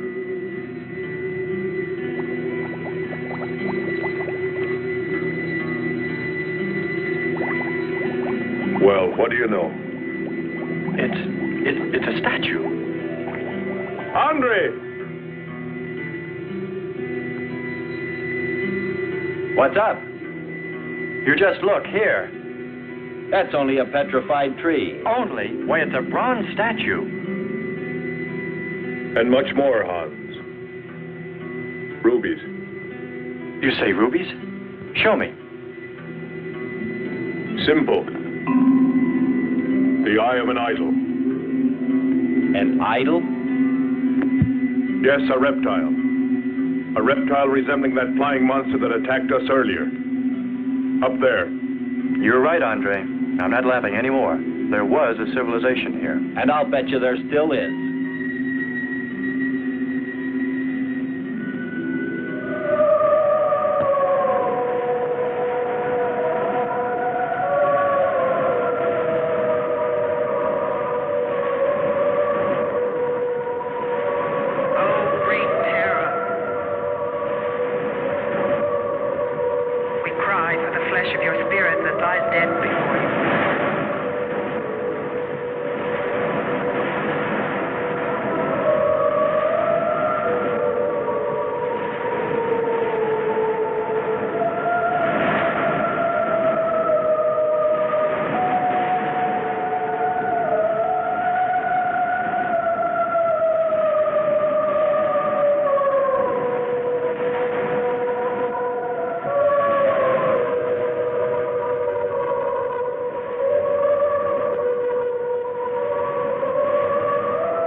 Something seemed to draw me away, to make me search for, I didn't know what.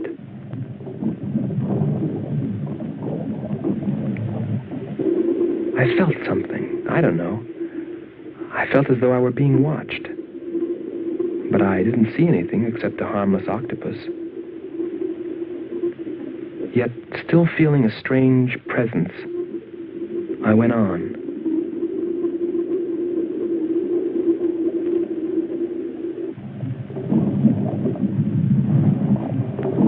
But then, as quickly as it came, that weird sensation vanished. And then there was nothing. Nothing but the sea. So I followed my original impulse, looking for a clue like the statue of the flying reptile.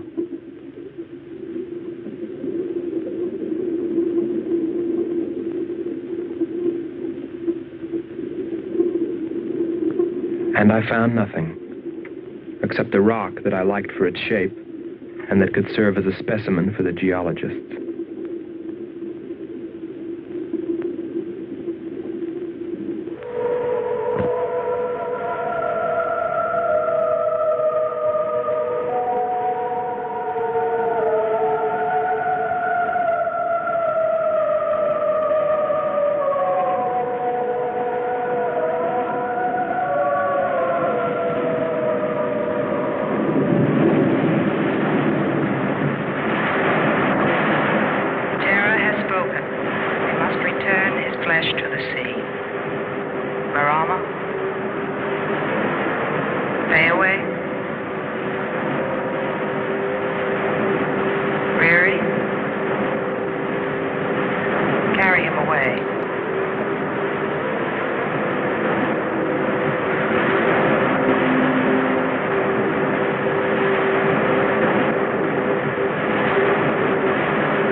What sisters are these?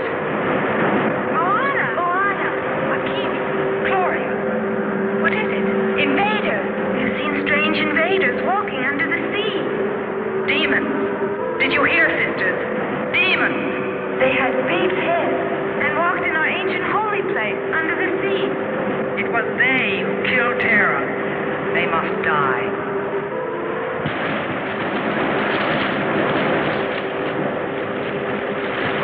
We're here. I couldn't have lasted much longer. You're not alone.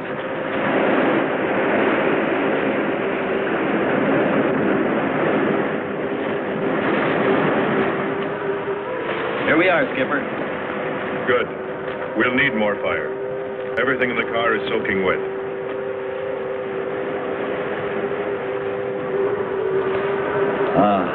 Feels good to sit.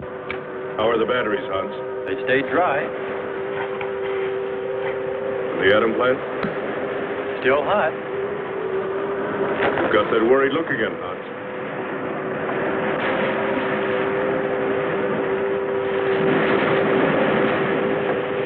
You're right. I've pulled and checked every wire and part in that darn radio.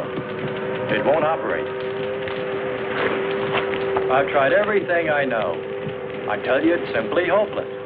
How about a long string and an oatmeal box? Oatmeal box. The radio will dry out. We know it's not a dead planet. Not completely. Our proof is the statue. And Ruby. And the woman. She's probably somewhere. For his sake. But the main thing is, there could be a whole race of people out there watching us, hiding, afraid that we'll observe them. Fight them? We came from above. Dropped. To them, we're probably some kind of monster. What if they're human shaped? They very well could look like us. But mind you, I'm only advancing a little hypothetical science fiction. Because nothing should be overlooked. Let's face it. They built a city that's now under the sea. Hans, it must be true. Many made it to shore from the sea. Then why didn't they build themselves another? We may find they did when we explore the planet. Before we leave, I'll meet her. Beautiful song and a beautiful girl. She must have heard you. Where is it? Everywhere. Suppose it could be an omen? Or maybe she's helping us. If I could just see what she looks like.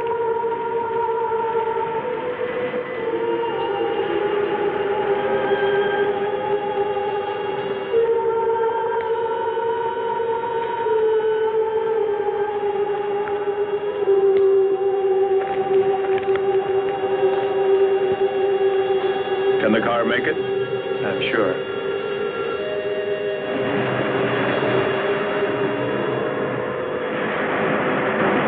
A feeling of foreboding had come over me. A chilly, ominous sensation. I didn't know what it meant. And I kept staring at that rock I'd found, as though perhaps it might hold an answer. Andre! Andre!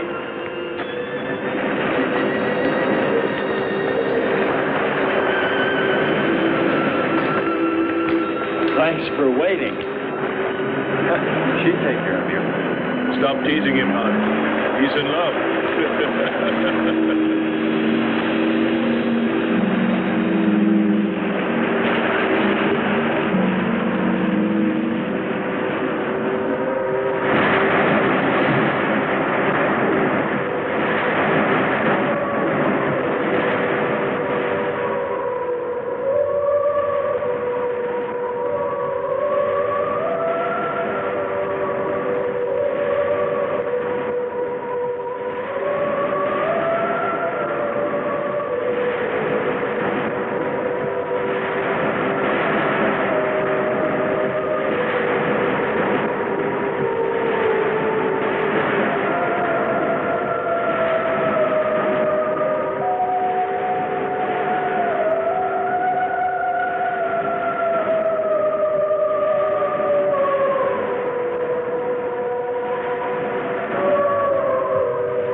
gotten suddenly dark. Well, it's no wonder. What makes you say that? There's an ash cloud above us. An ash cloud?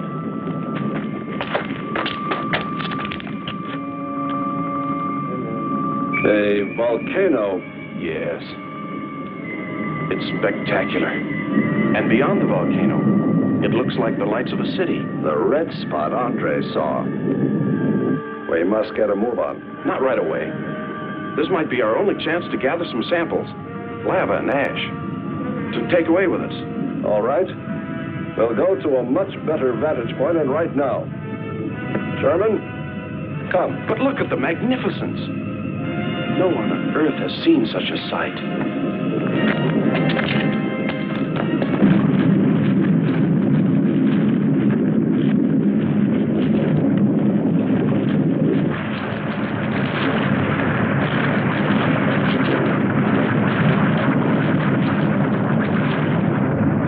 Go to higher ground. I am hurrying. Are you getting the spectra sample? Getting it now. That's enough.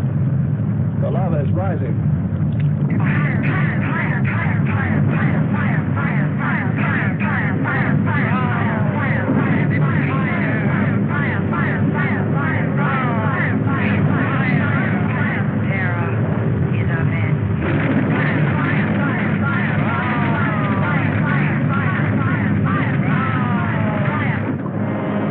We waited too long.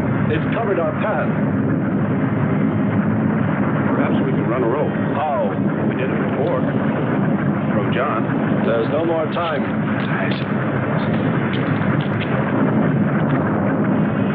Don? Yes, I hear you. Carry us across the lava. Climb on, quick!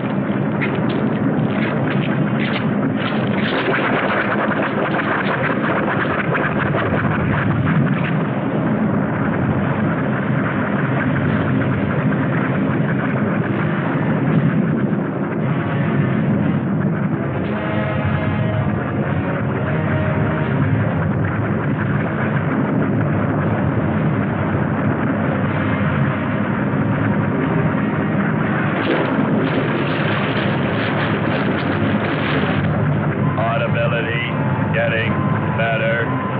Why is he talking? Listen. Giving radio distance according to your request. Am determining distance 2 miles. It's Lockhart. I hope so, my friend. I'm sure. They'll be by here any minute yelling taxi.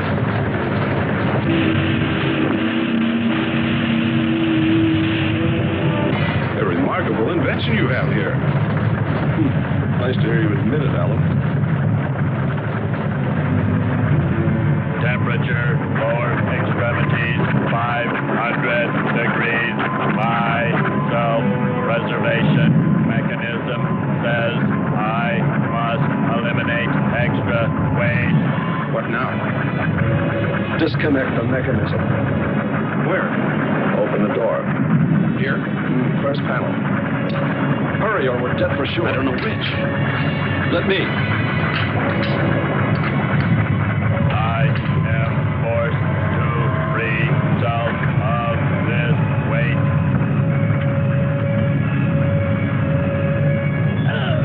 He's gonna throw us off! Pull the wires! With the lava. Speed, Hans. Smash the panel! I have. I've done everything. Kern.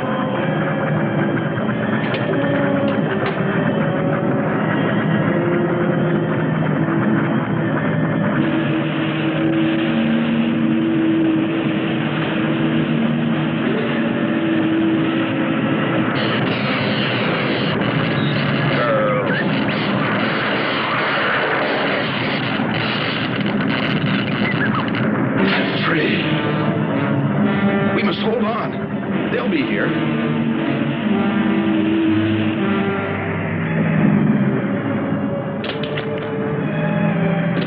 Wish me luck. For God's sakes, hurry.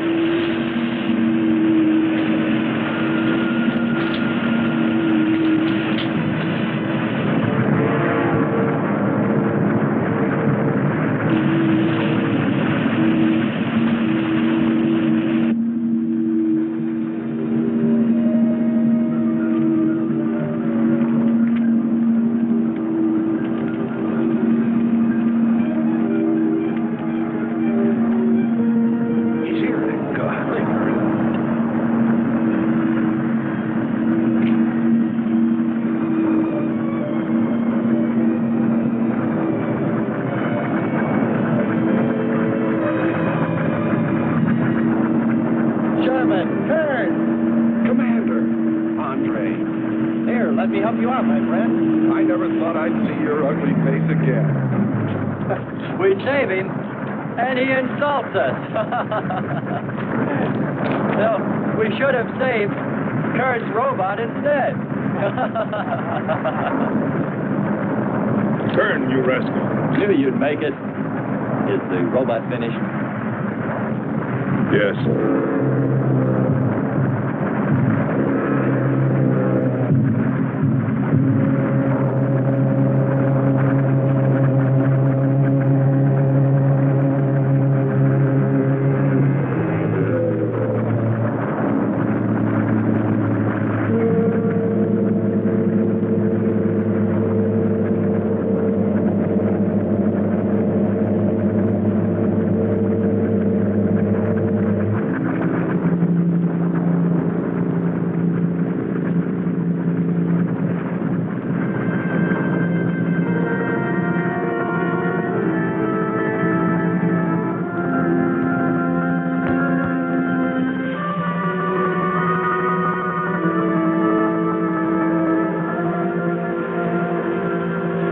Just a mental monster.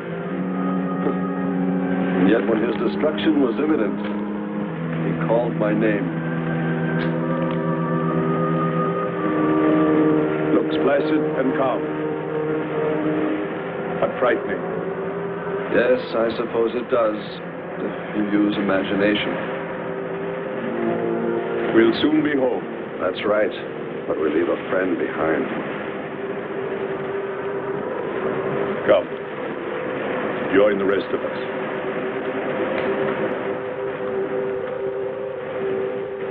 So we took stock of the situation. And though we tried to keep our spirits up, it was still pretty discouraging. The volcano had destroyed some of our provisions, and our rocket ship's fuel supply was low anyway, considering the added weight of Kearns and Sherman. It looked like we'd have to be starting back very soon. What else is there to do? Well, we can look for Andre's girl.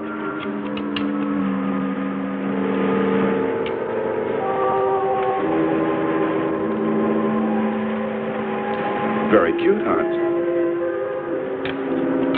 You name him after us? Well, with triplets, it's better with numbers. Looks to me like he's raising his own countdown. Why not names? I'd forget. I'm worried about him. So you really found proof there were people on this planet. Hard to believe.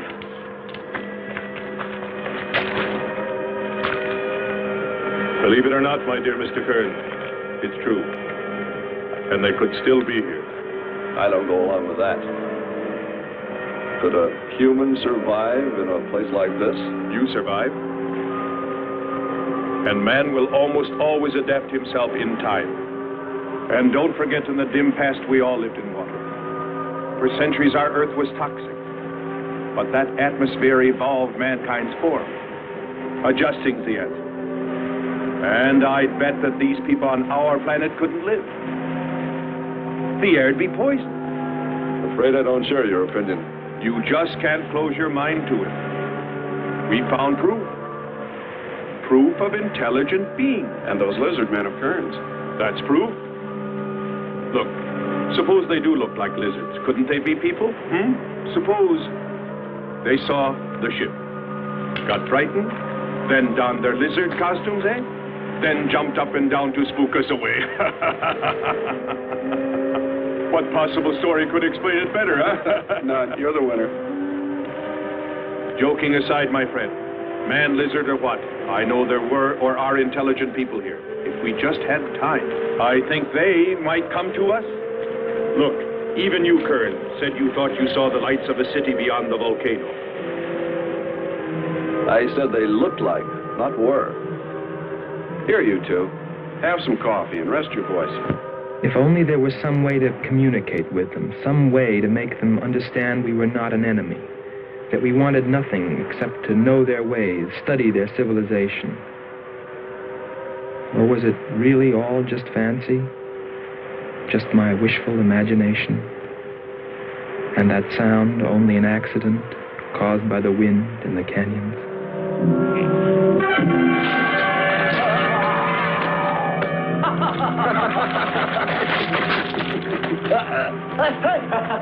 Hey, watch it. Now that's for your countdown, Jack, about my children.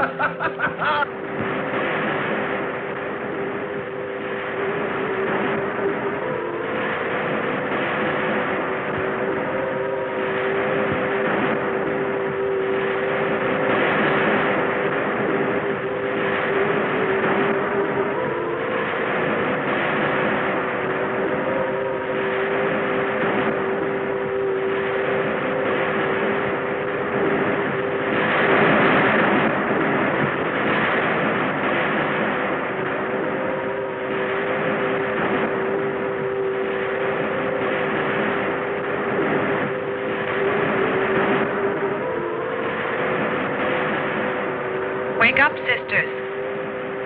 It is a new day, and our land is safe again. But what is that? Something strange is there. Come and see.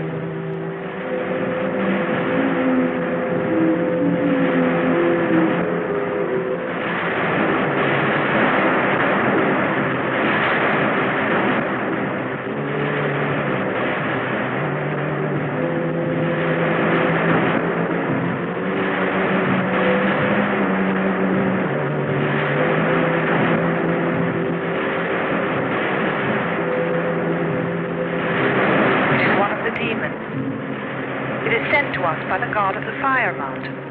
He shows us his power.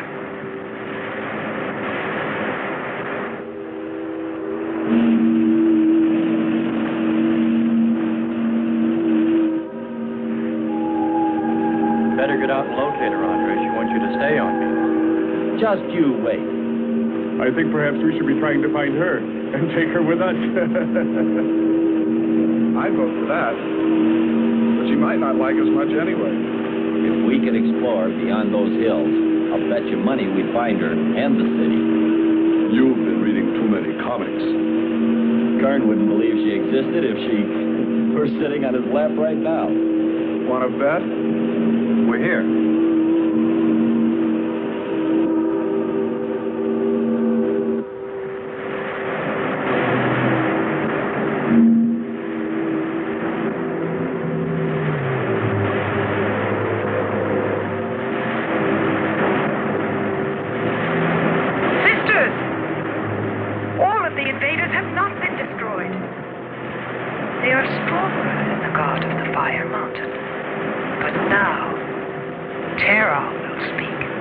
I think we did a job we can be proud of. Look at all the samples we got. There's going to be a large headline when they see all these great things we're bringing back to them. This one's loaded, old man. Steady, child. Bring the spectra.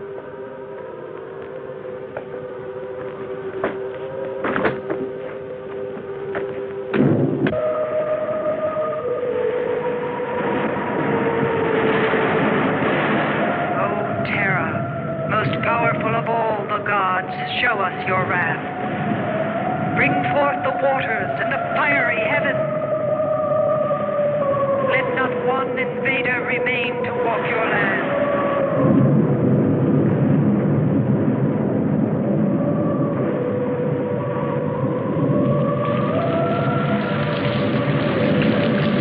You have heard us, great Terra.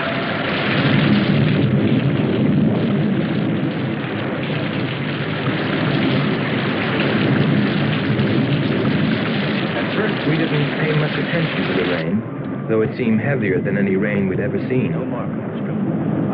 But it continued without let-up. In fact, it seemed to increase in strength. As we planned our takeoff procedure, which required some adjustment because of Kearns and Sherman, I know we all felt slightly uneasy, nervous, as we listened to the heavy rainfall on the ship. For myself, I listened with a sinking feeling, as though every drop were taking me further and further from ever finding her. Then suddenly,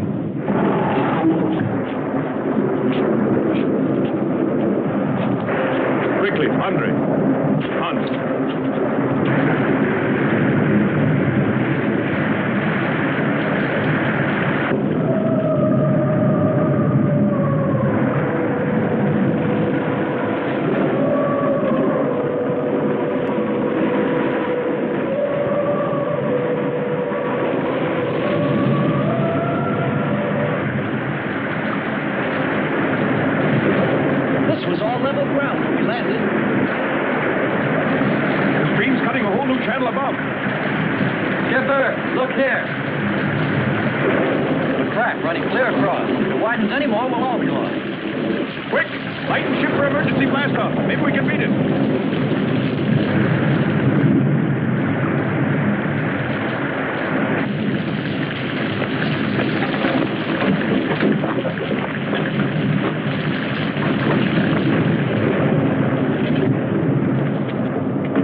They are stronger than our gods. They are stronger than Terra.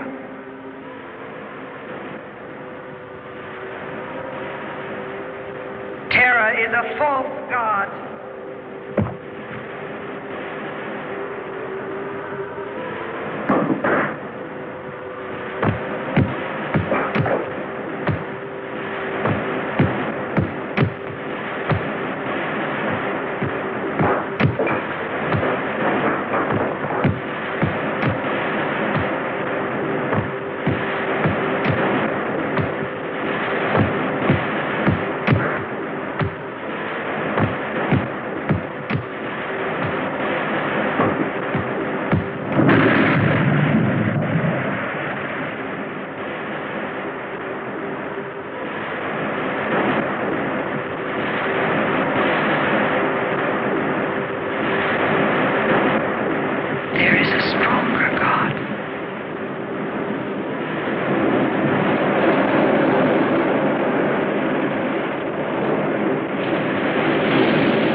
strongest God of all.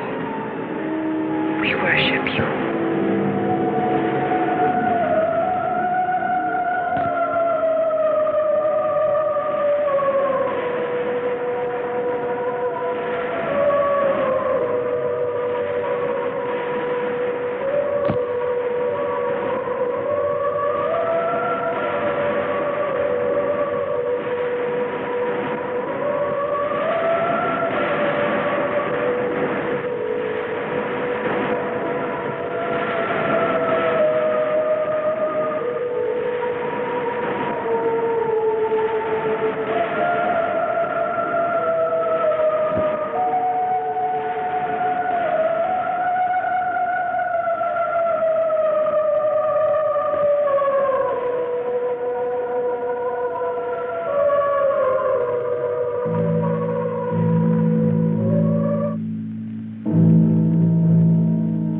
Well, that's the story. It's been 2 years now, and there's been no plan to return to Venus. Lockhart and Kearns have moved on to other missions. There's Mars to be explored, and Jupiter. But I can't forget her, and I'm going back. Maybe someday I'll see her. Maybe I'll die trying.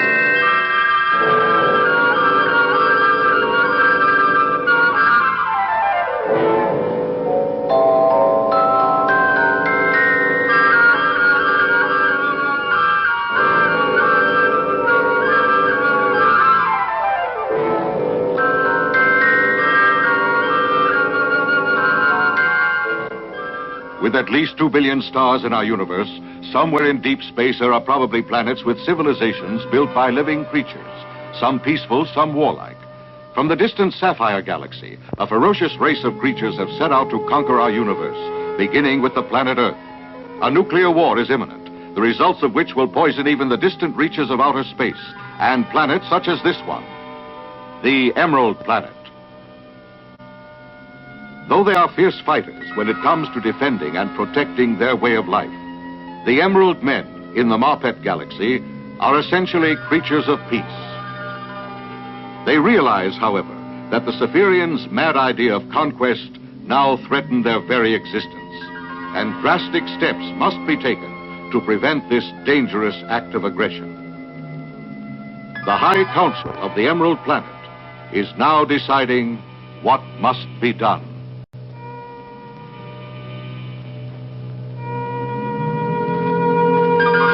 The Emerald Men realize the assaulting force which the Cephirians are sending earthward represents their finest legions and their entire arsenal.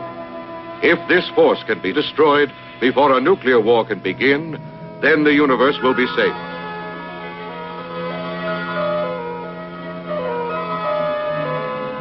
The High Council agrees that there is only one way the Emerald Men may be able to achieve this. The scientists of the Emerald Planet have invented one of the most ingenious mechanisms the universe has ever seen. Called a globe meter, it is carried on the wrist. It enables the wearer to do 3 things: to fly through space, to detect radioactivity, and to speak and understand every language on the planet Earth. Finally, this great forum of the Emerald Hierarchy reaches a decision. In order to save Earth from the invasion of the Cephirians, they once more must present the globe meter to one of their fellow creatures and send him to Earth. He is the creature known as Starman.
man's globe meter warns him that he is nearing a Spherian invasion ship, laden with weapons of deadly radioactivity.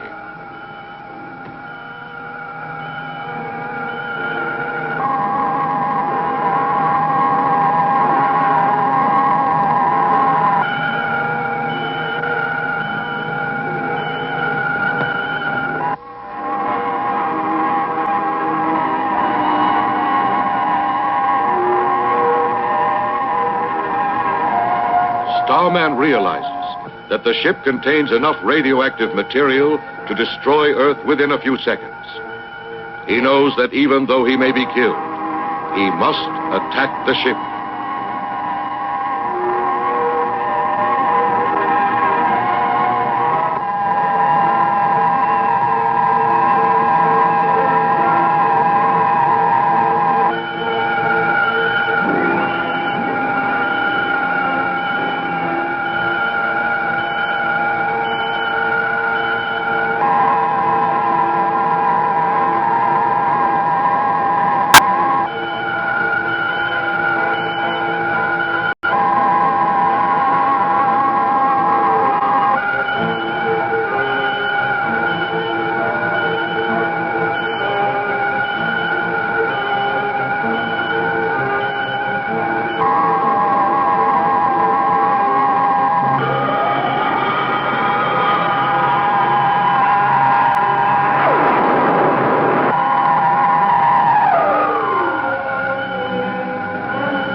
Fiery meteorites has forced Starman to abandon his attack. He decides to land on Earth and to learn who among the billions of Earthlings is a traitor to mankind and is working with the Spherians.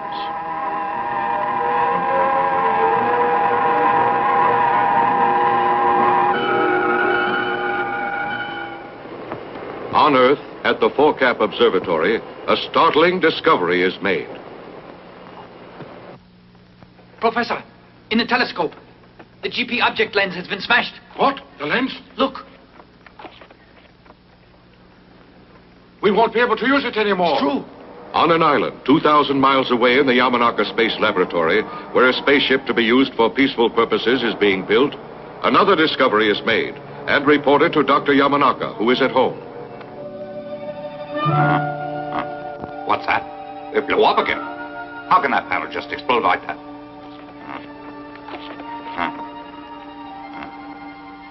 I'll inspect it. You can tell Asami to continue examining every part. It's too bad. I wonder why there are so many accidents there. It's very suspicious, and astronomical observatories are having trouble all over the world. I'm scared. I think that someone is trying to destroy the research.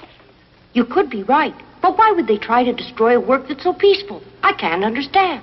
I can't either, Ryoichi. As Father's ship nears completion, there are more accidents. Keoru, I'll go to the laboratory now. After that, I'll go to the plant. You can tell them at the plant to look over the ship. All right.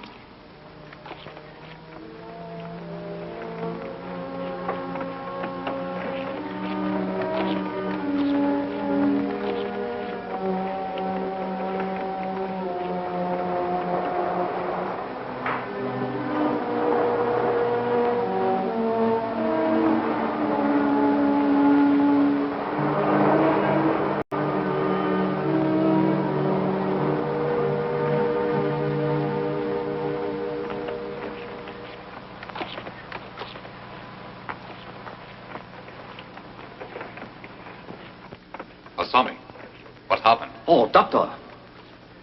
It looks as though the relays had failed. Then they burned. That made the rectifiers and condensers all burn up.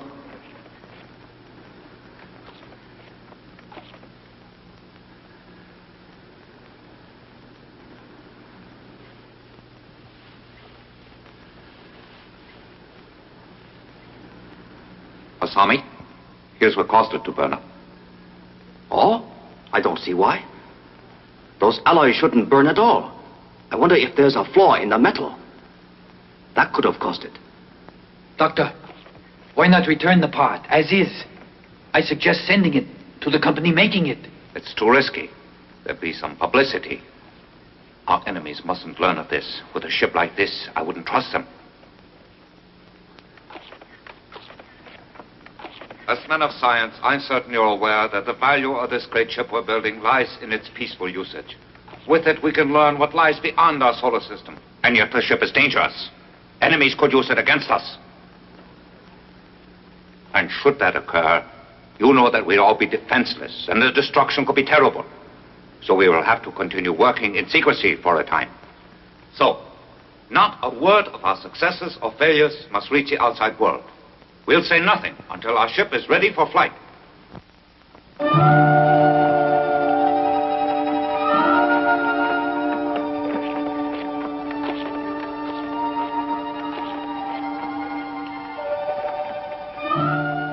Yes, Kyoru.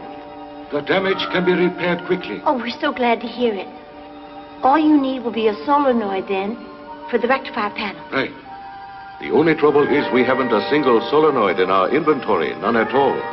They are not supposed to melt, so we felt that we wouldn't be needing any for spares and therefore didn't order them. I'll go and get some then. They're sold at the Precision Works, isn't that true? Yes. Then I'll ask Papa to write a list for me. Let's go together.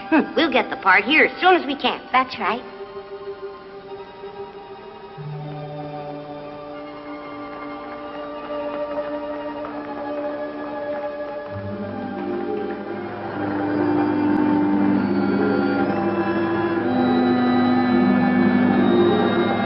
Keoru and Ryuichi leave the island space laboratory and go to secure the precious part needed for the spaceship.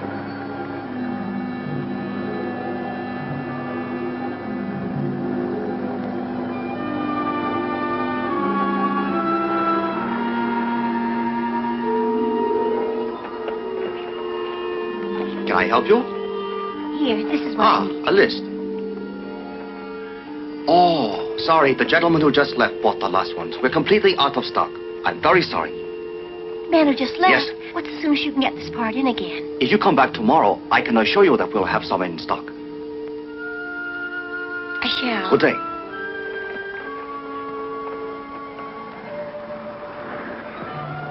It's peculiar. That strange man took the whole supply just now. Isn't that suspicious? Certainly is. Let's trail him, right?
Kero, should we move the stone? It's too dangerous.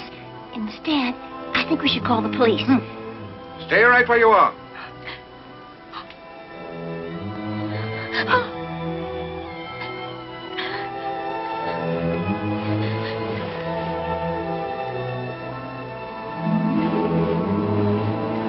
Get over there.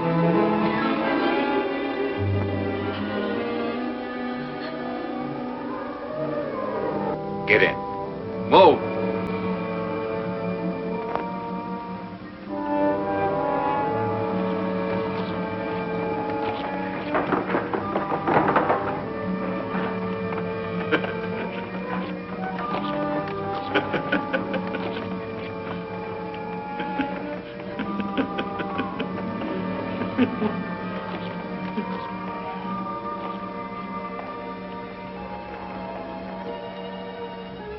Children, you mustn't be afraid. I'm certain your father will save you. Just as soon as you sit down and write him a letter. Come and write it. You'd like to be rescued, wouldn't you?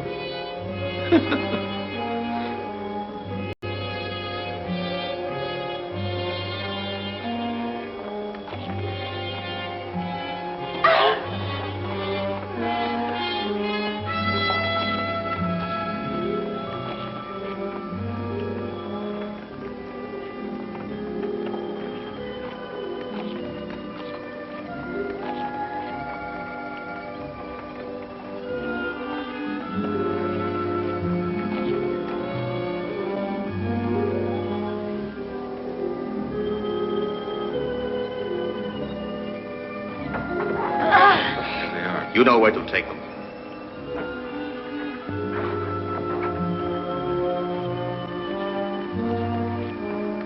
Man your posts.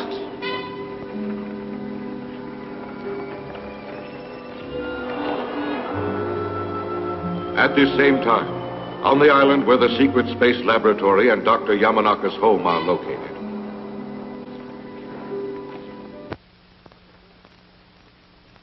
Yes? Have the children returned? Not yet, sir. Apparently, they've been delayed. It's the first time in weeks that they've been in the city. They're enjoying it. I just hope that they're all right. Osami, how are preparations for the engine test proceeding? I'll check it again later. I think by morning you can test it. Doctor, excuse me, you have a visitor. Here? At home? But it's secret here. No one is supposed to know we are located here. We've been well aware that you're here, Doctor.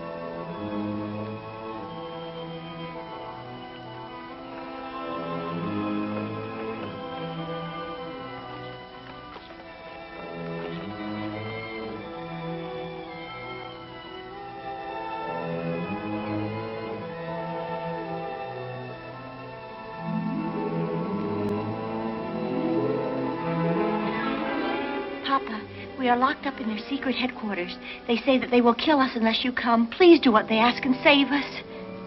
Tobashi, don't let this man get away. You hear? Osami, call the police. Don't move. I warn you not to resist us. Otherwise, you won't see your children again. We're after the engine of the ship. You see, we're agents of the Zephirians who are going to attack the Earth. We have secretly erected another great spaceship. We need the plans of your engine to fly it. You have them build a ship. And you're responsible for the damage here, isn't that right? Our planet must face a war. And you are a spy. I'll make you pay for all the harm that you've done.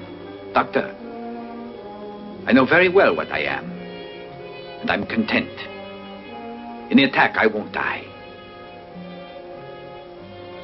The Zephirians have already assured me of that fact. Come with us. After the engine is installed, you'll fly it. The ship will be ready as soon as you have the engine working. Now let's go, Doctor. And if I decide that I won't?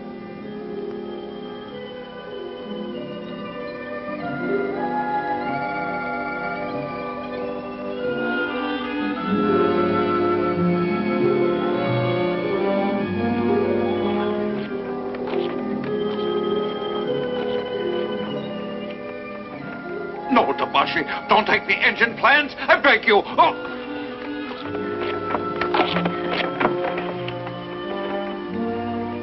Now, go ahead. Let's go.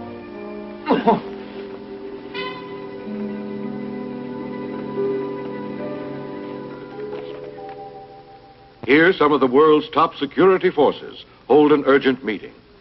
Gentlemen, I have an announcement. I assure you, it is of grave importance. The blueprints for the great spaceship engine were stolen a few hours ago.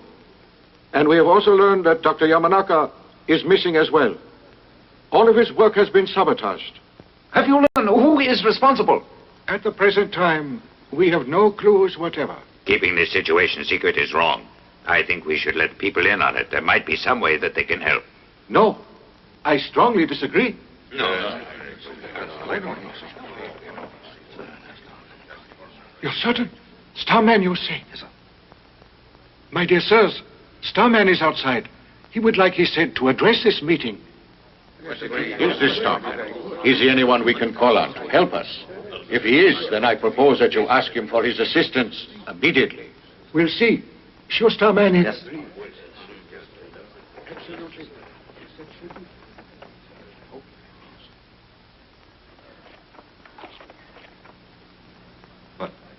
Please listen. Your planet is about to be attacked. You can take my word. The enemy is coming from an outer world toward Earth.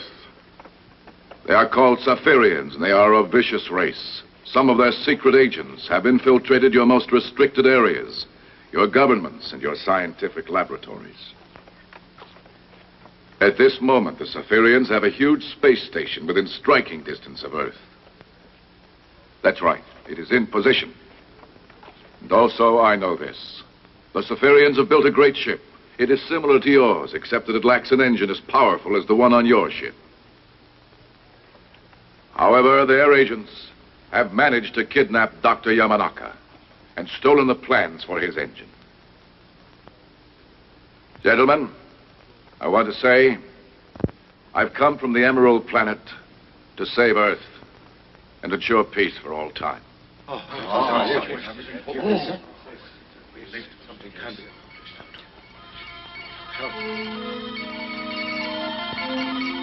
It's them. The Saphirians are coming nearer. I know I can hear them.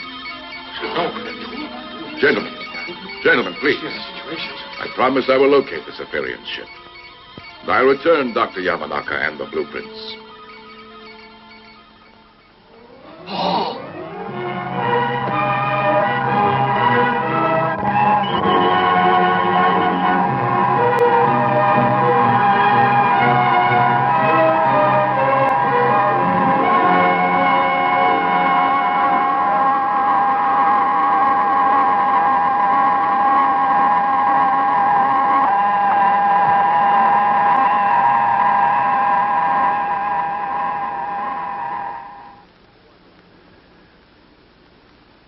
We want to have a ship just as strong as your ship.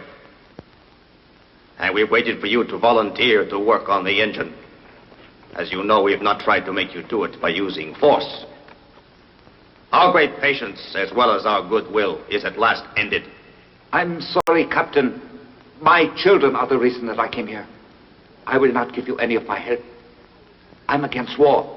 You may threaten, but I will continue to protect the peace of this earth. I'll do nothing though you may kill me. But my children don't deserve death. You can free them. Captain, they're innocent and should be spared.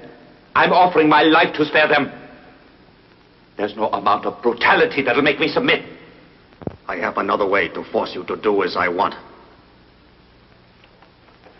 I'll make you into a Saphirian slave for all time. Lieutenant, use the thought eradicator. Yes, sir. No! No! Let go!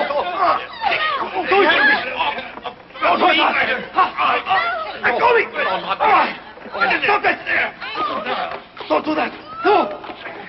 No! No, please! Madman! You're beast! Your attacks shall fail! You'll die! Oh, no, please! No, you mustn't!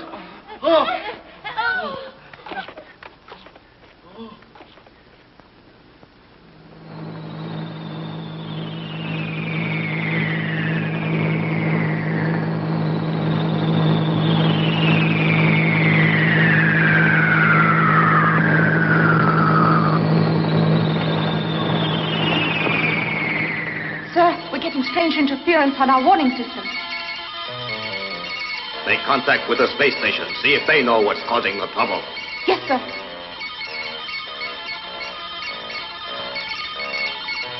Sir, I can't make contact. There's a strange object interfering with the beam. Switch to another band and turn the frequency up. I'll try, sir. What is it? Emergency! I know that sound. Starman is causing it. What? Starman is the cause? Take your battle posts and prepare for action. Hurry! Hurry!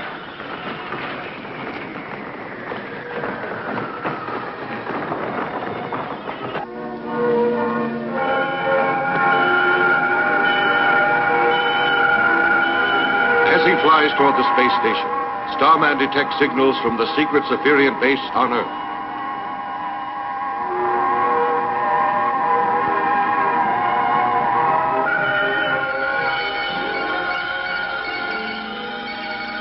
When you reach them, ask for instructions. Yes, sir. The Zephyrian space station receives the signal from Earth and returns in order to the underground Earth base. Here is the order, sir. Starman is liable to make trouble. Kill him. Also get ready for launching. Be certain that all prisoners are on board. Do not waste any time. Right. Starman's globe meter has warned him that he must face not one Zephyrian base, but at least two. The base under the Earth's surface and the station in space.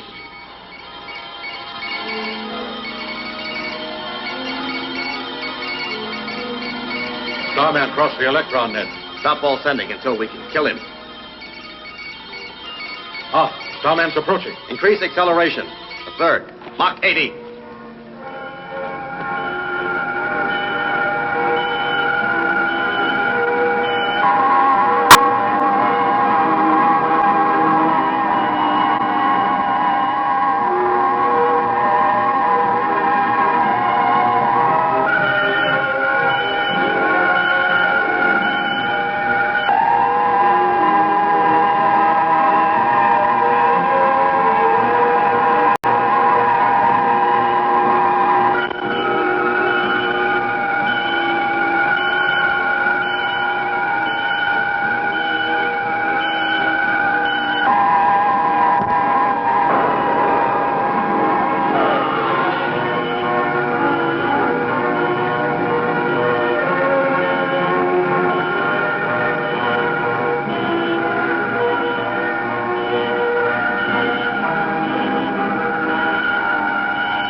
At this same moment, in the Zephyrian's underground base,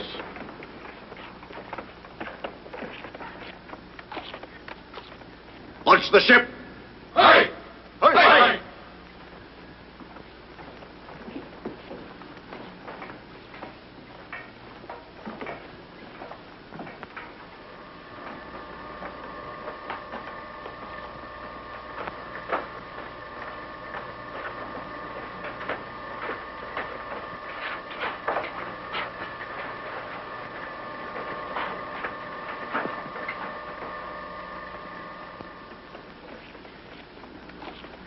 The countdown may begin. Report. Monitor. Open. 7, 6, 5, 4, 3, 2, 1.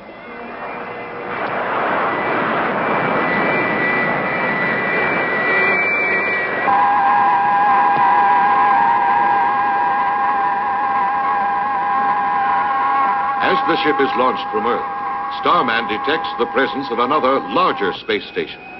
It is the Saphirian Supreme Headquarters.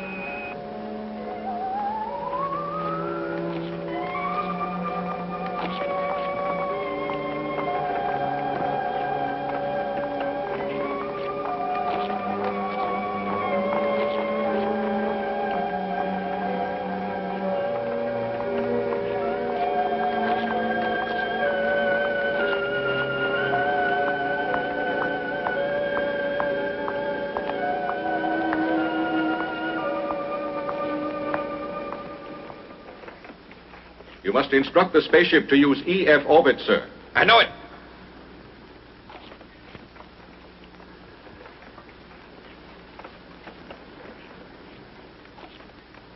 This is Bunda addressing you. Change course. Move into orbit EF. Wait for further instructions. Our course is altered. We are entering orbit. EF is near the Death Star. I know as a certainty that our new ship can withstand that heat. Starman, as he tries to follow it, shall die. The flames there shall destroy him. The minute that's done, we can move through Earth's solar system, and our scheduled attack can begin. Sir, after it crosses the Death Star, and our attack is ready, I suggest you offer a surrender ultimatum.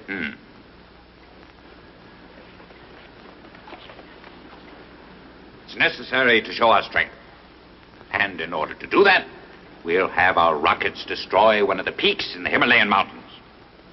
We'll approach Earth from this point as planned, but first, Starman must be destroyed.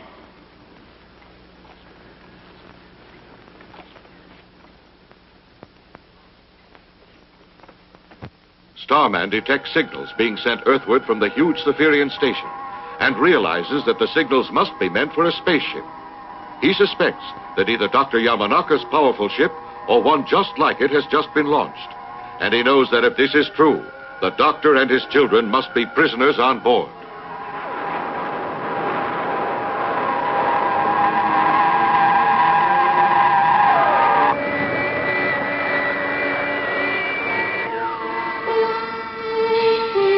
The ship will cross the fiery Death Star very soon now.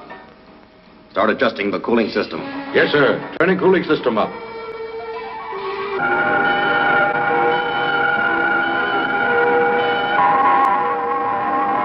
Starman sees the ship and calculates that it is nearing the Death Star.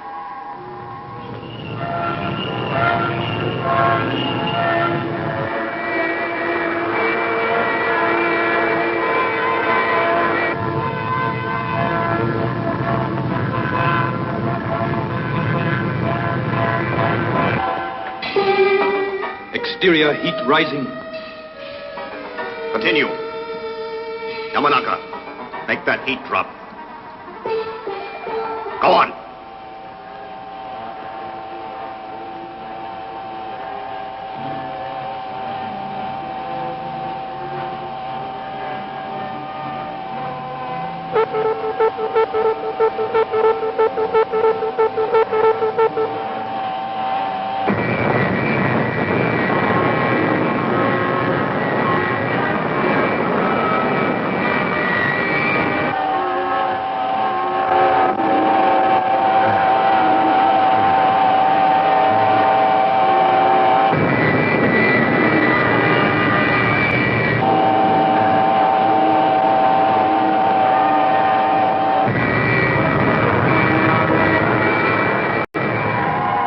Starman doubts that his steel body can withstand the terrible radioactive flames, but he knows that he must try to stop the ship from keeping its rendezvous with the Saphirian Supreme Headquarters.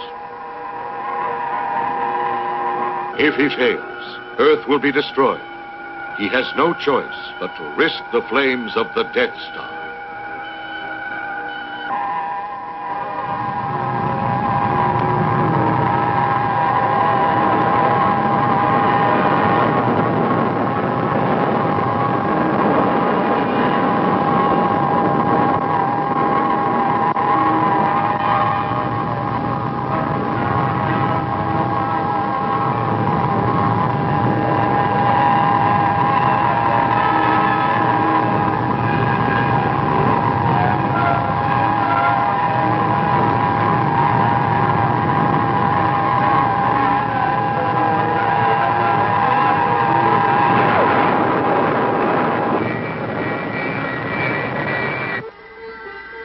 Now we have passed beyond the Death Star. Yamanaka, this ship is invincible. It cannot be destroyed. There's no force in the universe that could defeat it now that it's been armed. I will never help you in using this as a weapon. Doctor, you must be obedient. Since our brain treatment was given to you, you are a robot. That's all you are.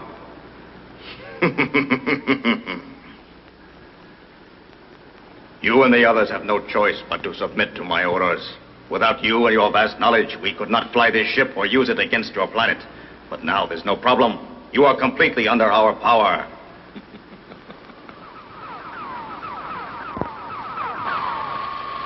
Meteorite coming into the fourth quadrant.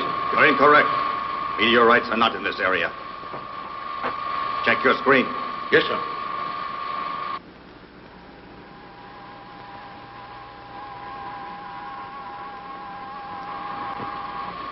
Starman is there. Starman. It's a mistake thinking he couldn't withstand that tremendous heat. Now we must outdistance him. Curse him. Increase our speed.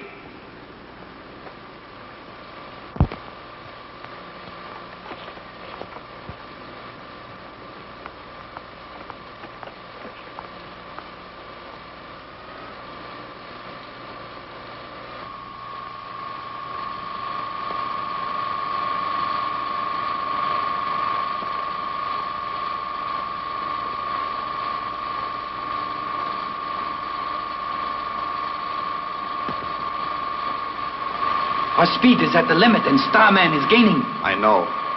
Now we'll kill him. Yamanaka, you will start firing the rockets.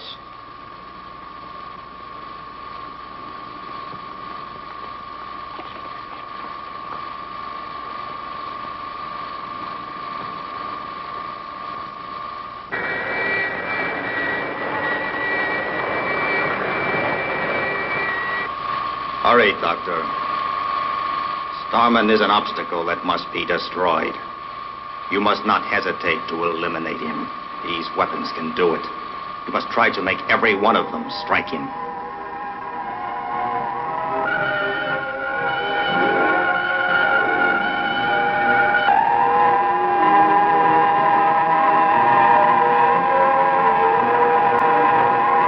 Now, go ahead and shoot him.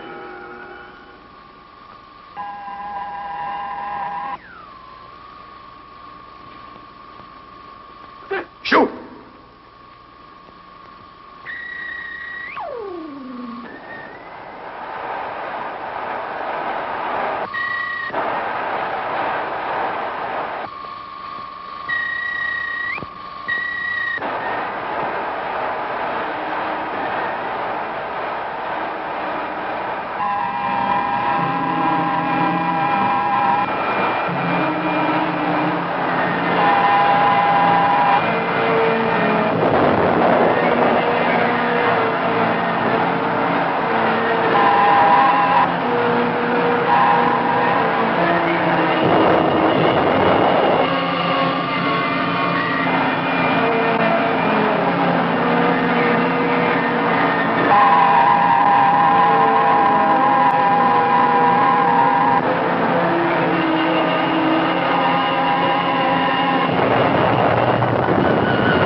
Nothing in the universe can stop us. Undar, our Supreme Commander, is a genius. By ordering us into EF orbits, he enabled us to kill our enemy.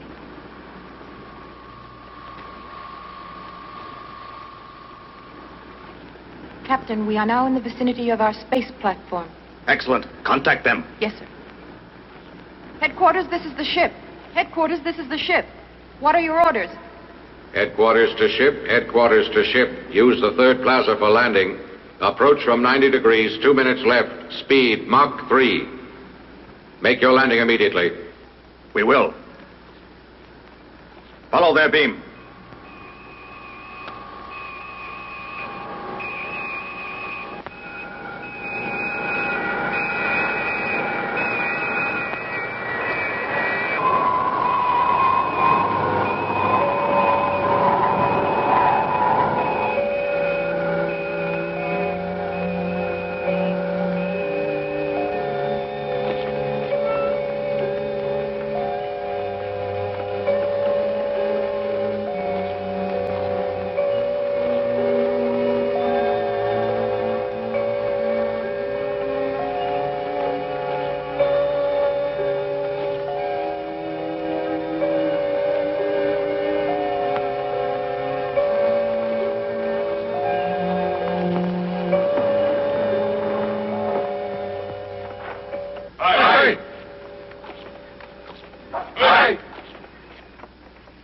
Yamanaka, greetings. I extend to you a welcome to our station. We're going to erect other ships here. We'll send them all against Earth to destroy it. And you'll help. We need your brains in this. Here's our plan. We Saphirians are not interested just in Earth. We intend to conquer the entire universe. And to do it, we need vessels that can withstand all counterattacks. They'll be strong, made just like your ship, Doctor. And that is the reason our honored leader brought you here. You, Doctor, will design and help build the ships with which we shall conquer the entire universe. Report. Yes, sir. The missile's ready and prepared for program. Excellent. Aye. Aye. Aye.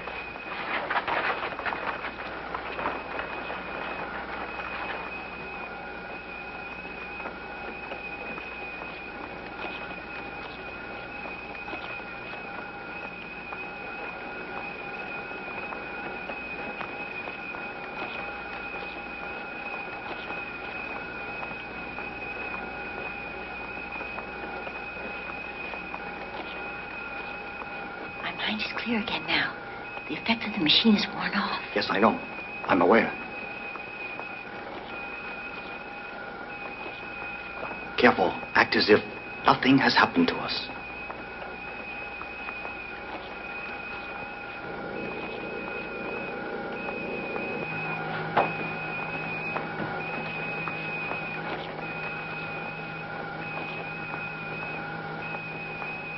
Creatures listening on Earth.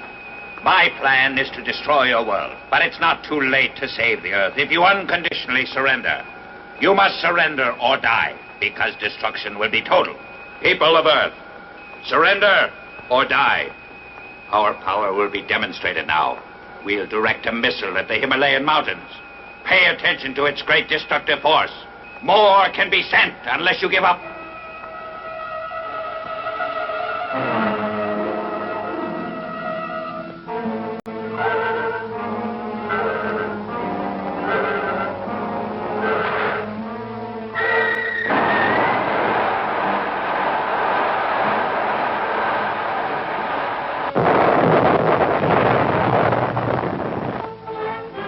An emergency meeting of the United Nations is held. Governments, such as that of Japan, hold urgent meetings. Government officials demand to know what progress has been made on the secret spaceship which Dr. Yamanaka had been building. If completed, it might possess power enough to defeat the Saphirians. But a member of the missing doctor's staff gives a report. The news is discouraging. Although the remaining scientists have been working night and day to complete the ship, an engine to replace the one taken by the Saphirians has yet to be built. The panic-stricken officials demand that all the scientists on Earth pool their resources to build another engine as quickly as possible. It is unanimously agreed that unless this is done immediately, Earth will have no hope of fighting off the imminent attack. A proposal to offer terms to the Saphirians is rejected by some, but agreed to by others. Men desperately argue over a solution to the problem which can mean the end of life for all.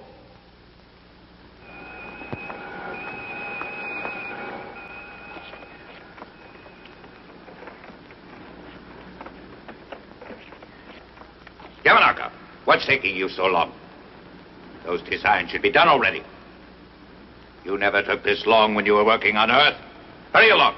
If you won't work any faster, your children will die. We're being delayed because of this. We need those additional ships. You better get those designs completed. I think you'll see the advantage in doing exactly what we've been asking.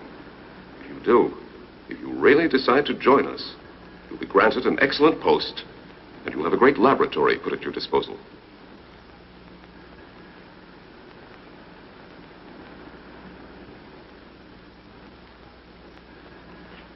Sir, bad news. A report just reached us from our base on Earth. The Earthlings refuse to accept your ultimatum, sir. And also, we just learned that they have arrested most of our secret agents. And their top scientists have resumed work on their great spaceship. What?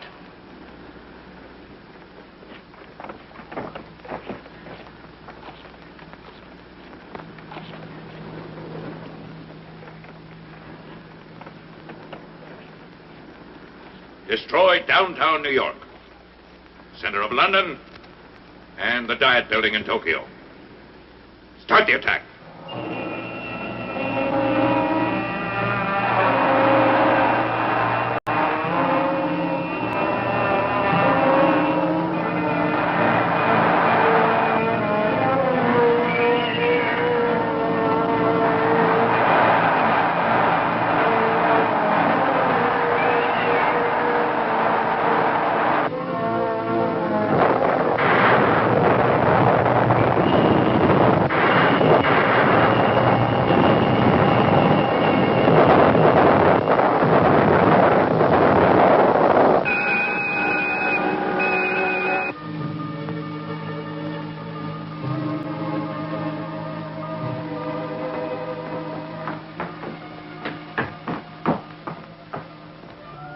they keep up this missile attack much longer, all the Earth will be destroyed. We'll have to do something about it. We could wreck their missile control room. Let's try. Then if we took the ship after that, we could try to destroy the station. Failure means death. That's right. If we fail, there'll be no Earth to return to. That's right. So we'll do it. Just how? Do you know how we'll do it? Surprise the gods is the first thing we'll do. Now you must disguise yourself as one of the gods. It'll be dangerous, as you know. Still, there's no other way to enter that area. There's only one god who keeps watch in this section, and I'll surprise him easily.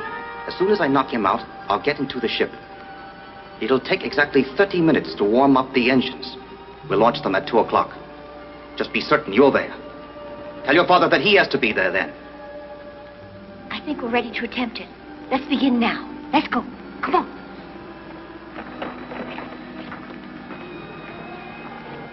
You're forbidden to talk. All right. We won't do it anymore.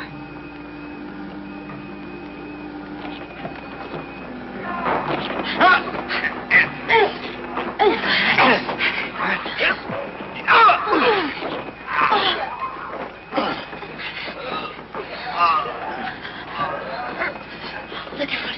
Here comes another one.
Clear.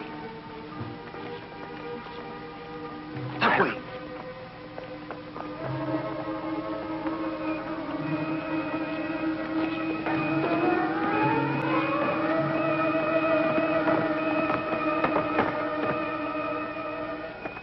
I just was issued orders. You're dismissed. Wait. Weren't those orders written down? Oh.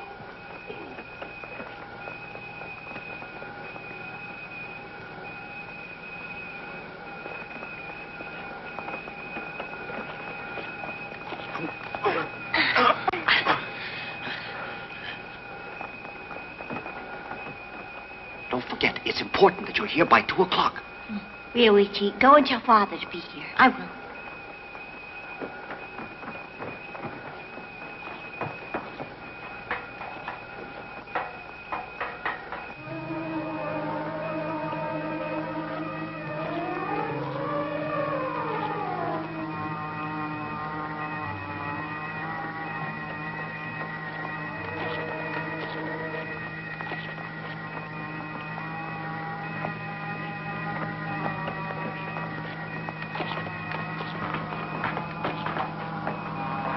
I'm here to relieve you as ordered.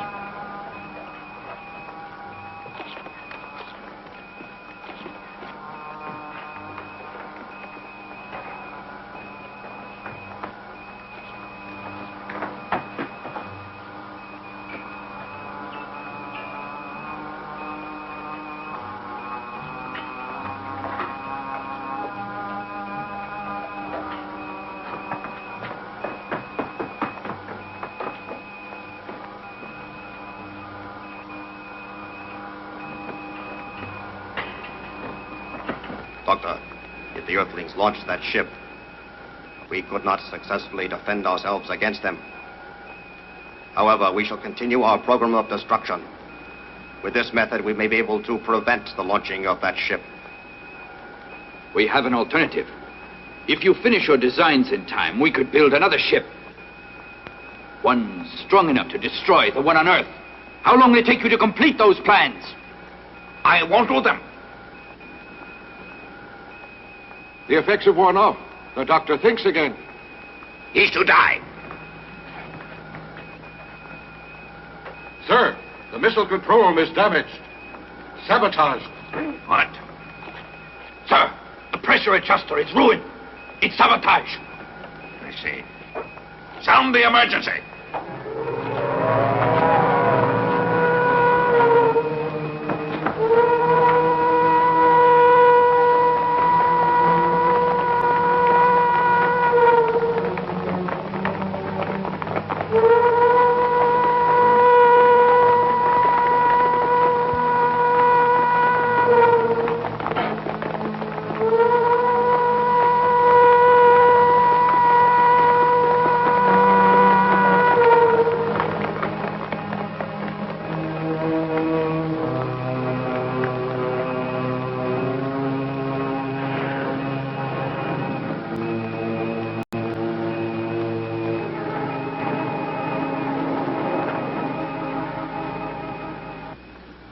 Our younger prisoners just succeeded in escaping the guard. They are the ones responsible for sabotaging our instruments. We must find them and make them pay for this.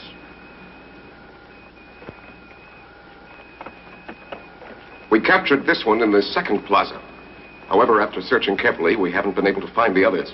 Sir, we've searched everywhere, yet not in this plaza. The others could hide among them. Then let a check begin.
Nothing, sir.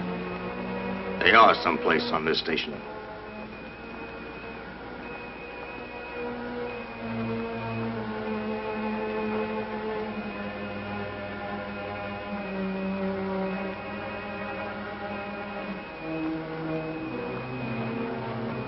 There's one more area that they could hide in.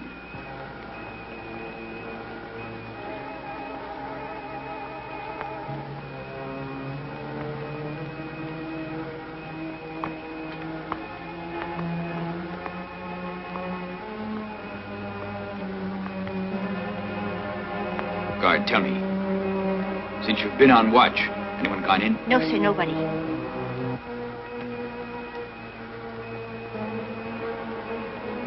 How long were you here? Sir, 1 hour. I didn't order you here. You don't belong here. You're a prisoner. Father! Luigi! Get back!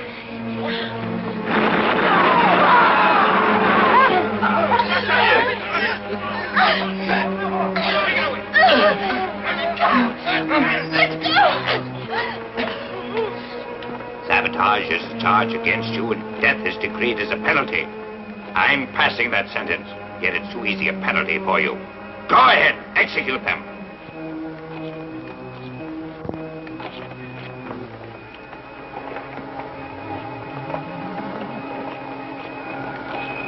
Firing squad, ready! Okay! Stop.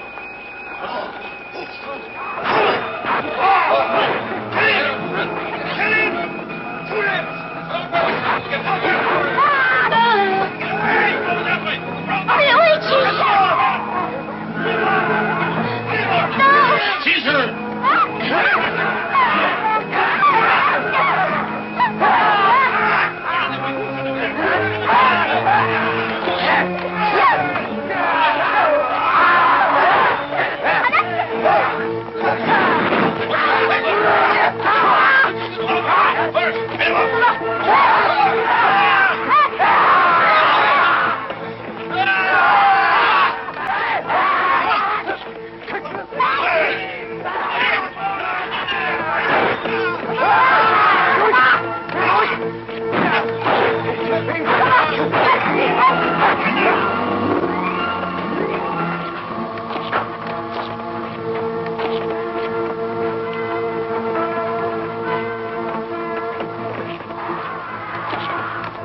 Go on, Doctor. I'll go and get Cleolo.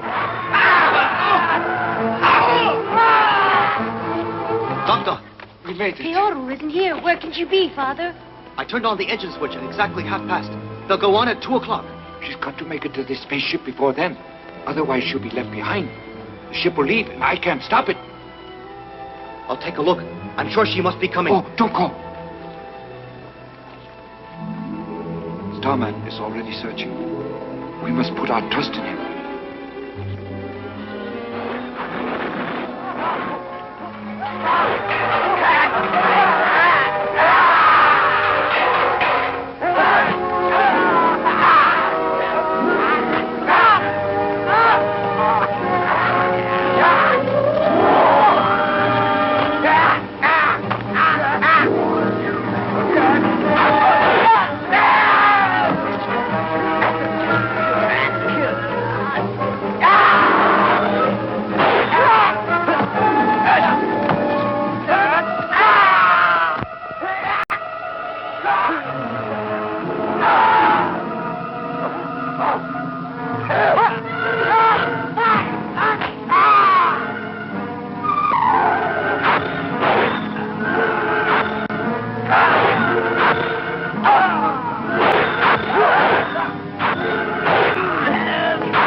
Don't be a fool. If you launch the ship, your daughter shall die. Get out of the ship and surrender.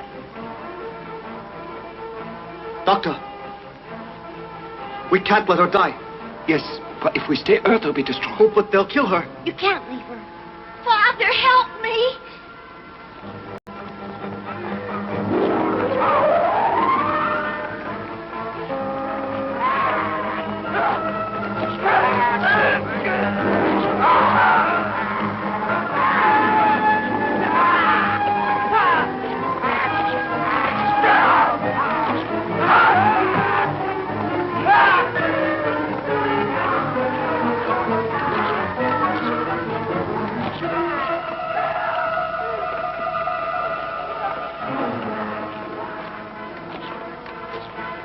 The spaceship now.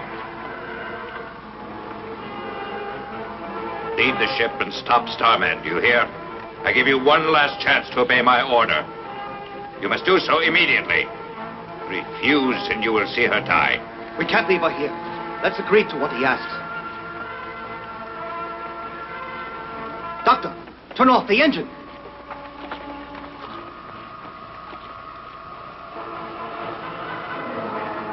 What happened? Repair it at once. Sir, Starman smashed the communications. They're completely destroyed. Oh. We can't hold him back. Now he's coming this way. Here? Don't let him enter this section. No, sir.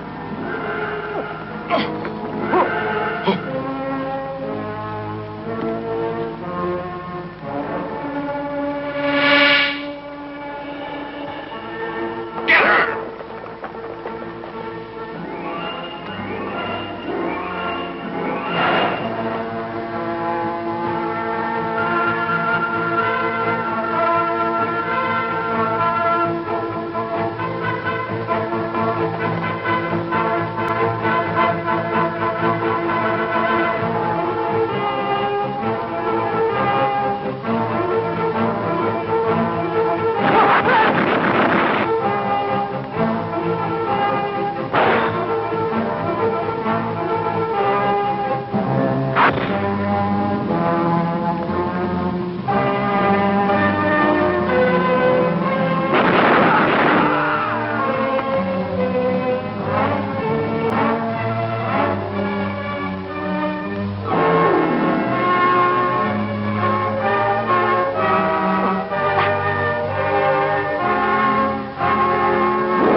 Joan!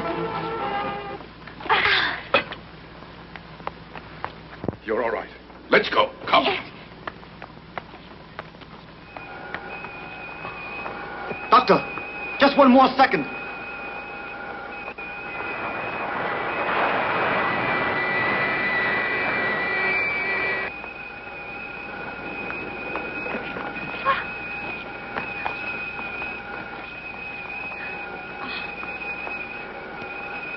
Don't worry.